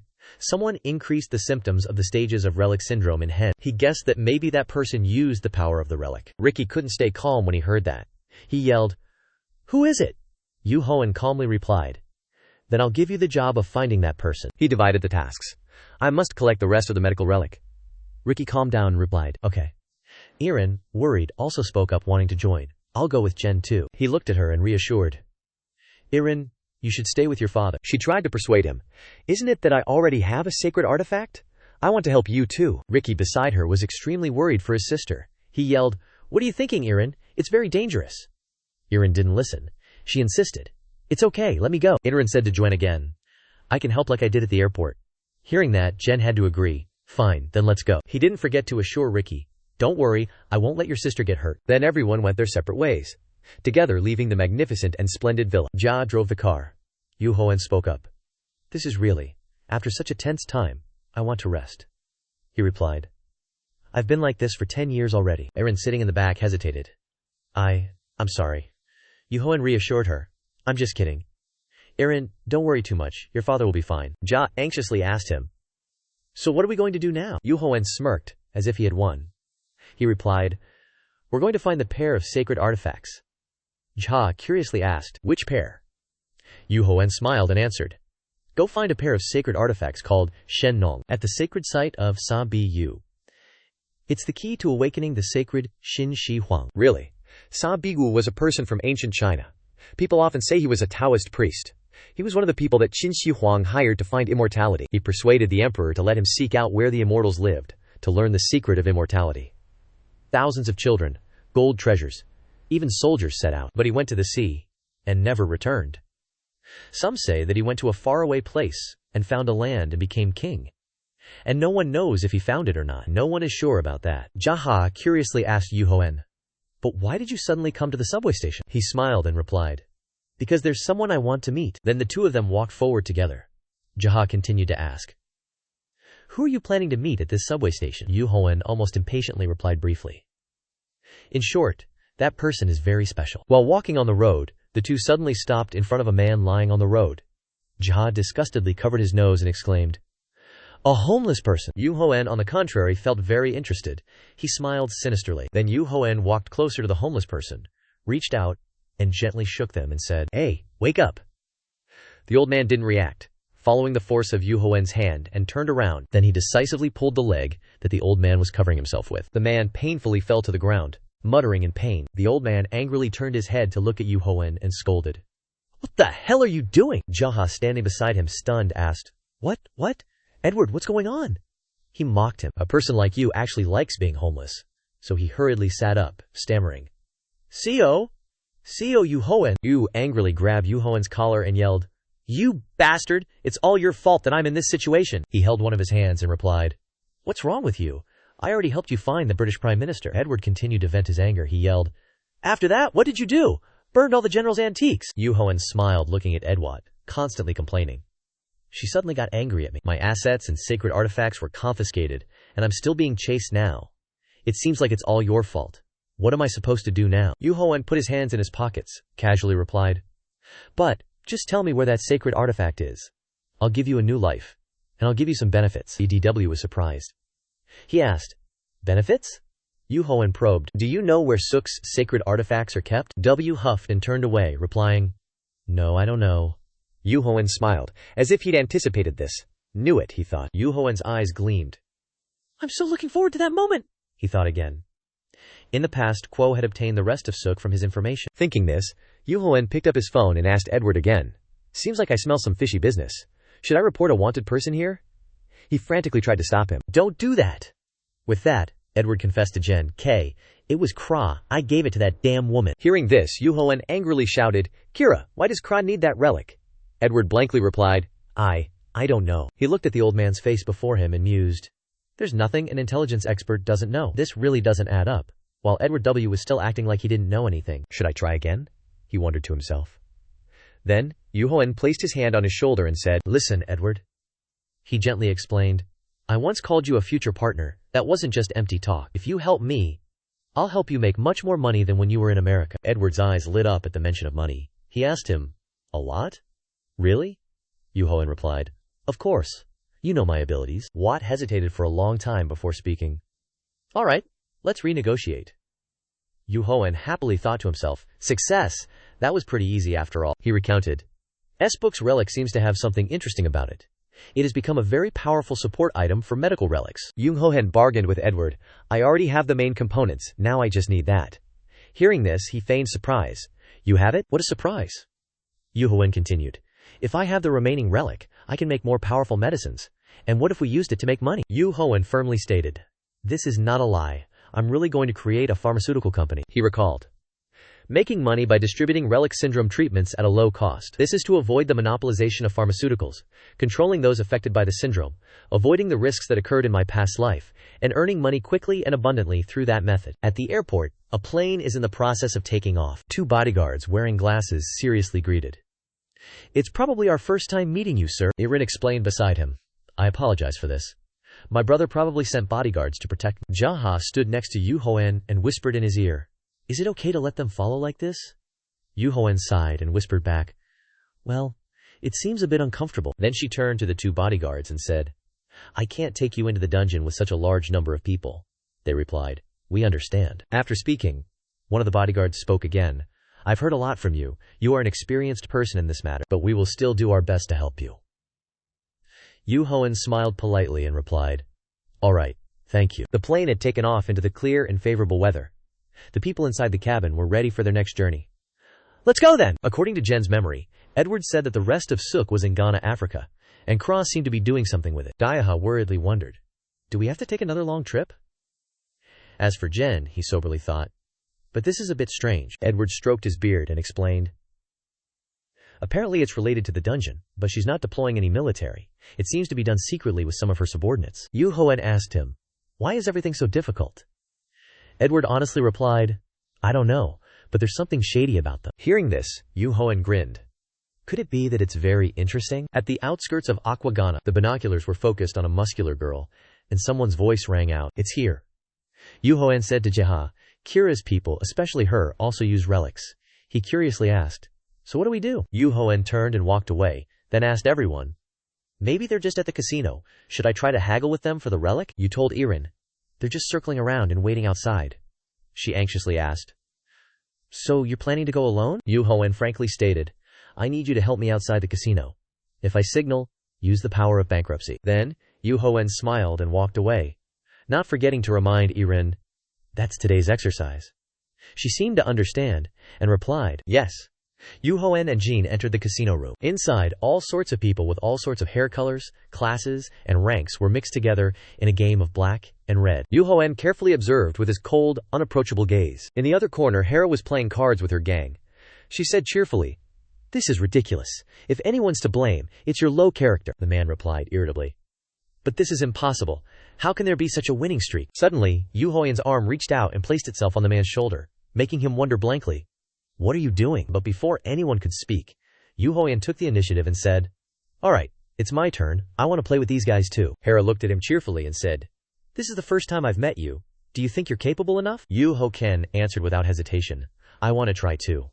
Alright, she said invitingly, satisfied. Then come and sit down. Then the two sat facing each other, skimming through the red and black cards carrying each person's destiny. The card game became more complex, and was no longer just a very fun game. The atmosphere was more intense.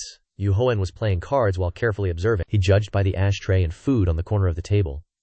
It was possible that she had hidden the relic in the middle. As soon as he saw the coin under the ashtray, Yu Hoen thought, using it to boost luck.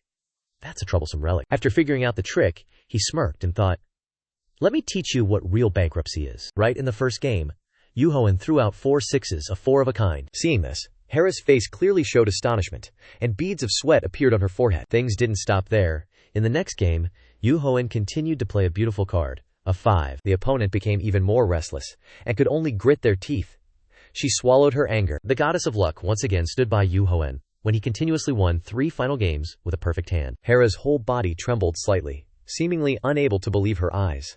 She muttered, how can this be? How is this happening? Seeing the opponent's stunned expression, Yu Hoen just indifferently smirked. He took the opportunity to mock, maybe it's because I'm lucky? Isn't it just like you were a moment ago? Yu Hoen? Looking deeply into the eyes of his opponent.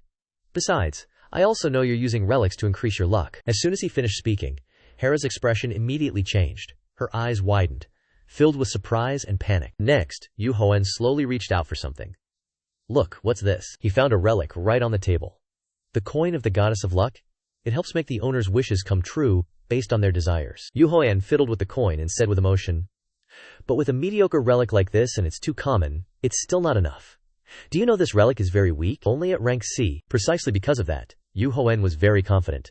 He curled his lips and said to himself, and I'm unleashing sulfur monosulfide rank power on them. It was all part of Yu Hoen's plan. Irin left the casino and was using the power of bankruptcy on everyone, except Hosea and him. Yu Hoen had praise for Irin. He thought, it seems she's controlled it better after the previous times. Anyway, everyone is unlucky, except for me. Hera interrupted his train of thought. Hey young man, you know about relics?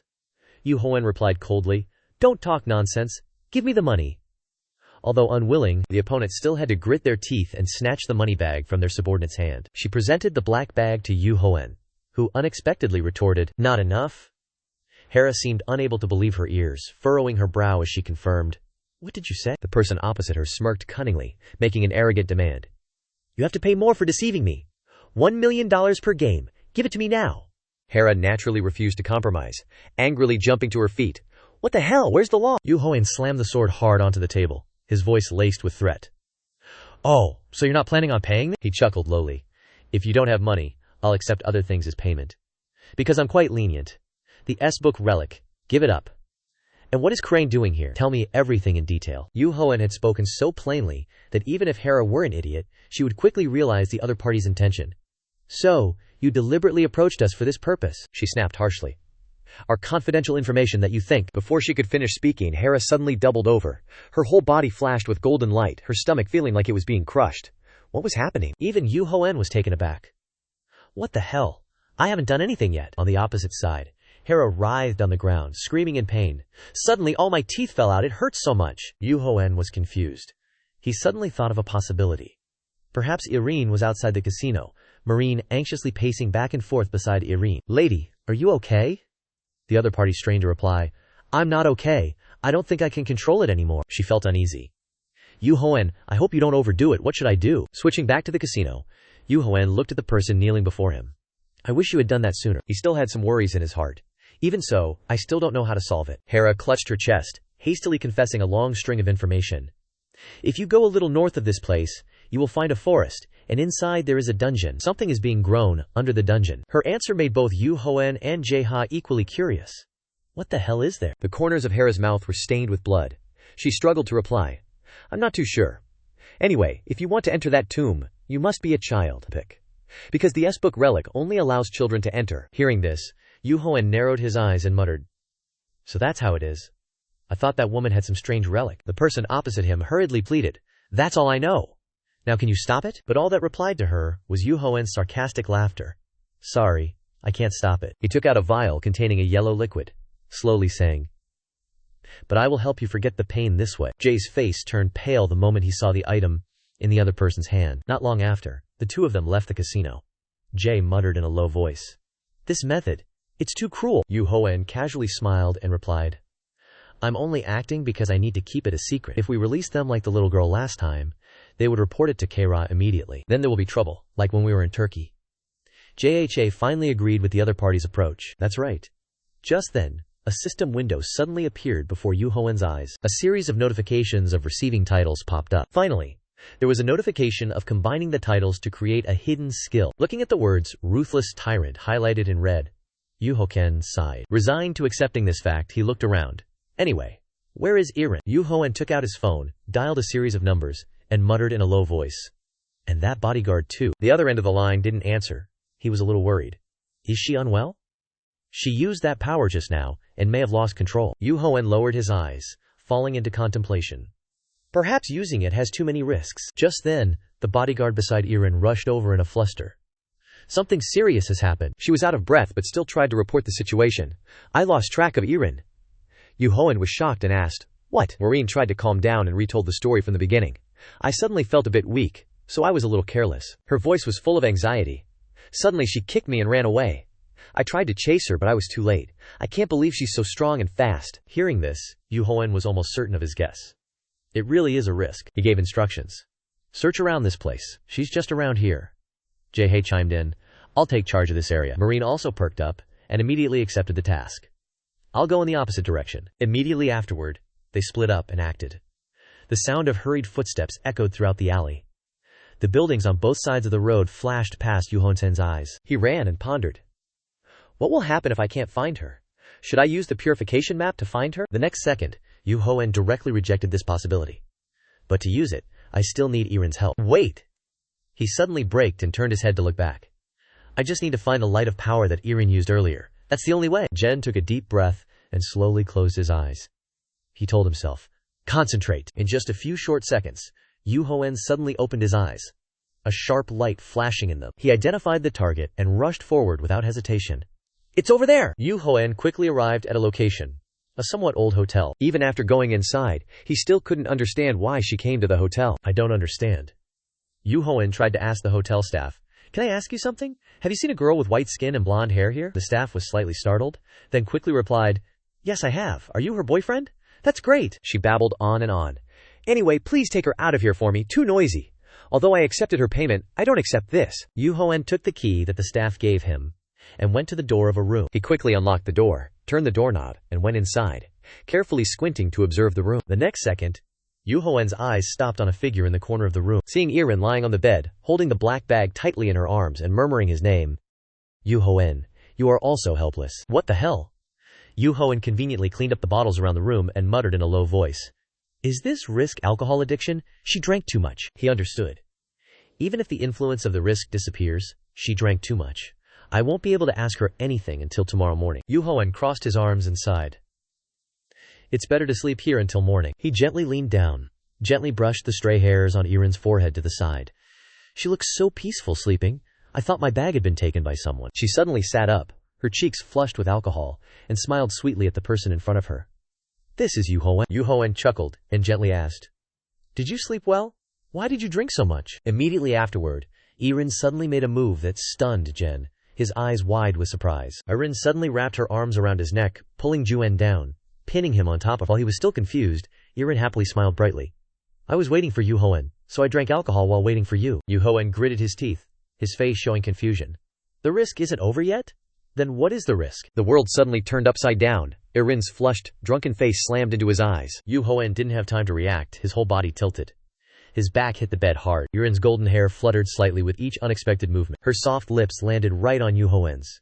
His entire body stiffened, eyes wide with shock. Yu Hoen's mind went blank. He even forgot to dodge. After an unknown amount of time, Irin pulled back, slowly separating her lips from his. She gave Yu Hoen a silly smile. His cheeks flushed slightly as he hesitantly called out her name. Irin. She didn't respond to Yu Hoen, but instead, she leaned her head against his shoulder and drifted back to sleep. Just then, a system window suddenly appeared. He glanced at it, and it displayed. This risk is targeted at your lips. Yu Hoen was annoyed. You're telling me something I already know. He irritably warned it.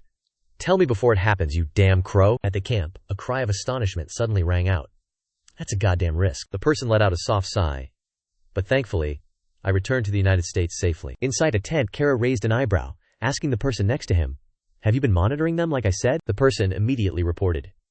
They moved from Turkey to New York, and then back to Ghana. Locals nearby said they used a special plane from the George Hen family. Kara stroked his chin thoughtfully.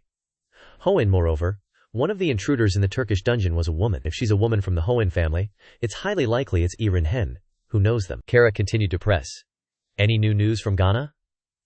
Yujun hesitated before answering. Yes, but it's not good news. He recounted the situation. Some of the soldiers stationed there seemed to have had nervous breakdowns, and they were arrested after running naked throughout the province. Yujun speculated. They seem to have had their minds controlled by some artifact. Hearing this, Kara gritted his teeth and cursed. These bastards! This time you won't escape my grasp! Kara frowned and sat down on the chair beside him. But why did they go there? There's nothing special there. Yujun considered a possibility and asked in a low voice. General, did you place any dungeons in Ghana? Kara nodded. Yes, but that relic wasn't useful in actual combat, so I moved it to a remote location. Kara felt confused, propping up his chin in doubt. Furthermore, why do they need it? Yujun suddenly spoke up. General, would you like us to launch a surprise attack? Kara was not very concerned with his suggestion. It's not that serious yet. What I need is information about the Hen family. Kara narrowed his eyes, sternly instructing Yujun. Investigate the Hoen family. Scene changed to another location. A jeep was speeding along a mountain road. Inside the car, a voice complained. Hey, why didn't you contact me yesterday? Jia frowned, looking at the driver, and grumbled. You found Irin and didn't even tell us. Do you know how cold it was sleeping outside? Yu Hoen replied casually. There were some issues. The other person pouted and retorted. Then why didn't you answer when I called? Recalling what happened last night, Hoen had tried to shake Irin awake. Sorry, Irin, are you alright? Just remembering it made him feel annoyed. She was hugging me too tightly. I couldn't get away. Maybe that's this risk. Jaha immediately perked up. What? Then don't tell me you two. Yu Hoen directly rejected his thought. That's impossible. I swear on these hands. Jaha chuckled teasingly. Come on, there's no need to be shot. In the back seat, the bodyguard next to Irin earnestly pleaded. Miss, please don't drink anymore in the future. Irin could only smile sheepishly. Understood. Alright, stop talking, we're entering the dungeon, Yu Hoen said, ending the awkward atmosphere in the car. Just then, the system window appeared before his eyes. Yu Hoen was slightly stunned, his eyes falling on the last line of the message. This dungeon has been conquered and already has an owner. Yu Hoen looked doubtful. Someone got here before me, but why hasn't the dungeon owner closed it? Why would he do that? He couldn't figure it out, even after thinking for a long time, so he decided to give up. Whatever. I'll know once I get inside. Yu Hoen focused on driving, looking straight ahead. He called out to the person next to him. Give me some low-tier relics. Jaha was a little uneasy, anxiously asking, Are you planning to destroy more holy relics? Yu Hoen replied indifferently with a curt sentence, casually tossing the holy relic out the car window. We'll see. The holy relic protested. "Hey human, what are you doing?" The next second, a huge explosion suddenly occurred, and a cloud of thick smoke rose in the area. As the smoke cleared, a gap appeared in the dungeon before them. Jaha exclaimed in surprise. "There's a hole. Was it filled in by someone else?" Duhoen smirked slightly. "Why so surprised?" "It'll be even more surprising once you go inside." Marine, sitting next to Idrin, swallowed hard, anxiously asking, "Where do you think you're going?" Duhoen didn't answer her, directly slamming his foot on the accelerator. The car roared and shot into the passage before them, the people inside screaming in terror. Idrin laughed gleefully, while Marine, sitting next to her, scolded in annoyance. "What the hell? Is this what you call a plan?" Duhoen chuckled, turning his head to look at her. "If it's not a road, then I'll make one." Marine retorted irritably, "Now's not the time for your philosophy." The car plunged down the rocky slope. Duhoen thought to himself, "It seems like there's another dungeon left down here. I just have a feeling it's there." He told himself, "This is the best way." The person in the back panicked and shouted, "It's a dead end up ahead." Duhoen didn't flinch at all, curving his lips as he called out to the person next to him, "Give me another holy relic." The car got closer and closer to the dead end, the towering cliff face almost crashing into everyone's line of sight. At that critical moment, a violent explosion rang out. Mixed with screams of terror, the car pierced through the thick cloud of smoke and charged straight ahead. The explosion caused a huge shock, and a column of black smoke soared into the sky. Inside the dungeon, the jeep slowly came to a stop amidst the hazy smoke. Marine burst into emotion, cheering with joy. "It stopped! We're alive!" Jaha breathed a sigh of relief. "I thought I was going to meet my ancestors." Duhoen opened the car door and stepped out, just in time to see the system window appear, which indicated that he could use human items in this dungeon. Duhoen was surprised. "Huh?" He pulled out his phone to check. "Oh, the phone actually works." Jaha suddenly shouted in horror. "What the hell, boss? Look! Look over there!" Duhoen frowned and glanced over. "Huh?" As soon as he clearly saw the scene in front of him, his whole body froze, his eyes widening in shock. Junha exclaimed, "A huge tea field. How could they grow it in this place? It's as big as 3 football fields combined." He noticed the children sitting around the tea field, suddenly feeling confused. "And those kids? Are those children being controlled? I clearly made a lot of noise." Duhoen lowered his eyes, nodding in agreement with him. "It's indeed a puzzling sight." He read the notification window that had just appeared. It said that the people here were being controlled by the remnants of Stubuk, harvesting tea leaves under the orders of the Holy Relic. Duhoen looked displeased. "Tell me more, you damn crow. Is this tea garden also made of holy relics?" It immediately replied, "It is a tea leaf embodying a human power. Even the dead can feel this power. Once you taste it, a very indescribable fragrance." Duhoen was stunned after reading this. It came to the conclusion, this tea garden is made from the holy relic of Shen Nong. Jaha looked doubtful. "Shen Nong? Introduce him a little." Shen Nong, a person with the appearance of a human, but with a pair of terrifyingly large horns on his head, also known as the divine farmer in Chinese mythology. According to what is said, Shen Nong was the first to create farming tools and teach people how to cultivate crops. Besides, he would personally taste all kinds of herbs, even the poisonous ones. People often whispered that if poisoned, simply chewing tea leaves could detoxify. Jaha wondered, "What about the rest of the S-book?" Duhoen replied, "It's nearby." He lowered his eyes and muttered, "Looking back now, I feel a bit." Duhoen wondered. This dungeon was created by a xenogeneic relic, Shen Nong. Could it be that Shen Nong, the namesake of the tree, once came here too? A series of unanswered questions filled his mind. Why would she waste this tea plantation? If she didn't need it, then why didn't she close this dungeon? Duhoen? Considering a possibility, maybe they wanted it even more than closing the dungeon. There's a restriction that only children can enter this tomb. She took the rest of the sook and lured the children in nearby Ghana to work. Thinking of this, he became even more determined. We need to find the other half of the sook. Duhoen wandered around the tea field area, stroking his chin thoughtfully. It emits a fragrance, so it must be somewhere around here. Just then, a scream suddenly came from behind him. Duhoen instinctively turned around to look. Jaha was struggling to avoid an attack from a kid.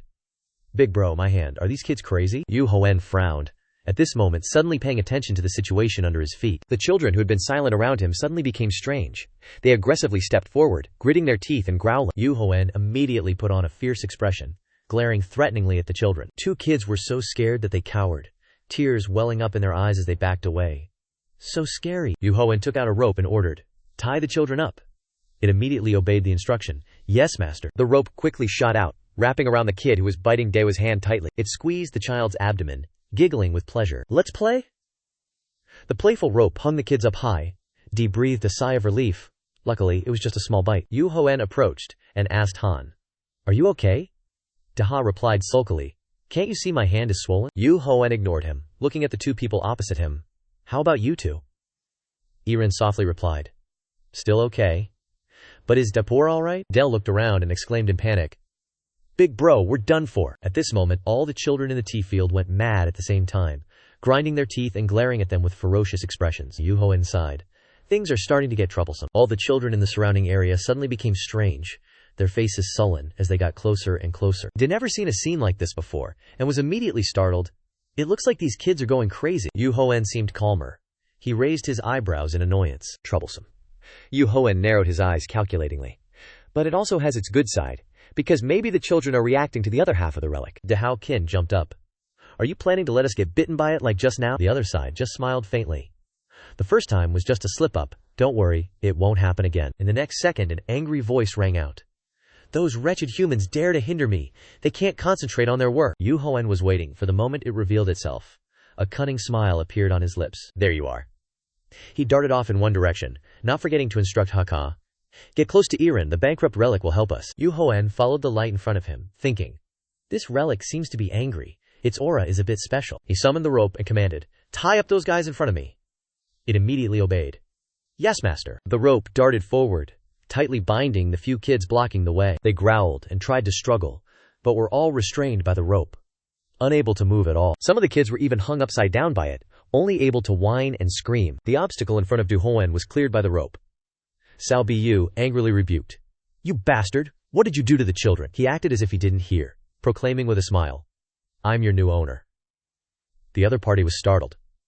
What did you say? Duhoen's eyes suddenly sharpened. He let it be known that it was the children. I won't let a single one escape. The few kids standing nearby started to fear. They shrunk their shoulders, not daring to step forward. Duhoen calmly looked down at the ground. If you don't listen to me, it's going to happen right now. Some small creature was furtively moving beneath his feet. Duhosen called out, Come out! The holy relic pretended to be deaf and continued to shrink back. Without any restraint, he stomped directly on Sao Bu, making it scream in pain. Duhoen questioned, Where did you hide the Muliken, mirror of vision? Sao Bu was caught by him. It pressed. How did you know about me, you bastard? Duhoen sneered. If I didn't know, why would all the tea trees here be so healthy? He loudly called the rest of the people. Is there any room nearby? Can I have everyone help me find it? Yiha immediately responded, Got it. Duhoen lowered his eyes to look at Sao Bu. So you still intend to bargain? He raised an eyebrow, demanding its price. I also know that you really love money. I want to buy you. Speak up. How much is the price? Hearing this, Sao Bu coldly snorted. It's truly surprising that a human like you knows this matter. Actually, the money to bribe me is a bit expensive. Just then, Yiha walked over to report. There are no rooms, big bro, but what's this about a monetary bribe? Duhoen didn't hide anything, and explained to him. It's because of this thing. From what he knew, Sao Bu in the story had received a lot of support when it left. Though he had departed, he never returned in the end. In this sense, this guy was essentially blackmailing with a holy relic. Duhoen explained his previous dealings with Hera as follows. We need to sign a contract with it to use it. Therefore, while we were still at the casino, you gathered all their money. Speaking up to this point, Duhoen suddenly found it ridiculous. Even this thing would risk its life for money. Yiha also sighed in admiration. What a stupid holy relic. Does it use the money for anyway? Duhoen's gaze was fixed on Sao Bu, probing. How do you find this contract? He let the holy relic crawl onto the money bag, murmuring, There are only 2 billion in that bag. Sao Bu sighed over the scent of real money, which was hard to forget. It showed dissatisfaction. But it's still not enough. Do you humans think you can buy me with just this much? Duhoen directly unlocked a bag. I knew you would say that. Even Yeha standing next to him was bewildered by his action. Huh? Duhoen smiled and asked Sao Bu. Is it enough now? It excitedly cheered. What? With this much I can take, run guy, out to play. Duhoen thought to himself. This amount is more than what Quan paid it in the previous life, so it should be enough. He was very confident in negotiating with Sao Bu. Alright, are the conditions met now? Unexpectedly, it didn't answer right away. Wait a bit, I'm counting. Sao Bu's entire body swayed and bounced. It feigned displeasure. It's still lacking, human. I need more. It's still not enough. There's still the tax money missing. Its answer made Duhoen frown. Kaira, how much did she give you? Yiha beside him pouted, leaning close to his ear to whisper. Actually, most of the leaders' money poured into it, so it must be quite a lot. A sense of anxiety suddenly welled up in Duhoen's heart. He muttered. It's that formidable? Duhoen had no choice but to compromise, ultimately giving up all the cash he had prepared. Everything Duhoen was carrying had to be handed over, including his jewelry. Furthermore, he proceeded to exchange the contract documents that A Ning had brought. This time, Cao Bu finally agreed. I will follow you, master. Yi Ha sighed in admiration. Finally, Slasbook happily hummed a tune. It asked, my previous owner wasn't like this, but you seem quite wealthy, so what can I do to help you, master? Unexpectedly, Duhoen wordlessly sealed it inside a jar. Spook protested. What? All it saw was Duhoen's smug expression. I finally caught you. I'll take good care of you. Xiaobook shouted in confusion. I've already submitted to you. Why? Duhoen interrupted directly. This is your first order. Release the hypnosis on these children. Let them go home. The children were freed from the spell. They stared blankly at each other. I was at home, waving a fan. Why am I here? What's going on? Some even burst into tears, sobbing. Mom! Duhoen issued the next command. Create and exit. S-Book replied irritably. What? If I do that, the Shenong relic will go crazy. Duhoen assured. I'll take care of that myself. Book muttered. Alright, then the first fee is 7 million. As soon as it finished speaking, Duhoen angrily scolded. You want to charge me again? Spook giggled. Isn't it a deposit? No one works for free. Duhoen reluctantly conceded. Fine. I'll give it to you once we're outside. Spook refused. Give it to me now, why wait until we're out? Its attitude made Duhoen's blood boil, anger blazing in his eyes. Duhoen vigorously shook the jar in his hand, enunciating each word. You want the money up front? Fine, here it is. S-Book cried out in alarm. Stop! Duhoen asked again. Can I pay later? The relic had no choice but to give in. Okay, stop. It hurriedly ordered the children. You guys go to work. They were immediately controlled by S-Book. Their moving speed was dizzying. Jae blurted out in amazement. So fast! S-Book laughed triumphantly. Aren't I awesome? Duhoen turned to talk to Jae. We should also pack up our things and prepare to leave. In their sight, the children were excellent at harvesting tea leaves. Some tea saplings had already been dug up and packed. It was an astonishing speed. After a while, Duhoen fell into a difficult situation. The preparations for leaving are complete. But there's a problem. I can't put too many of these children on the vehicle. Jae anxiously asked for ideas. What should we do? Duhoen mumbled softly. The only way is to take the luggage down and try walking around. Earthworm, help me get out of here. Sprybook protested. Master hasn't given me the money from before yet, you shrewd thing. Duhoen sighed. If we escape from here, another 7 million, okay? Ace. I guess Book immediately changed its attitude, happily replying. We'll take a shortcut. Duhoen tossed the jar containing it to Jae. Hold this, it will lead us. S-Book grumbled. What are you doing, master? Jae was still a little worried, looking at Duhoen doubtfully. But, big brother. Duhoen turned his back to him. I need to take some more relics, give me the bag, I'll choose some useful things. Jae naturally agreed. Okay. Just then, the surrounding rocks suddenly shook. An angry voice boomed. Those humans dare to destroy my garden. Hearing this, Duhoen and Jae were both stunned. Rocks and soil fell everywhere, creating a dusty scene. That angry voice echoed in their ears. Agriculture is the most important and beneficial thing. Duhoen had been waiting for this moment. Show yourself, Shenong relic, he urged those around him. Everyone get out of here first. The S-Book relic will guide you. Ikren worriedly called out. Hoen! Duhoen ran straight inside, leaving her with only one sentence. I'll catch up with you guys later. Jae shouted. Big brother, you must succeed. I'm throwing it. With that, he used all his strength to throw the backpack in his hand towards Jen. Before Jen's astonished eyes, a stream of purple energy suddenly appeared. The backpack containing the relic was covered by that energy. Suddenly stopping next to the rock wall, the stream of purple energy surrounded Jen, separating him from the outside. Jae shouted, Big brother! Irin beside him was equally alarmed. Duhoen! Duhoen turned his head to look at the two of them. I'm fine, get out first, I just need to deal with this relic and it will disappear. The angry voice of the Shenong relic once again rang out. You think you've caught me, you arrogant brat? It arrogantly declared that it was impossible. At the same time, the ground around Duhoen shook violently. Gnarled roots erupted from the earth. Shenong roared. You will be punished for taking my farmers away from here. As soon as it finished speaking, the roots surged forward, tightly coiling around Duhoen's ankles. He immediately drew his sword, trying to chop off the tangled roots clinging to his legs. A flash of azure energy suddenly sparked in Duhoen's eyes. He gritted his teeth, activating his ice affinity skill. Immediately afterwards, a stream of light carrying a long trail of ice formed a freezing circle. Duhoen lunged forward, breaking free from the roots. Control. Shenong couldn't help but sigh. How can a human like you? Duhoen glanced around, his gaze intensely fixed on a particular spot. Amidst the vast tea field, A faint blue light enveloped the tea tree. He became even more convinced of his assumption. There it is, hidden among the tea trees. It's also a sacred artifact, like the tea tree. Duhoen furrowed his brow, moving quickly towards his target. I need to reach it first. In the instant he was only a few steps away, his eyes suddenly widened. A strange purple gas surrounded Duhoen's position. He instinctively covered his nose. What? Damn it, poison? Shen Nong coldly chuckled.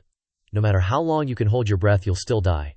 Let's see how long you can last. Faced with its provocation, Duhoen gritted his teeth and sneered. You think I'm that easy to defeat? He took out a sacred artifact. The first Erectus hand axe of humanity. Rang D. It's the sacred artifact I took from those Jia bastards. Duhoen began to vigorously strike the flints together, confidently declaring, I'm going to burn this whole place down. In just a few seconds, a fierce fire erupted right beneath his feet. The fire grew larger and larger, spreading to the nearby tea bushes. Countless tea trees were incinerated, causing Shen Nong to angrily shout, Hey, human! It wasn't spared from the flames of the Erectus hand axe either, yelling loudly, It's hot! How dare you do this? Duhoen watched this scene with satisfaction, a wicked smile spreading across his lips. This thing is even better than I thought. He ran straight towards the opposite direction, casually mocking. There's also a tale that Shen Nong can control fire, but it seems that's not the case. Reaching Shen Nong, Duhoen swung his sword, preparing to strike. Now you're mine, sacred artifact. Who knew it would coldly snort in response? Don't be ridiculous. The next second, the surrounding earth suddenly shook violently. Duhoen lost his balance, staggering and collapsing onto the ground. The ground beneath his feet caved in, forming a pit. Duhoen fell down amidst Shen Nong's gleeful laughter. Although I don't know how to use fire, I know how to control the earth. I'll send you to the very bottom of this hole. Yanghe took in the entire scene, frantically pounding on the energy barrier. Big brother!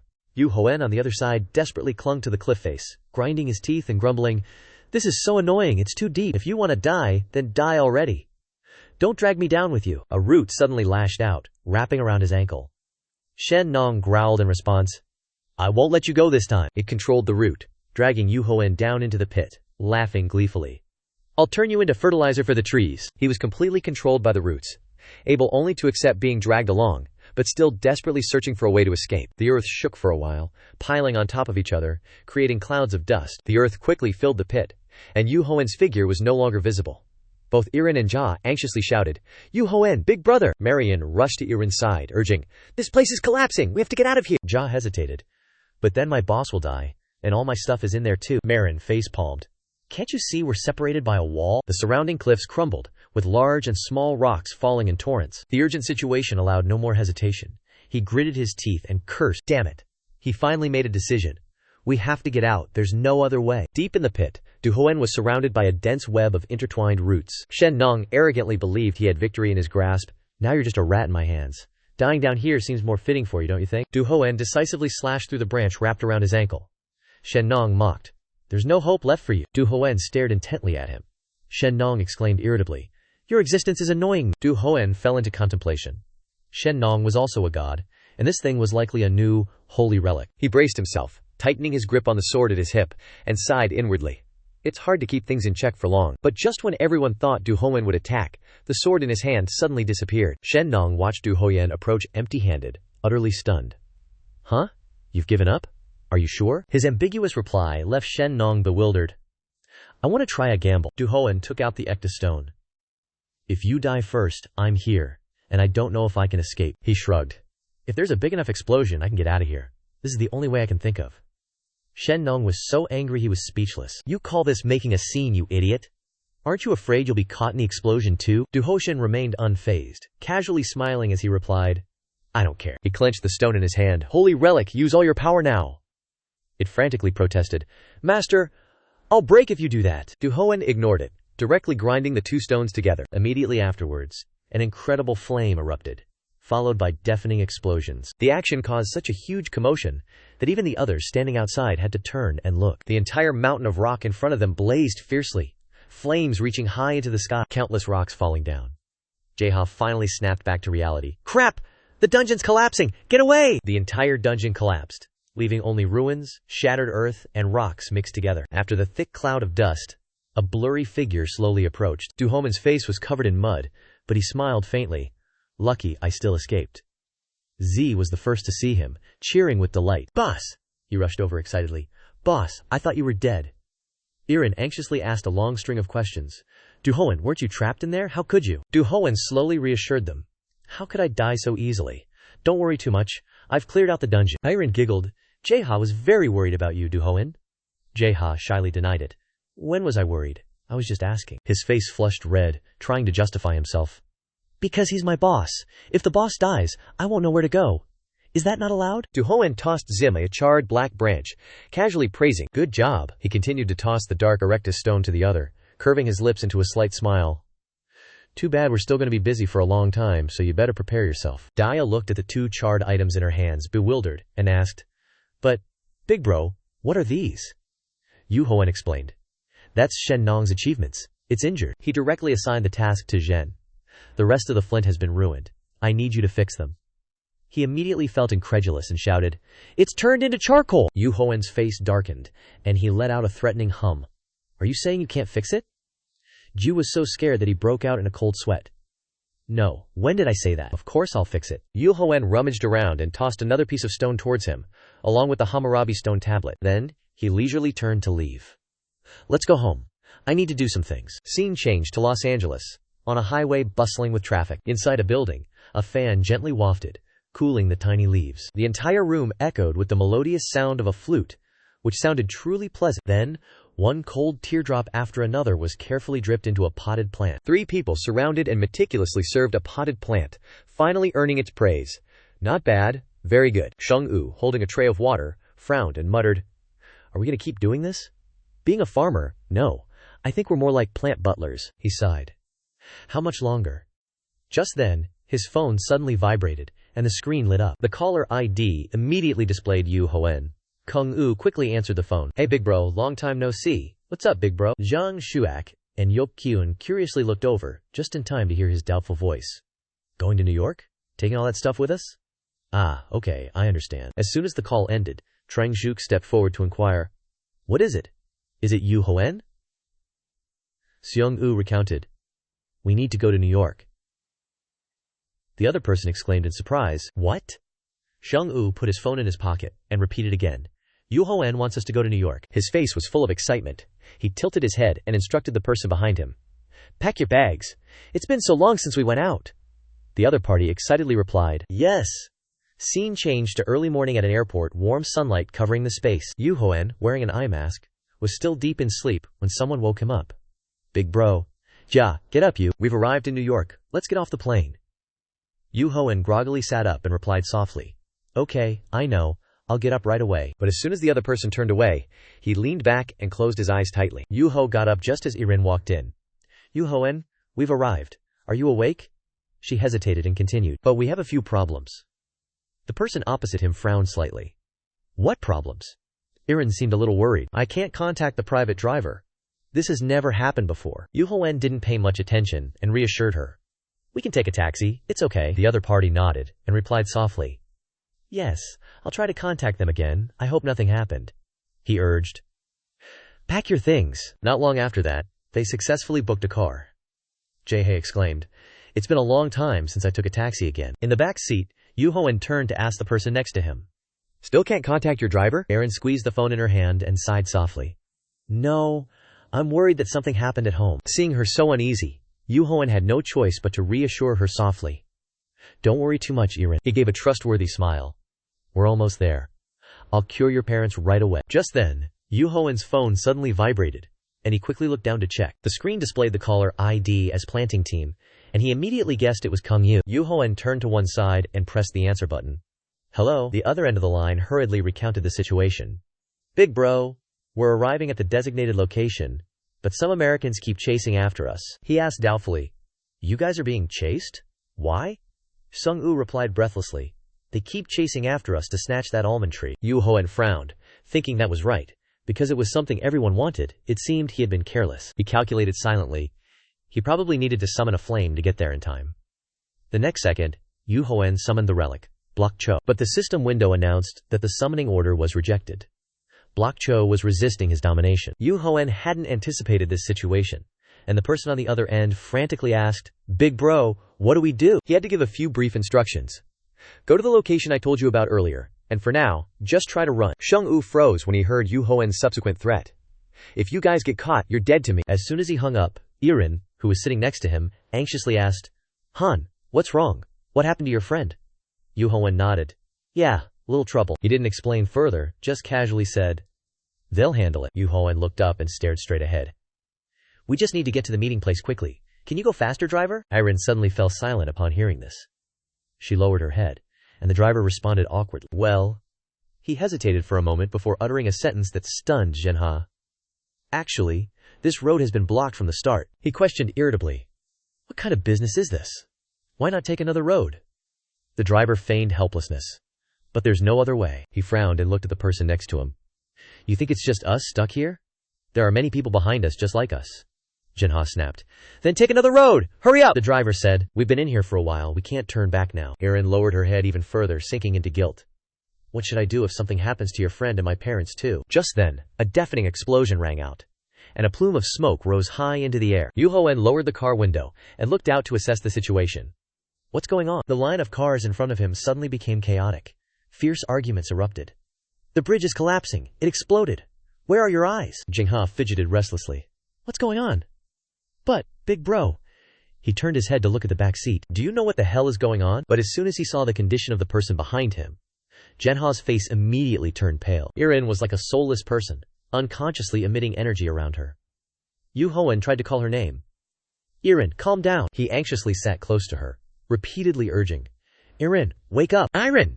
She seemed not to hear, remaining silent without reacting at all. Seeing a series of warning windows appear, Duhoen knew that Irene's condition was very bad, and negative emotions were leaking out intensely. He anxiously cursed. "Damn it!" Duhoen unhesitatingly grabbed the hand of the person next to him, his tone full of earnestness. "Irene." The moment she looked up, she heard him say softly, "Don't waste it. It won't help us solve anything right now." The next second, a blue energy covered her, and Irene's eyes suddenly faded. It didn't take long for that energy to disappear. She regained consciousness. Irene tilted her head, her expression full of confusion. "What did I just do? I'm going to call the police." Duhoen felt it was unnecessary. "Forget it. All the cops in this district are broke. They can't get here." She went wild. "Then what should I do?" Duhoen took out an item, raising his eyebrows and smiling slightly. "It's time to use this." He recalled the incident in the past, the military relic he had obtained before. At that time, he couldn't use it because his control wasn't strong enough. Duhoen's eyes were filled with confidence. He told himself, "Things are different now." Cut to New York City. Shouting erupted near an alley. "Where the hell are they?" A thug with a fierce face muttered. "We'd be billionaires if we got that tree." The crew member with a shaved head looked worried. "But they don't seem to understand what we're saying. Do we need to find an interpreter?" The boss gritted his teeth and growled, "We can't delay any longer. Although I hate to, we have to rob them." He cocked the gun in his hand. "No one cares about the disappearance of a bunch of foreigners. Take care of them as soon as you find them." The boss led his men to search everywhere. "They must still be nearby. Search faster." The crew members agreed in unison. "Yes." Seeing this, the Kung Wu trio breathed a sigh of relief. "Luckily, we're disguised too much like soldiers, so they didn't recognize us," Du Qiong exclaimed. "It's because we disguised ourselves too much like soldiers that they didn't recognize us." Just then, a police officer suddenly rushed in, pointing at the three. "It's them. I received a report that there were some suspicious men dressed as nuns." Not letting the opponent scream any further, Du Qiong quickly rushed forward and pushed him hard. The police officer didn't have time to react. "What?" Hurried footsteps echoed in the hallway, and the group urged each other on. "Run faster! First we were chased by those ghostly bastards, and now the police." Sheng Wu took off the cumbersome nun clothes, grumbling. "Who came up with this nun disguise thing?" The person behind him denied it vehemently. "Not me, bro." Zheng Wu clicked his tongue, annoyed. "We should have disguised ourselves as tourists. Don't let them catch us." But life is never as you dream it to be. The people who were chasing them earlier reappeared. The boss shouted, "There they are!" Kung Wu noticed the weapons in the opponent's hands, and could only curse helplessly. "Damn it, we've been discovered. And this time, they're carrying guns." He glanced behind him and immediately tensed up.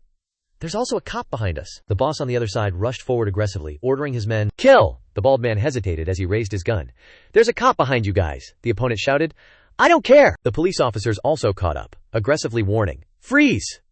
The three members of the Kung Yu group were surrounded from both sides. Du Qiong panicked. Bang! The boss of the chasing group encouraged his men. "General Kra will take care of this. Shoot!" Zheng Wu hurriedly tried to dodge, frowning and muttering, "We're doomed." The police officer in the other direction also refused to let him go, rushing forward. "I'm going to throw you guys in jail for impersonating nuns." But he suddenly stopped after only taking a few steps. Behind them, everything suddenly fell silent. Seo Duhoen and Du Qiong suspiciously turned their heads back. Behind them, it was empty. Seeing this, Seo Duhoen was stunned. The police officer had disappeared. Do Ki-sung was just as shocked as him, looking around. The others had disappeared too. Immediately after, a soft laugh suddenly echoed in the corner. Am I just in time? As soon as they looked closely at the other person's face, the Jung-woo group grinned. It's Big Brother! He couldn't help but wonder, what's going on? What about them? Duhoen curled his lips and calmly replied, vanished, as if they never existed, a place that can also be called the end of the world. His answer made the three members of Jung-woo freeze, their faces unreadable and speechless. Cut to CR's house. It was already night, and the whole space was silent. Several cars that didn't fit the scene suddenly appeared here, accompanied by a loud commotion. What the hell? Where are we? We were on the road. How did we suddenly end up on this plane? The next second, the thugs chasing the Kung Yu trio were also present here. They fell head over heels on the grass. The boss sat up, staring around blankly. What the hell happened? The crew member next to him dreamily exclaimed, This pony is so beautiful! The boss's angry shout echoed throughout the quiet night. Where the hell is this? The reason behind all these strange occurrences is the sacred artifact in Duhoen's hand. An invitation from a rank SS god. A brief introduction. This is a sacred artifact that originated from the ancient concept of kamikakushi in Japan. They believed that if someone suffered too much, God would take them to that place. Zen Ung-woo suddenly remembered the main issue. Oh right, big brother. The tree. Duhoen smiled contentedly. It's finally obtained a complete form. I've been waiting for this moment, and now we can awaken it. Scene changes to a room. The lighting in this place is quite dim. Seo Duhoen looked around and muttered, What? That tree over there feels like the missing half of me. Duhoen caressed the foliage in his hand, and softly chuckled. I'll help you become more complete. With that, he directly uprooted the entire tree. It cried out in panic. What the hell? The tree continuously resisted. Get away! I hate this human. This dominating ability is disgusting. Jung-woo, standing nearby, couldn't bear to watch. Big brother, be gentle with it. Its leaves are very fragile. Duhoen didn't seem to care much, and replied casually with a smile. 1 or 2 leaves won't make a difference. The tree angrily shouted, You bastard! Where are my servants? Give them back to me! It hurts! Duhoen then looked at Bukarak in the jar. Alright, let's go to your new home. He opened the lid and dropped Zibuk into the pot, raising an eyebrow with a playful grin. You have a roommate now. Zibuk excitedly crawled out. My other half is found, the tree irritably exclaimed. Are you trying to take over my territory? Seo Duhoen rubbed against the tree trunk and affectionately replied. We both belong to each other. The tree stubbornly refused to accept. Stay away from me. I don't need anyone. Duhoen ignored their bickering and poured new soil into the pot, replacing the old soil altogether. He proceeded to the next step and used his domination ability to stimulate the tree's growth. The tree raised a fuss upon hearing that. What domination? Never! I hate it! Duhoen basically didn't give it a choice. His blue energy enveloped the tree. It wailed. It hurts! A piercing scream echoed for a long time. Duhoen only silently observed the situation. The blue light gradually dissipated, revealing the tree with many bright red berries. Duhoen looked at the results and finally seemed satisfied. Done. He explained to the person next to him. If anyone eats this fruit, all kinds of diseases will be cured. Now we just need to give it to your parents. The preparations are complete. Duhoen urged. Let's go! Irin immediately responded enthusiastically. Yes. Scene changes to, not long after, the yellow car sped along the highway. The car went straight towards the luxurious mansion ahead. The closer we got to the mansion, just as he saw something, the driver's expression immediately changed. What? Through the car window, he saw several people in black lying unconscious on the roadside, and couldn't help but wonder, why are people lying here? Duhoen immediately spoke up. Stop the car now! The people in the car were startled. What's wrong? He frowned tightly, looked around to assess the situation, and wondered. What exactly happened? The mansion in front of them showed signs of being vandalized, with a lot of debris scattered around. Irin was stunned. My house! Ya fell into confusion. What the hell is this? The person next to him also panicked. I can't contact the private driver. Duhoen glanced at them, and said in a deep voice. Let's go inside. Seeing this, Irin obediently followed. As soon as Duhoen pushed the door open, the crimson color of blood assaulted his eyes. Ricky was lying face down on the ground, with a pool of blood underneath. Irin screamed in horror. Big brother! The person barely managed to utter. Good thing Duhoen quickly moved closer, trying to wake Ricky up. Hey! Wake up! He struggled to stand up, letting out a sigh of relief. Thank goodness you're back. Ricky's body was completely drained. He could only collapse on the floor. I was attacked. Duhoen silently assessed the other man's condition. The wound is too deep. It looks like a wound from a sacred relic. He pressed. Do you know who they are? Ricky replied haltingly. My parents.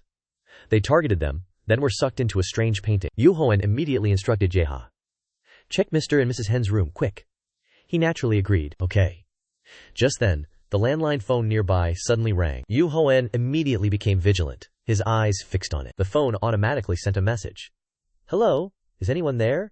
Do you know Irene Hen? She lost her entire family in just one night. The other end of the line arrogantly declared, But don't worry, only her brother is very stubborn, but rest assured her parents are still alive. The person announced, If you promise us one condition, your parents will be safe. If you're ready, contact this number. The last sentence carried a threat. Don't forget, my patience is limited. You understand my meaning? Zent Ung-u frowned, showing displeasure. What? Who is that woman? Duhoen gave a firm answer. Kali Ra. That's a threat. Only she would do this. Jae-ha ran down just in time to report the situation. Mr. and Mrs. Hen's room is empty. I didn't see anyone. Erin felt like lightning struck her. Her whole body lost all strength. She collapsed, her forehead dotted with sweat. Erin couldn't accept this truth, mumbling, I? Duhoen calmly looked at her. Calm down. Erin, I have a way. He picked the fruit from the sacred relic tree, but save your brother first. The tree grumbled, It hurts, you damn human. Duhoen held the red fruit to Ricky's mouth. Eat this now, and you'll be okay. He wondered. What is this? Duhoen decisively shoved it into Ricky's mouth. Eat! Too much talking, he angrily roared. This smell, it's like the smell of mouth odor. Damn it, I'll definitely kill you. This smell is unbearably foul. The shouting suddenly stopped. Ricky blankly observed the golden energy radiating from his chest. He almost couldn't believe his eyes. The wound, it's healing itself. Ricky slowly sat up. Duhoen casually smiled and asked, How is it? Effective, right? Erin couldn't hide her joy, rushing over to hug him tightly, sobbing. Big brother! Ricky patted his sister. It's okay, Erin, I'm fine, but now we should worry about our parents. Duhoen suddenly interrupted the emotional moment. Don't worry about that. Hearing that, both Ricky and Erin were taken aback. Huh? The latter slowly announced. Your parents weren't kidnapped. Ricky jumped up. What are you saying? He snapped back irritably. Are you kidding me? I saw them being sucked into the painting with my own eyes. Contrary to the other's excessive reaction, Duhoen only said calmly, Yes, that's right, but you stated with such certainty they were fake. Ricky was stunned and blurted out, What? Jae-ha, who had been silent, suddenly waved his hand with a forced laugh. I did some tricks before coming to Ghana. Ricky angrily lunged forward and grabbed his collar. How could you? So was I protecting fake parents before? Jae-ha panicked and quickly explained. Okay, calm down, bro. I'm just following the boss's orders. Duhoen leisurely continued. Anyway, thanks to that, you avoided the kidnapping of your real parents. It's all thanks to my foresight. Otherwise, it would have been a disaster. Erin breathed a sigh of relief. If that's the case, then it's a good thing. How did Duhoen think of that? She asked curiously. Did you know it would happen in advance? Duhoen fell into contemplation. Not everyone knows that the bankrupt king of the past is very different from the current Erin, but it's probably also from this incident that she was forced to work for them. He knew her parents were weakened by the Saint Relic burst syndrome. That was her fatal weakness. Duho thought. Plus, the disease is progressing faster than expected. Leaving them alone is too dangerous, so I decided to. Thinking of this, he suddenly felt annoyed. Explaining further would be too long-winded. I'll just give a few perfunctory answers. Meaning I was prepared for the worst-case scenario, Duhoen said. Someone deliberately accelerated the development of her parents' disease, so I wasn't at ease. That's why I took them away. Ricky frowned and questioned. Why didn't you tell us earlier? Duhoen leisurely replied. If you want to deceive the enemy, the first thing you have to do is deceive your allies. He brushed this matter aside, and a slight smile curved his lips. Now, let's get down to business. Duhoen's eyes flashed with a cruel light. He had made up his mind. I will avenge the woman who did this. Cut to a later time. The Hen family's luxurious car sped down the highway. Ricky, sitting in the driver's seat, couldn't help but curiously probe. What's the deal with you and General Crump? She has a very high position. Even for me, it's difficult to approach her. Duhoen tilted his head and looked out the car window, chuckling softly in response. I have my own ways. He revealed a few things. I asked him to write some reports. It's probably starting now. Ja looked puzzled. What reports? Duho simply laughed off the question. If you're curious, try searching the internet. After thinking for a moment, he shook his head and muttered, never mind. The radio will do. With that, Duhoen directly turned on the radio. The announcer's voice immediately rang out. Breaking news! A series of child disappearances in Ghana. What was broadcast next shocked Ricky as well. The culprit was General Kra of the United States. The station continued to report. It seems this news is very shocking since a general is exploiting child labor. According to sources, the children are being exploited by General Kra. Ja was bewildered. What's going on? How did this news? Duhoen chuckled with amusement. How does it feel? Unbelievable, right? All the events just now must be attributed to what happened before. The dungeon in Gakina is conquered. Duhoen remembered that from the beginning, the system had announced that human items could be used in this dungeon. At that time, he immediately verified its accuracy. It was indeed the case. His phone was still working. Duhoen told himself. Knowing that I can use my cell phone in the dungeon must be very helpful. Duhoen couldn't help but feel lucky. Also because, thanks to Edward's help, he knew Kra was doing something secret in this dungeon. He recalled the entire process. Furthermore, Duhoen wondered before why she left this place after conquering it. It's likely for some purpose of her own. At that time, he saw that something was wrong. Kara had kidnapped children in Gabina and exploited their labor, forcing them to work. Duhoen recounted everything, then flashed a cunning smile. And I also filmed videos of the children harvesting tea leaves. Everyone was stunned. Huh? He said, just a small scene can incite viewers. Of course, he would seize this opportunity as well. Duhoen recounted that he sent this video directly to Edward. Edward used his media contacts to write an article like Musang 14. The plan unfolded exactly as he wished, making him even more excited. I helped him return to being the Rick Remen he used to be, so he's very willing to help me. She must be very confused right now. Jaha listened intently to Duho's account of the whole process, her face filled with astonishment. He leaned back leisurely. Anyway, I've prepared many plans. This is just the opening act. Jaha suddenly felt a chill. How scary. Ricky complimented Duho. This is a great plan. He laughed heartily in response. Really? Irin scrolled through social media excitedly. She's trending at the top in just one day. Even the president of Ghana has announced he'll leave Pandora. Duho nodded in admiration. Smoother than I thought. The radio even reported that there have been many large protests to stop the exploitation of black labor. The broadcaster's monotonous voice continued to resonate in the car. The Ministry of Foreign Affairs believes this incident is an autocratic act by General Kra. Just then, a system window suddenly appeared before Duhoen. It issued a warning. There is a suspicious painting targeting you. He shouted urgently, Stop the car immediately! Ricky was startled, staring blankly at Duhoen. Huh? Even so, Ricky followed his words. The car braked sharply, the tires grinding against the ground, sending shards of stone flying. Duho hastily pushed open the car door, urging the others.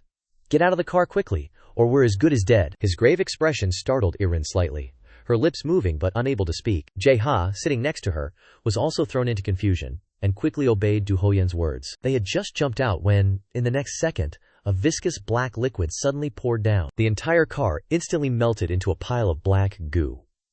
Everyone was stunned. What? The car? Irin and Jaha had only managed to get out seconds before. They witnessed the car being completely destroyed. In just a few seconds, the entire car had disappeared without a trace. The black liquid also ran away. Everyone followed the direction it moved, and immediately saw the black liquid being sucked into a painting. On the rooftop of a nearby building, many soldiers were stationed next to that painting. Ricky recognized it at a glance. The direction this guy's heading? Motherfucker, that's the painting my parents were sucked into. Jaha couldn't believe her eyes. Is that it? That's Vincent van Gogh's painting. Is it a sacred relic?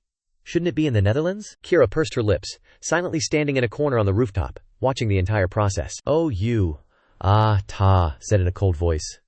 May has done some very cute things. Kra's complexion darkened in an instant. She gritted out each word in anger. How dare you blame me? Duhoen wasn't afraid in the slightest, even leisurely mocking her. So it's General Kra. Why do you think I'm blaming you? I've never bullied anyone, so how could that be? Are you trying to slander me? Where's the evidence? What he said made Kra even more furious. I'm just letting the world know the general's daily life. Duho shrugged and sneered. I didn't do anything wrong in this matter either. Even if I didn't expose everything, you'd get your karmic retribution sooner or later anyway. Kra bitterly gnashed her teeth. Her entire face turned red with anger. Kra couldn't hold back any longer, yelling at the top of her lungs. Shut up! Do you think I'll fall because of a few things like this? Duhoen calmly continued. So what? What are you going to do to me when you've lost everything? His nonchalant attitude irritated Kra immensely. She snorted coldly. Ah, Ta, raised her chin in warning. I will hold you responsible for this. Don't forget that the Hen family is in my hands, Kra demanded arrogantly. Hand over the sacred relic you just obtained, and Irin Hen too, or you'll see how the Hen family dies. Duhoen wordlessly stood in front of Irin. She was a little worried, softly calling his name. Duhoen. He smiled reassuringly. Don't worry, I'm here. It's okay. Duhoen, turning his head, immediately provoked Kra. Try it if you dare. The other side was so pissed, she gritted her teeth, spitting out a word. You! She roared. You bastard! Hen's parents are in this painting. Don't think I'm joking. Duhoen didn't flinch, even mockingly questioned her. How are you so sure? Kra was very confident. ordering her subordinates. Bring out those two from the Hu family and kill them. The person immediately complied. Yes. Just as Kra thought everything was settled, the subordinate's panicked voice made her confused. Impossible. The subordinate reported with a trembling voice. I don't see those two people in the painting, General. Kra was startled. What did you say? The subordinate turned to look at her, hesitating before repeating again. The two of them disappeared. The ferocious expression on Kron's face made the soldier panic, stuttering out the next sentence. They're not here anymore. She furiously questioned the person below. Yu Hoen, what did you do? Responding to Kra was only the other party's gloating laughter. Yu Hoen smirked mockingly. I'd never tell you. It's internal secret. Kra gritted her teeth in anger, veins even popping out on her face. She roared, You bastard! As soon as Kra finished speaking, a stream of purple energy immediately surrounded Yu Hoen's body. That energy emanated from the very painting in the soldier's hands. Kra ordered the sacred relic. Absorb all of them, she coldly snorted. I should have done this from the start. Duhoen stared blankly at his entire body, immediately shocked. His body was gradually being sucked in. But at that critical moment, a brilliant golden energy suddenly appeared, forming a shield to protect Yu Hoen's group. Kra herself didn't foresee this situation, her whole body stunned, unable to believe her eyes. What? The soldiers, dizzy and confused, panicked. The sacred relic suddenly lost control, returning to its original state. Yu Hoen calmly looked down at the palm of his hand, curling his lips into a light smile. Returned to its original state. He didn't forget to praise the person next to him. Thanks to you, I lived. Irin coldly snorted. Daring to take my parents hostage. Irin's eyes turned a bright gold. Her face serious, she spoke up. Yu Hoen, let me handle these people. Go save my parents first. The system window explained the current situation. The corrupted sacred relic is reacting to the user's emotional changes. The corruption is being amplified. Yu Hoen quickly pulled Ricky's arm. Let's go now. He was stunned. What? But my younger sister is still there, Yu Hoen said with a serious face. You're worrying about the wrong person. Your younger sister isn't simple. Within his sight, Irin forcefully declared, I'll end everything here with you. Kra didn't even bother to acknowledge her, sneering contemptuously. Don't count your chickens before they hatch. At this moment, dark clouds gathered in the sky. The whole city took on a gloomy color. On this side, Irin channeled her inner energy. She angrily stared straight at the cruel woman in front of her. I will never forgive you. Her eyes now only had hatred. Irin's voice, as cold as if it had just emerged from hell, once again echoed. Everything will end right here. Hearing her words, Kra scoffed. Forgive me? Big talk.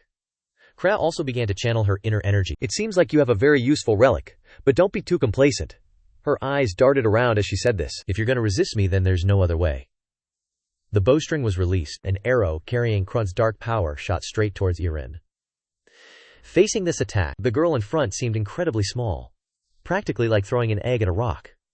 The earth and stones around couldn't withstand these attacks. All were simultaneously blasted away.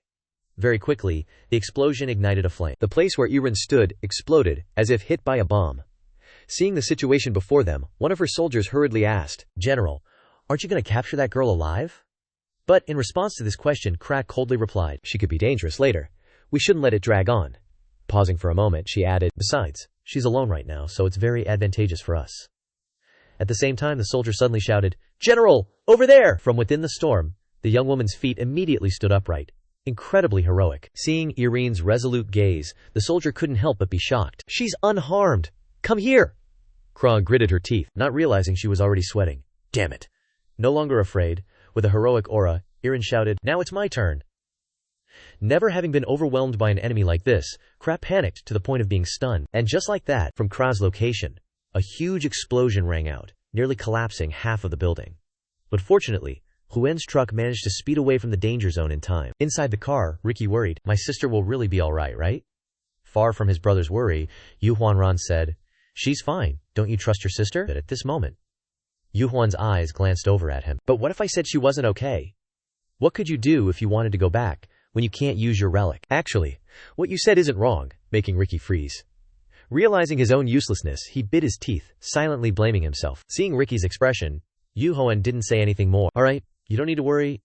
Your sister is stronger than you think. The two traveled a little further and arrived at the tall building ahead. Yu Hoen spoke up. We're almost there. Get ready to see your parents again. Chong-U, at this moment, was carrying a potted plant while looking at him. Big brother, isn't this a hotel? Is it okay for us to just walk in like this? Yu Hoen replied casually. No problem. I bought an apartment here. Let's go. He was stunned, secretly waving his hand. Immediately afterwards, he took the initiative to push the door open. Ricky and everyone else simultaneously stepped inside the room. As soon as he saw his relatives, Ricky couldn't contain his emotions. He frowned and shouted, "Ah, Mom!"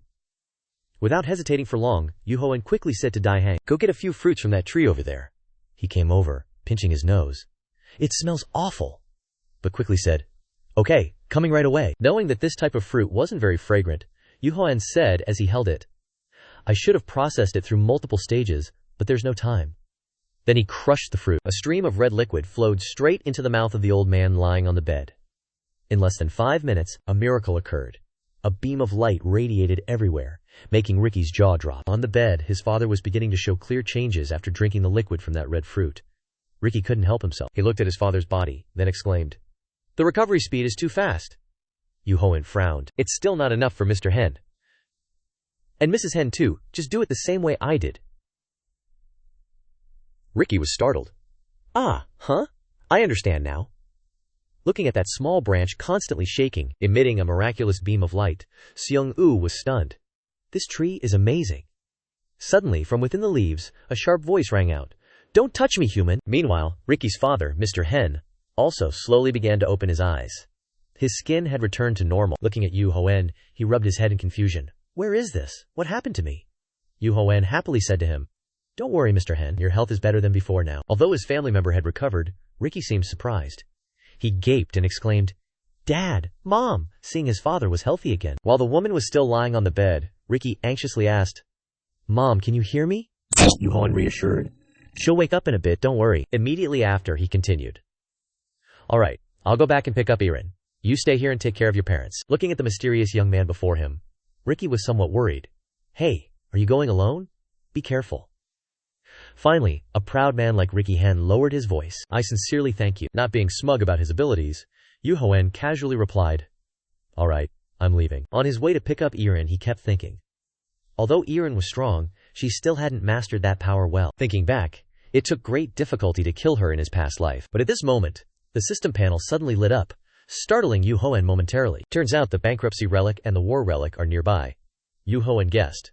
So, she's around here. Sitting next to him, Jae-ha blankly pointed ahead. "Look, boss, this place has completely turned into a sea of fire." For some reason, parts of the city had been devastated by the heat. Duhoen's face turned grim. He quickly got out of the car and said, "We only drove here, but everywhere is desolate." Jae-ha was a little scared. "This battle is terrifying." Duhoen continued, "There are many more terrifying things. It's a pity you can't retreat anymore, usually. Going to such a dangerous place only brings a sense of fear." As soon as he saw the figure ahead, Duhoen's face immediately became vigilant. From within the misty smoke and dust, a pair of golden eyes gleamed, along with the slender figure of an extremely alluring girl. Having his first encounter with such strange things, Jae-ha was naturally very cautious. "Boss, that's..." But it seemed the person who just arrived wasn't dangerous. A familiar voice hesitantly called his name. Duhoen saw Irene, and he breathed a sigh of relief. "Glad you're okay." Jae-ha's face twisted. "You scared me to death." Immediately after, she recounted the situation. "Kara suddenly disappeared." This statement greatly surprised Duhoen. "Huh?" she continued. "We were fighting, and suddenly she vanished. Could she have run away?" Hearing this, Duhoen began to ponder. That woman definitely isn't the type to run away. He seemed to be recalling something. A mysterious smile suddenly appeared on Duhoen's lips. Immediately after, he said to Irene, "Her risk might have been activated." She asked in surprise, "Risk?" Duhoen explained, "She has a relic called Semet, the goddess of destruction in Egyptian mythology. Another goddess of destruction is Hor, also known as the goddess of love. Logically, the relics have undergone a transformation." Then he continued, "It was reported that it was nearby, but I can't find it. Surely there has been some change here." A cunning smile appeared on his lips again. Duhoen smirked. "Perhaps we can take this opportunity to gain an advantage over her." He looked around again. "But finding her in this neighborhood isn't simple. But there will still be a way to find her easily." At the same time, a small white worm was wriggling in the flames on the ground. It turned out to be Kara. She thrashed around in annoyance. "Damn it! Did I use too much power so the risk came too quickly? So this is the risk this time." She kept crawling and worrying. "I can't see anything. My body can't move. If they catch us in this state, we're in big trouble." At the same time, Jae-ha happily ran quickly towards Duhoen, shouting, "Boss, your foot almost crushed Kara, who was crawling around on the ground." As Jae-ha spoke, he handed something over. "I found this. It's a relic." Duhoen was surprised. So you went all that way just for this? Jaha hurriedly explained. I felt like I needed this, so I went to find it. He told Yu Hoen that it was what they left behind when they disappeared. He smiled brightly as he introduced it. Even though it's a relic, it's a very famous painting from the original. But our male lead decisively tore off a piece. Jaha cried out in anguish. What the hell did you do? It's a beautiful painting and a limited edition. Plus, it's a relic. Yu Hoen placed a fragment of the painting onto the book in his hand. Purification map. I disguised it as a notebook. It's a very useful thing. Then he said, Now tell me, where is the owner of this relic? As soon as he finished speaking, a strange light appeared. She was lying on the ground, feeling a bit startled. Kara's face turned pale as she heard that familiar voice speaking in her direction. What is this? Looking at the small white worm wriggling on the ground, Yu Hoen exclaimed in shock. I never expected this. He paused for a moment, then his eyes turned cold, like a demon from hell.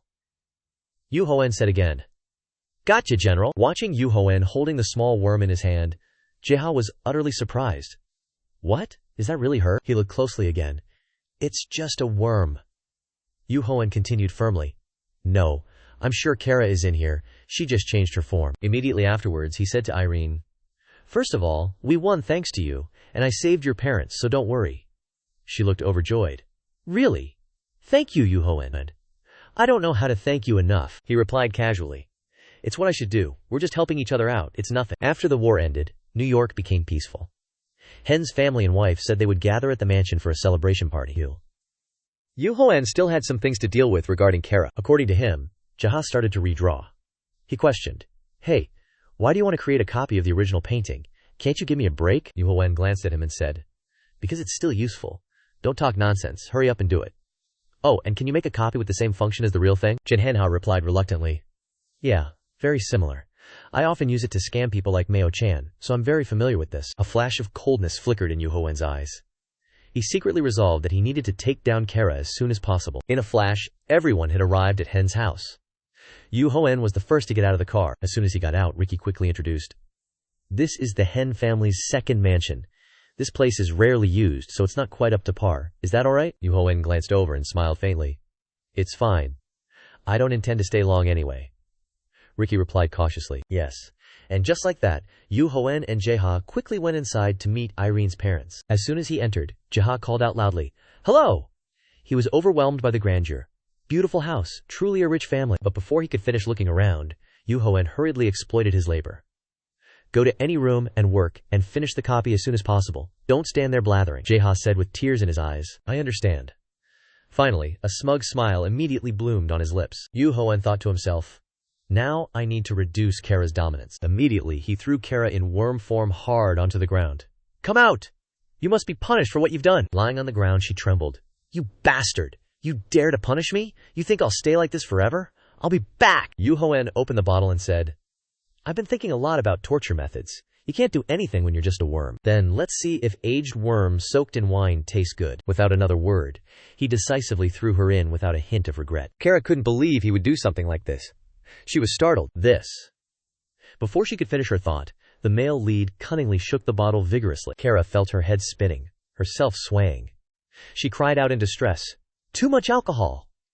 At the same time, the system immediately announced, The goddess of war is feeling drunk. The power of the goddess of war is weakening. The spirit of the goddess of war is significantly decreasing. Knowing she couldn't endure any more while holding on to her last breath, he stopped. How does it feel? According to mythology, humans rebelled against the sun god Ra, after which Ra sent Sekhmet down. Sekhmet was so cruel that humans were on the verge of extinction. The gods saw that things were getting out of control, so they secretly replaced a large amount of vodka on the battlefield. Sekhmet thought it was human blood. She drank and got drunk, and they gave her a new name, Hathor, the goddess of love. Mankind escaped destruction because of these anecdotes. These relics are also affected and easily vulnerable to alcohol. Looking at the bottle in his hand, he secretly felt pleased. I used this method often in my previous life. Yu Huo then said again, I guess I have to wait a little longer. But Yu Huoen was also a little surprised. Clearly, it should be a taste of death. But Kara is still alive.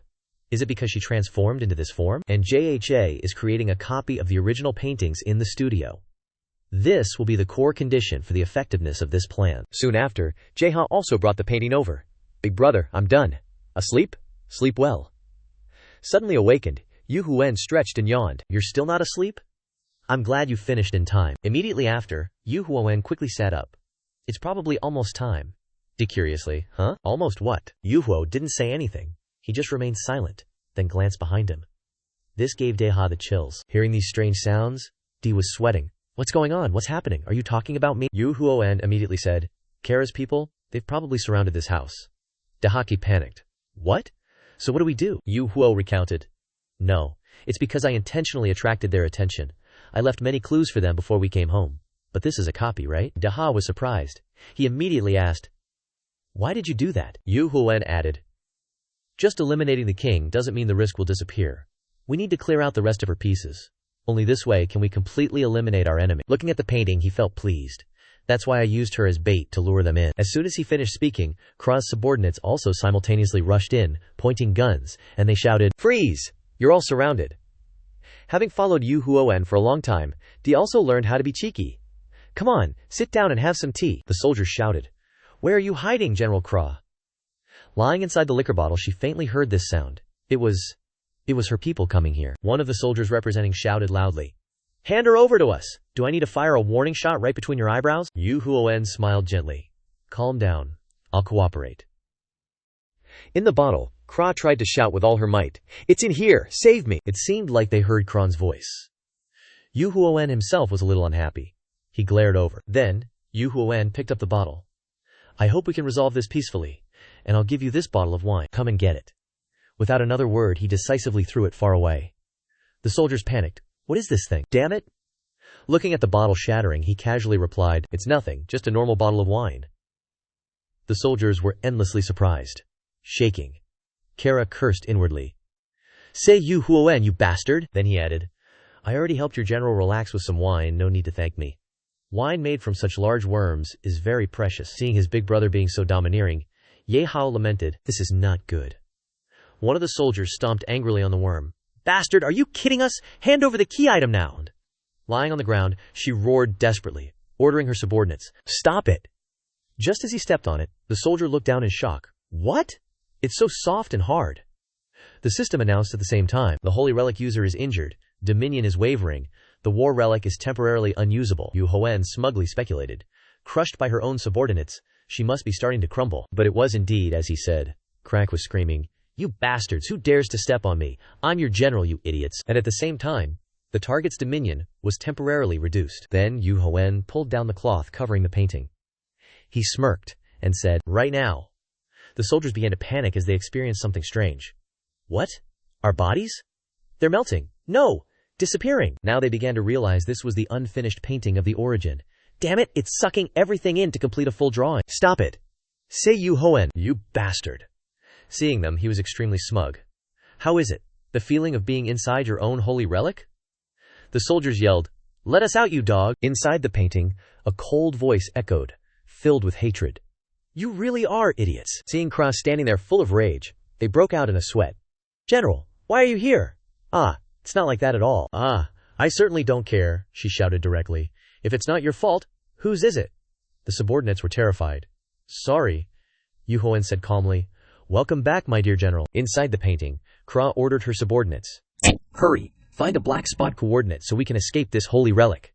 One of them, sweating profusely, immediately replied, yes. Immediately after saying that, they both frantically ran around looking for an exit. They knew that if they couldn't complete this task, Kra might tear them apart. He stood outside smirking and asked, it's useless for them to try to find a black spot coordinate, right? Ye, while looking at the painting, said, of course. Inside, screams of panic continued to echo. Hurry, I can't take it anymore. Found it. Yi began to pick up a pen, not thinking it would be so useful.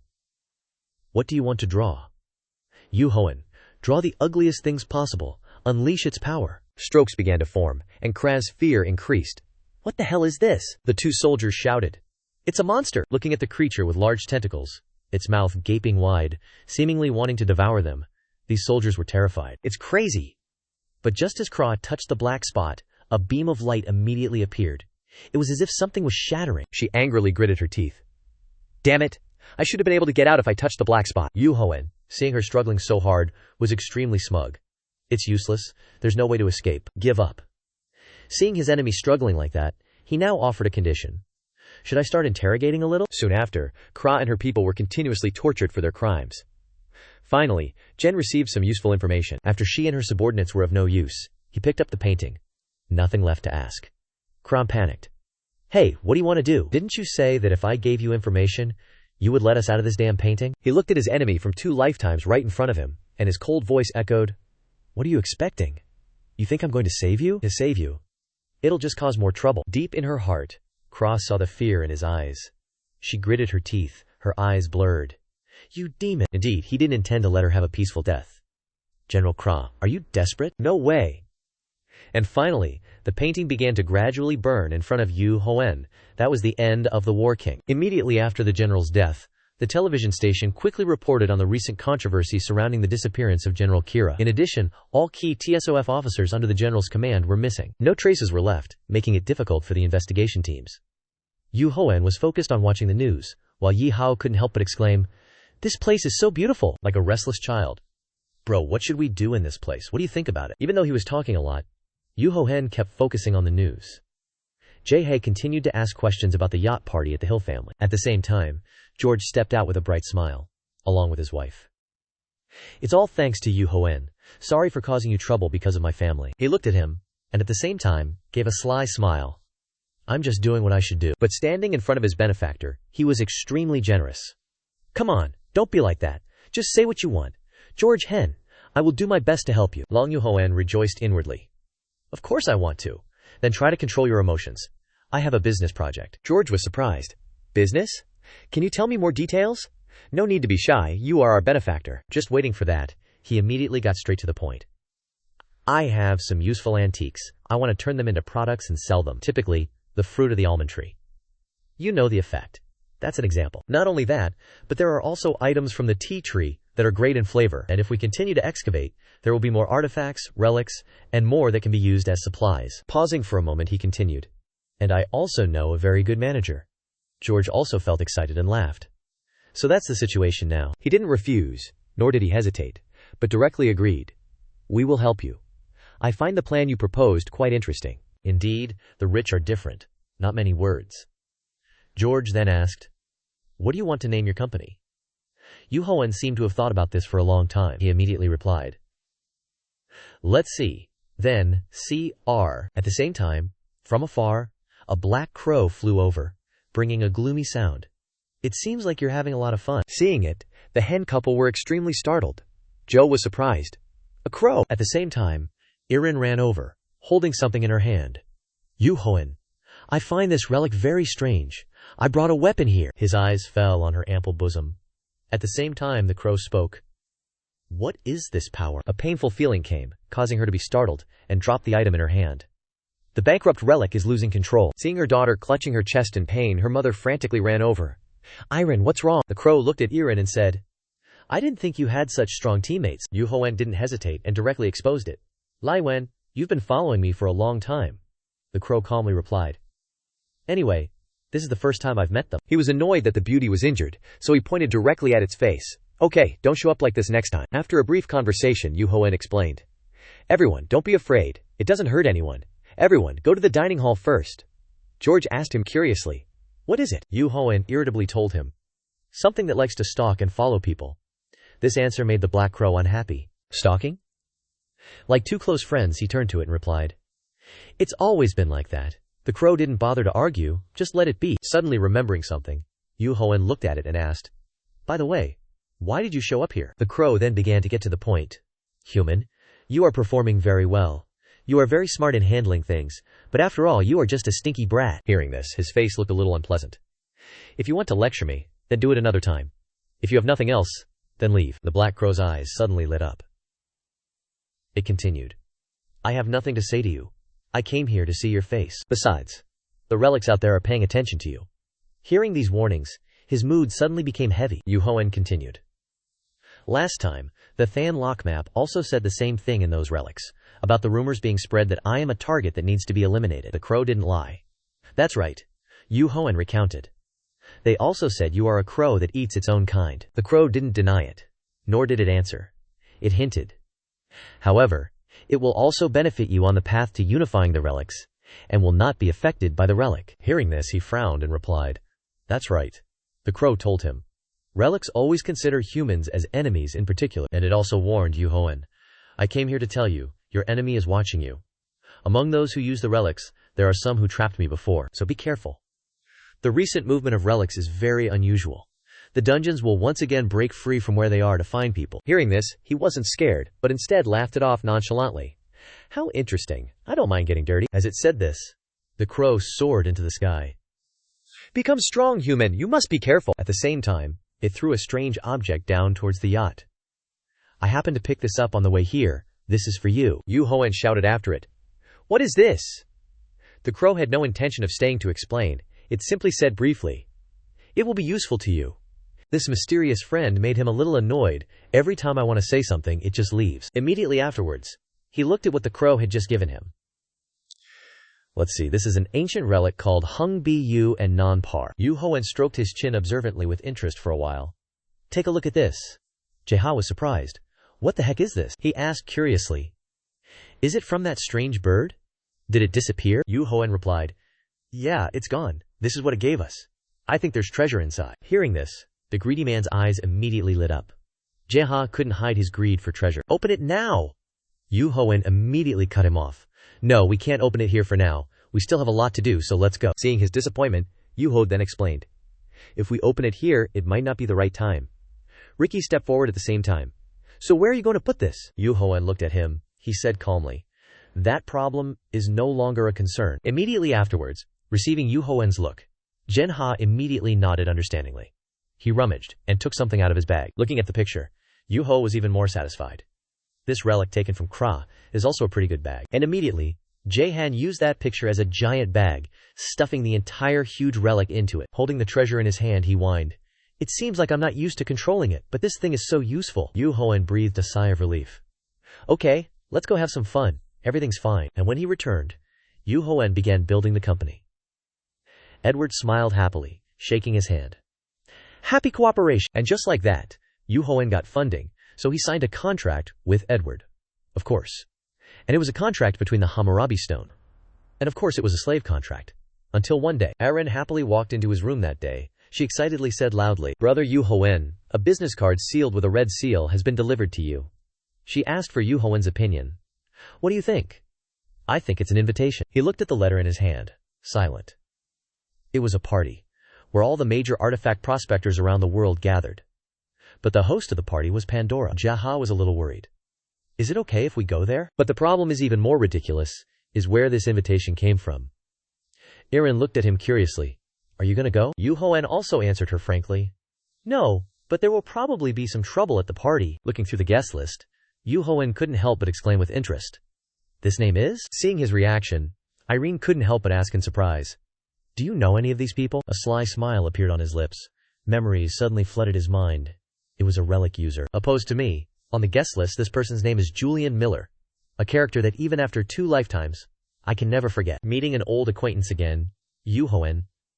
I changed my mind, we will attend this party. Very quickly, the time for the party arrived. As soon as he walked in, Edward rushed over. Who is this? Isn't this our director? Why are Mr. Seo and the Hen family princess being ignored like this? Jeha glared at him annoyed. Hey Edward, can't you see me? Edward happily raised his glass and laughed loudly. Do I know you? At the same time, Duhoen stepped forward with a smile. You've arrived, Edward, he replied generously. Of course, I came early to find out information and see what's going on here. Without beating around the bush, he got straight to the point. So, what did you find out? Edward pretended to ponder for a moment, then said to him, I don't know much, but there's going to be a massive scramble because everyone's trying to gather a team to enter the tomb. Pandora's doing the same thing. They're short on manpower. Maybe that's the purpose of this party. The relics are gradually increasing. I think this is a natural phenomenon. Duhoen heard this and said nothing. Only a mysterious smile crept onto his face, which made Edward grin widely. Is our director joining them too? Duhoen didn't hide anything from him. He stated frankly, No, I won't be joining any group. Hearing this, Edward quickly interjected. No, even if the issue isn't Jiangmu, just look around. He glanced at the girls who were absorbed, enraptured by him, and on the other hand, many people were interested in him. Standing before such radiant roses, Duhoen remained unfazed. I came here for business, so I don't care about others. As soon as he finished speaking, a voice suddenly echoed from behind, instantly triggering Duhoen's vigilance. Are you the famous Seo Duhoen? From afar, the person's footsteps drew closer to Duhoen. I've heard about your abilities. The young man had a pleasing appearance, and he was also extremely confident. One of the party organizers. I wanted to extend my greetings to you. I'm JCF. As soon as this figure appeared, Jaha gasped in amazement. It's really JCF. But Yuho's attitude was incredibly indifferent. Who is he? Jaha immediately explained. He's a very famous star, and Arin chimed in. His talents are extraordinary, writing novels, acting in movies, even performing music. Looking at the young man before him, Yuho thought to himself. He really seems to be a celebrity. All eyes are on him. Suddenly, a brief silence arose in his mind. Yuho's lips pursed tightly like the man's. A strange feeling suddenly washed over Yuho, wondering to himself, what is this feeling? At the same time, Otin continued. I thought I'd welcome you normally, but I didn't expect it to be so noisy. Once again, he inwardly assessed the boy with the radiant smile before him. I don't sense relic energy, but I'm sure he's hiding it. He's got some skills too. Otin walked over, looked at Yuho, and extended his hand again. He said, I'm very happy to meet you. But that annoying guy, DK, suddenly rushed over, thrusting a notebook in front of Tin with sparkling eyes. Doc Feller, sir, can I get an autograph? Otin, with the demeanor of a celebrity, happily reached into his pocket. Ah, of course I have a pen here, so I'll sign it for you. Jaha was extremely excited. Thank you. Just as Yuho feared, as he put pen to paper, he secretly gloated. You gave me the opportunity to use the relic. You'll be surprised by this relic. With this relic, I'll turn you into my crazy fan. At the same time, a stream of purple light flew out. Otin was extremely smug, thinking to himself, while I'm signing, you'll become my slave. But what happened next surprised him greatly. Jaha frantically shouted, No, my body is moving on its own. This feeling, I really want his autograph. Seeing his strange actions, Jaha suddenly speculated. Don't tell me, boss. When looking over Yuho, he was happily holding up his phone, recording Jay's actions. And just like that, Yuho read aloud teasingly. Rose Jaha, 26 years old, a foolish man. To the point of tearing up other fans, autographs. He's really that eager. Right. It's the Sek Pin relic. At this point, Yuho's relic was driving Jaha crazy. He ran around shouting, I don't know all the people with autographs here. I'll tear them all up. After his underling had run off, his eyes now turned to the celebrity, a fierce look appearing in them. Reaching out his hand, Yuho unceremoniously snatched the pen from Austin's hand, not thinking that his relic concealment technique would be discovered so quickly by Yunho. Austin was a little startled. Yuho then broke the pen in half with one hand. I don't believe you use common skills like this. If you use it the wrong way, the relic will kill you. Edward, seeing this, was also extremely surprised. You said relic. I don't sense any relic energy at all. Yuho quickly explained. He cleverly hid it. You really have talent? Yuho looked at him with contempt. But when you use the relic, the energy leaked is too small. But I still recognized it. Otin snapped back. Why did you dare ruin my relic? If it's a valuable relic, don't use it to fight. Otin still tried to argue. What are you talking about? It's clearly a fabrication. At the same time, Yuho said to himself, This guy's name is Tin J. Feller. I actually know him. Looking at this blonde young man, his memories suddenly flashed back. He's from an American conglomerate, as wealthy as the Honorable family. The Rockefellers are a family that supports relic users. They have immense potential. They can even create artificial humans. The god of war, Kara, also works for them. They also have close ties with Pandora. And Jen really hates them. Jen thought to himself, Besides, he can eliminate those who aren't capable of becoming king, so I'd better get away from him now. I've also destroyed his relic. But the train of thought suddenly halted, and Yu Hoan pursed his lips, telling himself, But this is strange. As far as Yu Hoan remembers, in his previous life, the relic user wasn't male, but a female actress. Besides, he can reduce the relic's energy but can't conceal it. Will the future change again? But I don't care. Finally, Tin couldn't hold back any longer. He glared at him. You bastard, just you wait. Immediately after, Okatin's hand swiftly reached into his inner pocket. He seemed to be taking something out to knock Yu Hogen down. But unfortunately, at this moment, all the reporters and journalists simultaneously swarmed Tinfeller. Can you show everyone how you use the relic? Otin didn't think this matter would spread so quickly. Otin thought in his head, damn it, the journalists and paparazzi wouldn't let him go. Questions kept pouring in. Is it similar to how Pandora uses it? What kind of relics do you usually use? Otin stood in front of the camera, stammering. No. That is, it seems there's something wrong. I just wanted to say hello. Yu Hoan grinned widely. You're a celebrity but afraid of cameras. That's the truth. Shut up. I'll definitely teach you a lesson. Yu Hoan didn't back down either. He smirked cunningly, then said, Can you explain it clearly? I'm also curious. What relic do you use? Are you using relics that you can't talk about? It felt like a bolt of lightning. Otin's face was now as black as ink. Another reporter looked at Duhoen suspiciously. Is that true? Otin was extremely annoyed. That's a fabrication. That's completely false. But at this time, Duhoen calmly replied, I'm not a celebrity. It's okay if I'm defamed. He couldn't believe it. You really are shameless. At the same time, a voice rang out. All right, let's start the meeting. Duhoen was a little startled. The voice was from the stage. The person was still presenting. More and more people are dying because of the appearance of holy tombs. Our organization has established shelters and provided relief. Upon seeing the elegant young man, he immediately recognized Julian Miller. There was no mistaking it. Julian Miller and Duhoen had similar roles under the old military leader. If Duhoen was the old leader's right hand, then he was the left. Julian has the relic, Yushi. The relic can see through and extract information from the tomb. With this information, the group came up with solutions and executed them perfectly. However, unfortunately, we weren't a good fit for each other. Recalling that time, Julian had said seriously to him, Duhoen, someone was killed in this excavation. But at that time, Duhoen stubbornly retorted, no one was killed. And at that time, the two had a conflict. Julian kept insisting, no, in fact, many people died. Duhoen continued, even if I didn't excavate, they would still die. It's all because of the tomb. Julian said again, it's not that. Not long ago, Zeme also had an accident, right? Because they moved for a long time, we're still okay. In the previous life, after arguing back and forth for a while, he couldn't hold back his frustration and cursed at Julian. You annoying bastard! In contrast to him, he didn't get angry much either, but said sternly, Duhoen, you've gone too far. Now that he understands everything, Duhoen smiled faintly, thinking, I don't want to think about it.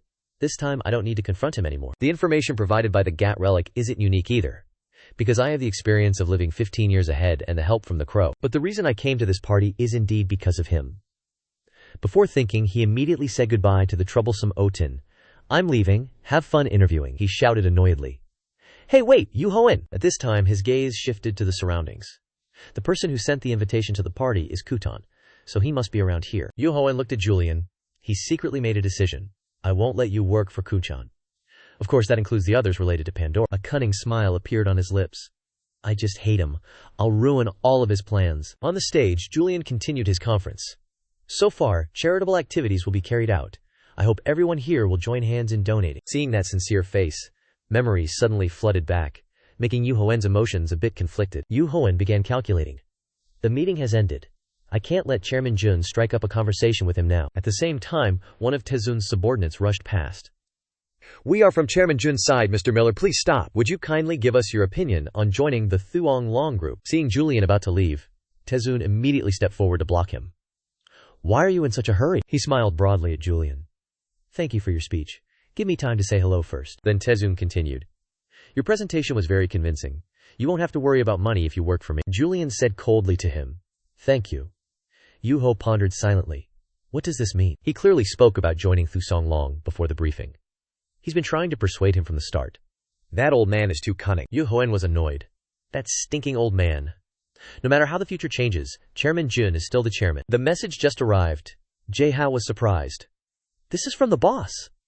Edward immediately took out his phone too. You have a notification from Scene. Hearing this, he fell into contemplation. Although I don't know why, if the boss gives an order, we must carry it out. Immediately after, he turned to tell her, Wait a moment, Irene. I'll be right back. Although she didn't know what was happening, she immediately replied, Yes. Over here, everyone was buzzing. Chairman Jun, I heard that to commemorate the cooperation between you and Miller, you donated a lot of money to the orphanage. I also heard Professor Jing Richard donated his painting. At the same moment, Richard stepped forward. Who said that? Since you have unveiled your latest work, is it going to be used for the donation? The reporters buzzed excitedly. Could you tell us about your new work? He laughed heartily, then replied, Where did this come from? As you know, Pandora has been busy with many things lately, so I haven't had the time to... Just then, Duho walked over with a bright smile. This is so funny. It's not like you don't have time, it's that you can't copy anyone else anymore. Upon seeing him, he stammered. Seo Duhoen continued to look at the other person. Rose, Dha, why are you here? Even Edwa. Julian also walked by simultaneously. You said the reason was being busy with Pandora, correct? Which means you can't draw. As he said this, a serious look appeared on his face. Waiting for this moment, Duho immediately took the opportunity to step up. Haven't you heard the rumors? Duho immediately exposed him. The truth is, Jing Richard is being rumored by some people to have stolen ideas and turned them into his own works. The reporters started speaking up. I always felt suspicious when I thought about it. Even though these things are true, he had to defend himself against those fabricated rumors. Do you believe in that nonsense? Jay spoke up loudly and forcefully. If so, then prove it. Create a new work. If you want to prove you're not a swindler, prove you can draw. Richard almost yelled into the crowd. Rosehey, you idiot! You ungrateful bastard! I'm your teacher! And he was not one to be outdone, immediately fighting back. Why did you take my stolen achievements and make them yours? Now you call me ungrateful. Too many shocking stories on the same day. The press was like vultures hunting prey. What's the truth? Hurry! Write the article! Take photos, quick! Yuho sneered. You're truly insane. You don't want to live in the media world anymore? Richard gritted his teeth and screamed. Don't you want to live anymore? His sudden ferocity startled him a little. Richard lunged and grabbed Jinha's collar, threatening. Do you think you can go home safely? But he, of course, refused to be weak this time. Do you think I'll be a victim again like last time? If you want to do something, go ahead, I'm not afraid. Seizing the chance to stir up trouble, Duhoen immediately approached Julian. You are Miller. It would be better for you not to be associated with these people. Yuho, there are a lot of issues between the two of them, and we are all victims. Looking back at the man who killed him in his previous life, Duhoen warned. Especially the one over there, Chairman Jun is terrifying. He possesses the sacred artifact of conquest, forcing others to obey him. Don't tell me you are a victim too. Duhoen suggested to Julian that he didn't suddenly feel compelled to sign the contract. Trying to clear his name, Tizun yelled, That's a lie! I didn't use a sacred artifact on you. It's not an artifact that can be used secretly. Julian stammered. Anyway, I felt compelled to sign the contract, and felt a lot of energy emanating from you. Tizun was shocked. No, Duhoen thought silently. He certainly didn't use it. If it were used, this party would have collapsed. Tejun looked over and said loudly, Yes, over there is Edward, a relic merchant who can guarantee it. Edward, why are you staring? Please tell him that's not the truth. Edward pretended to be ignorant, plugging his ears with his tiny fingers. I don't know. Tejun raged. What? The reporter started rushing over, swarming him. Why are you doing this? If you do this, there will be no cooperation between us. Cooperation? When I was kicked to the curb, you didn't even ask. Han? Sekun, sweating and forcing a smile, said to Julian, It's a bit noisy right now. Let's go somewhere quieter and talk then. But now he had completely lost the man's trust. No need. Julian bluntly refused without any consideration. It's noisy because of you people. I don't want to talk about it anymore. Simun was startled by his words. What? How could you say that? Tejun frowned. You believe them? I'll make you regret this. Before leaving, Julian's eyes inexplicably fell on Duhoen. He mused inwardly while looking at him. He has no control over it. Besides, this man is protected by an aura. What is that aura? Well, but I don't care. Ending his thoughts, he immediately turned and left. Tejun was unwilling. Hey, you can't go! What happened this time made Duhoen even more pleased. He smirked deviously. No, you've lost someone important. Looking at the arrogant young man before him, he wanted to tear him apart. Seo Duhoen, you bastard! Inexplicably, lightning struck from the sky outside at this moment, causing the earth and rocks to shatter and scatter uncontrollably. This earthquake also affected the building inside. The crowd screamed in shock. Run! It turned out that the earthquake came from Tejun. He gritted his teeth. You think you'll survive this? Seun was frightened. President, you're going to use the relic. If you do it here, we'll suffer heavy losses. But now he seemed to have lost all reason. I don't care, I can't stand it anymore. Standing before the cunning old man, he was no longer afraid, and directly confronted him. If you want to, then try it. I'm much stronger now than I was before. At the same time, a familiar voice immediately came through. President, please wait. Unexpectedly, the person who came was Austin. He had a great grudge against Jen that had just ended. Pausing for a moment, he coldly suggested to Turin. Let me take care of him, Tin said again. If you use the relic here, the entire institute will collapse. Besides, the other administrators of Pandora don't like this either. Immediately afterward, he pointed directly at Duhoen's face. And I also have an unfinished feud with this guy. I'll settle it all at once. Hearing these words, he was delighted to have an ally and immediately agreed. Okay. Immediately afterward, he quickly smirked, bringing out a bewitching inner force from within his body. He was ready for the show. Immediately after, he finally didn't hide his relic. A red book was pulled from his chest. Looking at the one who didn't know his own limitations, Duhoen mockingly sneered.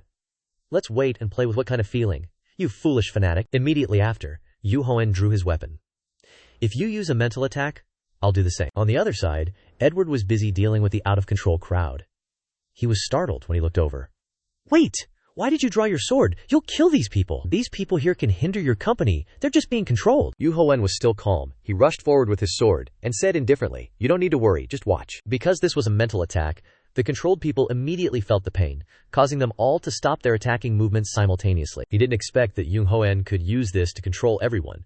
He stood there blankly. Just like that, this match was solely controlled by Duhoen, who flew towards him in shock. Austin felt like fresh blood was gushing out, and the pain came, making him scream involuntarily. On the contrary, Duhoen's face was breaking into a devious smile. He was extremely smug with his calculations. Otin couldn't understand what he was doing. He was sweating profusely, his mouth agape, and he shouted, "No, why?"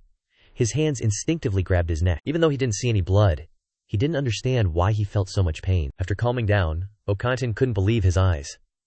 "What? My neck isn't cut, but I feel a sharp pain and like it's being torn apart." On the other side, seeing his opponent struggling like that, Duhoen laughed triumphantly. "It's hilarious to see you like this." He rested his sword on his shoulder, then mocked. "Look, you've pissed your pants, how embarrassing." Now, Otin finally realized. He yelled angrily, "You're giving me an illusion!" And of course, Duhoen didn't deny it. "Yes, not just you, I'm doing it to everyone here." Hearing him say that, he immediately looked in shock at the rest of the controlled people. Duhoen continued, "I can make everyone see the horrors of the dark battlefield. You're not the only one who knows how to use mental attacks." Right after that, he somehow had his sacred relic in his hand. "Anyway, I'll use this relic." Otin was extremely angry. He clenched his fists and growled, "Bastard! In that brief moment, my relic." Seeing the other party's expression, Duhoen was extremely calm. "You must be very scared." Then he brazenly looked at the sacred relic and declared, "From now on, this relic is mine." But there was one thing that surprised Duhoen, that the system notified that this sacred relic still had an owner, and he couldn't use it.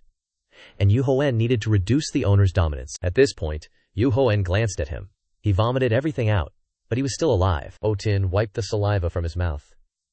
"Idiot!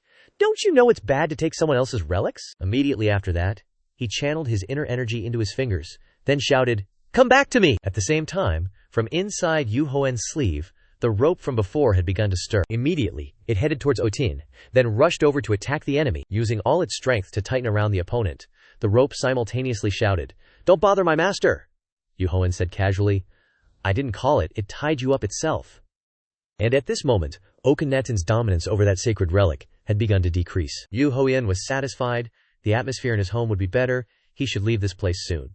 "Yes, go now." At the same time, the sacred relic of Vesta strangely cried out in surprise. "Master's dominance is decreasing." A moment later, the system announced, "The owner has completely lost contact with the sacred relic of Vesta." Looking at the book in his hand, he said contentedly, "Now let's see how far I can go." Avesta struggled. "Who are you, you bastard?" Looking at the power emanating from the book, Duhoen was extremely pleased. "I'm dominating it. At this rate, it seems possible that my dominance power has increased a lot." Duhoen rolled up his sleeves, revealing a large burn mark. He recalled the last time he burned his arm trying to master the Masusama relic. But he didn't think he would lose to this sulfur monosulfide rank relic. At this moment, Avesta kept struggling, while shouting, "Weak power! You're just a human!" On this side, being strangled by the rope, Otin couldn't do anything but scream, "You bastard! What are you doing to my Avesta?" His hand at this moment channeled his inner energy, trying to pull the rope out. "Stop tying me up, rope!" Operton said contemptuously to it. "You're just a low-ranking sacred relic. I'll show you the dominance power of my clan. Obey me." Watching him struggle desperately, Duhoen said calmly, "That's how it stretches, and now it will constrict him." Immediately after, the rope tried its best to attack even more fiercely. He shouted irritably, "Take this and die." At the same time, suddenly a stranger rushed over with a knife, cutting the rope with just a few slashes. The rope immediately pounced on him. "It's cut! I'm cut! It hurts! It hurts, master!" Duhoen glared at the other person. "You can't destroy other people's relics. It hurts! It hurts!"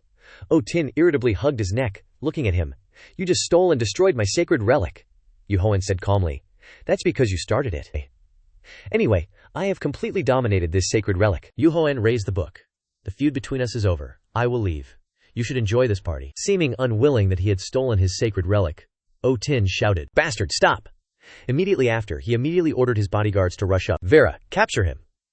Instantly, he threw a flask carrying black smoke towards Vera. "I don't have much time to play with you." When no one was on guard, a cloud of smoke immediately engulfed the entire space. Duhoen quickly converged with Edward and Jaha. "Let's go! I've prepared an escape route." As soon as Jaha saw him, he was overjoyed. Boss Duhoen led the way. "First, we need to find Irin, and we will leave." Jaha quickly replied, "Okay." But after walking for a while, Yu Hoen was surprised to meet an acquaintance, and he immediately spoke. Miller Julian? Julian covered his mouth with one hand while glancing at Yu Hoen. You're the one from earlier? Yu Hoen. The party is over. Come with me. A serious look was directed at Julian.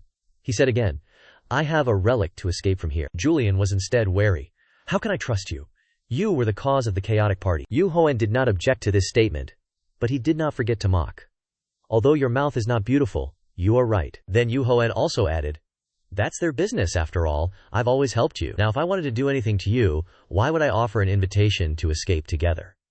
Right? Hearing this offer, Julian was extremely surprised and asked, why are you helping me? A sincere smile bloomed on his lips. Yu Hoen said again, I don't know, maybe we have a close relationship in a previous life. On this side, Jeha was seriously and tirelessly scribbling on the ground, and streams of light emanated from his drawings. Julian asked in surprise, when your drawing is complete, can we go through this painting? Yu Hoen replied, that's right, the painting will be completed soon. Pausing for a moment, Julian said, oh, by the way, I heard about your sister. How did you know? Yu Hoen got straight to the point. I saw it in the newspaper. Information spreads very quickly these days. Do you want me to help you find your sister? Looking at him, Julian seriously considered. This is probably why he wanted to sign a contract with the old man, and he also told him that I had found my sister. But then, pausing for a moment, Julian's voice trembled. She died in front of me. Yu Hoen, upon hearing this, was secretly shocked. What? Impossible. At the same time, Jeha hurriedly turned to look at everyone. It's complete, everyone come here. Yu Hoen secretly glanced at Julian. That's impossible. Even though it will take a long time, I will find her for you. At least until then you must still be alive. Streams of light emanated, and Yu Hoen was also a little saddened for his old friend. I tried, but it seems I was wrong. Suddenly, the white statue in front of them inexplicably emitted a stream of golden light. Everyone was preparing to leave, and that drawing had begun to take effect. But inexplicably, Julian changed his mind. Thank you for helping me get out of there, now I will leave. Yu Hoen was actually stunned. Wait, Jeha, seeing his reaction, felt curious. Is he an acquaintance of yours, boss? And just like that, Julian didn't say a word but walked quickly forward. But now, the inner voice of his heart secretly said, what? As he left, he kept looking back. Julian seemed hesitant. Just like that, New York, in a high-rise building in the downtown area, the private company Shoen. According to the news on TV, the victims were rushed to the hospital in time. After the fun, Pandora's party ended in chaos. 80 people were injured, 300 others suffered minor injuries, and many more were reported missing. Based on the news, the anchor added content extracted from the party. Civil groups accused Pandora of being a factor in the war, but Pandora explained that the rioters were not members of Pandora. There was no way to stop the spread of criticism. Sitting in his chair, holding a can of soda, Yu Hoen smiled triumphantly as he listened to the news. It would be troublesome for me if you guys were all right. Pandora suddenly stepped forward from behind Irin. She looked up at him and asked a few things. You interfered with the party. Is everything okay? Go. Looking at Irin, Yu Hoen assured, everything is fine. Everything is going according to plan. Deep inside the locked cabinet, protected by several layers, was a relic he had obtained. He had also received the relic as a good reward. Taking a sip from his soda can, Yu Hoen glanced at the cabinet, thinking to himself, having this relic in my hands means their chairman's seat is still vacant. The future king will definitely be different from before. He sadly recalled his meeting with Julian in the distant past. And Julian is also dead. More and more things are different from the past. After thinking for a while, Yu Hoen put the soda can down on the table. The information I have gained in 15 years will be limited from now on. Then he glanced into the distant sky. It's time to be careful. This is happening faster than I thought. Just as he was thinking, Jeha kept calling Yu Hoen. Boss, help me. Looking at him, Yu Hoen wondered, what's wrong? Jeha, panting, hurriedly said what he had just encountered. It keeps breaking. I'm trying to fix it, but there's something very strange. He quickly led Yu Hoen into the room, pointing to the relic. This isn't the first time, but the rope keeps rejecting me. I want you to be careful. Everything seems normal. He turned to look at him confused. Where did he stand sweating like that? Boss, no? It's fine now, when I try to touch it. Yu Hoen slowly approached the rope, standing with his arms crossed, watching. I think it looks normal. Jim pointed at it, stuttering. Really, it's very. He put his hand close to the rope, smiling reassuringly as if about to do something. Hey, you'll be okay. But with prior caution, the rope quickly wrapped around Jen's body, emitting a jolt of electricity. He cried out, don't mess with my master! No, I just want to fix you! Jenha quickly asked Jen to observe closely. Look, boss, be careful, he's sweating nervously beside you. This is very strange. Not wanting the situation to drag on, Yu Hoen ordered the rope. Come here, rope, come here. Yes, master. Beside him, Jeha was lying unconscious. It wrapped tightly around his hand, acting affectionately, asking Han Yun what he needed. "What can I do?" "Boss, you've grown taller." With a serious face, Duhoen turned to look at the rope, questioning. "Why won't you let him fix you? You were just broken." Hearing what he said, the rope wiggled continuously and expressed its own feelings. "Sir, I'm in a strange mood." As soon as he finished speaking, a green aura emanated from the rope, confusing him. "What is that?" The green auras were emitted from the rope itself, accompanied by a purple notification board. "The rope has achieved a new accomplishment. There is a change in the rope's body. The rope is increasingly changing its shape and function. The rope is evolving." The purple notification also displayed completely different content. "Achievements do not adhere to the dominating power of masters." What? Duhoen's back was turned. He was thinking about an issue that had happened before. So at that time, Ariar Feller tried to dominate it, attacking me. The image of Austin being tightly wrapped around the neck by the rope, unable to struggle. The rope is a relic. Without a definite owner, it should have been dominated and attacked me. And he was the one who witnessed it. He was wrapped so tightly by the rope that he couldn't breathe, but it refused. This achievement seems to belong to the rope. Back in the present, a purple board appeared, announcing the upgrade of the rope. Rare, multi-purpose silver rope. 0% proficiency. It's really like that.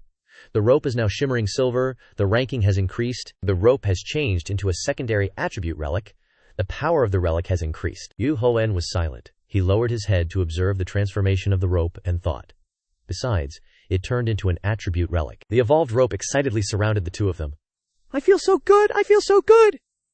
Jean, who had just woken up, came over, not understanding. "What happened?" He looked at the rope and explained. "This is the first time I've seen a relic evolve." The information from the purple slab appeared once again. It was a masterless relic. The rope lunged forward, wrapping around Duhoen's face as if showing its affection. "First, we need to make the oath." "Yes, Your Grace." In an instant, the promise between him and the rope was written, and the purple slab approved. The contract was made. Seeing the rope before him, DH couldn't help but be surprised. "Extraordinary, it doesn't need repairing anymore." It whispered to him, "Tang ai, look at my new skin." Before he could finish, he quickly asked, "But is there a risk when it becomes a sacred attribute relic?" As if listening to DH's question, the purple slab appeared. Risk acknowledged. After skimming through the content, Duhoen was surprised by the risk the rope possessed. Risk acknowledged. The DH next to him also surprisingly quipped, "It looks like a dog." The two left the room, analyzing as they walked. "I think all sacred relics have strange risks, like the rope. A relic wraps around its master, being coiled around the head," Duhoen affirmed strongly. "No, this is just a normal case." Another purple slab appeared opposite him, showing him tightly wrapped by the rope. The information on it began to reveal itself. Sacred relic trainer titles increase compatibility with all sacred relics. Ability to use existing sacred relics up to 90%. After skimming through the content, Duhoen held onto the rope, smiling triumphantly. "Hard to say, since it involves talent." "I understand now." His next words left DH standing beside him dumbfounded. "This is the key to hitting the jackpot. If other relics can evolve, we'll win." With the rope wrapped tightly around his neck, he glanced back, smiling and suggesting, "We need to do a study on the development of sacred relics." In the morning, at a skyscraper in the city, Pandora headquarters. The disruption from that party was a great loss for Pandora. A man with his hands clasped behind his back was presenting the content to the guests sitting in the chairs. A product from a group within Pandora has created a radar with exceptional performance. The Pandora system has successfully scanned all the participants. Statistics. The image of a girl raising her two palms, emitting a stream of magic. Through this, we can obtain user and sacred relic information. Up to the image of the chairman Chizun cracking a scheming smile. The plan is to attract neutral sacred relic users to Pandora, and we recruit them. Up to the image of Duhoen wielding weapons, attacking continuously. And finally, the image of his disciple Jae taking the axe, but the party was disrupted, and the plan failed. Hearing this, a guest present in the row quickly questioned, "Can't we just hold another party?" Below, Jiju frowned, affirming, "We don't have much time." The people above are chatting noisily. "What do you mean, we don't have time?" Behind him was an electronic map, with many red dots appearing on it. Some tombs have sprung up. Precisely, 7 tombs will appear sooner. The size and danger of the 7 tombs are different from the previous ones. A series of red spots appeared, flashing brilliant lights, and at the same time, strong and rare relics will also appear, according to Pandora's sacred relic user predictions. Leaving that electronic map, Jinna looked at everyone, analyzing further. Those who conquer this world will change the world. That's why we have to attack these tombs, no matter how dangerous it is. Some people in the row looked at each other with doubtful expressions. Am I really going? I doubt my abilities. In the room, behind him, there was a buzz of discussion. That's why more manpower is needed for this.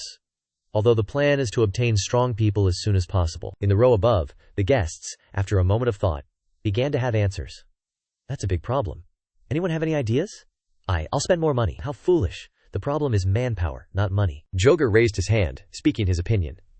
Let the Pandora system choose people capable of conquering the tombs, even if it's an individual. Can the system do that? After hearing the idea, Jishu looked up, praising. That's a good idea. On the screen, a series of names appeared simultaneously. Look at the top 50 people. The first person is none other than the chairman Jae-zoon, 21 relics. Many people are already members of ours. Next is the artist Austin 28, 20 sacred relics. These people are all excellent. The next one, the sculpting master Richard 59. 6 sacred relics. These are the people we need to find. Strategy master, July 25th. Relic number 19. The next one is a super rich heiress, Irene 20. Relic number 1. Wait, is she even using relics? The next one is an old, white-haired merchant relic master, Edward 62. Relic number 17. This man is surprisingly on the list too. And last but not least, it's Jae Huen's younger brother. 24. Relic number 5. First, let's approach these people. While he was introducing them, suddenly a guard rushed from behind to whisper in his ear, making him nod. Then, Diahilak looked towards the guests in the seats and began to introduce. Esteemed members, there is actually one more person in total. On the screen at this moment appeared a series of precious relics. This is so extraordinary that I have deduced that the owner of these relics is none other than him. Tomb rating expert, Duhoen 22. The number of relics is unimaginably high. Relic number 50. Seeing that number, the members above in the seats stood up abruptly, their faces horrified. What? He has 50 relics, what the hell? Looking towards them, Dia Hinuach continued to announce newly updated information. In addition, some people on the list above are working for him. So far, an image of Duhoen with sharp eyes displays a smile that hides a scheme. Unfortunately, he has a hostile attitude towards us, and therefore he is Pandora's greatest threat. Hearing this, a series of members stood up, clearly showing their indignation. How is that possible? One young man can't do that. Seeing that the situation was not good, Diahuak clapped his hands gently to signal everyone. Please calm down, esteemed members. Looking towards the seats, he began to assert. Although he has ability, Pandora has intelligence, also has abundant resources and extraordinary talent. He will never enter the tomb before us. Jaehinuk's eyes lit up. He leaned forward and whispered to the members. We have information that he doesn't have. About the 7 tombs. The basic conditions for the evolution of relics. Relics with specific values. Rank D. Rank C is applied by everyday actions. Rank C. Rank B is applied by rare measures. Rank B. Rank A is applied by performing assigned work. Rank A, Rank S, will be applied by heroes of the era. Rank S. Rank SS materialism or the owner will be new. Duhoen and the rope stand behind, sitting and looking at the board, contemplating what he needs to achieve to meet these conditions in order to evolve his relic. He quickly raised his head, touched his chin, and made a suggestion. Hey Crow, can you explain it more clearly? What does it mean to have a level that is designated as treasure? Duhoen held his hand out in front of him, pointing his finger as he continued to say what he wanted. And the owner of the relic is said to be a hero of the era. I need my reputation to evolve the relic. But after his words, he only received a terrifying silence from around him. Damn it, what should I do now? Duhoen looked towards the 2 axes below. Do you guys know? They blankly replied. I don't know, sir.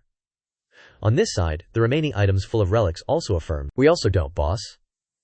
On this side, Zhen, holding a glass of water to drink, was attracted by Duhoen's voice. That damn crow. Seeing him walking down the stairs with a sluggish appearance from the stairs, Jae immediately asked, Boss, are you done? Come and see the news. Another strange thing has happened. Duhoen, hearing this, plopped down on the chair, looking up at the TV screen. What is it? The latest news. On the news broadcast was a map with marked locations and information. A large number of tombs have appeared. Strangely, if we mark these tombs on the map, they will be linked to each other. Just glancing at it, he remembered something. His mouth hesitant. We asked a question for Pandora to answer. On the TV screen at this moment was an employee of the corporate group answering. The question Pandora is investigating, so it is difficult to answer. There is no clear answer. Hearing his words, Duhoen on this side clenched his teeth in anger. Pandora, you don't know what they're hiding. The government is evacuating residents near the tomb. Seeing his appearance, Zhen was a little surprised and wondered, do you know about it, boss? He lowered his head and nodded in affirmation. I know. Duho looked up at the screen, which was displaying the entire marked map. That's a sign of the 7 tombs appearing. Soon, 7 tombs will emerge. Then, in his eyes, there were thoughts that no one could guess. It should have appeared a few years later. But the future has changed. Jean held a glass of water, leaned back in his chair, and turned to look. What do you mean? Yu Hoen explained. They are larger and more dangerous, but there are also many treasures. A forest with withered trees, beneath which are streams of molten lava. These are tombs representing the 7 deadly sins in Kodyo religion. Tombs that you wouldn't even want to approach just by hearing their names. A cubic block emitting strange green smoke. Last time, I got a relic that gave me the ability to steal. It came from one of the 7 tombs. The Tomb of Greed. From his chair, Yu Hoen supported himself and began to stand up. I'm just a thief working under the Elder's army. Those who conquer these tombs almost reach the level of a king. His voice echoed throughout the room. We need to enter these tombs. Jiha, holding his glass of water, commented. It seems like they are very difficult tombs. Hearing his words, Yu Hoen nodded in agreement. That's the problem. But letting Pandora in first would be terrible. He considered a series of relics that could be used for what was to come. We need to have at least a few relics to enter the tomb. Relics that are powerful and efficient. Yu Hoen thought for a long time. Then suddenly an idea seemed to come to him. I can't find a good solution in a short amount of time. After all, I have no choice but to upgrade the relics. Wait a moment. Yu Hoen quickly moved to the safe. His hand reached out to unlock the safe.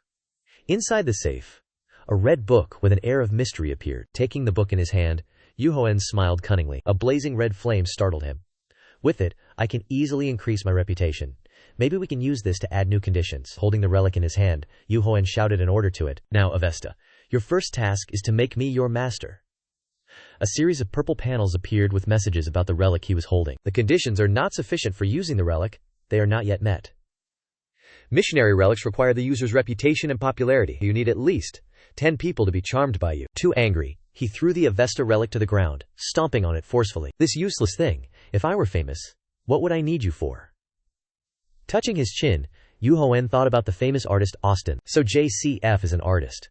I'm sure I can charm 10 people easily. To understand him better, he turned to J.H. Rockefeller and asked, what does he do? Remembering for a moment, he said, he sings and acts. Looking towards Yu Hoen, Jay added another job about Austin. He also writes a few novels. I read it, and it was very good, making him a little surprised. Novels? Suddenly something flashed in his mind, and he smiled, thinking, singing and acting are too difficult, but if it's a novel, I always thought writing novels only requires a computer. I'll start by reading a novel by JCF. One beautiful morning, Seong-woo took the hose and watered the seedlings in the garden. I don't understand. Inside the room, Yu Hoen was lying on the bed, holding a book in his hand. Why is this thing so popular? What is this? Seeing him reading that book, he offered, with a mouthful of saliva. You're actually reading it anyway. You should focus on desires when writing. Yu Hoa folded the book, and he opened his mouth to promise. I believe in my heart I will be more confident. I will write something that goes beyond this novel. Looking after him, Seong-woo was full of questions. What kind of novel are you going to write? Yu Hoen raised the book in his hand, shaking his head, not wanting to reveal. Secret. See you later. Then I spent hours writing. On his desk now was a computer and a pile of papers with ideas flashing and being discarded. I'm in the mood to write more things. Yu Hoen's eyes looked towards the content inside the computer screen. It turns out writing is also an interesting thing. I can even have fans. In the future, maybe this will be my side job. At night in the city full of shining lights, his voice echoed everywhere. Done. On the table a pile of papers full of writing were placed on it. You actually wrote it? Before me is the novel. Yu Ho sat in the chair, crossed his arms, and smiled, suggesting, please read it. Ji took the pile of paper he wrote, unable to believe it. Boss can write so much? He wrote so fast. He glanced at it and gave a review. And it seems like you use sensual things. Yu Ho-hei smiled gently and urged, just read it. Jihad took the pile of papers and read it very seriously. And become my fan. Next, Do Kyung and Trong Jugak were also quite interested in reading his pile of papers, all 4 of them. Even Gong-u was quite satisfied with the content Yu Ho-hen wrote. At least 6 people or more. 6 people isn't too easy? Looking at the stacks of papers being read by everyone, he couldn't help but calculate. What about publishing it? What if the book sells so well that I can't keep up with writing? Thinking of this, Yu Ho-hen lowered his head and closed his eyes, revealing a confident smile. It's been tough. I've been too busy with the tombs. Seeing Jen Ha holding the stack of papers, without any feedback, he raised his voice and asked loudly, hey, have you finished reading? So what do you think about it? He hurriedly turned around, raised his index finger, his face full of excitement. I'll say it's very good. 10 out of 10. Just that? Jen's attitude made Yu Hoen feel that something was wrong. He then asked him to answer honestly. You should tell the truth, by the way. I will use the relic to check your honesty. If you lie, then okay. Making Jiha's face turn pale, nodding sincerely. I will tell the truth. The words he uttered were like sparks piercing through Yu Hoen's body. Right now, boss, this isn't a magical book full of plot holes, not much fun, and not a bit of desire. He reached out and grabbed his chest, his face covered in blood, hesitating to speak. Genha still didn't stop. He opened his mouth wide and blurted out frank comments. And the most incomprehensible thing is that the whole story is entirely about relics. Yu Hoen seemed unable to bear those words anymore and quickly shouted back, "Relics are all I can think of, giving you something to criticize. Oh, it's true that there's nothing else in your mind." On this side, Zhuangshu held the stack of papers, bewildered and not understanding. "Boss," he slowly approached him. "There are some words I don't understand." Yu Hoen was annoyed, so he spoke a little loudly. "What?" Zhuangshu, face to face with him, immediately voiced his question. "What does the word gong, pha, mean?" Making Yu Hoen a little surprised, but also trying to explain. The bone-chilling cold of Gong U also continued Zhuangshu's words. "What about the word kinte?" He still continued to explain, straining every nerve. The words in the stack of papers were asked by the group in a rush, making him a little annoyed. "What about Ki Rio?" "It means research." Hearing Yu Hoen's explanation, Do Qiang and Zhuangshu on this side looked at each other in disgust. But that's a top-notch word. Although he turned away, Genha still spoke sharp words that pierced through Jen. "And one more thing, you use too many confusing terms. This isn't your field, boss. You." He crossed his arms and stood behind him, commenting frankly. "You are a relic user, not a writer," making Yu Hoen have to rethink himself. "Novels. This thing is more profound than I thought." Seeing that time was running out, Jean took out a stone and a pen, writing some things on it. "There's no time to prepare." Suddenly, from outside the door, a person walked in carrying a briefcase. That briefcase was thrown hard at him, making Jean surprised, quickly packing all the relics. "We're leaving!" Looking at Yu Hoen, he was bewildered and didn't understand what he was saying. "Boss, where are we going?" Yu Hoen, standing opposite him, spoke the location they would go to. Kyoto, Japan. A phone was placed on the table with the latest news updated. "Many merchants are missing in Kyoto. The number of missing people is already 2,000. Don't listen." He showed a smug smile, speaking the things he was thinking. "I feel that this is strange, and all the missing people are women." Hearing the news, Yu Hoen glanced at Jeha, affirming one thing. The only person who can do this is the harem relic user, making him quite surprised. "Harem relic?" He showed a bright smile, talking about the function of that relic. Although it's not a strong relic, it can manipulate women. Having just heard the use, Jen's face turned red. This excitement. It's very useful, isn't it? If I had it, I would woo all the women in the world. On this side, Yu Hoen curled his lips, a smile full of scheming. "I will use it to seduce women," making him behind him panic. "Boss, you still want to find fans?" Just like that, the two people quickly boarded the plane to Japan. "I will definitely get 10 fans, and will immediately sign a contract with the Avesta relic. If you understand the situation, let's go quickly." After a few hours of flying, they finally arrived at a bustling place. A big city. Kyoto, Japan. A starry night. Beside a bamboo forest where the wind whispers. The missing people gather at the temple within the bamboo grove. The flickering flashlights of the police stand guard before the bamboo forest.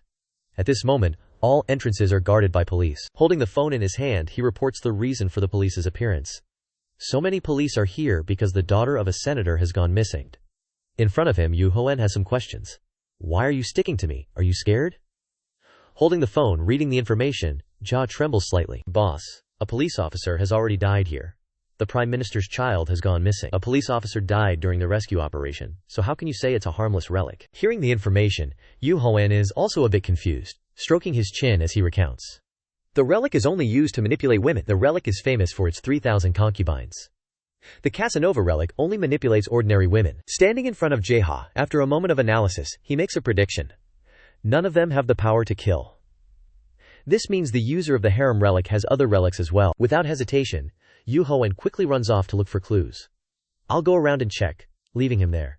"You stay here, boss, be careful." On this side of the bamboo forest, the police are using flashlights to check around. One of the police officers suddenly widens his eyes, looking to the side, a little panicked. A series of red beams appear in rapid succession. Yu Hoen suddenly rushes out, startling a police officer holding a flashlight. "What?" Without saying much, he kicks the police officer hard in the stomach. In just a few seconds, 2 police officers fall backward, lying on the ground clutching their stomachs in pain. "Sleep well, the harem relic is mine." Back at another location in front of the bamboo forest, the police are standing in front of some people. "Everyone is safe now, we'll lead you out." Suddenly, one of the 2 police officers notices something is wrong, his face sweating profusely. Understand? 3 or 4 women at this moment are holding weapons, their bodies emitting purple smoke. "What's wrong with you all? Don't make any sudden moves." A piercing scream attracts Yu Hoen. Inside the bamboo forest, he startles and listens. A woman lunges forward, grabs the police officer's collar, raising her weapon to attack. What? What's wrong with these women? It's almost like a murder move. Hiding in a corner of the bamboo forest, he observes the situation, startled in astonishment. It seems it's not just the harem relic, he's turning women into weapons. Suddenly from inside the forest, a pair of bare feet are stepping forward. As if having a third sense, sensing something, Duhoen glances around and sees a group of women controlled by the relic, holding weapons. Seeing the situation is not good, he raises his hand to show humility towards the women. Ladies, listen to me. I don't want to fight. But it seems they don't listen to him. A woman holding a weapon rushes to attack. This is meaningless. Duhoen raises his arm to block a woman lunging towards him. I'm going to leave so. He hurriedly dodges a woman's hand, while looking forward at the figure of a girl. That extremely familiar figure with her memorable blonde hair. That girl is none other than Dua. She holds a knife. Her whole body is being controlled by the relic. Isn't she the relic user? The guidance of the future? Damn it! Seeing the situation is too dangerous, Duhoen raises his hand to summon a sword. There's no way out. A series of sword slashes are unleashed, directly at the group of women in front of him. On this side, Duka, controlled by the relic, rushes forward with the knife. She grips the knife tightly, slashing strongly at his sword. In an instant, Duka's knife is knocked into the air. Duhoen, holding the sword, presses it hard against her neck, shouting an order. Don't move, idiot! The force choking her neck is so strong that her eyes widen and her mouth gapes. Hey, guidance of the future! It seems she herself is regaining consciousness. Her whole body seems to be sensing something.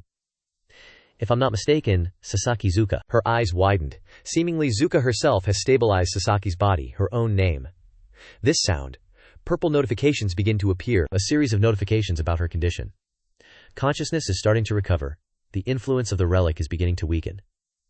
Perhaps this. She grabs the sword, trying to chop at Lu Chaoge's neck. Duhoen awakens her, saying, Hey, are you awake yet? She seems to remember something, muttering to herself, My name is Sasaki. Back at another location within the bamboo forest, Jin is sitting, scrolling through information on his phone. A rather familiar voice rises, making him wearily lift his head to look up. Duhoen appears, holding the unconscious Yu in his arms, standing before Jae-ha. Boss is back. Who is this girl that you've collapsed to the ground? He begins to explain to Jae-ha, who is standing nearby. I know this Japanese girl. It's a coincidence that she was captured here. Then turning to her, he asks, Han, are you awake? Yu grimaces, looking very tired, so dizzy. Seeing that she has regained her spirit, he begins the interrogation. Do you remember what happened before you were hypnotized? What happened here? Rummaging through her memories, Yu begins to recount what she experienced.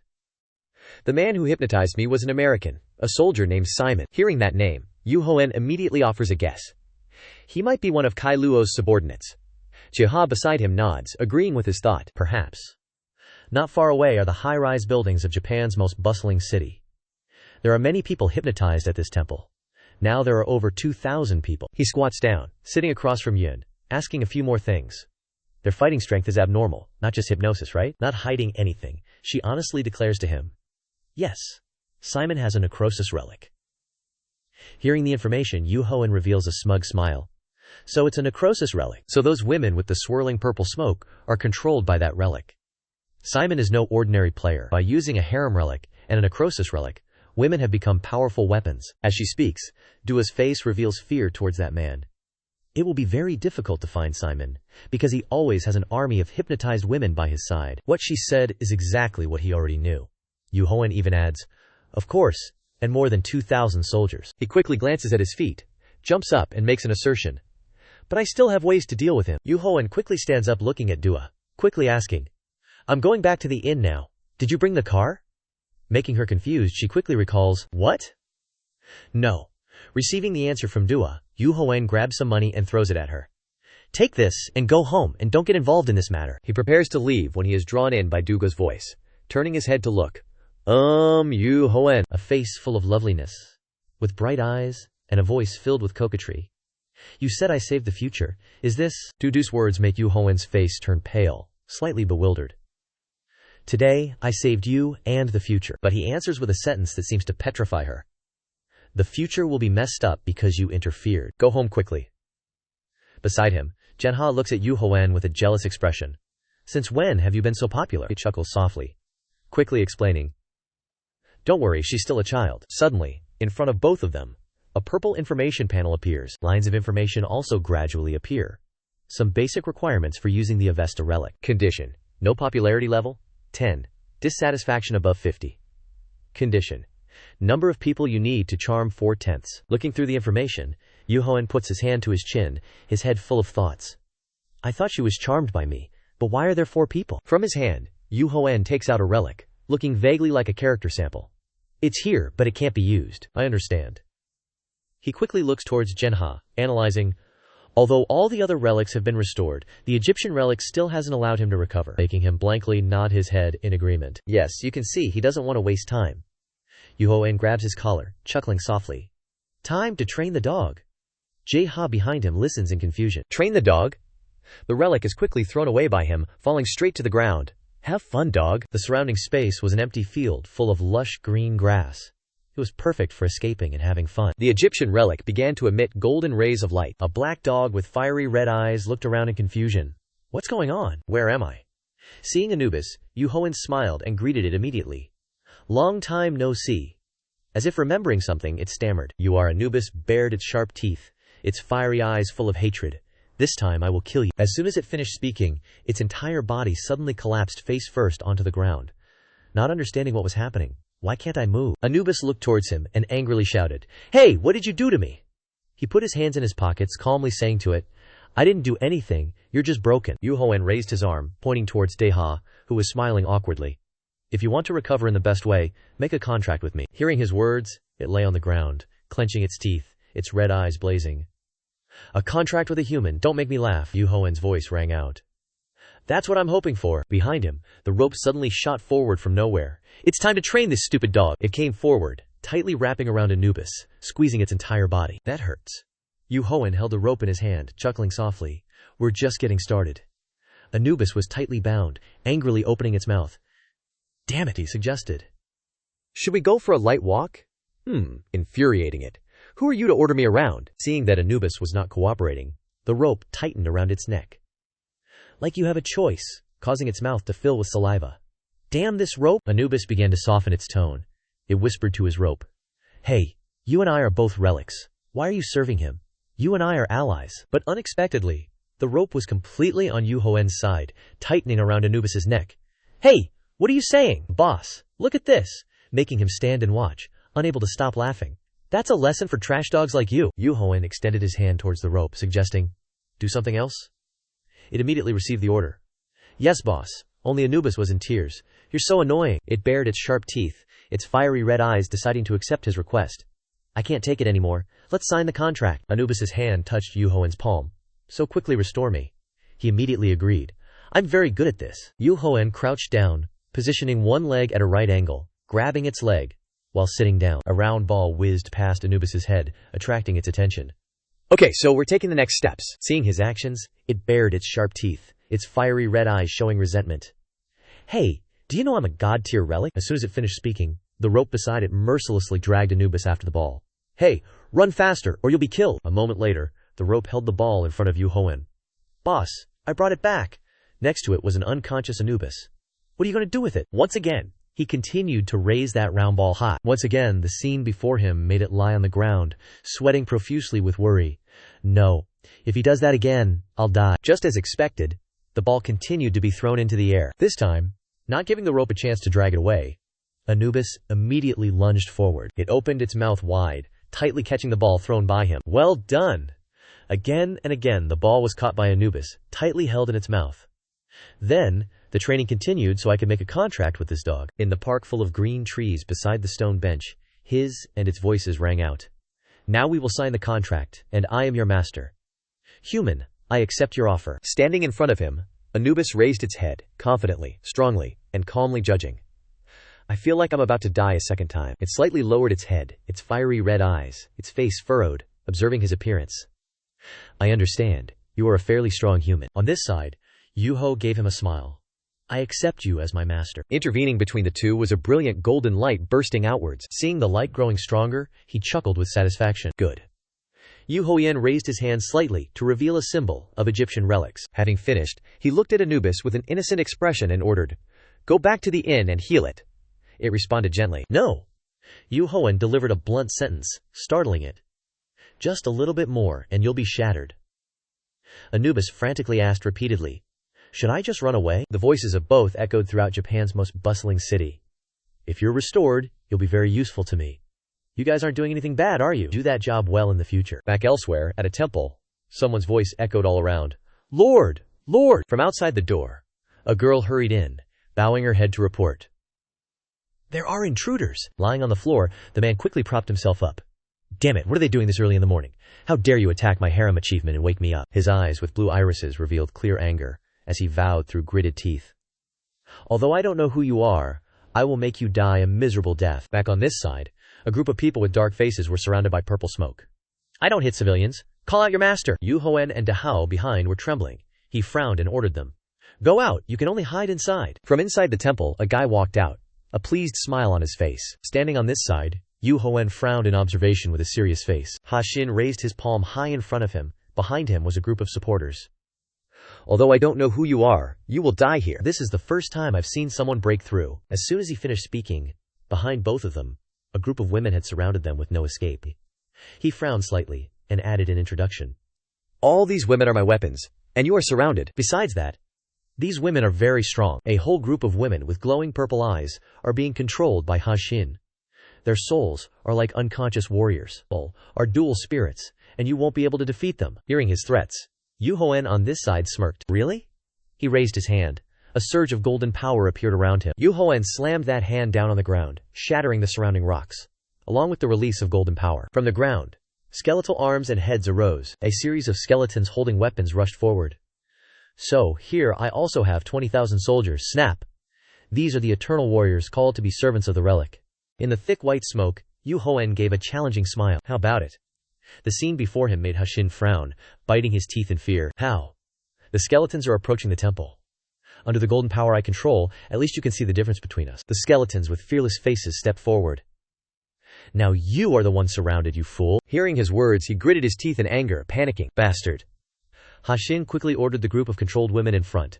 Quickly attack them, they're just bones. Attack. Seeing that he only knew how to attack, Duhoen on this side mocked. Are you crazy? It seems like you're desperate. He turned his head to look at the skeleton standing there tenfold. It's 10 times. That's called self-destruction. In the white smoke surrounding him, Duhoen's feet slowly moved forward. Your spirit people are unarmed. If they are the souls of true warriors, think about it. In just a few seconds, he stood before the skeleton soldiers, a commander pushing his subordinates to their deaths. Is this worth your loyalty? Across from him, the woman's legs buckled. All the women controlled by Hashin fell to their knees, faces to the ground. Damn it. Their actions infuriated him, and he screamed the order. Why are you standing still? Capture him! Hashin's expression made Duhoen smirk. How ridiculous. Without another word, the skeleton army began to advance. 2 of them raised their weapons, pressing them against his neck. With 2 swords at his throat, Hashin sweated and stammered. It's a pity. In just a few more days, I would have been different. What he said made Duhoen frown slightly. I prepared everything to conquer the 7 graves. What? He lifted his head, 2 skeletons standing guard behind him, and chuckled inquisitively. 7 graves? There are 7 graves nearby? Hashin was helpless with the 2 swords at his neck, sweat drenching his forehead. The man told about the 7 graves.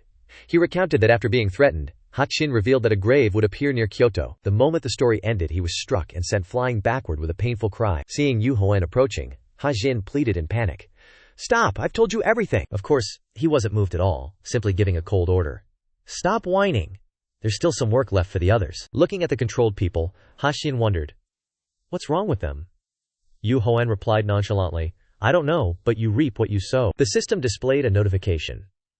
The opponent's charm is decreasing continuously. The opponent's charm is halved. You now have 2,000 followers. Hashin was horrified by this change, stammering in panic.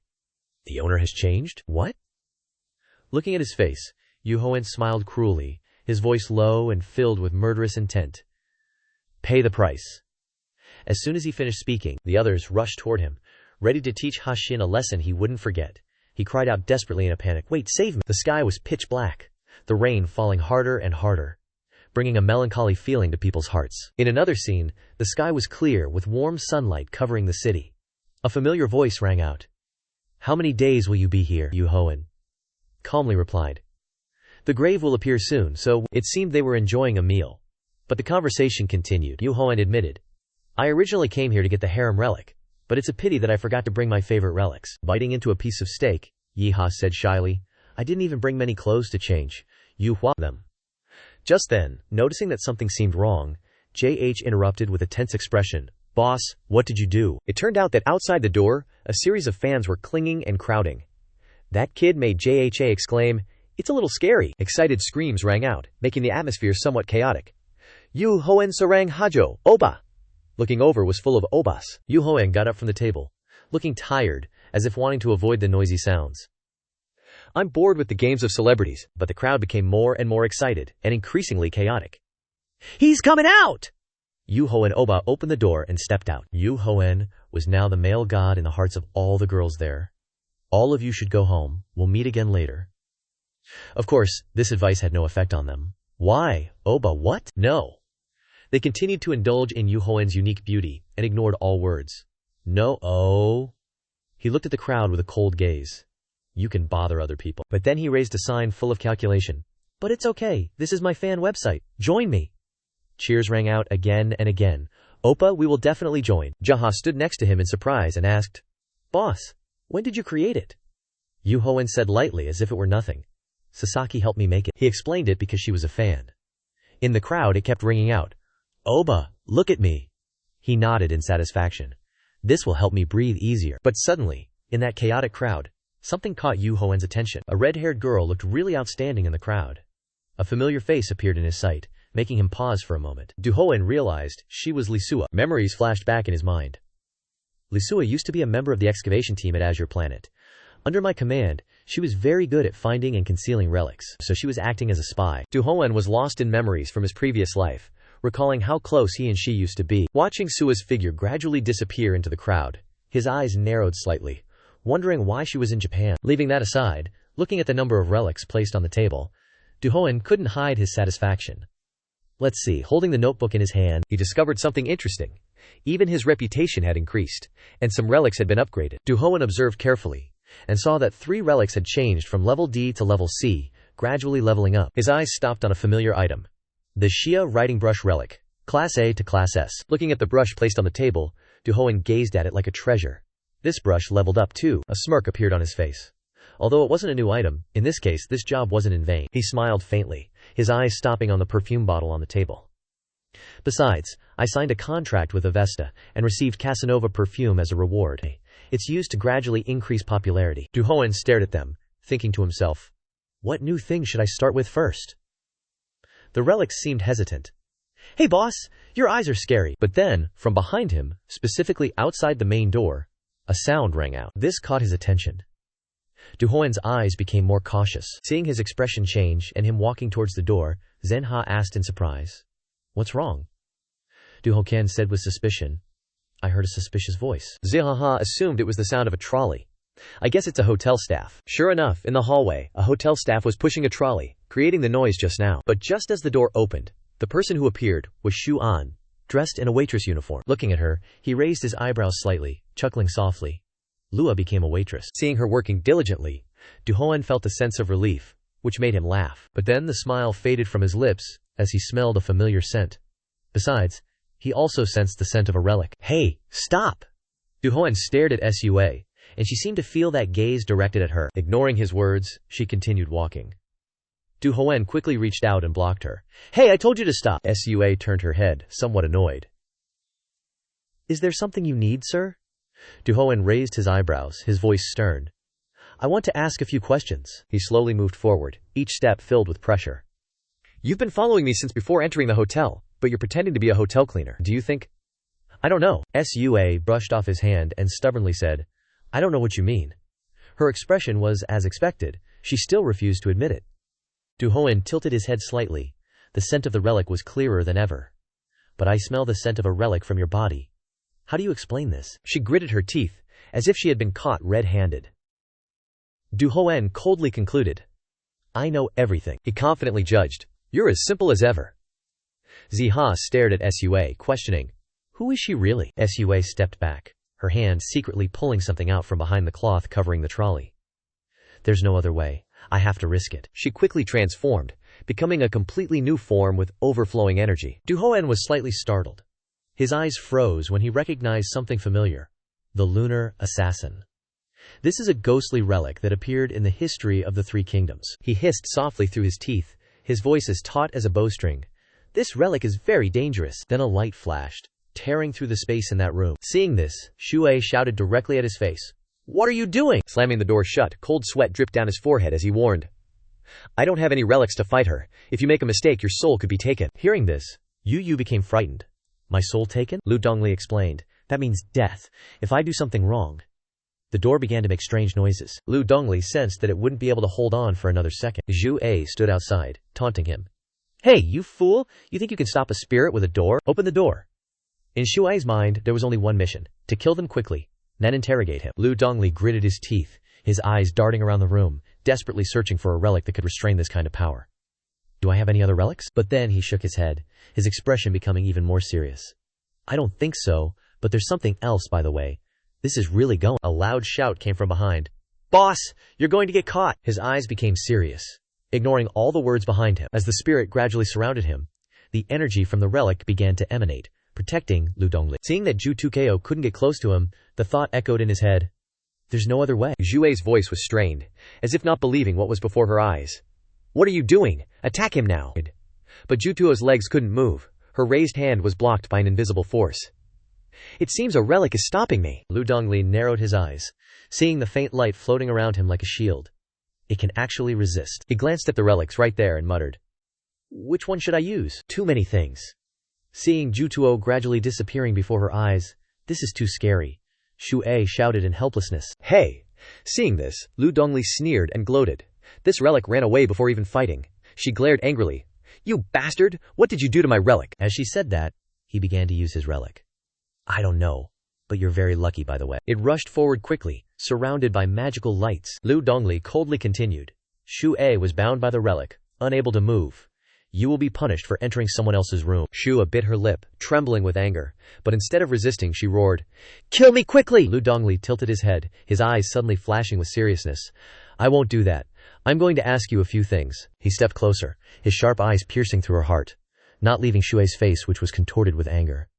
"I have many questions." Lu Dongli's cold voice echoed throughout the room. Shu A was bound by the relic, unable to move. He began to interrogate her. "Now tell me, who sent you here? Who are you?" A flash of stubbornness flickered in her eyes amidst her pale complexion, but her voice still retained its arrogance. "You think I'll tell you if you do this?" Lu Dongli smirked, his smile seemingly containing thousands of layers of schemes and ice-cold confidence. "You should speak softly. I have quite a few ways to make you talk." A warning bell finally rang in her heart. It seems that he is not an ordinary person. He even knew that I was in disguise, she thought. Then secretly decided to stall for time, forced to cover up with harmless information. She spoke slowly, trying to appear tired.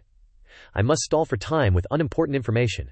I'm investigating the missing women at the temple." Shu A explained that. "But you appeared and took those women away, so I focused on investigating you." Lu Dongli frowned slightly, asking again, "Are you a police officer?" Shu A tilted her head slightly, responding with a defiant expression.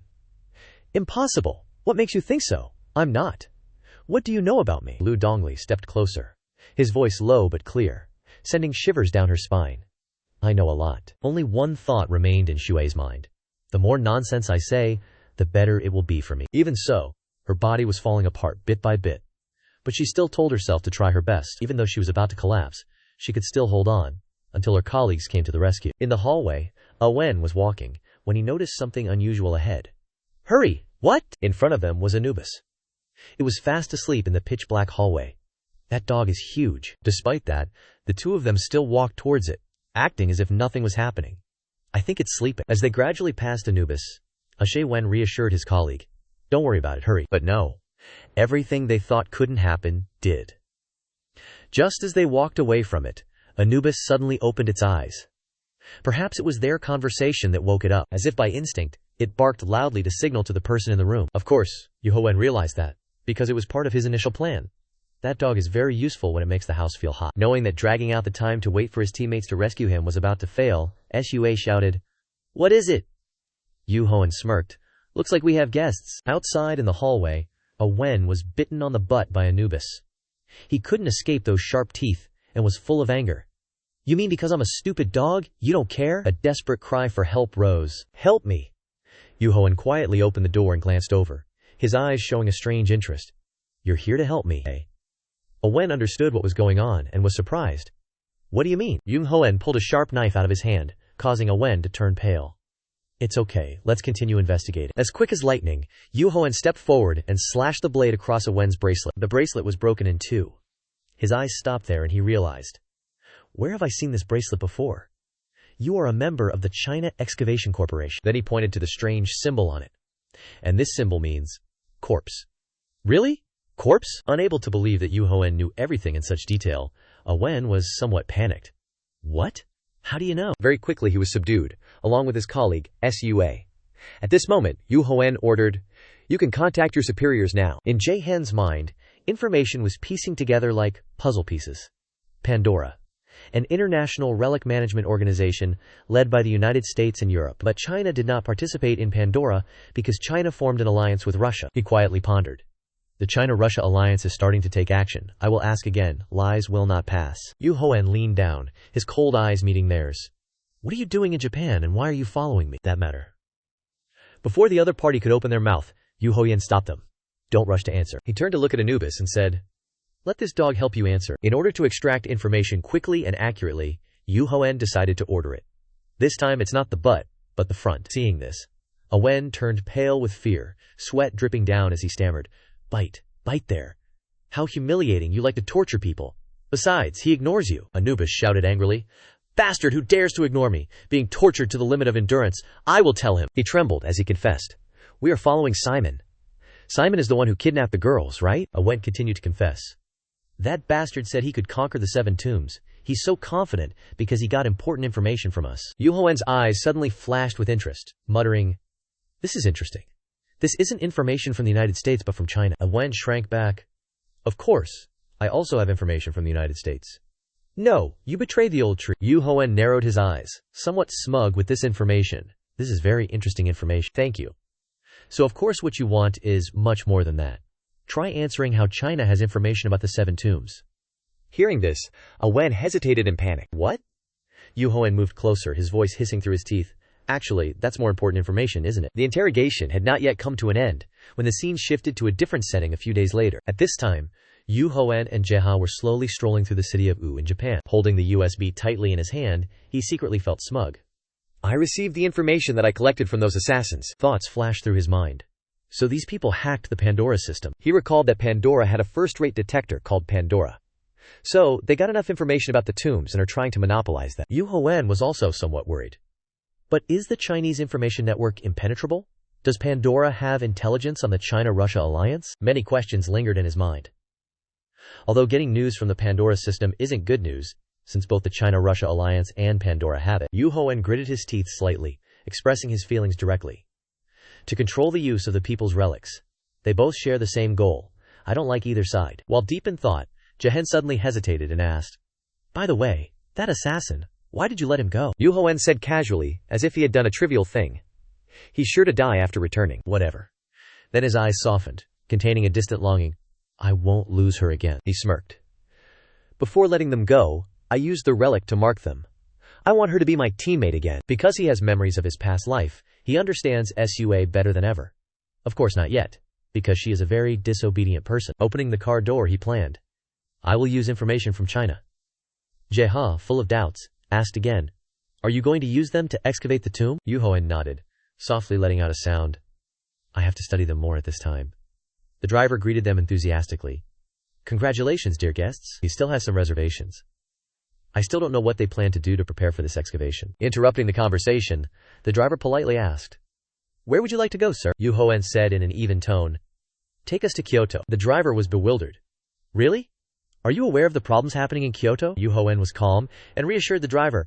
I know. I won't let you get into danger, so please take me there. Then he closed his eyes, silent in the car. As Simeng said, in 3 hours a tomb will appear here. It's not fun being stuck in tall buildings. So I moved to the dorm. After a while, the driver took them to the requested place. What greeted their eyes was desolation. Look! Jae-ha looked through the car window and exclaimed. It looks like a Roman arena. Yu Hoen looked at the whole city as if it were enveloped in a strange aura. Everything seemed to have been taken over. The city has been completely invaded. He realized the scale of the tomb, as warned by Pandora, covered the entire 1,027 kilometers region. Pandora had issued a level 3 evacuation warning. In the tense atmosphere, Yu Hoen got out of the car. Thank you for bringing us here. The driver bowed his head in thanks for completing his mission. Thank you, sir. Jae-ha glanced around at the chaotic scene before her, shaking her head slightly, sighing at the devastation. This place is a mess. The entrance to the tomb should be there. Duhoen frowned slightly as he noticed something unusual, then slowly approached the front area. Although it was late, the entrance seal had not been removed. There were excavation teams gathered here. Jafana was somewhat curious and cautious, but couldn't hide her suspicion. There are other excavation teams too. Duhoen smirked, as if he had anticipated the situation, then replied casually but meaningfully. It should be, because Pandora predicted the appearance of this tomb. This is a problem. A curse rang out immediately, then harshly and with resentment. Seo Duhoen, you bastard! Ha! It was Seon. He was bursting with anger. What are you doing here? Seeing him, Duhoen mocked contemptuously. Look at you. Why do you look so miserable? Seon took a few more steps, his voice growing louder, almost screaming.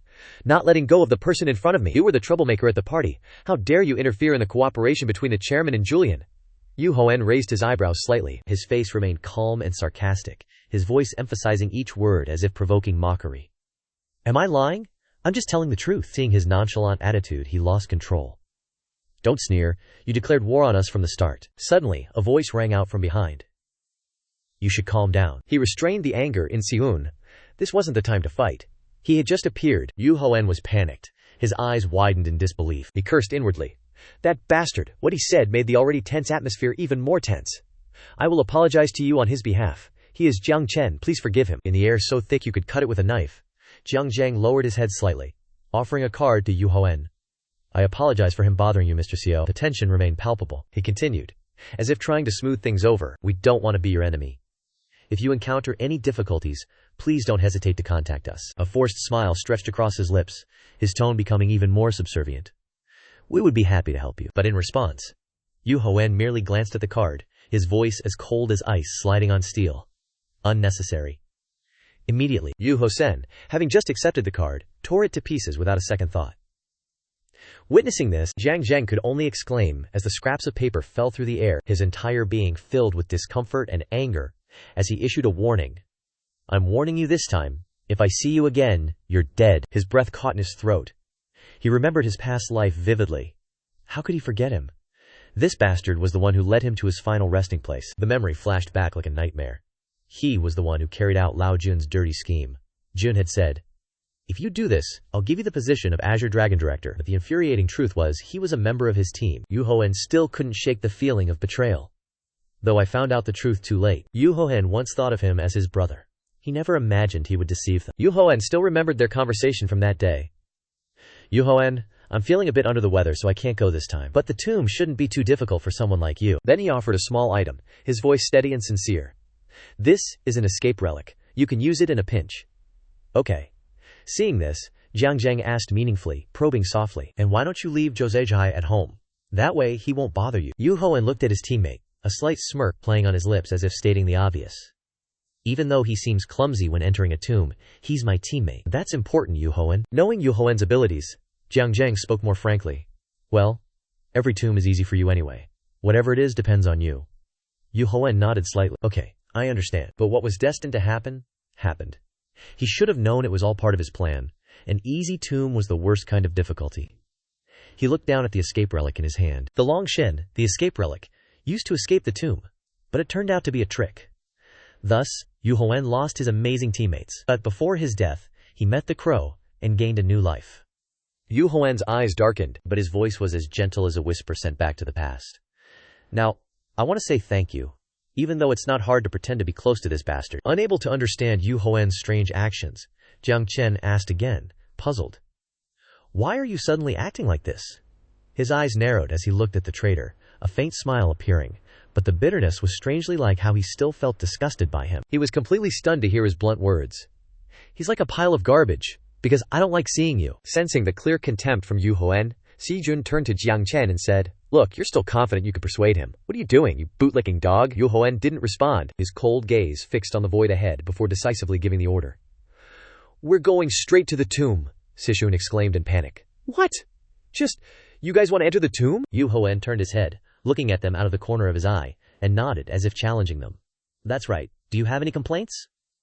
He was unbearably annoyed. Moreover, Duhoen's arrogant, high and mighty attitude made him grit his teeth. You bastard, my whole team is stuck at the entrance checkpoint.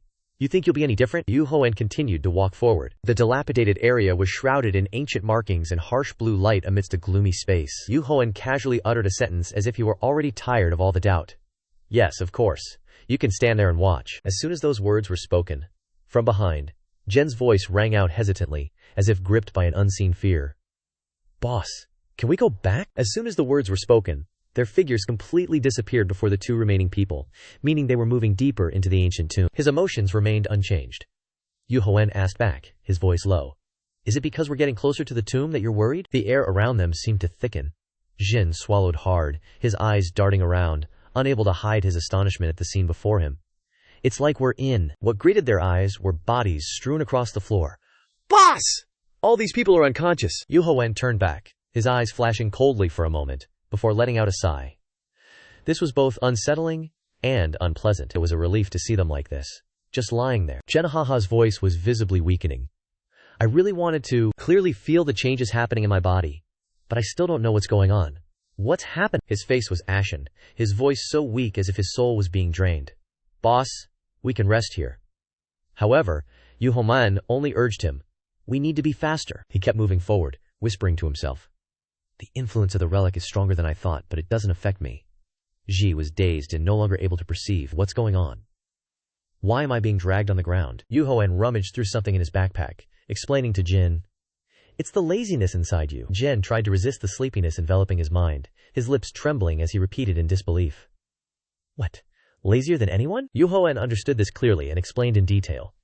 The 7 tombs have the attributes of the 7 deadly sins in Sulism: wrath, greed, envy, sloth, lust, gluttony, and pride. Only the two's conversation was left in that place.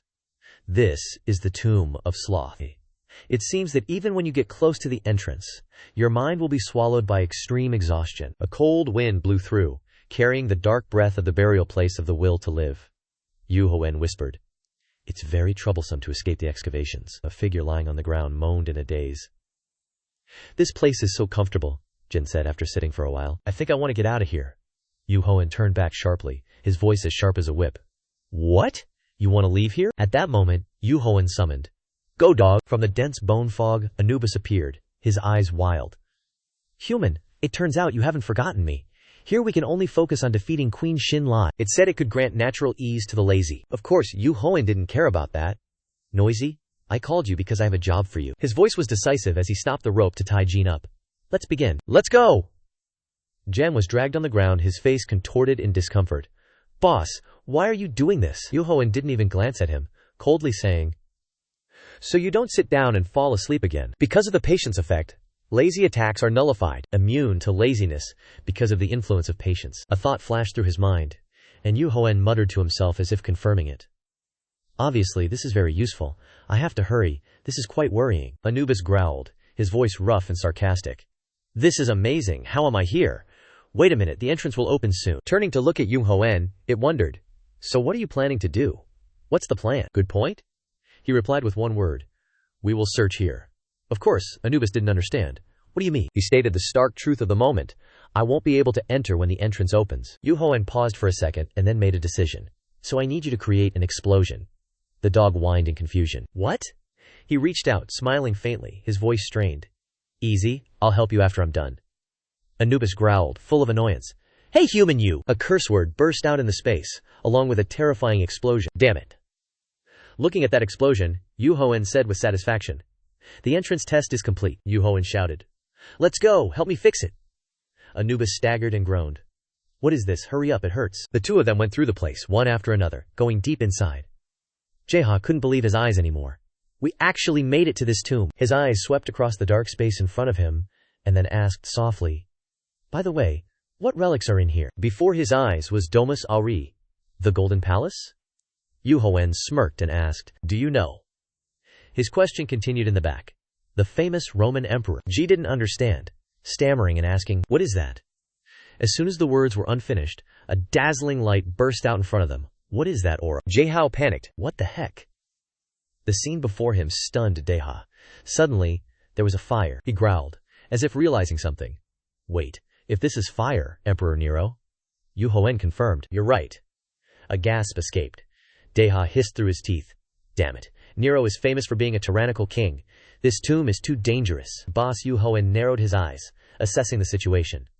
I think so too, Yu Hoen decisively ordered, each word snapping out like a supreme command.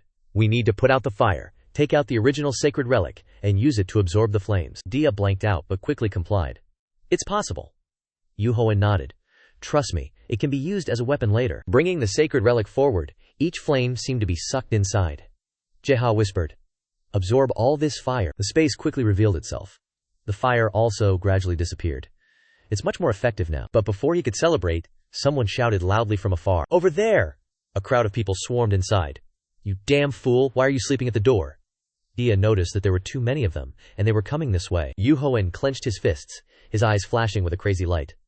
No, I'll play with them. The crowd ran quickly, shouting loudly. Seeing the intruders, Yu Hoen smirked inwardly with satisfaction. They fell into my trap. Sekyun mixed in with the crowd, pointed and shouted, giving orders. Catch them, and get the information we know. Some of these people, he observed them, and a few of us that he just saw, then looked down below. Yu Hoen channeled his inner force into a rock, releasing spiritual energy. Just like a cultivator, I've observed and analyzed them. There's no other way to deal with them in the current situation. Suddenly, the ground beneath them shook, and rocks flew up, causing the crowd to be stunned. Immediately afterward, a large explosion erupted, sending rocks flying everywhere. The crowd shouted angrily, Damn it, get out of the way! Yu Hoen's calm voice rang out. This is really useful when doing archaeology. Standing before the explosion, Dia sweated in fear and continued. If this were an excavation, maybe archaeologists would come. He looked at the system displaying 3 notifications at the same time. Yu Hoen received the title of Expert in Destroying Structures, and the skill of Tomb Excavation, upgraded to Tomb Destruction. Deha spoke in a low voice. Let's go, boss. The others still wouldn't give up. They pounced forward, shouting, It's not working anymore, hurry! They seemed to be arguing. A cruel look appeared on his face, and he gave a sly smile. Let's try my new skills. As he spoke, he raised his hand high, channeling his inner force. Immediately afterward, large rocks from above fell on their heads, causing the crowd to panic and scream. This time it's the ceiling. Yu Hoen looked at them, unable to hide his smugness. It will be very useful. Meanwhile, Deha covered his face because of the smoke and dust caused by the falling rocks. Yu Hoen turned and prepared to slip away, saying to Deha, Act quickly while they're still dazed. He immediately responded, Yes. Suddenly, a loud noise rang out. Deha immediately turned his head to look in the direction of the sound and exclaimed in surprise. This is terrifying. Looking through the gap between the large falling rocks, he looked towards Yu Hoen and shouted, Boss, what are you doing? He channeled his inner force into his hand, answering, I'm blocking their way up. Thick smoke and dust dissipated, revealing large boulders. The system continuously displayed notifications. Destruction skill has been improved. Devastation skill has reached level C. He exclaimed inwardly. This skill quickly leveled up to C. Lu Dongli gripped the backpack strap and shouted to stop him. Stop it! I feel like I'm about to suffocate! Yu replied indifferently. I understand. The area surrounding the theater was a silent, dark patch with no one in sight. Lu Chaoge marveled at the immense size. This is the Roman theater. Yu looked around and said, Nero's relic is in this room. Suddenly, the iron door behind them closed, leaving Lu Chaoge bewildered, not understanding what happened. Looking around, all the doors there closed simultaneously, and he panicked and shouted, What? All the doors are closed! Suddenly, a fire flared up, causing both of them to simultaneously close their eyes. A loud burst of laughter echoed, followed by a warm voice saying, Welcome, esteemed guests. The entire theater was engulfed in flames, and the voice of the relic resonated throughout the venue. Now let's watch the artistic performance. This claw is called the Qi. Pausing for a moment, it continued. The best part begins now. Yu gritted his teeth, annoyed, looking at the fire. He vaguely guessed which relic the voice belonged to. Emperor Nero, who was known as a tyrant, was also an art lover. He thought he enjoyed being an artist. He seemed to want to become a famous writer, but his writing was terrible. During that time, a great fire broke out in Rome. People say he was the one who started that fire for the sake of art. Yu had prepared everything. The Homer eyeglasses relic was previously obtained from Junsigu. Homer was a Greek writer. His epic works are the Iliad and the Odyssey. Nero was a Roman but was fascinated by Greek culture. Suddenly, a surge of power attacked him, sending the eyeglasses he had just put on flying. The voice echoed again. Young man, don't rush. Yu's handsome face was scorched by the inner power. Lu Dongli worriedly asked, Are you okay, boss? Nero continued with contempt. You don't deserve to use Homer's masterpiece. People who don't understand literature like you cannot utilize its full potential. Lu Dongli gritted her teeth in anger and pulled out the painting relic. We'll die if we keep this up. As soon as she threw it, it was immediately surrounded and engulfed by flames. It said scornfully, as Lu Chaoge looked on in astonishment. Still doing something futile. Yu ground his teeth and harshly asked, "Did you think this would surprise me?" Nero burst out laughing upon hearing this and asked in surprise, "Surprise? Are you impressed?" And then it continued, "You had better praise my work." As soon as it finished speaking, the fire flared up violently once more. Both raised their hands to shield themselves. Nero announced, "You cannot leave here, just enjoy them." Lu Dongli cried out in pain. "God, it's so hot, stop it." It continued to mock. "With these things, do you think you can get out of here safely?" Yu's face was covered in burns caused by the flames. He clenched his teeth and thought to himself, "This really is a huge problem. If this continues, I'll be burned to a crisp." Suddenly Nero spoke. "Huh? Wait a minute." Immediately after, the fire dispersed and completely vanished. It continued in astonishment. "This place? Look who that is." Both of their bodies were ravaged by the fire, and they were equally surprised when the fire suddenly disappeared. Lu Chaoge exclaimed in surprise, "The fire is out!" Yu secretly remained vigilant about Nero's words. "Isn't this Seo Duhoen? You who write a secret instrument?" Upon hearing this, Lu Chaoge froze in confusion and asked, "You who write a secret diary? What exactly is he talking about?" It was overjoyed, its voice constantly echoing throughout the theater. "That's right, I've been waiting for you. The only human rescued by the crow." Sweating, Yu guardedly asked, "What are you talking about? How do you know?" Nero immediately explained, "The Forden relic spoke about this." "Seo Duhoen? Yes, you are very famous." Yu turned to ask Lu Dongli, "Did you secretly move the relics to Deccan?" He angrily flared up and shouted, "Why are you asking me?" Nero spoke enticingly, "Come closer to me, I will give you a chance." He followed its lead. Yu Hoen wondered to himself, "What happened? I haven't finished writing my novel yet." He stepped in front of the huge, blazing fire. The fire suddenly transformed into a large, slightly chubby man. Nero spread his arms in greeting. "Nice to meet you. Sen, the one who's on the rise." Jaha, seeing this scene, was astonished, mouth agape. "A relic that looks like a human. I've never seen this before." Yu Hoen explained, "High-level relics can do this, even if it's just an illusion to communicate with humans." He excitedly praised, "Yu Hoen, I've read your novel, Secret Diary. It's truly unique, so touching." Ja, looking puzzled, asked, "What part did you find touching?" Nero, confused, looked at him and replied, "I felt a green vibe, little friend." He proudly patted his chest, declaring loudly, "Extraordinarily creative, gloriously expressive. Secret Diary is a masterpiece of this century." Nero pointed dramatically at Yu Hoen, his face overflowing with emotion. "And human hands are not allowed to touch it. I can understand why Swen's fans are dwindling." Ja, with an indescribable expression, glanced at him. "Congratulations, you have a huge fan. You'll be deified instantly." Yu Hoen irritably retorted, "Shut up." Nero spoke up. "That's a good thing." He pointed a thumb at himself and smiled brightly, saying philosophically, "Yu Hoen, strive to develop your literature. Yes, there is no difference between you and those around you." Both of them were still loading, frozen for 3 seconds. Then, they fell into a state of existential doubt, while he muttered blankly, "What?" Yu Hoen fell silent, confused by Nero's nonsensical words. What is he talking about? "Nonsense, you lustful pig," Nero said in an instructive and philosophical tone. "Yu Hoen, this is a valuable lesson. Yes, young and old are really the same, like clothes in a suitcase. Brothers, protect each other." Upon hearing this, Jaha couldn't help but burst out laughing, patting Yu Hoen's shoulder. Yu Hoen's face was now gloomy and helpless as he asked, "What are you talking about?" Ja, unable to stop laughing, turned to ask him, "Why don't you just do it?" Yu Hoen glared at him angrily. "Can you shut your mouth?" On the other side, Nero angrily exclaimed, "Do you think this is a joke? You don't understand me." Yu Hoen wondered, "You lustful pig." Oh, now he remembered the situation. Yu Hoen calculated to himself, "This isn't the time to be talking nonsense with him. I need to find a way to subdue him." Looking at Nero angrily grinding his teeth, his body blazing with flames, Yu Hoen thought to himself, "But he is one of the 7 high-level relics, so I need to use the right method. I can't withstand more than just the flames." He glanced around. What should I do? Through the tightly closed iron door, a crowd of people were pushing and shoving restlessly. "I found them. They're there." "What happened? What is the relic?" "I found them. They're there. Look." Yu Hoen crossed his arms and glanced at them, uttering, "These fools!" Suddenly, a flame erupted, shooting towards the crowd trapped behind the door. They screamed in pain. "What? It's too hot, get out of here." He looked up from below, observing everything. Nero behind him shouted, annoyed, "I don't care about you people. Get lost." Yu Hoen glanced at him, sighing inwardly. "Fortunately, he helped me get rid of these guys. Looks like I have a chance." Suddenly, the system displayed 2 consecutive notifications. Tactical relic is approaching. Powerful relics can identify the weaknesses of tombs and relics. Seeing the notification, he was startled, turning around and looking, shocked. That tactical relic is Julian. Ahead, Julian was sweating profusely and running non-stop. Duhoen looked at him, wondering, Julian Miller? He's here too? He calculated inwardly. Julian has the Jiggly Resonance Relic.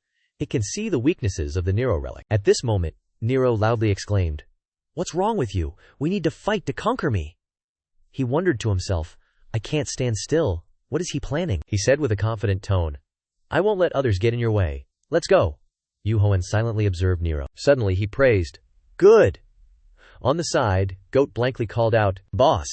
Duhoen smirked, plotting. It will be a way to keep Julian from touching Nero. Although this is like a solo challenge, I don't care. He looked up at him and made a proposal. But I have a condition. Nero asked, puzzled. What condition? Duhoen immediately replied, Don't want to fight here. He continued to add, If you follow me, I promise to fight you. He angrily shouted, It seems you're deceiving me. Nero angrily pointed straight at him and asked, Do you want to destroy my pride as a ruler? What if you don't keep your promise? Duhoen calmly continued, You can kill me with your fire.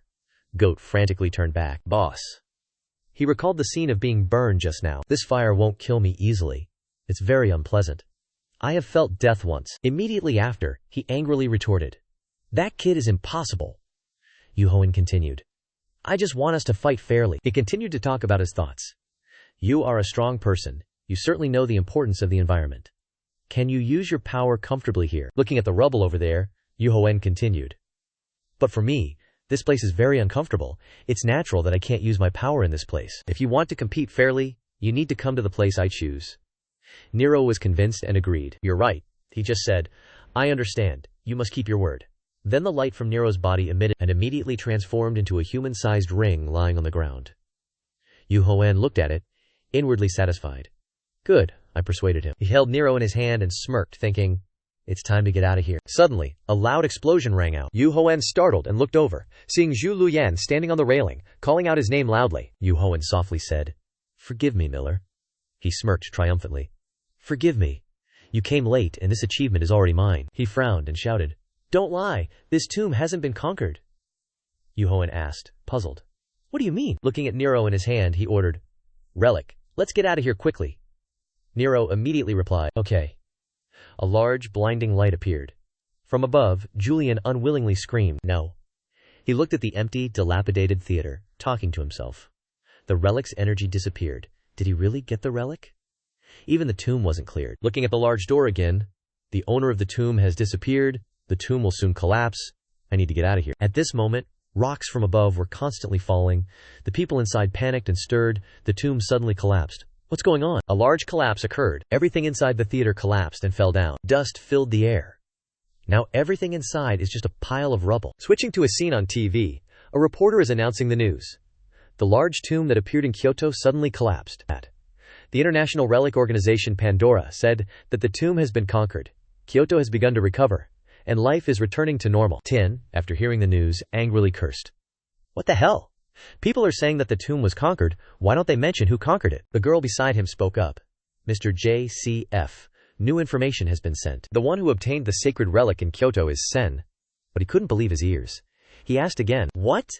Then Otin angrily yelled, It's him again? What is our excavation team doing? How much am I paying them? The secretary fearfully explained. It's all because they couldn't find the entrance and were blocked at the door. They all got in with the help of Julian Miller, but it was too late. He frustratingly ruffled his hair. Damn it, this is making me sick. Adi sat down in his chair to regain composure and said, Seo Duhoen took his relic, and now he's taking the sacred relic from the 7 tombs. He continued asking, Have they investigated him yet? If not him, you must have investigated something else, right? The secretary, sweating, replied, Seo Duhoen? There are sacred relics that destroy very well. Not only that, but he also brought a subordinate. What? Otin exclaimed in shock. Only brought one subordinate? He irritably asked. Only 2 people entered the tomb? Besides, the tomb can't be conquered by 2 people. She questioned. Can't? Otin replied, I spent so much training tomb raiders. It takes 100 people to conquer the tomb. So I think he has a smart strategy and strong subordinates. All the people I sent couldn't attack the tomb. But the 2 of them entered normally. Pausing for a moment, he ordered, Tighten surveillance. I want to know what he's doing. The secretary immediately obeyed. Understood. Scene changes to Duhoen's house. Inside the room, a cinnamon bracelet lying on the table said, "We're out now, let's begin, I'm ready." He crossed his arms and looked at it. "I want to ask you one more thing." It curiously asked. "What?" Duhoen replied, "I hope you can help me by investigating." It asked again, "Investigating what?" He immediately asked his question, "How did you read the secret diary?" "I think it's distributed through a route. I don't know." Nero irritably replied, "I had to pay to read it. That's real." Duhoen was secretly shocked. "What? Pay? That means someone stole my novel and sold it." It explained, "I just read it. I don't know where the direct delivery room is." He turned his back and replied, "Okay, I'll investigate further." It softly said, "Good luck." Duhoen muttered as he walked, "The suspect is here. I'll interrogate everyone." Suddenly a rope came out of nowhere and tightly wrapped around his leg. Duhoen glanced down and said, "First, start with the rope." The rope coquettishly asked, "Are you calling me handsome?" He said in a commanding tone. "Don't talk nonsense. Answer me. Do you know the novel I wrote?" It pondered for a long time. Suddenly Duhoen glared angrily at the rope, closely asking, "Did you take it?" It was asked repeatedly by him, panicking for a long time without answering. Seeing this, Duhoen's anger soared to the sky, secretly annoyed. "Look at that!" Duhoen's voice echoed throughout the room. "Speak! Why won't you speak? Tell the truth." The rope remained silent. He continued to loudly interrogate. "Did you sell that novel?" Faced with its stubborn refusal to speak, Duhoen flared up with anger. He said through gritted teeth, "Did I say anything wrong?" The rope fearfully sobbed. Anubis said with interest, "Your answer is very interesting." "Rope?" Those words made the rope suddenly freeze. Duhoen smirked and asked again, "Where did you learn to lie?" It immediately shook the entire rope, repeatedly denying, "No." Recalling that time, it said, "I only read it. I didn't do anything else." Anubis wondered, asking, "Did someone take it? I really didn't take them?" Duhoen repeated it once again. "So who really took them?" Zeha from behind urged, "Boss, eat quickly. The food will get cold." He replied, "Wait a bit." Duhoen looked at him and asked, "All the relics are in your room?" Zeha immediately replied, "Yes, is there a problem?" Duhoen, while replying nothing, pondered. "The rope doesn't have a reason to take it, but who?" Suddenly a voice rang out in the opposite room, extraordinarily, "This is my income. It's so easy to make money." After hearing that, his eyes flashed, thinking to himself, "This voice. Could it be that the room is echoing with talk of this being a way to make money?" Duhoen immediately grabbed the doorknob and barged inside. The relics gathered on the ground, surrounding a stack of papers. They immediately screamed, startled. He angrily gnashed his teeth and growled, "Stop right now." Duhoen, with a gloomy face, ordered them, "Everyone, gather here." A voice of a relic shouted, "Everyone run, this pressure." He grumbled and shouted, "Who gave you guys permission to take my novel and sell it?" They gathered and lined up neatly, startled and wondering, "How did you know?" Jae curiously stepped in and asked, "What's going on?" A relic spoke up, asking, "Who snitched on us?" Duhoen crossed his arms and glanced at them. "I'm trying to find the culprit who sold the novel." Zeha, holding a KFC chicken box, glanced at him. "So who do you think it is?" Duhoen, with a fierce face, gnashed his teeth and growled, "Someone is behind this, and started all of this." After hearing that, the group of relics simultaneously went silent and looked towards Seo Book. It was startled, and then flared up with anger. "You guys! You bastards!" Duhoen looked at Seo Book and asked, "Was it you?" Earth trembled. It angrily shouted, "So that's how it is. Is there a problem?" He raised his foot and stomped hard on it. Duhoen smiled wickedly, praising, "You're very brave." Duhoen frowned and sternly asked, "Why are you here? You should be with the medical relic." Seo Book painfully explained, "Because it hurts too much, damn it. You still haven't sent me the money." Then it shouted angrily, "You're cheating," he said annoyedly. "I don't understand what you mean." Only then did he lift his foot, and Seo Book, who was stepped on, was flattened like a piece of paper. It resentfully and frustratedly explained further, "Because you didn't give me the money, I tried to find a way to make money, and then I found the novel." Duhoen lifted it up with both hands, criticizing noisily, "You've caused trouble for me by selling the novel to others without permission." Then he immediately ordered, "Quickly, give me all the money." It angrily cursed, "Damn it, that's my money." Witnessing the entire drama, Zeha could only helplessly watch. He glanced at the remaining relics. "It seems like you guys also participated. Should I beat you all up?" They immediately, fearfully explained, "We don't have any money for you to extort." Seo Book angrily looked at its comrades. "Hey, you guys also participated. Hey, why are you guys standing there?" The group of relics ignored its shouting, turned around, and left. Seo Book's body suddenly emitted a beam of light. "Come here and help me." "Hey?" Immediately after, a pile of money appeared in the air and fell down. What an ending. Both were amazed by the money falling all over the ground. Zihake exclaimed in shock. This is crazy! So much money! He glanced at it and asked, how much did you sell the novel for? Seo Book pondered for a long time and then said, I think it's because of my good skills, not your novel. Zehao admired and greedily drooled, looking at Yunghao, making him feel creeped out. Yunghao looked at the pile of money on the ground. We're gonna have trouble with this money. It's gonna be hard to sort out. It can buy anything in the world. Sabi Yu, upon hearing that, excitedly took the opportunity to suggest, yes, it's really hard to clean, but if you let me keep it. Before he could finish, Duhoen, his face full of anger, ground his teeth and sternly objected, no. Suddenly, a small stone inscribed with some red writing glowed with spiritual energy in his hand. Duhoen asked in wonder, what is this? Sibuk on the pile of money yelled in annoyance, no, why is it there? Who did that? I hid it. Duhoen held the strange object in his hand and repeated once more, what is it? Sabuk howled, no. He glared at it with a sharp, murderous gaze. If you want another beating. Then it screamed helplessly and loudly, stop it. Sabuk dragged his singed and tattered body and explained, that is the essence of the relic. You can take it from a damaged relic. Duhoen wondered, there's something inside the relic? It immediately replied, yes, like a soul. And I can say it brings life. The crowd of relics was furious, looking at Seo Duhoen and cursing, damn it, what if he takes all our souls? Yeha looked at the object in surprise. How interesting, the relic has such a secret. He smiled and added, it's well worth studying. Night fell, and he sighed to himself. It took half a day to clean up the money from that earthworm. Duhoen had to admit that worm was really loaded. Time flew by, and the day of return had arrived. The business in Kyoto was now finished, and the Duhoen group wanted to relax in New York. Coincidentally, he looked at the bustling crowd below. The people below were constantly yelling and calling out to Duhoen, our excavation team wants to invite you to join. Quiet down, we were the first to invite. Duhoen, is that him and his assistant? What relic is he using? Duhoen, this is not a relic. Duhoen emotionlessly glanced below. All the excavation teams have gathered. It seems they know who got the Nero relic, meaning there are witnesses. Immediately after he finished speaking, Yehaha turned to look at it. Duhoen continued. There were no such announcements in the news. He asked curiously from behind. So who is it? He narrated, as soon as we left the tomb, it also disappeared.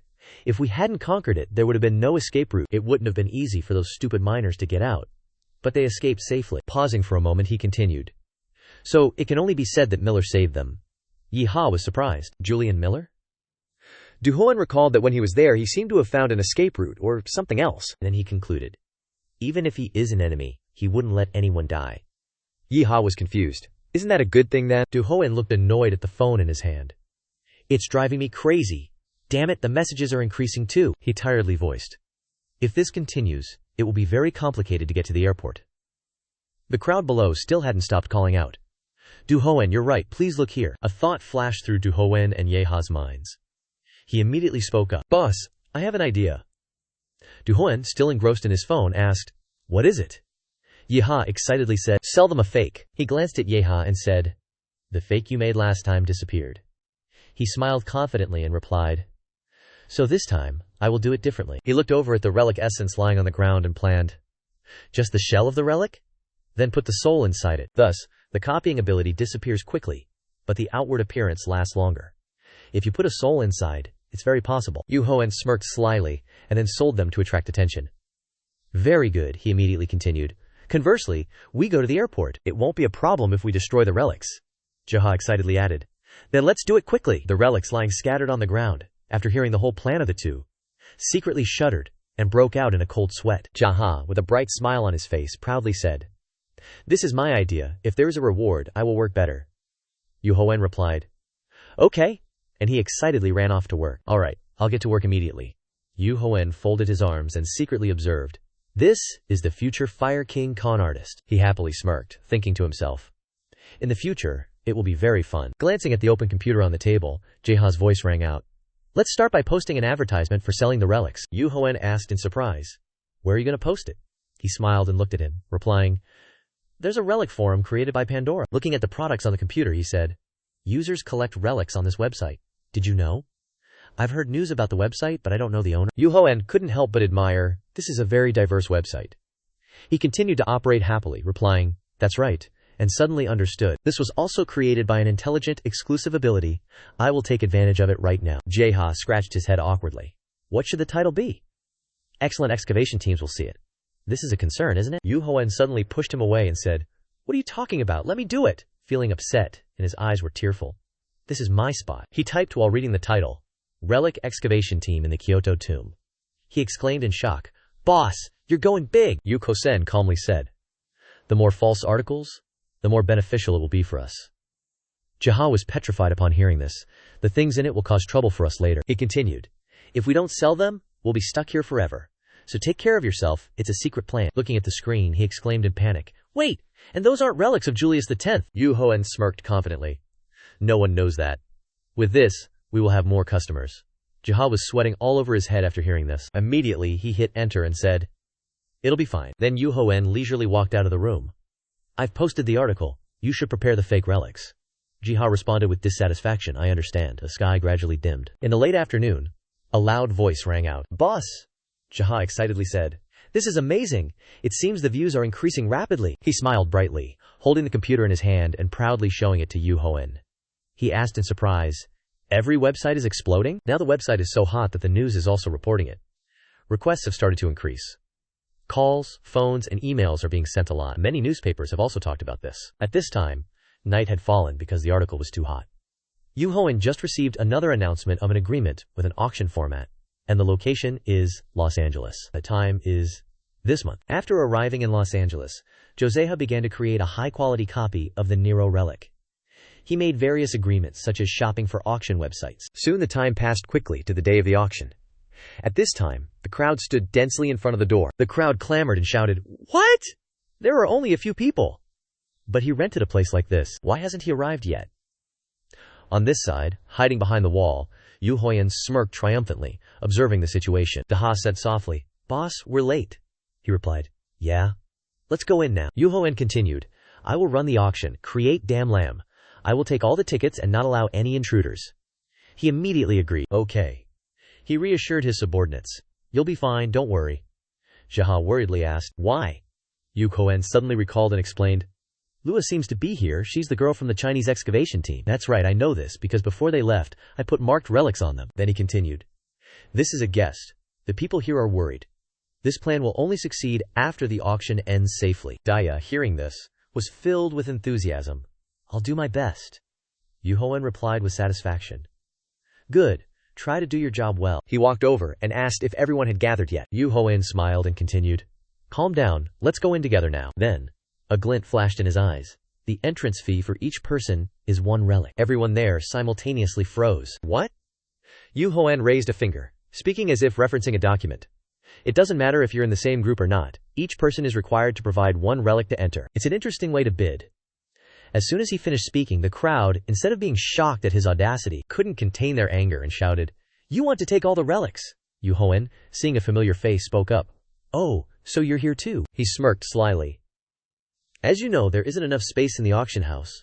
1 relic for 1 entry? Is it that big of an expense? The crowd unanimously protested his demand. What kind of logic is that? These are the wealthiest people. How can you hold an auction if you don't manage it well? Yu Hoen continued. Ultimately, that's what I'm doing. The relics will be handed over to my subordinates. I'll prepare for the first auction.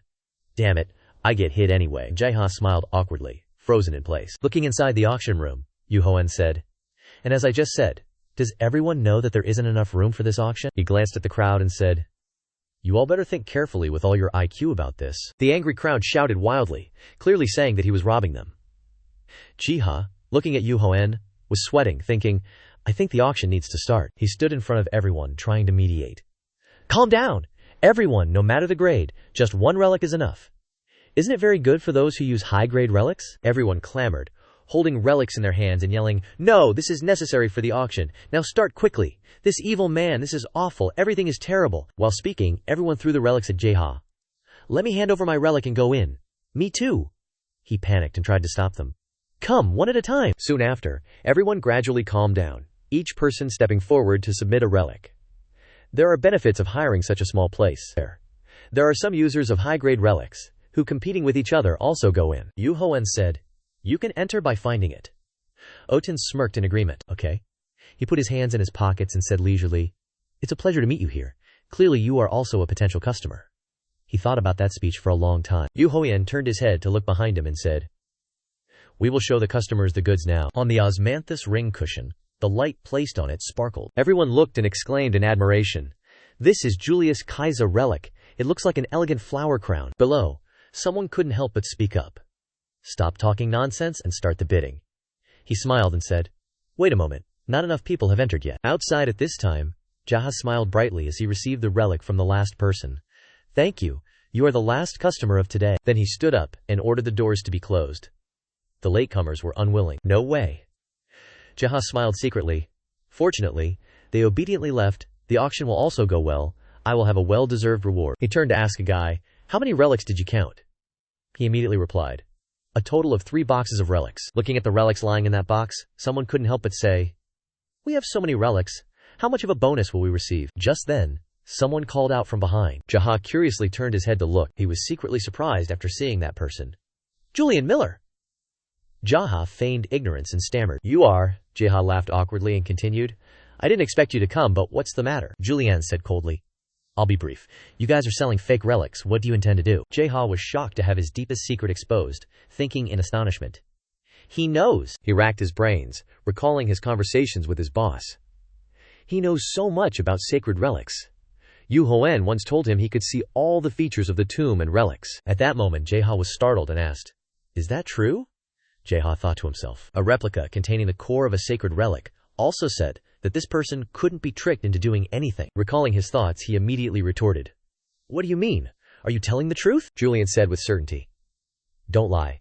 My eyes can't be fooled. I'll pay the entrance fee and go straight to the theater. Then, he exposed them mercilessly. It's clearly fake. Why are you doing this? Julian stared at Jaha. I was very careful when I noticed it was unusual. What is your goal in helping people use sacred relics? He lowered his head in fear, thinking, I'm going crazy with this question. What should I do? Jaha said in a panic, I don't know what you mean. Are you trying to use it to reduce the entrance fee? He stepped past him, wondering. You're moving this pile of sacred relics. Then, Julian glanced at Jaha with sharp eyes. Leave. Then I'll tell the truth. He watched his retreating figure, reassuring himself. No, he'll ruin the auction. No, why is he doing this? Dia, with a gloomy face, gritted his teeth and glared at Julian, thinking, I have to stop him. Dia held the box of sacred relics in his hand, tears welling up in his eyes, swearing, Damn it, stop and listen to me. Where are you running off to so fast? Seeing him walking even faster, he shouted urgently. Hey, I said stop. Hey, with no other choice, Jaha shouted, I'll tell you everything. Julian finally turned his head and asked, Tell me what? He replied awkwardly. I'll tell you the truth. They are really fake sacred relics, Jaha added, sweating profusely. But we didn't do anything bad. We'll give you some sacred relics for the auction. He calculated secretly. First, I'll agree to all his conditions and keep him here. I haven't let you into the auction house yet. Your boss said it was real, Julian said sharply. Jaha flinched. That, he turned to leave. You still want to deceive me. You disappoint me so much. Jaha chased after him, tears streaming down his face, trying to stop him. No, wait a moment, he shouted urgently. How about this? I'll tell you the secret information we have. Please stay and talk, okay? Julian ignored him and walked inside. I don't need it. Jaha panicked. Is that right? Inside the room, people were constantly bidding enthusiastically. $130 million. $200 million. He coldly glanced at the crowd of bidders. $250 million. Suddenly, Julian used his spiritual power to stop them, shouting, Stop! Causing the crowd to fall silent in shock. A source of luminous spiritual power emanated from his body. Stop the auction. I have something to say to everyone here. Suddenly, everyone was in a panic, exclaiming, What is it? I can be deafened by his voice. This is also a high-level, sacred relic. At this moment, Duhoen looked at him gloomily, thinking, Julian Miller. Suddenly, someone exclaimed in surprise, What? He appeared here? Jaha stepped forward to stop him. Julian looked at him, thinking, Something seems very strange. On this side, Duhoen with a somber expression thought, He can't disrupt the auction. He glanced at the rope and ordered, Tie him up. It immediately obeyed. Okay, Shanghai. Then, he shouted loudly to the people below. Listen, the relics are on display there. At this moment, Julian was tightly bound by ropes, yet still spoke with difficulty. I'm sorry. The ropes had successfully tied him tightly, leaving only his eyes and hair. Why are you blocking my boss? Duhoen smiled smugly, warning. No matter if you're doing this to take all the relics, you won't succeed. I'll stop you. Anyone who has intentions like you, I'll do the same. In fact, I know Julian Miller. Quite well, in fact. You want those relics, but we can't give them up. Everyone who heard this was terrified and sweating. He looked towards Julian and said, I understand how you feel, but I want a fair auction.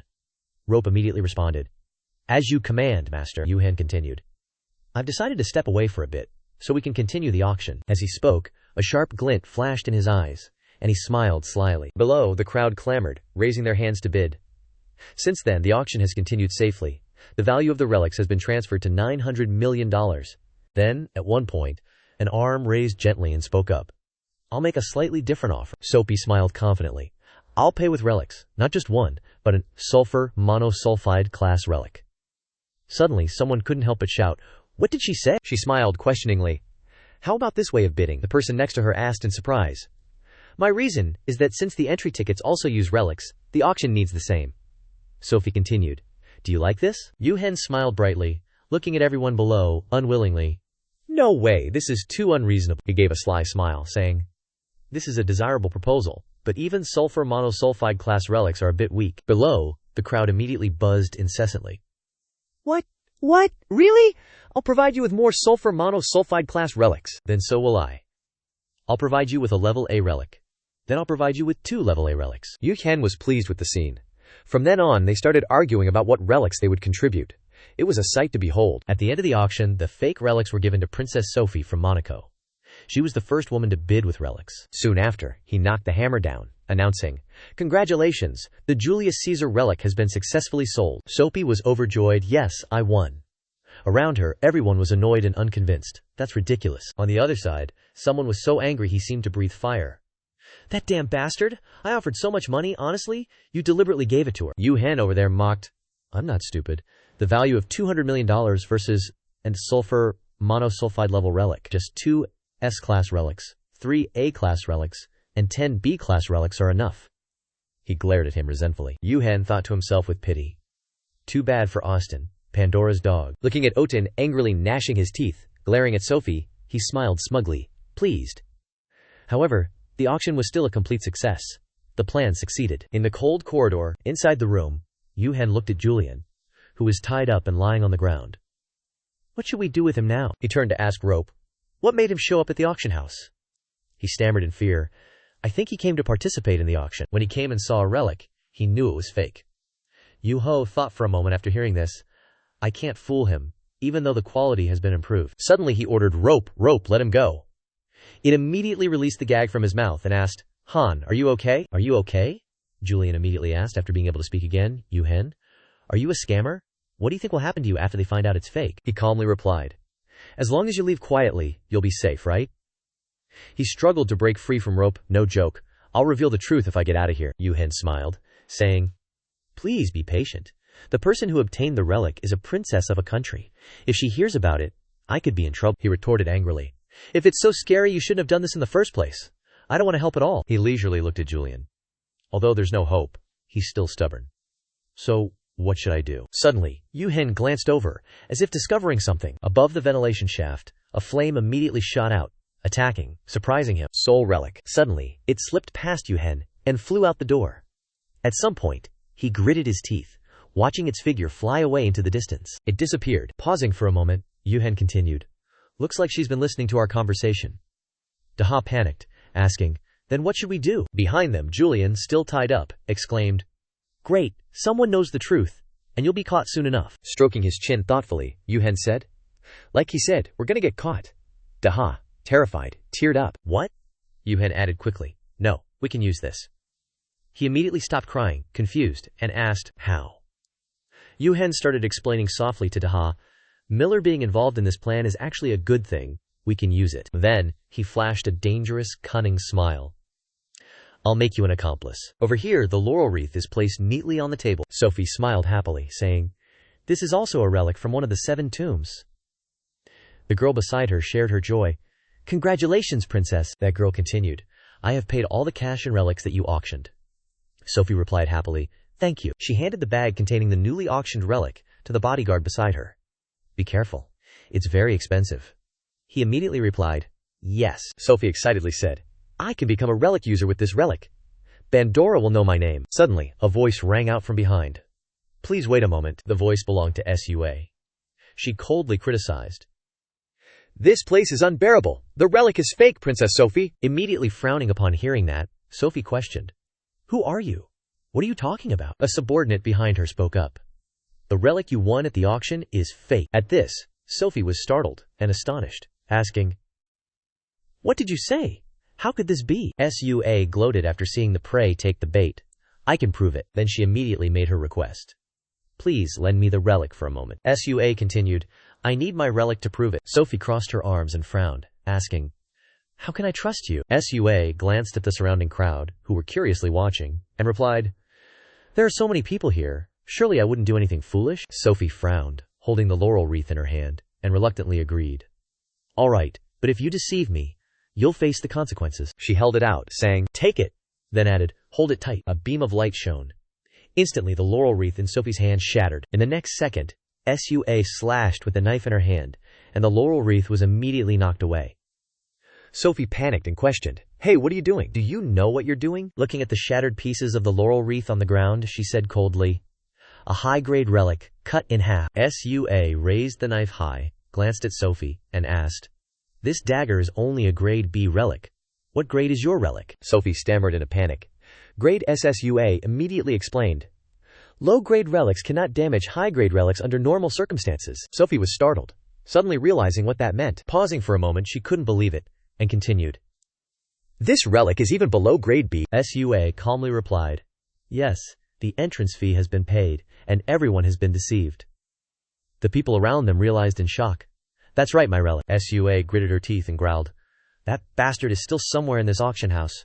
We should stop him and take back what's rightfully ours." Immediately, everyone ran off looking, chiming in agreement.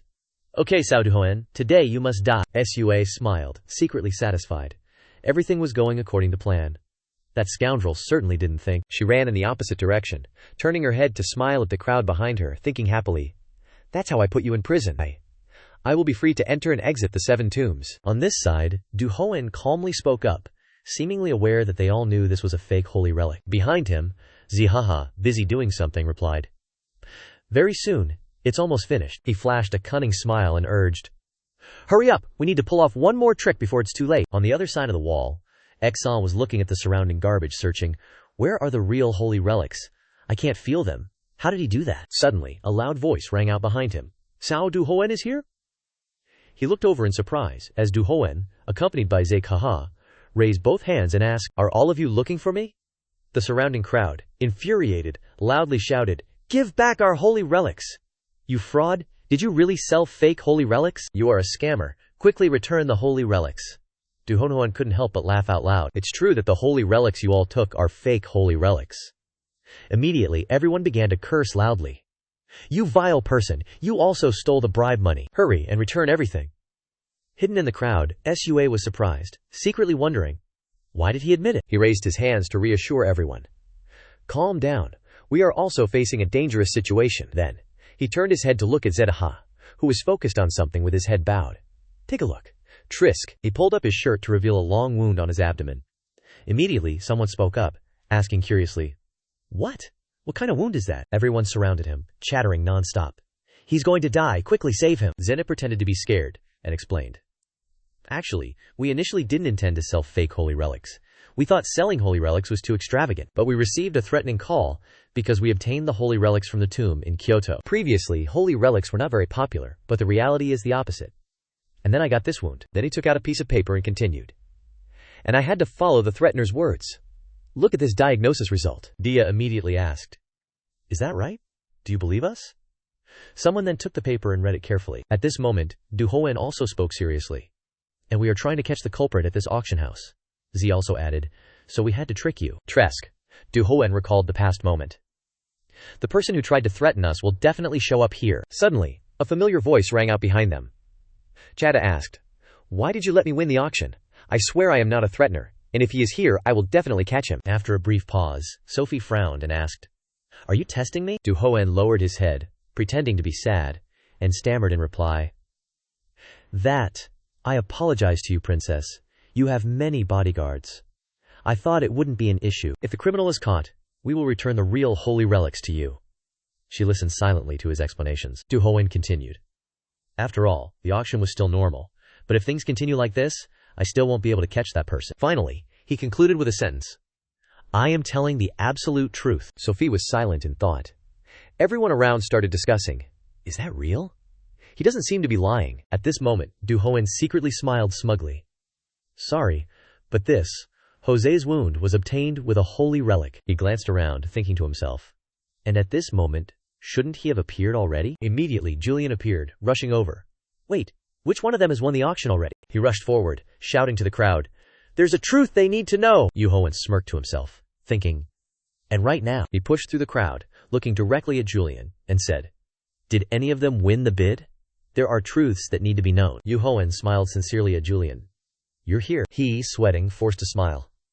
I'll say it myself. Immediately after, Duhoen reached into his jacket and replied, Sorry, I'll be as honest as you say. Suddenly, he stopped, his face changing. What? Ziha asked. What's wrong? He immediately replied, Couldn't find it. Duhoen panicked and shouted, The sacred relic! I'm sure I put it in here. Sua, who had been observing from within the crowd, was confused. What's going on? Around her, people were agitated and buzzing. Please block the exits for me. Seeing Duhoen's panicked expression as he ran off, she thought, It doesn't seem to align with what I thought. His face really does look like he's been robbed. Julian stared blankly at the chaotic scene around him. The crowd panicked and shouted, 2 of the 7 sacred relics have been stolen. Nobody move. Julian asked, annoyed. What are you saying, Duhoen? He turned to look at him and replied, It's a big problem. I need to find it and return it to the princess. Julian glanced at his glasses and circulated his inner energy to his hand, touching them. Wait a moment. I'll help you find it. Duhoen smiled smugly upon hearing this and replied, Thank you for that. A surge of inner energy flashed. Instantly, the sacred relic everyone was searching for appeared inside Julian's jacket. He was shocked, gritting his teeth in disbelief. What? Why is it in here? Duhoen's voice suddenly rang out. If the culprit is caught, I will return the real sacred relic to her. It was as if a blazing fire surrounded him. Duhoen smirked, pleased with himself. Jen's staff immediately surrounded Julian. Now search his body. He panicked, trying to stop them. No, wait a minute. One of them grabbed Julian's arm. Please cooperate with me a little. He struggled to resist in vain. No, wait. That hurts. Standing not far away, Duhoen smiled triumphantly. You've been caught. Miller thought he could escape the rope and get out. In fact, he ordered the rope to release him, and somehow, the rope put the Nero relic inside Miller's coat. Watching the scene of both sides struggling before him, Duhoen deliberately let him use the fake relic he had hidden earlier. I know he can't use the actual relic because the energy consumption is too great. Suddenly, someone holding the Nero relic in their hand shouted, I found it! He's the one who stole them! Duhoen smiled contentedly at this scene. Dugan then shouted in shock, Wait a moment, let me explain. The people around him seemed deaf to his explanation, and immediately buzzed with discussion. He's the culprit! Seize him! So Appy, seeing this, stepped forward and asked, Can I borrow the dagger relic? Sua immediately agreed. Okay. So he held the dagger in his hand and slashed fiercely at Nero. Instantly, the dagger shattered into many pieces. It immediately emitted a source of light, floating in the center. This is great! Sweet girl! Do you want to see my power? She cried out in surprise. Sophie gripped the knife handle in her hand angrily, gritting her teeth, and said in a low voice, This is the truth. It's a real holy relic. You actually took it. Immediately after, Duhoen burst out and shouted, Miller, are you the culprit? I suspected you the moment you entered the auction house. And now this has been proven. Julian shouted back angrily. What are you talking about? You're the one who did this. Everyone around observed, constantly whispering. Duhoen was utterly pleased to see this.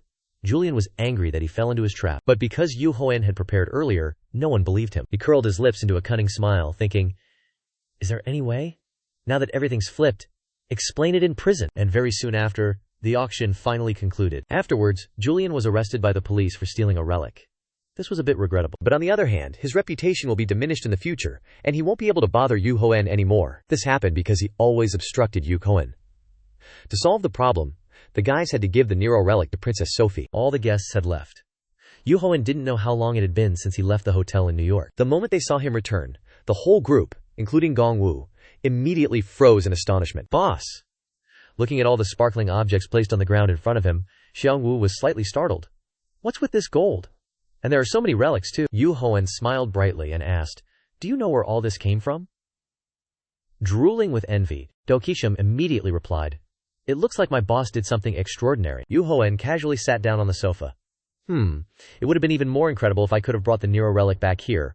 Who caused it anyway? On the ground, Zhenhe was drenched in sweat from doing push-ups, his whole body trembling. He mumbled in distress. It's my fault. Duhoen, conversely, said coldly, And your punishment is 100 push-ups. It feels like the heavens and earth are about to collapse. Jiha yelled 100 push-ups. Yu Hoen's eyes instantly narrowed. Noisy. If you make a mistake, you must be punished.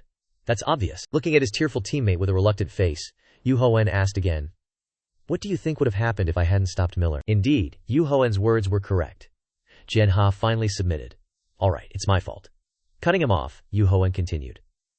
But we received many interesting relics. Suddenly, a strange sound rang out, making him curiously look behind his back. Outside the window, the Nero relic looked at him. Hey, I'm back. Zheng Wu was startled. Boss, there's something weird outside the window. He quickly opened the window, asking curiously. Why did you come back so fast? Nero walked in, grumbling discontentedly. Hey, you're really rude. You should be more polite. Hearing the relic's voice, Jianha, who was doing push-ups, also couldn't help but look up curiously. Immediately after, he was startled and screamed loudly. What? The Nero relic! Why is it here? Seeing his panic, Nero was also surprised. What's wrong? Zhenhek said. Didn't I see you give it to the princess? Now standing before this question, Yu Hoen answered casually. It returned here because it and I still have a duel. If she loses it after receiving it, that's her responsibility, isn't it? He never expected his boss to be so overbearing. Jiha's jaw dropped as if it would fall to the ground. Huh? Regaining his composure, he became anxious. Then we didn't lose anything in this plan. You calculated everything. Yu Hoen sternly countered. You think I could ignore a relic? Now, his little, fragile, injured heart cried soundlessly. Then why did you still punish me? Yu Hoen casually replied to that question. It's because you made a mistake. Yu Hoen asked back. Then why did you let Miller into the auction house? Jiha said dejectedly. I'm sorry, but I tried to stop him in every way. Boss! Seeing the two of them talk back and forth, the other three held their breath and didn't dare to interject. At the same moment, Nero suddenly growled. Seo Yu Hoen, that's enough. From inside the laurel wreath, a wave of power was emitted, and Nero continued. I'm tired of this. When do we start? Yu Hoen calmly replied. We should calm down. Nero asked back in surprise. Now? Pote, but pretended not to understand. Yu Hoen asked it back. What are you talking about? Nero irritably cursed. Damn it! At this, he secretly thought. It will cause the grave to change if the duel begins, if it can extinguish the great fire of it. Looking at the locations inside the computer, according to his calculations, this place would then be burned to ashes. TCH, Yu Hoen was taken aback. Wait a sec, I'll find a place where we can compete. Nero was getting impatiently anxious. Hurry up, I can't wait any longer. Yu Hoen immediately reassured him. Don't rush, I'll find one. He calculated in his head. If possible, I don't want the battle to involve anyone. After a while, his eyes suddenly stopped at a place on it, and he made a decision.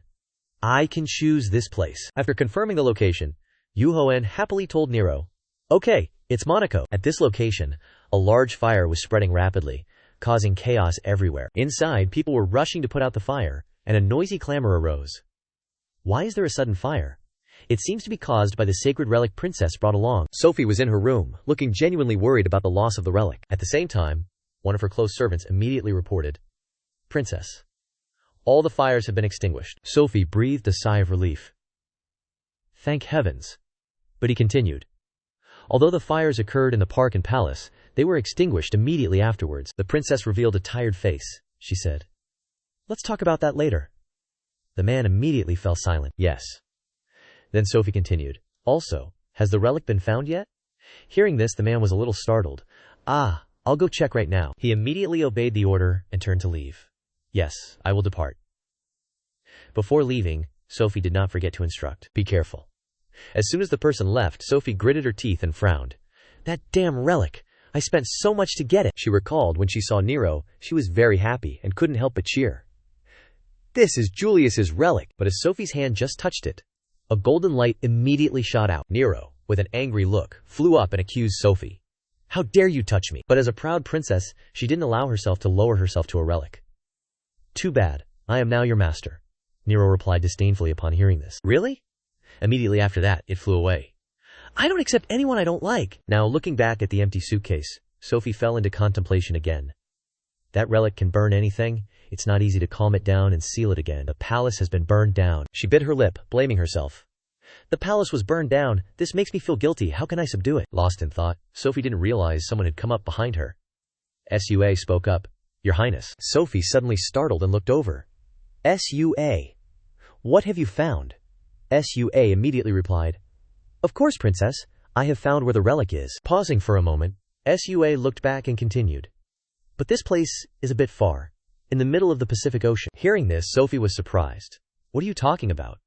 Sua guessed that maybe he went to Hawaii. Sophie was a little nervous. Hawaii? What? The relic is there in Hawaii, Sua honestly replied to her. I'm not sure either. Sua added that the relic crossed the vast ocean. I don't know how to explain this. Just hearing this, Sophie immediately replied, no matter how you explain it, roughly my relic is there. Without thinking, she quickly ordered preparations to go to Hawaii. That's my relic. I can't give up. Scene change. At this time in Hawaii, the water here is so blue. The sea crashes, and the shore stretches across the white sandy beaches. Glancing over a bit more, this is Kali Island. Where did Yuhaha's voice come from? So beautiful. He looked around with interest. It would be great if I could rest here. Duhoen couldn't understand why he was happy, when soon this place would be destroyed. Dha also asked again, why did you say this place would be destroyed? He replied nonchalantly, I will fight Nero here. Yuhan explained as he walked. When we fight Nero, this place will be like Kyoto. Cha seemed worried. So there will be a grave here? Duhoen then said. That's because there are no civilians here. No one will be affected. This surprised him even more. There are no people here? Duhoen repeated the words once more. No one lives nearby, or this place will be destroyed. Suddenly, at this moment, Jinha saw something in front of him. What? What is that? Yuho looked at the thing in front of him.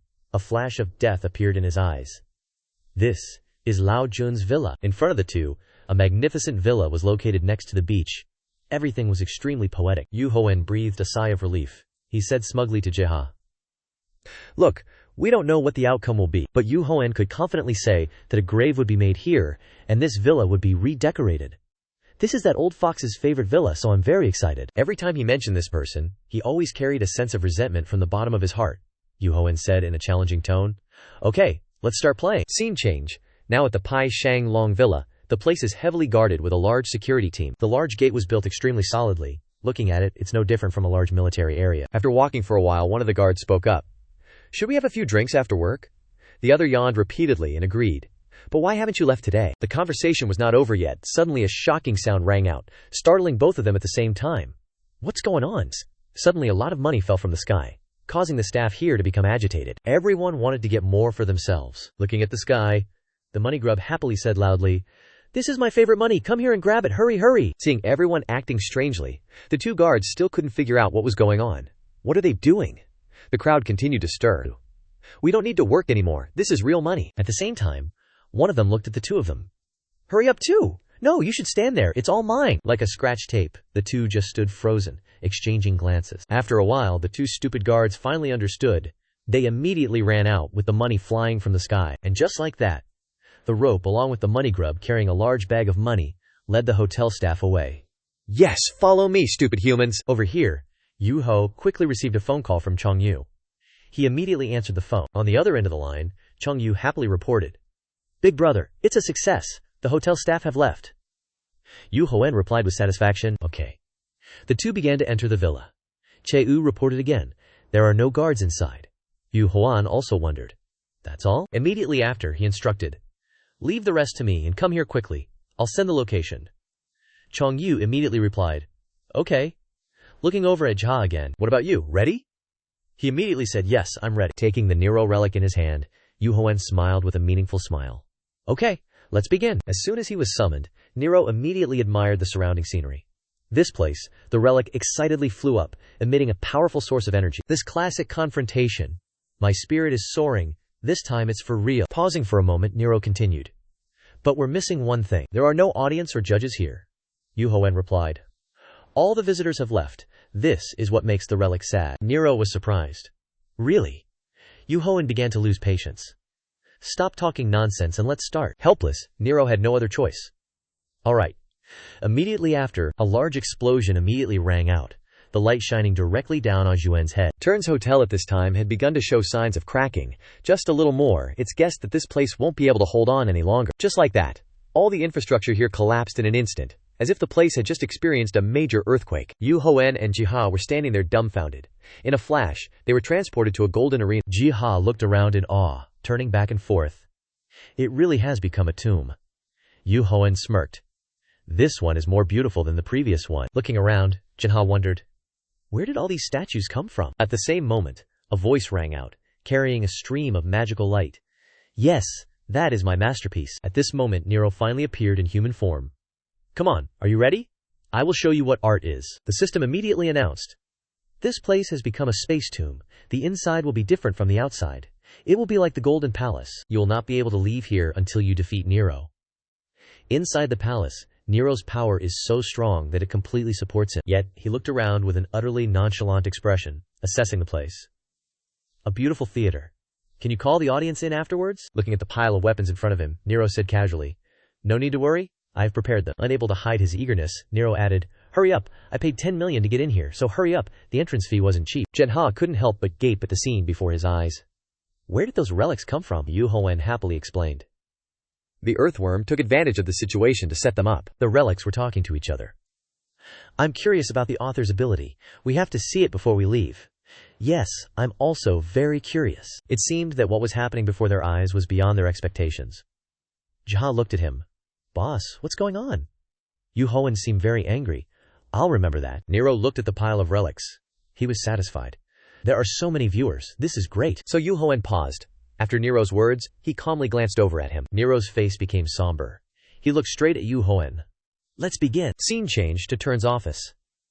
It seemed that he still didn't know that his villa was being destroyed, so he was still leisurely looking at documents. And immediately afterwards, Seo immediately ran in, panicking. Chairman! Seeing him so flustered, his heart became a little nervous. Tae-dun immediately asked. Is something big happening? Tae-dun asked again. What's the matter that you're panicking about? Seo panted as he replied. The chairman's villa in Hawaii has been destroyed. Speaking of which, Seo's face seemed to be about to cry. Tae-dun was shocked and asked again. What do you mean? He immediately recounted. The thing is, Roman relics have sprung up all over the villa area. The entire villa seemed to have turned into a tomb. Hearing this, he quickly realized it was because of the relics. Trying to calm himself, Tae-dun asked again. What's the situation now? Seo reported. First of all, there are no casualties. Instead, the $70 million artwork in the art gallery burned down. Hearing this, Tae-jun was stunned. Farms and factories were also severely damaged. Estimated damage to assets is over $200 million. Because the statistics are not finished, this is the minimum figure. As he reported, his face turned ashen. Tae-dun felt helpless. He held his head and said with a strained voice, Damn it. Not stopping there, Seo continued hesitantly. In addition, Tae-jun panicked. What? What else? He continued to report. The Monaco royal family just called. In the second half of this month, orders in Monaco are all stopped. Tae-dun seemed stunned. Huh? What? Finally, he couldn't hold back anymore and screamed. What about the goods? Is AC damaged? Hurry up and tell me. The secretary was startled. It's not that. Turn couldn't understand. What does this have to do with it? I'm troubled enough already. Seo replied. I don't know about it, he said to Turn.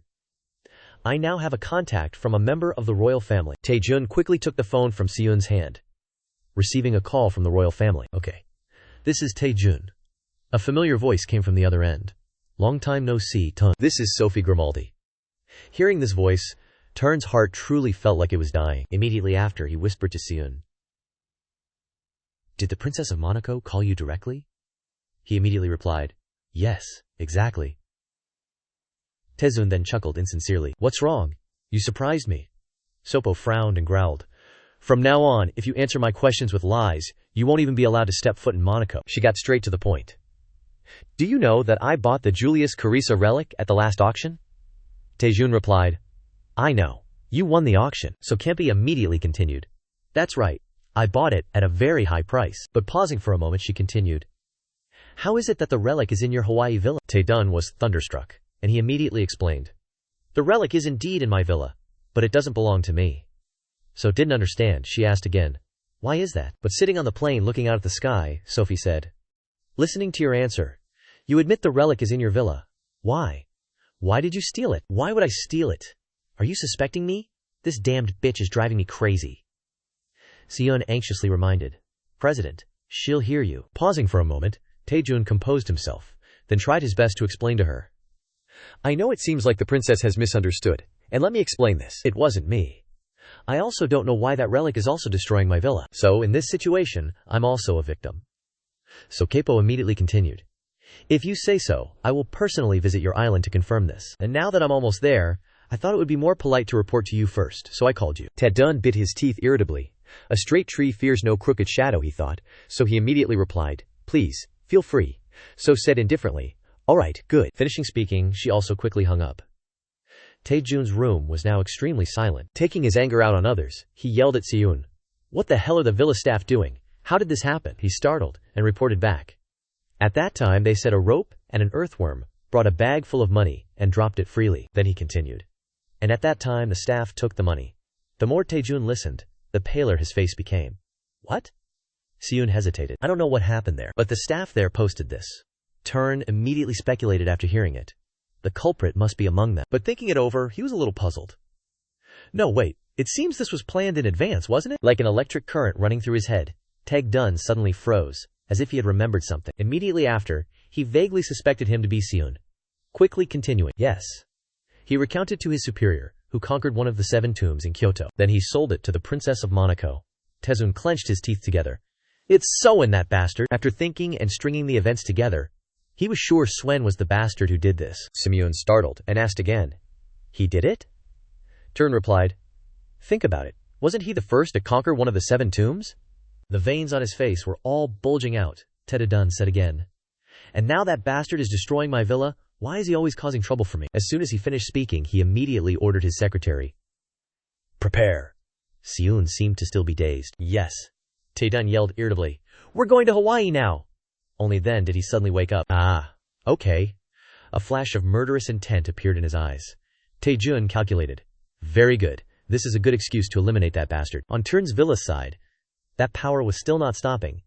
It continued to shine straight down, carrying a violent storm. Inside, Chong-yu was a little worried. Is this the right way? The rope said casually. Almost there, according to Kiam's prediction. It seems to be guiding us correctly. As soon as they entered, Nero's voice echoed. Let's begin, let's begin. One glance, and Chong-yu was shocked. Huh? There are so many relics here. What's this? Nero confidently stood leaning back, spreading his hands wide with relish. I've been waiting for this moment. I will prove that my art is extraordinary. He looked at him questioningly. Is something wrong? I'm not affecting you, am I? Nero immediately pointed at his face. Ever since I read your novel, my soul has been enlightened. My novel, though ordinary, still sold very well. Then, because of your appearance, I became a flop. Duhoen frowned irritably. It was that earthworm that sold, not me. Duhoen couldn't help but expose him. Your novel still sells very well, though only you buy it. Nero became enraged. Hey, don't talk nonsense. He calmly replied, all right then. As soon as he finished speaking, Nero couldn't help but accuse him. After all, I'm the victim. Because of your novel, I can't sell anymore. Listening to him rambling on, the relics whispered to each other in surprise. Nero writes novels. Does anyone know that? I know, I think the title of the novel is Sign of the Sad Artist. Has anyone ever read it? That trash novel. Nero snapped. Sales rate is the most important thing. His anger finally reached its peak. Nero roared. If you guys keep making noise, I'll kill you all. At this moment, the system quickly warned. Nero's dictatorial and violent power is being unleashed. In this domain, anything Nero wants will be done. Be careful. Everything is gradually supporting Nero again. Never be allowed to leave here without Nero's approval. Nero's mood changed again. He thinks they have the right to judge me? He thinks he has a chance to defeat me in this battle. I will kill you. Zhen fearfully shielded his face with his hands. He unconsciously took a few steps back. The flames are too big. Duhoen thought to himself. This fire could burn me. Although he looks like an idiot, he is still one of the 7 relics. The relics also shouted. He's crazy. Are you going to burn us all? It's so hot. Nero turned around irritably and yelled, shut up if you still want to live. The relics hurriedly said in fear, forgive us. Duhoen pondered. What do I need to do to win? He thought silently for a while. It's difficult for me to defeat him. I need to cut him off first. At the same time, Duhoen suddenly looked over, then called him. Nero turned his head back irritably towards him. Standing in front of him, he tried to keep himself as comfortable as possible. Calm down. Didn't we decide to have a literary duel? Bring the novel you wrote here for us to read. We can do this before we compete. Nero was surprised. You really want to read it? Duhoen replied calmly. Didn't you also read my novel? It will be similar for me. The relics said to each other. Are you scared? When I have to read it, I want to read a novel. One of them asked him in surprise. You really read it? We can understand human language. Can you understand the language of relics? On the other side, Nero also smirked contemptuously. Backward humans cannot understand the language of high-level relics. Then he also channeled his inner energy and took out the novel for Duhoen to read. Fine. Seeing that he couldn't stop him, Nero had to hand it over. Read it if you can translate it, or even half of it. I will let you go. Looking at the relic in front of him, he asked with a bit of disdain. Huh? How do you have such courage? Immediately after, Yu Hoen quickly opened the novel and read it out loud and clear. Today, Jim saw a goldfish. From just the first sentence, Nero was shocked. Everyone didn't think he could read the novel in the ancient script. Yu Hoen looked at his reaction. He felt smug and read, Today I went to the city and you saw my luggage. Not only that, he even commented, I think this is a story about your royal era. Nero couldn't believe his eyes. There's no way he and I are on the same wavelength. The relics on the shelf buzzed with chatter. This is the first time we've seen a human who understands the language of relics. How can he do that? This is a sign of a disaster. Yu Hoen continued. You said you would let me go if I could read this. Nero stammered, sweating profusely. This. Once again, Yu Hoen moved closer to him. Okay, if you can't do that, then let's try another way. Holding the novel in his arms, he made a proposal. We'll have a literary duel. Let's talk about the text. With a firm gaze, he honestly replied. This is the first time I've read such a terrible piece of writing. You truly are an artist. Hearing these words, Nero's heart felt empty. He was stunned and speechless. But Yu Hoen, on the other hand, was extremely smug. Seeing his reaction, perhaps this plan might succeed. Nero doesn't have artistic talent, but he's still recognized by everyone. Who would dare to do that to a Roman emperor? They acknowledge him because they want to protect their lives. That's the foundation of the Nero relic. So he will feel pain at Jen's criticism. For that reason, he had the thought that he would strike at his spirit. Not stopping there, Yu Hoen continued to miserably criticize.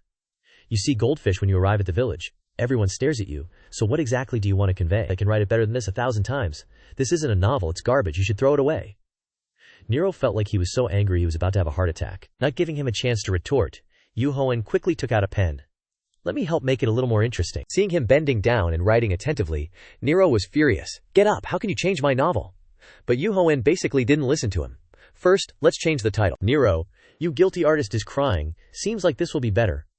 Nero yelled in panic. Stop, you have no right to do that. Yu Hoen continued to write diligently. This sentence will be the emperor's suffering. Nero kept screaming beside him. How dare you disrespect me? On this side, the relics kept cheering. Well done, he's really brave. It seems like he's more talented. That's too much. But the next second, he casually stood up and tore the novel in his hand. You are not suitable to be an artist. Nero was startled. No, my novel. At the same time, the system announced that Nero's heart was breaking. As soon as he finished speaking, Nero painfully collapsed to the ground. He had never felt such a sense of failure before. The system rang out once again. Nero's spirit is being devastated. He can't pick up a pen again to write a novel. It needs time to heal. Looking at Nero's reaction, he was secretly pleased. That is a symptom of mental disorder. How long is the healing time? I don't need to fight. Just thinking about this made his eyes light up with joy. Yu Hoen continued to speak to the Roman emperor. How can art be made? If its author is like this, do you like art? He casually put down the pen and wrote again. I'll give you an example for an innocent person like you. Compared to that, this is another level. As he spoke, the piece of paper was brought in front of Nero. Immediately, Nero's voice rang out. How can you do this? Dia was stunned. What do you mean, boss? He smiled faintly, then replied, That's a new law in this world, a collection of examples of the most terrible crimes. Speaking of this, a sly look appeared on Yu Hoen's face. Nero fell to the ground. He kept screaming. How can this be? How can a person do this? Yu Hoen glanced at the man in front of him. That's a negative comment. There have been some crazy people recently. Pausing for a moment, he glared at Nero, who was ranting. Do you think I'm going to go? Tightening the paper in his hand, Nero stubbornly insisted. How can there be success without failure? As soon as he finished speaking, a cloud of black smoke surrounded everyone around the tower. Looking back at the relics on the shelf, they no longer had their bright colors. Nero said again. It's over. It turned out that Nero had fallen into a state of madness. If you want the relic to fundamentally develop, there needs to be a specific value and a defined win or loss. At this, a satisfied smile bloomed on Yu Hoen's face. He thought to himself. Now, it's coming. Yu Hoen slowly walked towards Nero. All right. You have to give up now, he said to him. If you do your job well, I will let you write novels. Isn't it better than giving it up? Nero finally regained consciousness, and golden light emanated from his body once again. I understand. Now Nero finally acknowledged him as his master. The laurel wreath quickly imprinted a similar mark on his skin. Then the laurel wreath slowly fell to the ground. After so much effort, Yu Hoen's plan finally succeeded. Looking at the mark on his hand, he was extremely satisfied with this trophy. Excellent! And now the contract with the sloth relic has been signed, and he has gained the power of sloth. Golden Palace. Absolute command. And all imaginations are now available. And the power of domination has increased. This will be very useful when facing other relics. After reviewing a series of notifications, Yu Hoen stepped forward and picked up the laurel wreath. At the same time, another notification popped up, surprising him. There's more? From this conquest, Yu Hoen has obtained one of the 7 great Emperor relics. This made Yu Hoen think. Emperor relic. This relic is also called the Emperor relic. Does that mean each tomb in the 7 tombs is an Emperor relic? Looking at the laurel wreath in his hand, he began to calculate again. However, these 7 tombs are not just places to contain relics, the familiar voice echoed, causing Yu Hoen to glance at the relics. The battle ended too quickly. They are saying to each other, "So should we go home now?" "Yes, the battle was interesting, let's go home right away." At the same moment, a large net suddenly descended from the sky. "Where do you guys think you're going?" The relics cried out in fear. "What are you doing? Hey, what is this?" It turned out that the person who caught them was Yu Hoen, a big catch. "Why is it so tough? Can't escape." The relics shouted. "The match is over, let us go, we want to go home." He looked at them, then said, "You guys seem to have misunderstood something." A smile appeared on Yu Hoen's lips. "You guys watched my match for free, now I'm going to collect the fees." "And who said you can go home?" The relics were scared. "I already paid that money to the earthworm." "Yes, all that money has been paid," Yu Hoen replied. "You haven't given it to me yet." The relics were furious. "You damn liar." They finally couldn't stand it and compromised with him. "Okay, fine, what do you mean by giving it to you?" Yu Hoen spoke up. "You guys should worry about yourselves first." Suddenly, from within the group of relics, something said, "You humans are very interesting." Yu Hoen had created this net before the battle with Nero began. Recalling that time, Yu Hoen asked Jeha, "How far along are you with it? Almost done?" At that time, Jeha immediately replied, "Yes, almost done." And at that moment, Yu Hoen ordered him to double the net with a large quantity. So no matter how hard they try now, they still can't escape. At the same time, a hand wielding an axe fiercely chopped at the net. "You underestimated my power?" "I'm Khalid Heda," Yu Hoen said coldly. "Damn, it's funny to think they can't escape." That deep voice echoed again. "Excellent, let's go." Watching him break free, he judged that if this sacred relic wasn't Type A, he wouldn't have escaped. It seems there are still some S-class sacred relics in this group. All the sacred relics are running away. He wasn't panicked, but extremely calm. "I know, I have a way." When this sacred relic appeared, the other sacred relics were trampled underfoot, crying out in pain. Yu Hoen channeled his inner force and shouted, "Stop! No one is allowed to move." One of the sacred relics shouted, "What is this? The pressure is terrifying." The little cat sweated and begged, "Stop it." Yu Ho thought to himself that many sacred relics submit to his rule. Yu Hoen's eyes widened, and he coldly commanded his sacred relic, "Arise, Anubis." Immediately the dog was summoned. The dog's eyes were full of courage. As soon as Anubis was summoned, it looked around. "Where am I?" As soon as he saw them appear, he immediately ordered, "I need your power." Anubis looked around, seeing the 2 dogs of that sacred relic, and was also surprised. "What? This is..." Sax gritted his teeth. "Why did you become a human's dog? Your stomach is so noisy. Have you had a snack yet?" Anubis looked around at the sacred relics lying scattered on the ground. What is going on here? Yu Hoen looked at Anubis. "You can understand that the sacred relics are disobedient, and I need you." It growled. "You called me out for that reason?" Set suddenly fell down.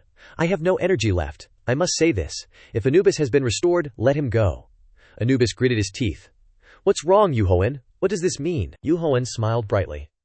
"Ah, forget my request." "So Anubis." Anubis gritted his teeth. "This guy," Anubis growled. "Now humans are no longer under the control of sacred relics." That sacred relic said again. "At this time the cursed sister has also suffered punishment. Are you giving up too?" The sacred relic looked at Anubis. "Your Excellency, what happened?" The dog was startled. "What should I say to them now? My prestige is lost." Immediately after, Anubis shouted, "Don't misunderstand me." The sacred relic stared blankly at it. Anubis shouted, "Don't think too much." Yu Hoen smiled brightly. "Your Excellency, I think there are some incomprehensible states within the sacred relic itself." Anubis said again, "Then how do you explain the current situation?" Boss was lying on the ground, and said to him, "I have a few things to say to you, that is me and this stupid dog." Anubis was startled. "Stop it," Set stammered. The thing I'm talking about is about the ability of humans to rule." The sacred relics were surprised. "What?" Anubis continued, "Therefore this man is the only one capable of ruling all of us, so that's why I follow him." Hearing this, all the sacred relics began to discuss among themselves. "That's possible." Anubis looked over at Set and thought to himself, "I hope this can end soon." At the same time, the sacred relic spoke up. "I think what Anubis said is right. After all, we have seen his power of rule." They discussed with each other. "Actually, I'm also a fan of that guy. I don't have any negative thoughts about humans. Now I can publicly be a fan of him." Yu Hoen was surprised to see them discussing. "What's going on?" Seeing them joining Yu Hoen, he was secretly startled. "Things are beyond my imagination. We are here." The sacred relics happily smiled. We will help you with all our strength. At this moment, conquering many relics has earned the #1 tangible cultural treasure achievement. Passionate fans are actively emerging in large numbers, and it's likely to increase. As the power of the relics increases, your charm to the relics will also increase. You've achieved a rare feat because you can always reconcile with the relics and learn about their condition. It's the ability to evolve secondary relics. Watching him silently. They still haven't stopped. I will follow you for life. Bro, want to make a small speech and ask Anubis? All relationships are created. They surround Jen. Please don't hesitate to ask for my help. Your grace. This is a huge advantage, just like receiving Nero. Just then, a familiar voice rang out, making him feel bored from the bottom of his heart. Seo Duhoen? Seeing that old man running frantically toward him, he feigned surprise. Oh, long time no see. Chairman Chi-jun gritted his teeth and asked him, how dare you do this? Are you trying to provoke me? But Duhoen didn't react. Well, consider it karma. Actually, there are necessary conditions here, so I chose this place. Chi-jun certainly couldn't imagine that he was a person reborn from a previous life. He growled. You crazy bastard, don't expect to return safely. Immediately afterward, Chi-jun ordered his bodyguards to attack. Duhoen sneered. It seems he brought all the company members here. Yi-ha, on the other hand, panicked. There are so many people, what should we do? Duhoen casually replied, what can I do?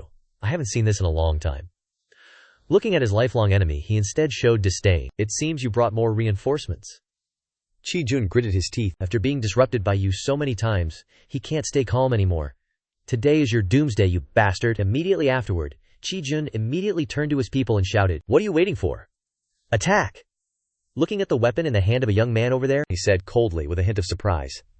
That is, observing closely again, Duhoen recognized the Emperor's assassin's sword, the Sword of Brutus. With this he can repel speed and destroy higher-level relics. Looking at the weapons in the hands of those people, he began to calculate. The other relics are pretty good too. There are a few very troublesome things now. Then, suddenly, Duhoen looked at Yi-ha. I've changed my mind! Run!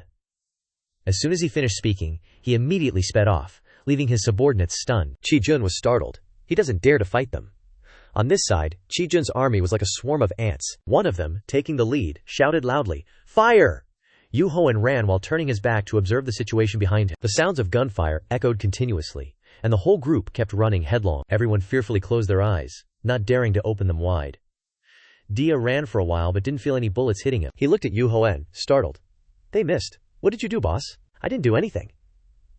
Seeing his people continuously firing without being able to do anything to Duhoen, Chi-jun was annoyed. Why did you miss? That employee trembled. Huh? I definitely shot all of them accurately. But what was unexpected was that their relics suddenly rebelled. You bastard, how dare you use me to attack him? Do you know he's also our idol? If you attack him, it means insulting us. Chi-jun's employee was startled. These relics no longer obey our orders. Chi-jun was furious. Damn it, quickly use other relics. Duhoen was very pleased to hear him say that. That's right. You explained that when I become a cultural asset of the relics, surely there are considerable benefits. This is when it comes in handy. Hearing his boss say this, he breathed a sigh of relief. Thank goodness. At the same time, in Yeha's pocket, those relics began to stir. What's going on? It seems he needs me. Let me speak first. He took out the painting and said to Duhoen, Boss, the audience relics are feeling uncomfortable. Excitedly, Duhoen exclaimed, This! He looked over at the tired group again. It seems things are tough for Shanglong's employees. Yi-ha smiled brightly. This is great. Duhoen smiled brightly. Do the relics over there want to join us? Come join the fun with the other relics. Chi-jun was about to explode with anger. How could this be? All the sacred relics are mine. He was like a madman at this point. If the sacred relics can't be used, use guns. Use anything to kill him. President Taejun's subordinates immediately obeyed and simultaneously drew their guns, firing continuously at him. Duhoen smugly and disdainfully challenged him. Even if you do that, I can easily block it. Get ready. Just as everyone was about to engage in a fierce battle, a voice rang out. Everyone, stop! Taejun was startled. He immediately stopped moving and glanced over at the source of the voice. It was Princess Sophie and her 3 subordinates, arriving with imposing momentum. Over here, Duhoen asked Yeha, is the instant teleportation complete? He immediately replied, Done, boss. Immediately after, Duhoen responded with a satisfied smile. Good. In the midst of the tense atmosphere, Duhoen quickly said, President Tae, here's something for you. Then, inexplicably, Yu Hoken threw the Nero relic towards Taejun. Instinctively, his hands quickly caught the Nero relic. Taejun's face was now utterly bewildered. Like an actor getting into character, he quickly said to him, "As I said before, my job is complete." Taejun still didn't understand anything. Yu Hoen continued, "According to our previous agreement, I'll leave and end this matter." Taejun was just blankly confused. What agreement? Do you have a literary problem? But before he could understand the situation, a sharp gaze filled with killing intent was directed towards Taejun. Sophie, burning with anger, questioned him. What agreement is he talking about? Sophie pointed at him. I had to spend money to get that sacred relic. Taejun was shocked. No, it's not like that. The princess smiled smugly at him and turned to leave. Taejun urgently said, You've misunderstood that bastard. Don't let him escape. Watching him disappear before his eyes like that, Taejun's people were stunned. What? He's gone. Now he could only clench his teeth with a stomach full of anger. Seo Duhoen, you bastard. Sophie, of course, didn't believe him. Don't bother with him. Quickly dismiss everything he said earlier. Taejun blankly explained. I mean, that bastard is lying. Sophie said coldly. Do you think I would believe you? Taejun was helpless. This is crazy. Oh, calm down, princess. Scene change. Now at the honorable family villa. Yiha was incredibly excited. Today's harvest was amazing. He looked at Yu Hoen and asked, puzzled, Boss, are you sure we'll be safe after this? Yiha. After all, we're not far from them. The two islands are right next to each other. The island is currently shrouded in darkness. Suddenly, Irin chimed in from behind. My family has many ways to ensure your safety.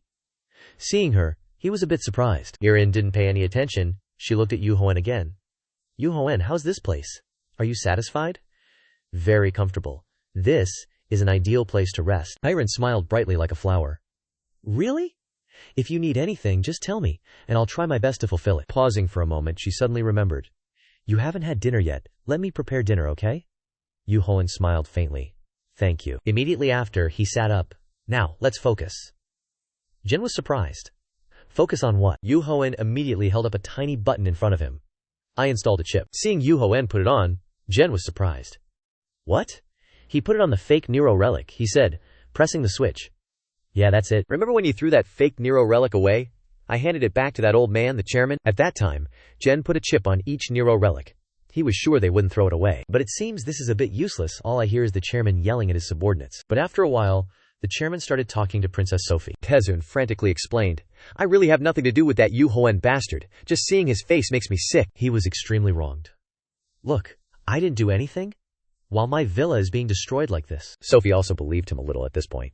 It made a lot of sense. But Taejun immediately replied, But there's nothing that the princess really wants to hear. I will explain. Sophie continued, I saw that you didn't go to the auction house at that time. I thought you went home early because you wanted it. That's Julius Caesar's relic. Everyone wants it. By the way, Chairman, you are also a relic user. He silently listened to Sophie continue. Then Taejun continued. That's why you suspect me. Because the reason is very simple. I know that bastard was selling a fake relic, but now I think this relic isn't fake. But this isn't Julius Caesar's relic, Sophie urgently said. Now we should talk about the name of the relic. Taejun confirmed this. I can't say for sure, but I'm certain this isn't Julius Caesar's relic. Sophie was surprised. How can that be? Are you sure? Of course, princess. These words were all heard by Yu Hoen. Hearing how sure he was, Yu Hoen was also a little curious. As for Sophie, she was startled and asked again, Do you have Julius Caesar's relic? A sly smile appeared on Turn's lips. This is a secret, but as I said before, I want to continue to maintain a good relationship with Monaco. These words also startled Yu Hoen. Yu Hoen's face immediately darkened. Look, I heard something very interesting here. He calculated. The chairman has Caesar's relic, so when I delivered the fake information at the auction house, he knew about it. Maybe the strongest relic he has is Caesar's relic. The relic of conquest is Caesar's relic, a terrifying relic that can make everyone obey him. I've always tried to find out the name of the relic but never knew. Looking towards the bright moonlight, he made up his mind. It's easy to catch this big fish by knowing the enemy's information. I'm the one with the advantage. As he said that, a fierce glint flashed in his eyes. Wait, your villa is just the beginning. On the beach, while everyone was happily playing, Jean Ha's loud scream rang out. Damn it! In the room, he sat in front of a pile of relics, unwillingly complaining. Aren't we a little busy, boss? We're in the Pacific, and you're telling me to do these boring chores, Yu Hoen casually asked. Who do you think pays your salary and got you here safely? JH said resentfully. Although I know you're the chairman of a company, I get it. He worked while complaining. I really want to enjoy the scenery here, but it seems I can't. Yu Ho didn't care, still burying his head in the documents. The sea is the same everywhere. Why are you so disappointed? Jinha regrettingly said. You're like an old man who doesn't know how to enjoy life. Looking at his subordinate, he said again. Don't talk nonsense. Ya, glancing over. What are you doing while I'm working hard to restore the relics? Yu Hoen replied. During this time, with the relics I've just obtained, I will record the function and level of the relics. As he spoke, he put down his pen and recorded everything in detail. Because there are more and more relics, I can't remember them all. There's a lot of work for later. I want to organize these relics when I store them. Multi-purpose relics will be in the same group and take them all at once. Send something useful like materials to Edward. Yu Hoen said. Do you think I'll abandon them? They will be useful in the right hands. Jinha pouted. Listening to you makes my head hurt. Boss? Yu Hoen continued. That's it. Everything needs time to be tested. Suddenly stopping, his face fell into contemplation. What he discovered was the necklace of life. Looking at it, Yu Ho was a little nostalgic. This necklace? He looked over at Jin. Do you have any other threads like this? The imp asked, surprised. Wait a minute. Rank B. Suddenly, a thought flashed in Duhen's mind. It's referring to Nan Hong Grang, from the Romance of the Three Kingdoms. He was born between the marriage of King Shuao and a commoner. It is said that because of his strange birth, he could communicate with ghosts. Upon hearing the news, the king asked Heon Grang to be the mediator. Heon Grang introduced a spirit and said, This ghost is very good at his job. Yes, Judo is that ghost. Judo is a dominating relic. Judo is one of the ghosts related to Hong Grang. That's why Judo didn't attack Duhen that day, he calculated. There seems to be no sense of the ghost's existence, and it's difficult to unleash this relic. Not very good. But I can use it to restrain Lasua. Immediately, Duhen threw the thread towards Jeha. Number 1 slave. Fix it quickly. Jeha teared up again. Damn it! Boss, why do you always act so unexpectedly? Duhen smiled brightly and said uncaringly, Manage the first relic army from now on. Jeha wailed. You don't even listen to me. This is so frustrating. In the living room, the TV was broadcasting. 6 o'clock news. The following is news of incidents abroad. Duhen came out and cheerfully asked her, Anything interesting? Irene smiled brightly. You're done with work after a long day? He replied softly. Still a bit, but I wanted to come out for a break. Irene worried. You should rest early. Pausing for a moment, she proudly pointed at the screen. Duhen, look. So many countries are talking about you. On the screen, the reporter said. Because too many members of Congress have gone missing, this could affect national politics. The number of politicians missing in South Korea so far is... Duhen stroked his chin in calculation upon hearing this. This seems like the second tomb among the 7 tombs is about to appear. Hearing him, Irene was startled. Really? Then Duhen continued. This is a sign. Perhaps this time, Queen Cleopatra's relic will appear among the 7 deadly sins. It's a tomb filled with lust. Jeha blushed. Is it about physical desires? He seemed extremely excited as well. The Cleopatra relic is a den of lust. Isn't that the kind of tomb it is? Duhen smiled brightly at his expression. I know you're looking forward to it, but it's not what you think. Cleopatra wasn't just a character filled with lust. He explained. Cleopatra was the last ruler of the Ptolemaic dynasty. At that time, Egypt's internal affairs were chaotic, and there was strong oppression from Rome. Cleopatra attracted the power of Rome and used it as a key to solve the problem. First, she cooperated with Caesar and drove out her own army. After Caesar was killed, she worked with Antonius to benefit, but eventually she was defeated by Octavius and fell there. Then Egypt became a province of Rome. Duhen said honestly. The Cleopatra relic is a strong and intelligent person. You don't have those qualities. Jeha pouted. Boss, you're mean, Duhen continued. That's why the missing members of Congress are assigned. Pausing for a moment, he said seriously. But how can I conquer it like this? Duhen continued. I will use my dominating relic. The important thing is, how to find the tomb. There must be a way. First, listening to the two talking back and forth, Irene was a little worried. Suddenly, she looked at him. Duhen, I don't think it's just the congressmen who are missing. Suddenly hearing these words, Duhen was stunned. What? Before the question was finished, the TV announced again. In South Korea, a farmer has also disappeared. The authorities are trying to contact the missing members of Congress. Now, Irene's mood was truly urgent. From the elderly, teenagers, to women, they've all disappeared. This is another incident. Faced with this great concern, Duhen could not ignore it. This is strange. I will verify it myself. She startled and looked at him. You're going to South Korea. I want to go too. Duhen immediately cut her off. That's impossible. Hearing this, Irene tearfully whimpered. Why? He honestly explained. I'm afraid that when you use your relic, it will cause side effects, forcing you to do weird things. Pausing for a moment, Duhen added. And there could be terrible risks. Irene felt like she was a sinner. I'm sorry. Yu Hoen gently reassured her. It's okay. Don't worry about it. My power is enough to conquer this tomb. Then he turned to his partner. I'm thinking about going alone. Jae-ha, filled with anger, questioned. What? Why? I'm so excited. He resentfully asked. Boss, you take me everywhere. Why won't you let me come now? Duhoen explained. It's not a fun place for you to visit him. It'll be troublesome bringing you along. If you're too free, go back to New York and restore the relics. Jae-ha whined and cried again. That's too much. And after spending a day back at the Hen Mansion and finishing sorting out the relics, Jen took some new relics and went to Korea. He asked Jose-ja and the others to return to New York. This was easily done thanks to the relic, the slingshot. There was no resistance. That kid could barely resist the temptation of Cleopatra's relic. Anyway, he hadn't been back to Korea for a long time. As soon as he set foot on the ground, Duhoen faintly realized, that's right, something is wrong here. He secretly speculated. I can feel the energy of the relics. Why are there so many people here? The holiday season is still a long way off, and today is even a normal working day.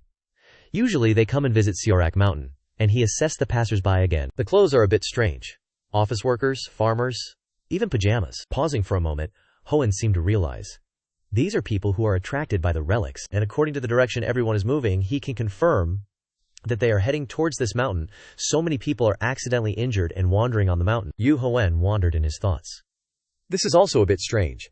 Cleopatra's relic doesn't just attract people, but now he began to doubt.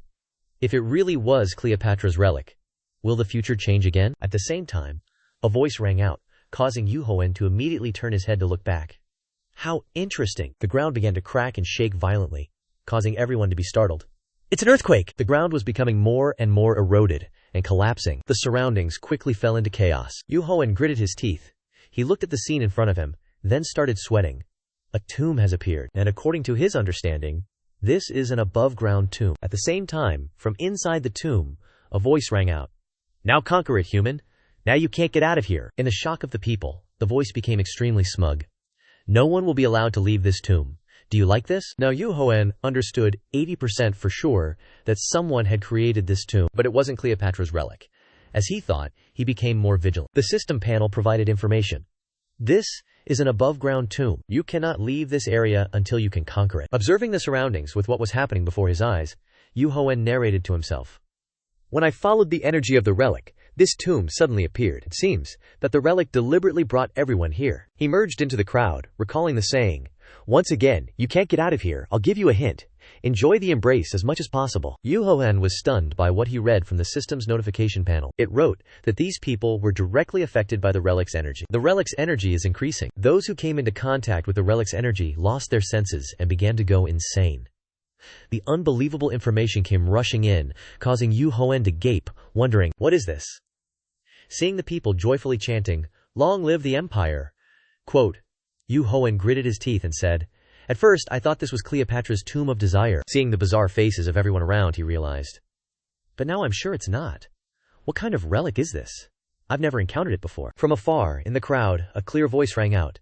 That man is mine. Hands reached out, trying to touch Duhoen, along with thoughtless words. He's mine. What are you talking about? I want him first. This made Duhoen disgusted, and he retreated, cursing.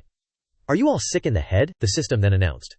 Harem relic is activated. Upon hearing this, Duhoen was terrified, wondering, how the hell did this happen? Then, a series of women with bloodshot eyes, having lost their minds, ran after Duhoen, shouting, Where's Kang? Kang is mine, my love. He angrily ran away as fast as he could. But suddenly, on the way, a system notification appeared again. It stated that this was the tomb of a lifelong widow.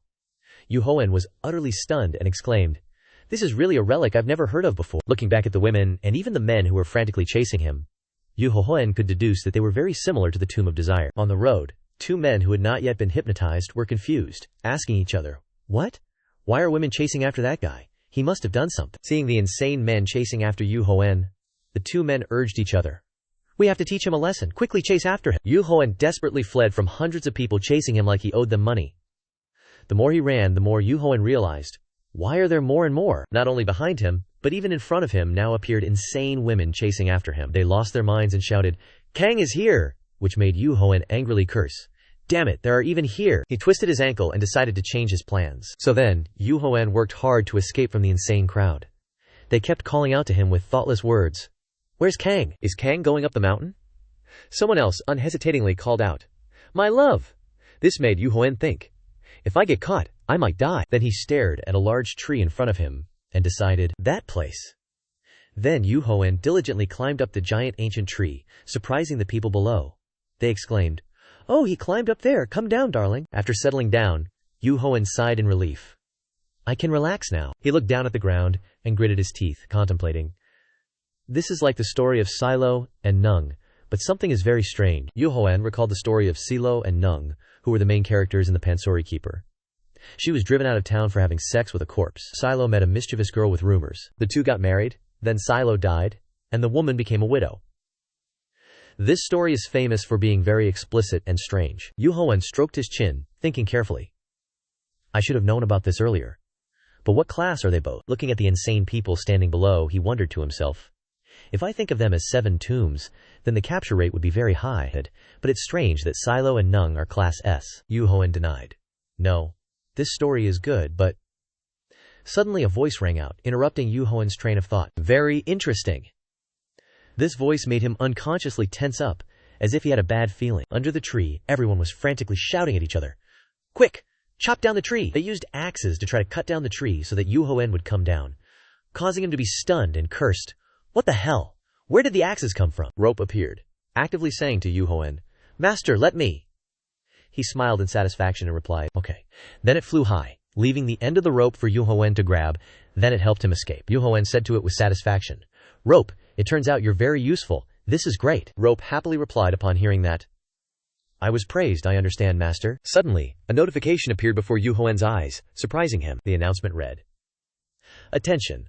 Only the virtuous can ascend to the heavens. Reading this line, Yu Hoen wondered, what does that mean? What the hell? The system's explanation followed.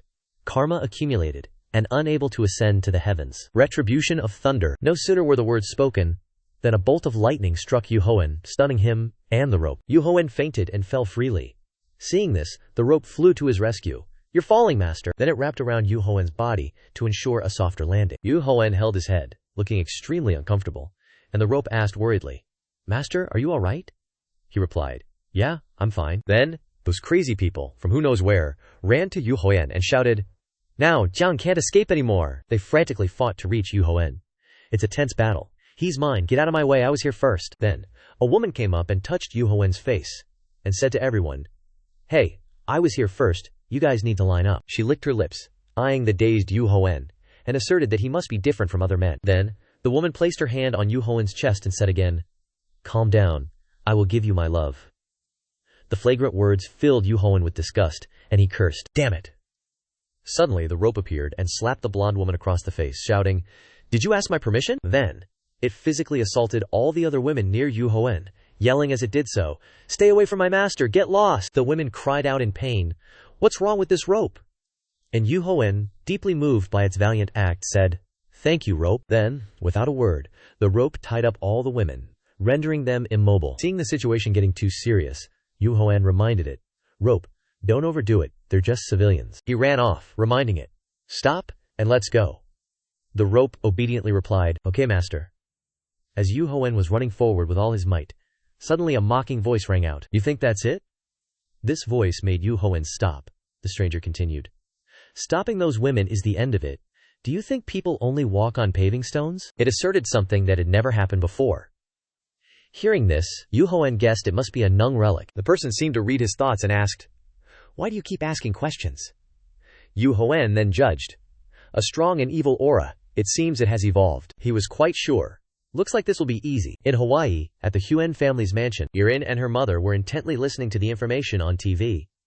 The tomb that appeared in Kyoto, South Korea, has been identified as one of the 7 tombs. According to Pandora, this tomb is the Tomb of Desire. Irin looked worried upon hearing the information. It is said that powerful relic findings are inside the tomb in Kyoto. Suddenly, her mother spoke. Isn't Duhoen at the tomb? Irin replied. Yes, she worried. I find it quite dangerous. Irin also couldn't hide her worry. But on the surface, she reassured her. Mom, you don't need to worry. He's Su Hoen. On TV, the announcer continued the program. Various excavation teams, including Pandora, have arrived at the location. If you get close to the tomb, you will not be able to control your sexual desires. Irin looked at the TV again, her eyes worried, secretly hoping, I hope everything will be all right. She looked at the book on the table. This is a relic. The Book of the Mayan Gods. Before, Duhendi left this in the room for emergencies. Irin reached out in front of the book, her eyes worried, thinking, I'm very worried about Duhoen, I need to try it. Then, a burst of power caused the symbols on the book's cover to light up shimmeringly. When the book opened, it brought a powerful gust of wind that blew Irin's hair. She struggled to read each page and realized that this relic spoke of an impending danger. When she read a page, Irin startled and wondered, is Duhoen about to be in danger? Her eyes couldn't maintain composure, staring intently at that page in the book. A stream of light floated from the book, and in the hazy smoke, surprising information appeared. Irin read it, then anxiously wondered, negative or positive? At Mount Chukcho in South Korea, where the Tomb of Desire lies, Jaha was taking each step along the path. He said as he walked, I finally made it in. Jaha, with an extremely confident look, said to himself, even though I'm a bit hazy about this tomb, I finally got inside the tomb with my great passion. Jaha, filled with determination, ran towards Mount Chukcho. He wondered, boss, the reason you didn't bring me into this amazing tomb, is it because you wanted me to stay and repair the sacred relic? Jaha smiled like he was about to win, and everything would be great according to his plan. But before he could be happy for even a few minutes, he was disappointed as he looked around. Jaha asked in frustration, why is there no one here? He shouted, not even one ghost from the Zhu Dang Empire army. I can only see the mountain here. Suddenly, on the opposite side of the road, a group of people were running forward with all their might, surprising Jaha. He curiously asked someone passing by, hey, where are you all going? The man replied, I heard that Emperor Suda and the palace are there. Even the beautiful girls are right there. Jaha gave an awkward smile and responded, ah, the girls sound very interesting. Jaha decided to follow them, thinking to himself, I won't miss this opportunity. I should follow them. Is this a terrifying sight? But when they arrived, what appeared before the boys' eyes made them feel confused. A crack in the ground caused everything around them to start shaking. Suddenly, a bizarre human-faced statue rose from the ground, shocking everyone. It was the Silo sacred relic. The three boys were extremely disappointed at this sight. Jaha mocked, what is that? It looks like a matchstick. Suddenly, a voice echoed from somewhere, you must stay here. Silo emitted a deadly electrical current, shooting it towards the two men. Then, he announced, I will save you, you poor people. Jaha, who was standing behind and wasn't hit, was utterly bewildered. He frantically called out, hey, are you okay? The Silo relic spoke again. You don't need to seek happiness. I will help you. Jaha turned cold when he heard the other one say, for example, look at that girl over there. Isn't she cute? Truly, the same team, but two different fates. Jaha reluctantly became prey for the two men to chase. They looked at him with lustful eyes and said, you look so cute. This confusing scene made Jaha want to cry. He shouted, no, wake up, I'm a man, you sons of bitches. And so, the chase began. The two men, completely out of their minds, kept blurting out flirtatious words. Come here, sweetie, you're my type. Jaha could only scream in fear, no, someone help me. Switching scenes to Duhoen, he was running away from the women chasing him. When he reached a safe place, Duhoen stopped because he heard movement around him. It sounds like someone familiar. Duhoen walked, slowly sensing things. I feel the energy of the sacred relic here. Before his eyes was the image of a thatched house and a water wheel in front of it. A water wheel? Duhoen curiously entered the house, looking around to see if there was anything. Suddenly, in the corner of the house, a shadowy figure of a woman was hidden in the darkness. Duhoen was suspicious, then spoke. Is that Shua Asia? Shua angrily gritted her teeth and replied, Duhoen? I finally found you. She walked towards him and said, do you know how hard I worked to catch you? After that day in Kyoto, Shua Aya pulled out a sharp knife and glared at Duhoen, warning him, I won't let you leave here. Duhoen calmly reassured Shua, you should calm down. Then, order the ropes to quickly tie her up. It responded, understood. Shua, seeing the ropes approaching her, asked, you think you can defeat me again? The ropes mockingly replied, you're too arrogant. Shua, unafraid, directly threw the dagger forward and declared, I will capture you here. However, this move was too easy for the ropes. It dodged her attack and conjured a large piece of cloth, enveloping Shua's entire body, causing her to shout in discomfort. What? Impossible! Shua squirmed uncomfortably inside the white cloth. She yelled, let me out! The Mun pocket below replied to her, impossible! Shua recognized what was wrapping her. Mun pocket? She recalled the story of the hero Mun from the island mythology, a mythical figure who carried extraordinary items. Shua then easily escaped the pocket. She knew it could swallow anything. Then Shua picked up the Mun pocket. It shouted in discomfort. Let go of me, girl! Shua smiled and asked the Mun pocket, what are you going to do now? Duhoen approached and said, all right. He moved faster and faster toward Shua and declared, first, I will retrieve my relic. She smiled and replied, do whatever you want. However, Before Yu Hoen could do anything, Shua's feet were one step faster, holding him down. He was stunned by this little trick, and couldn't react in time. Then, Yu Hoen was thrown to the ground by Shua. She sat on him, holding one of his hands, the other hand raised high with the dagger, and said, "You should give up and obey me." But what Shua didn't anticipate was that she was having an unusual craving for handsome men. This made her initial thought of eliminating Yu Hoen impossible, replaced by a desire for his body. Seeing Shua's flushed face, he was scared and broke out in a cold sweat. Yu Hoen asked Shua, "What are you going to do?" She angrily shouted, "Don't pretend you don't hear." Shua used the tip of the dagger to lightly tear Yu Hoen's shirt, causing it to rip. Then she urged him, "Hurry up!" Yu Hoen, sweating in fear, fought. "Am I going to lose my virginity here?" Looking at Shua's face, drooling with desire, Yu Hoen mocked himself. This is crazy. She doesn't seem normal right now. Suddenly, the system announced, "The relic and the woman have been bound together." Yu Hoen used all his strength to avoid Shua's puckered mouth and thought, "Damn it, is that true? If I don't control the relic properly, I might be controlled by it." Seeing that she wouldn't wake up, Yu Hoen angrily cursed, "You idiot, wake up!" When Shua's puckered mouth was only a few centimeters away from his face, Yu Hoen was still using all his strength to hold her back, and wondered, why is she getting stronger and stronger? Then, a jolt of electricity ran across the gap between Shua's mouth and Yu Hoen's cheek. The power of the system flung Shua away from Yu Hoen. The system reported back, "The power of the bankruptcy relic has stopped your opponent." Yu Hoen pondered for a long time. The power of the bankruptcy relic? Seeing Shua slumped in a spot, not acting, Yu Hoen knew this was his chance. He approached, held Shua's hand and declared, "I have to separate the relic from her." Shua, who had just woken up, angrily squeezed Yu Hoen's face, distorting it, and scolded him. "Why are you resisting?" He replied to her, "You better not resist." When he saw that Shua's hand no longer had any strength, Yu Hoen looked at her and explained, "It's nothing. It's just a change of order." He looked into Shua's eyes and gently reminded her, "I will do it for you." Shua smiled, thinking she was going to receive some perks, and hugged Yu Hoen's neck and said, "Really? This isn't bad either." At this moment he was calculating in his head, "I need to trick her. This is a chance to separate the relic." Yu Hoen's hand stroked along Shua's body, searching for the place with the strongest aura. Once he found it, Yu Hoen decisively pulled the relic out of Shua's body. He joyfully yelled, "Come out, you think I will listen to you?" But suddenly, the commotion below made Yu Hoen pause for 5 seconds before he realized what was happening. Holy Relic snappily attacked Yu Hoen directly and warned, "Don't touch me!" The Holy Relic flower shoes appeared, making Yu Hoen breathe a sigh of relief. Finally, it's here. Yu Hoen stared intently at the flower shoes and gripped the sword in his hand, declaring, "I will escape this perverted tomb." The flower shoes mocked, "Man, you're really hard to teach." It looked back at Yu Hoen and teased, "But you're starting to amuse me." He ignored its words and directly swung his sword to attack the flower shoes. With just one slap, the pair of flower shoes was torn in two, causing it to scream in pain. The flower shoes wailed miserably, "Darling, I've been cut." Yu Hoen, on the other hand, was dumbfounded, wondering, why could I cut it so easily? Looking at one flower shoe torn to shreds and the other intact, Yu Hoen, the color is the characteristic of the 7 tombs. The intact flower shoe angrily growled, "How dare you!" Yu Hoen pretended to respond, "Silence! Quickly find the Silo Holy Relic and open the tomb door before I destroy it." The flower shoe sighed and replied, "You're quite interesting. Go ahead and try to find the Silo Holy Relic." Yu Hoen flower shoes. So what are the conditions to conquer this tomb? Meanwhile, Jaha was waking up, clutching his head and frowning. "My head hurts so much." On the other side, the flower shoes were still fighting with Yu Hoen.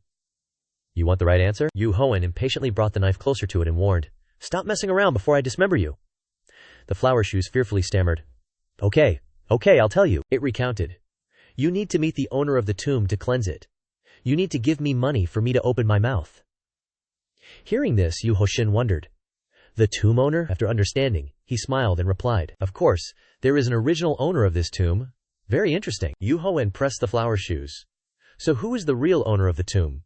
It pouted and joked, "You think I'll tell you that?" He impatiently raised his sword. His sharp eyes glared at the flower shoes and warned, "You can't say? Believe I won't cut you into pieces?" It hastily begged for mercy and explained, "Damn it, I can't say anything. I'll die here." The flower shoes tried hard to stop Yu Hoen. "You can't do anything. You'll be killed by the tomb owner. I'm telling the truth." He ignored the reminders and ordered the flower shoes, saying, "Hurry up. I'll defeat the owner of the tomb, and we'll both live." It resolutely said, "You can't do anything to him." Yu Hoen disgustedly mocked the flower shoes. "You're so stubborn." Suddenly, the house door burst open, and Jaha jumped in from somewhere covered in mud, screaming, "Help me!" He fell sprawling on the ground, much to Yu Hoen's surprise and confusion. He asked, "Jaha, slave number 1, what are you doing here?" He looked up and called out, "Boss!" After that, Jaha hurriedly slammed the door shut, causing Yu Hoen to ask in confusion, "What happened?" Jaha tearfully recounted, "Boss, help me, some perverts are following me." Hearing this, Yu Hoen broke out in a sweat and asked, "What?" The flower shoes recognized it and spoke up, "Oh, it's Silo."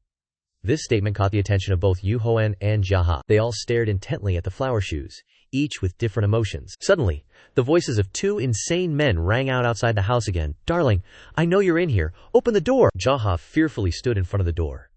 Outside, the two men were still earnestly calling out to him, "Come out here, let's have a sword fight." Jaha helplessly pleaded for help.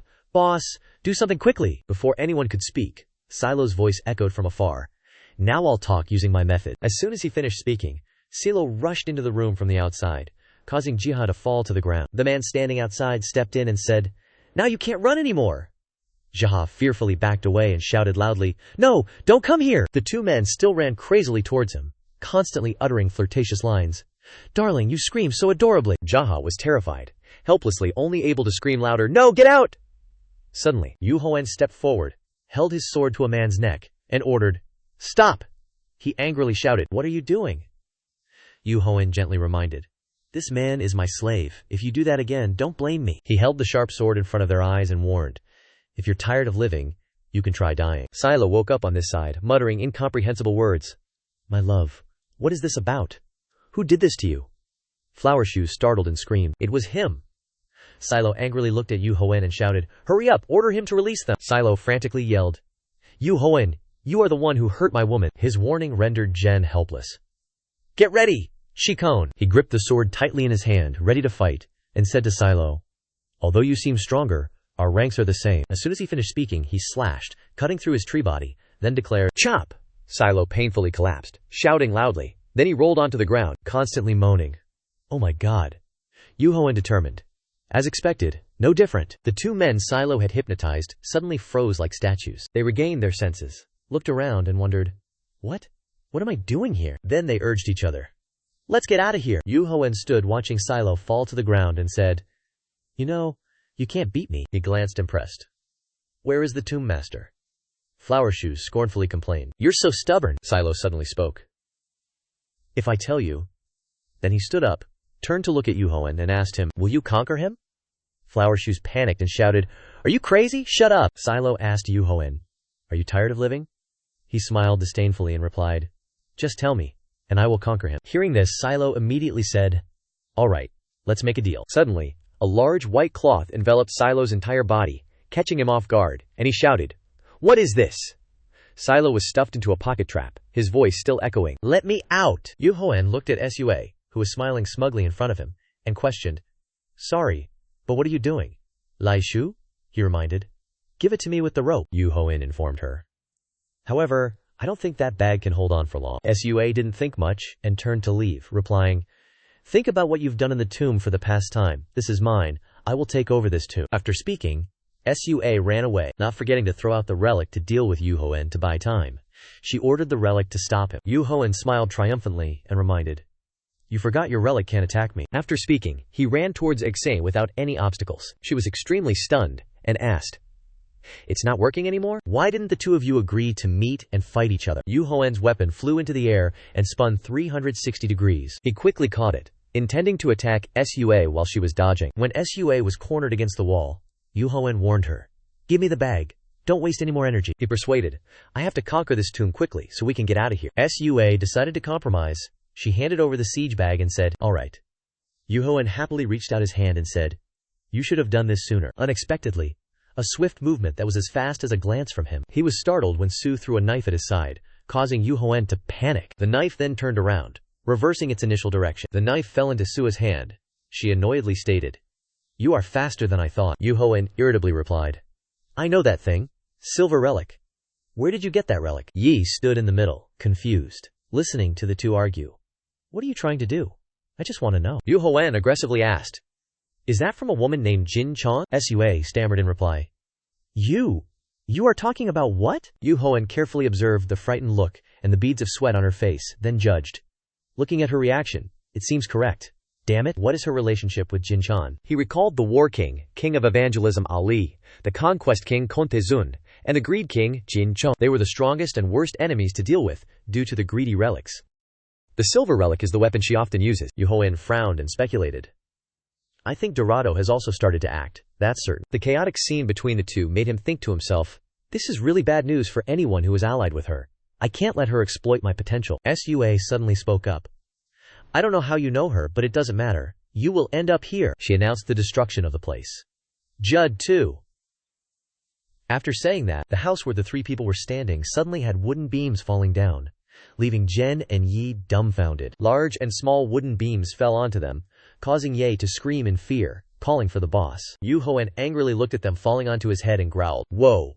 The entire house was instantly burned to ashes, and dense black smoke covered and obscured the view. Deep in the forest, a woman's voice rang out mockingly. Well done, you fool! The girl's feet ran fast in the white smoke billowing out of the fire. Sua turned her head back, smiling triumphantly, and said, he doesn't know that Judd 2 destroyed the house while he was worried about the other two relics. Die, you bastard. Damn, she had to stop. Her eyes flashed with astonishment as she exclaimed, no. Inside the burning house, Duhoen was strenuously using a ton of shield spraying power to put out the fire. Yi fearfully asked him, Boss, are we going to die like this? Duhoen frowned, unable to manage much, and ordered, Stop talking, come to me quickly. Duhoen gritted his teeth, trying to resist the heat of the fire, then called Dha. Hurry up! His hand touched the glowing shield, spraying out brilliant blue electric power, creating a powerful and dramatic energy effect. The two lay huddled amidst the devastated wreckage of the burned-down house. Jae-ha hugged his head and reminded him, Boss, we're not dead. He joyfully told Juen, Boss, we're actually alive. After a long time of fighting the big fire, he was exhausted and lay down on the ground, annoyed, and ordered, Be quiet. Where did Sua run off to? She gripped the knife tightly in her hand, her eyes shining as she cursed these scumbags. Exxon's face exuded a deadly aura. The knife in her hand was poised to strike. Yu Huai gritted his teeth, thinking, Damn it, I just escaped from that pile of rubble. The problem is, if she kills me, the consequences are unimaginable. The system notified him that the Holy Relic's energy was failing, and other energies were clashing. Sua, ignoring everything, leaped high, and aimed the knife straight down at Duhoen, shouting loudly. But strangely, Sua was suddenly thrown far away after the system's warning. This scene left Jen and Jen standing beside her in stunned confusion. He looked at her, a drop of sweat falling down his face as he thought to himself, The Holy Relic's energy failed, but at least I'm still alive. Then, Duhoen approached Sua, who was lying on the ground, and speculated, But I still need to verify if this is Irin's hidden power. She clutched her chest in pain, muttering, Which Holy Relic did you use? Why didn't I see you do anything? Duhoen didn't answer immediately. He held the pouch in his hand, ignoring Shua's constant questions. How can you attack without doing anything? After holding the Holy Relic in his hand, Duhoen stood up and replied with a smile. I don't know either. However, you should know that you have no chance of defeating me. Finishing his sentence, Duhoen juggled the pouch in his hand and announced with a smile, Return the Holy Relics to me. After using a few small tricks, silo, flower shoes, and rope were also released. They sighed, saying, Finally, we're out. The rope then wrapped itself around Duhoen's body and said coquettishly, Master, I missed you so much, so much. He didn't care much, and ordered Silo. Now, I want you to lead me to the owner of this tomb. He frantically reminded him. Okay, but you have to keep your promise. Duhoen stood facing a dazzling stream of energy, the swirling light radiating a mysterious power, creating an atmosphere of tension and mystery. The magic circle was spinning faster and faster, making him curious. What is it? Dia, standing next to him, asked. Duhoen. Is this a door leading to the tomb owner's place? He replied, I think so. He looked inside, a little scared, and exclaimed, But boss, it's too dark in there. We won't know what will happen when we go in. Yu-Ho, on the contrary, was very interested in this. He replied, but we need to trust him. Seeing Silo sweating profusely and looking scared, Duhoen judged that he didn't seem like a liar. Really? Seeing Duhoen step into the magic circle without hesitation, Jen also wanted to outdo him. I'm not afraid either, let's go. Sua, from a distance, also angrily gritted her teeth and declared, I can't miss this. Then she summoned J2. Sua ordered, Follow them. Finishing her sentence, Judd 2 quickly entered the magic circle. The scene behind it appeared. A dark and cold, deep cave. Duhoen walked out slowly, while Dahao Dao unfortunately tripped as soon as he stepped out. He looked around the cave a little scared. Duhoen made a new discovery. There's a door up ahead, let's go take a look. A large door appeared before the two of them, with 2 torches lit on either side as if someone was always here. Deha looked at the scene before him and exclaimed, "So big!" Yu-ho observed the giant gate and announced, "It's locked tight." Suddenly, a voice echoed in the space. "You have come this far. You are truly very talented." Yu-hoen replied, "Don't talk nonsense. Open the door." The image of a wolf's head on the door glowed, and it replied, "If you want me to do that, there must be conditions." Yu-hoen asked it, "So, what are the conditions?" The 2 wolf heads announced to them, "Only pure men may enter." Hearing this, Daya was startled and asked again, "What?" The 2 wolves warned, "Otherwise, don't even think about going inside." Daya shouted in annoyance, "Hey, what era do you think this is? What kind of requirement is this?" He asked the 2 wolves, "Do you think what you're saying makes any sense?" The door replied, "Cheating isn't a condition." Sua, standing behind the 2, suddenly spoke up, "That's not fair. Why only men are allowed?" Jaha turned his head to look at Sua and Judo standing next to each other, disgusted. "Li Sua, you're still following me. Don't be foolish anymore." The wolf on the door declared clearly, "I'll say it again. Rules are rules. Only pure men can enter." Shua angrily retorted, "Ridiculous." Yu-ho glanced at her and asked, "What are you planning to do?" The 4 gathered together. Yu-hoen asked, "So, who can open the door?" He asked D. "Slave number 1, can you open it?" He helplessly admitted, "I can't open it. Why are you even asking me this?" Yu-hoen replied, "This is strange." Deha awkwardly said, "No, what are you talking about? I've had girlfriends before too." Yu Huang asked, "Sao, are you capable of opening it?" Deha retorted angrily, "You're faker than me." Yu-ho turned around and drew his sword. He replied, "I can't open it either." "Well, that doesn't mean we can't go inside." Yu-hoen smiled and declared, "If we can't open it, we'll have to break it. Don't be angry." He reminded Deha, "Make sure to repair it afterwards." He replied, flustered, "Yes, but use it gently." There. With that, Yu-ho, wielding his sword, charged quickly towards the huge door in front of him. He held the sword tightly in his hand. It emitted extremely powerful streams of electricity, ready for a sure win attack. Before he could do anything, the system suddenly appeared before Yu-hoen's eyes, causing him to stop abruptly. The notification read, "Highly compliant with conditions. Extremely pure." The door is opening. Yu-hoen stood in front of the door in confusion, hearing it say, "Extraordinary! There are still people like this. A pure man." The 2 huge doors gradually opened. He peeked his eyes into the space inside. Then the door was fully opened. Deha asked blankly, "Boss?" Yu-ho interrupted, "The door's open." He asked again, "Was the door really broken?" Yu-ho gritted his teeth. He angrily thought to himself, "Damn it, I forgot that was something from 15 years ago." Jaha teased Yu-hoen, "Boss, why did you still lie? Turns out, you're a pure boy." He angrily reminded Deha, "Hurry up and go in. I'll say it again. You won't get a bonus." They stepped through the door. A mystical, fairyland-like scene shimmering appeared before their eyes. The 3 walked and observed. Deha exclaimed, "The scenery inside is so beautiful. Like springtime, some places even display shimmering gold, silver, and jewels that are hard to resist." The 3 walked to a large platform in the middle of the hall.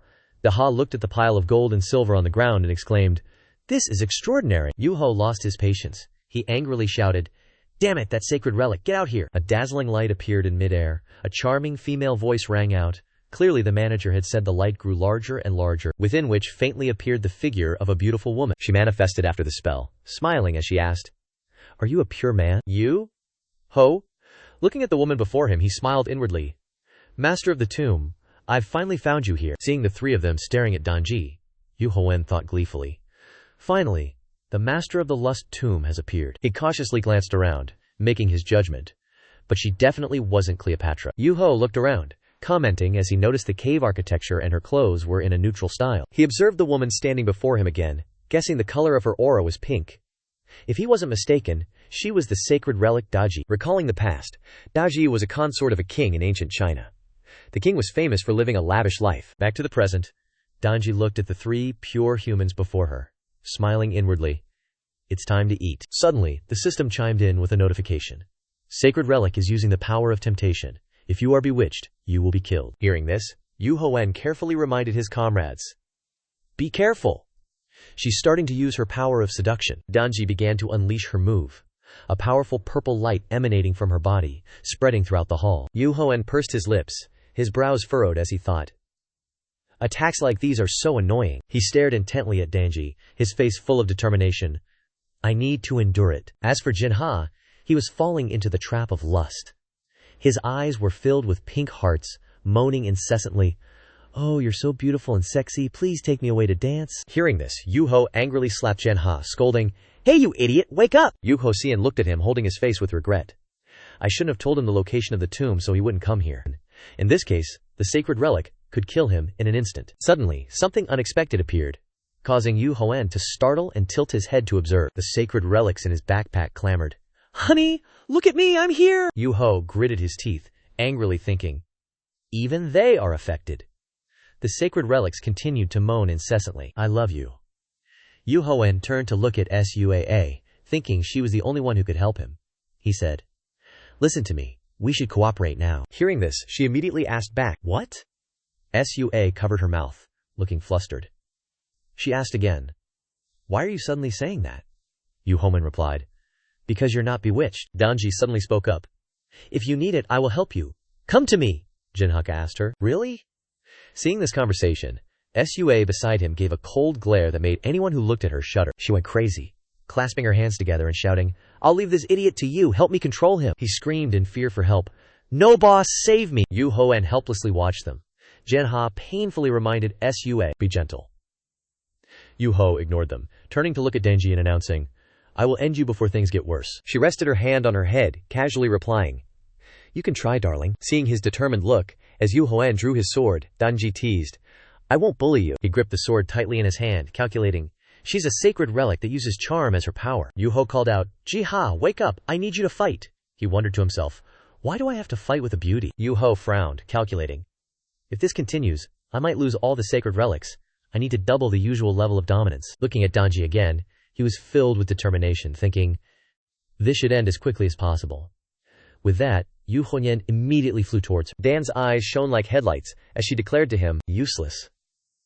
A white beam flashed across the silent space, unimaginably fast. Yu Hoan gritted his teeth, watching it approach him, unable to resist. Another powerful beam shot out, streaking through the space. The tentacles tightened around Yu Hoan, immobilizing him.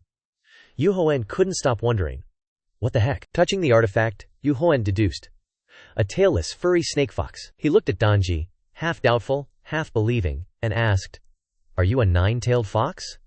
Danji replied gently, "Yes, that's right. What about it, sweetie?" As they stared face to face, Yu Hoan thought to himself, not too surprising. Scholars are often associated with foxes. Besides, there's also a story about a goblin transforming into a beautiful girl during the Ming Dynasty. In Yu Hoan's confused stream of thought, Danji quickly moved closer, licking his face with her tongue and asking, "Where's the tastiest spot? Should I eat you whole?" The moment her tongue touched Yu Hoan's skin, she paused, disappointed, asking, "Why is it so bland? Should I just swallow it?" The system announced, "The relic is using a paralyzing effect. The relic is trying to deflower you. The rice will be cooked. The tomb will not be conquered." Yu Hoan cursed angrily after reading this. Damn it. Then Danji took the initiative to kiss Yu Hoan's lips, shocking him. An outsider looking at this scene would think it was a romantic, pink, balloon-filled love story. Jaha, witnessing this epoch-making moment, blankly yelled, calling for the boss. Sua, standing beside him, was so surprised that her mouth hung open. While passionately kissing Danji, Yu Hoan was suddenly distracted by a new system notification. The deflowering relic is reacting. Unexpectedly, a massive explosion, equivalent to an atomic bomb, erupted, instantly turning the surrounding space into dust. Jaha and Sua stood outside, utterly dumbfounded. He exclaimed, "No boss, why did the tomb explode?" On Danji's side, she stared blankly as her achievement vanished. She said in despair, "Why is this happening? My garden! How much time did I spend building this garden?" An even bigger explosion erupted, astonishing everyone. Danji was sent flying into the air by the force, unable to resist. A cloud of dust and smoke filled the space. Behind the smoke, the figure of a woman vaguely appeared. Yu Hoan had fallen, his face completely flattened against the ground. Clutching his head, he tried to regain consciousness and muttered, "This is actually happening." Suddenly, a familiar voice rang out. "Yu Hoan, are you okay?" The woman who appeared was someone everyone knew. Irene helped Yu Hoan up, and he asked curiously, "Thank you for saving me, but why are you here?" Irene replied, "Well," she explained, "I knew you were in danger, so I used the relic you left behind, and came here to get jealous." Yu Hoan was delighted. "So you actually read it," he smiled. "And you came here to help me." Irene confidently said to Yu Hoan, "This tomb is quite difficult. Leave it to me." He pointed at Danji and reminded her, "Over there." The two immediately advanced towards Danji. She raised her hand to stop them. "Wait a minute. Sensing an untouchable power, Danji thought to herself, what terrifying power. Ming Chen kept his distance from her. Then, Danji spoke up, trying to mediate. We should talk calmly. Dan tried to reason. I only wanted to eat that man, I'll show you an example. Hearing this, Irin was furious, and a massive surge of power emanated from her, causing Danji to cower in fear. She crawled backward, muttering, why won't you listen to me? Looking at the cracks spreading across her arms, Dan worried. What to do? My power. A massive explosion erupted again. Dan vanished into thin air, her scream still echoing. No! A nine-tailed red fox appeared, and Irin exclaimed in astonishment. She turned into a fox! Duhoen explained to Irin. Looks like she's exhausted. She's reverting to her original form. He smiled triumphantly. It should end like this. Leave it to me. In the still space of the night, where tiny lights twinkled in the mystical expanse, the nine-tailed fox Danji huddled in a corner, whimpering. My power is because of this disaster. She glared angrily, thinking, first I need to restore my power. Suddenly a voice came from behind Danji. Hey, why are you running? Why didn't you wait for me? Yu Hodin appeared beside her, startling Danji. He said, don't be surprised, I'm not a ghost. She screamed in fear. Why are you here? As she was about to flee, Yu Hoen summoned a rope and commanded it. The rope bound her. When Danji was completely restrained by the rope, she struggled, shouting, no, let me go! Yu Hoen looked at her and asked, why don't you give up? Dan hesitated and asked back, give up? She looked at Yu Hoen, listening to his explanation. From now on, I will be your master. Dan frowned and exclaimed, you? She stubbornly questioned him. You think I'll listen to you? Yu Hoen rested his hand, seeming confident as he replied, looks like you still need some teaching. I have other methods. Yu Hoen smiled and continued. A fox is like a dog. It needs to be tamed. As he finished speaking, Dan watched in horror as Yu Hoen's hands gradually touched her body. A scream echoed in the deep forest, and the Tomb of Desire was conquered successfully. At Pandora's headquarters, a voice echoed inside the building. Have you read the conference materials? The colleague accompanying him replied, not yet. Why? The staff member then recounted. The thing is, we missed 2 of the 7 tombs. Therefore, this conference was held. The colleague was surprised. Aren't the tomb excavation teams very professional? How could they miss them? The staff member replied disdainfully. You're joking. They're just a useless bunch. The colleague questioned, really? The staff member continued the story. Don't believe me? I'd be better off working for the person who conquered these 2 tombs. Meanwhile, an authoritative foot leisurely strode by. That person was Aoding. He asked, what are you 2 talking about? The staff member startled and exclaimed, Lord Jacques Ferrin. He threatened them through gritted teeth. You shouldn't talk like that. Want to eat dirt? The colleague fearfully spoke up. It was a slip of the tongue.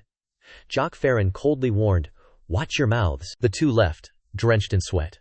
Aroting glared at them with resentment. He frowned, his face contorted, exclaiming, this is truly frustrating. What's even more frustrating is that they're right.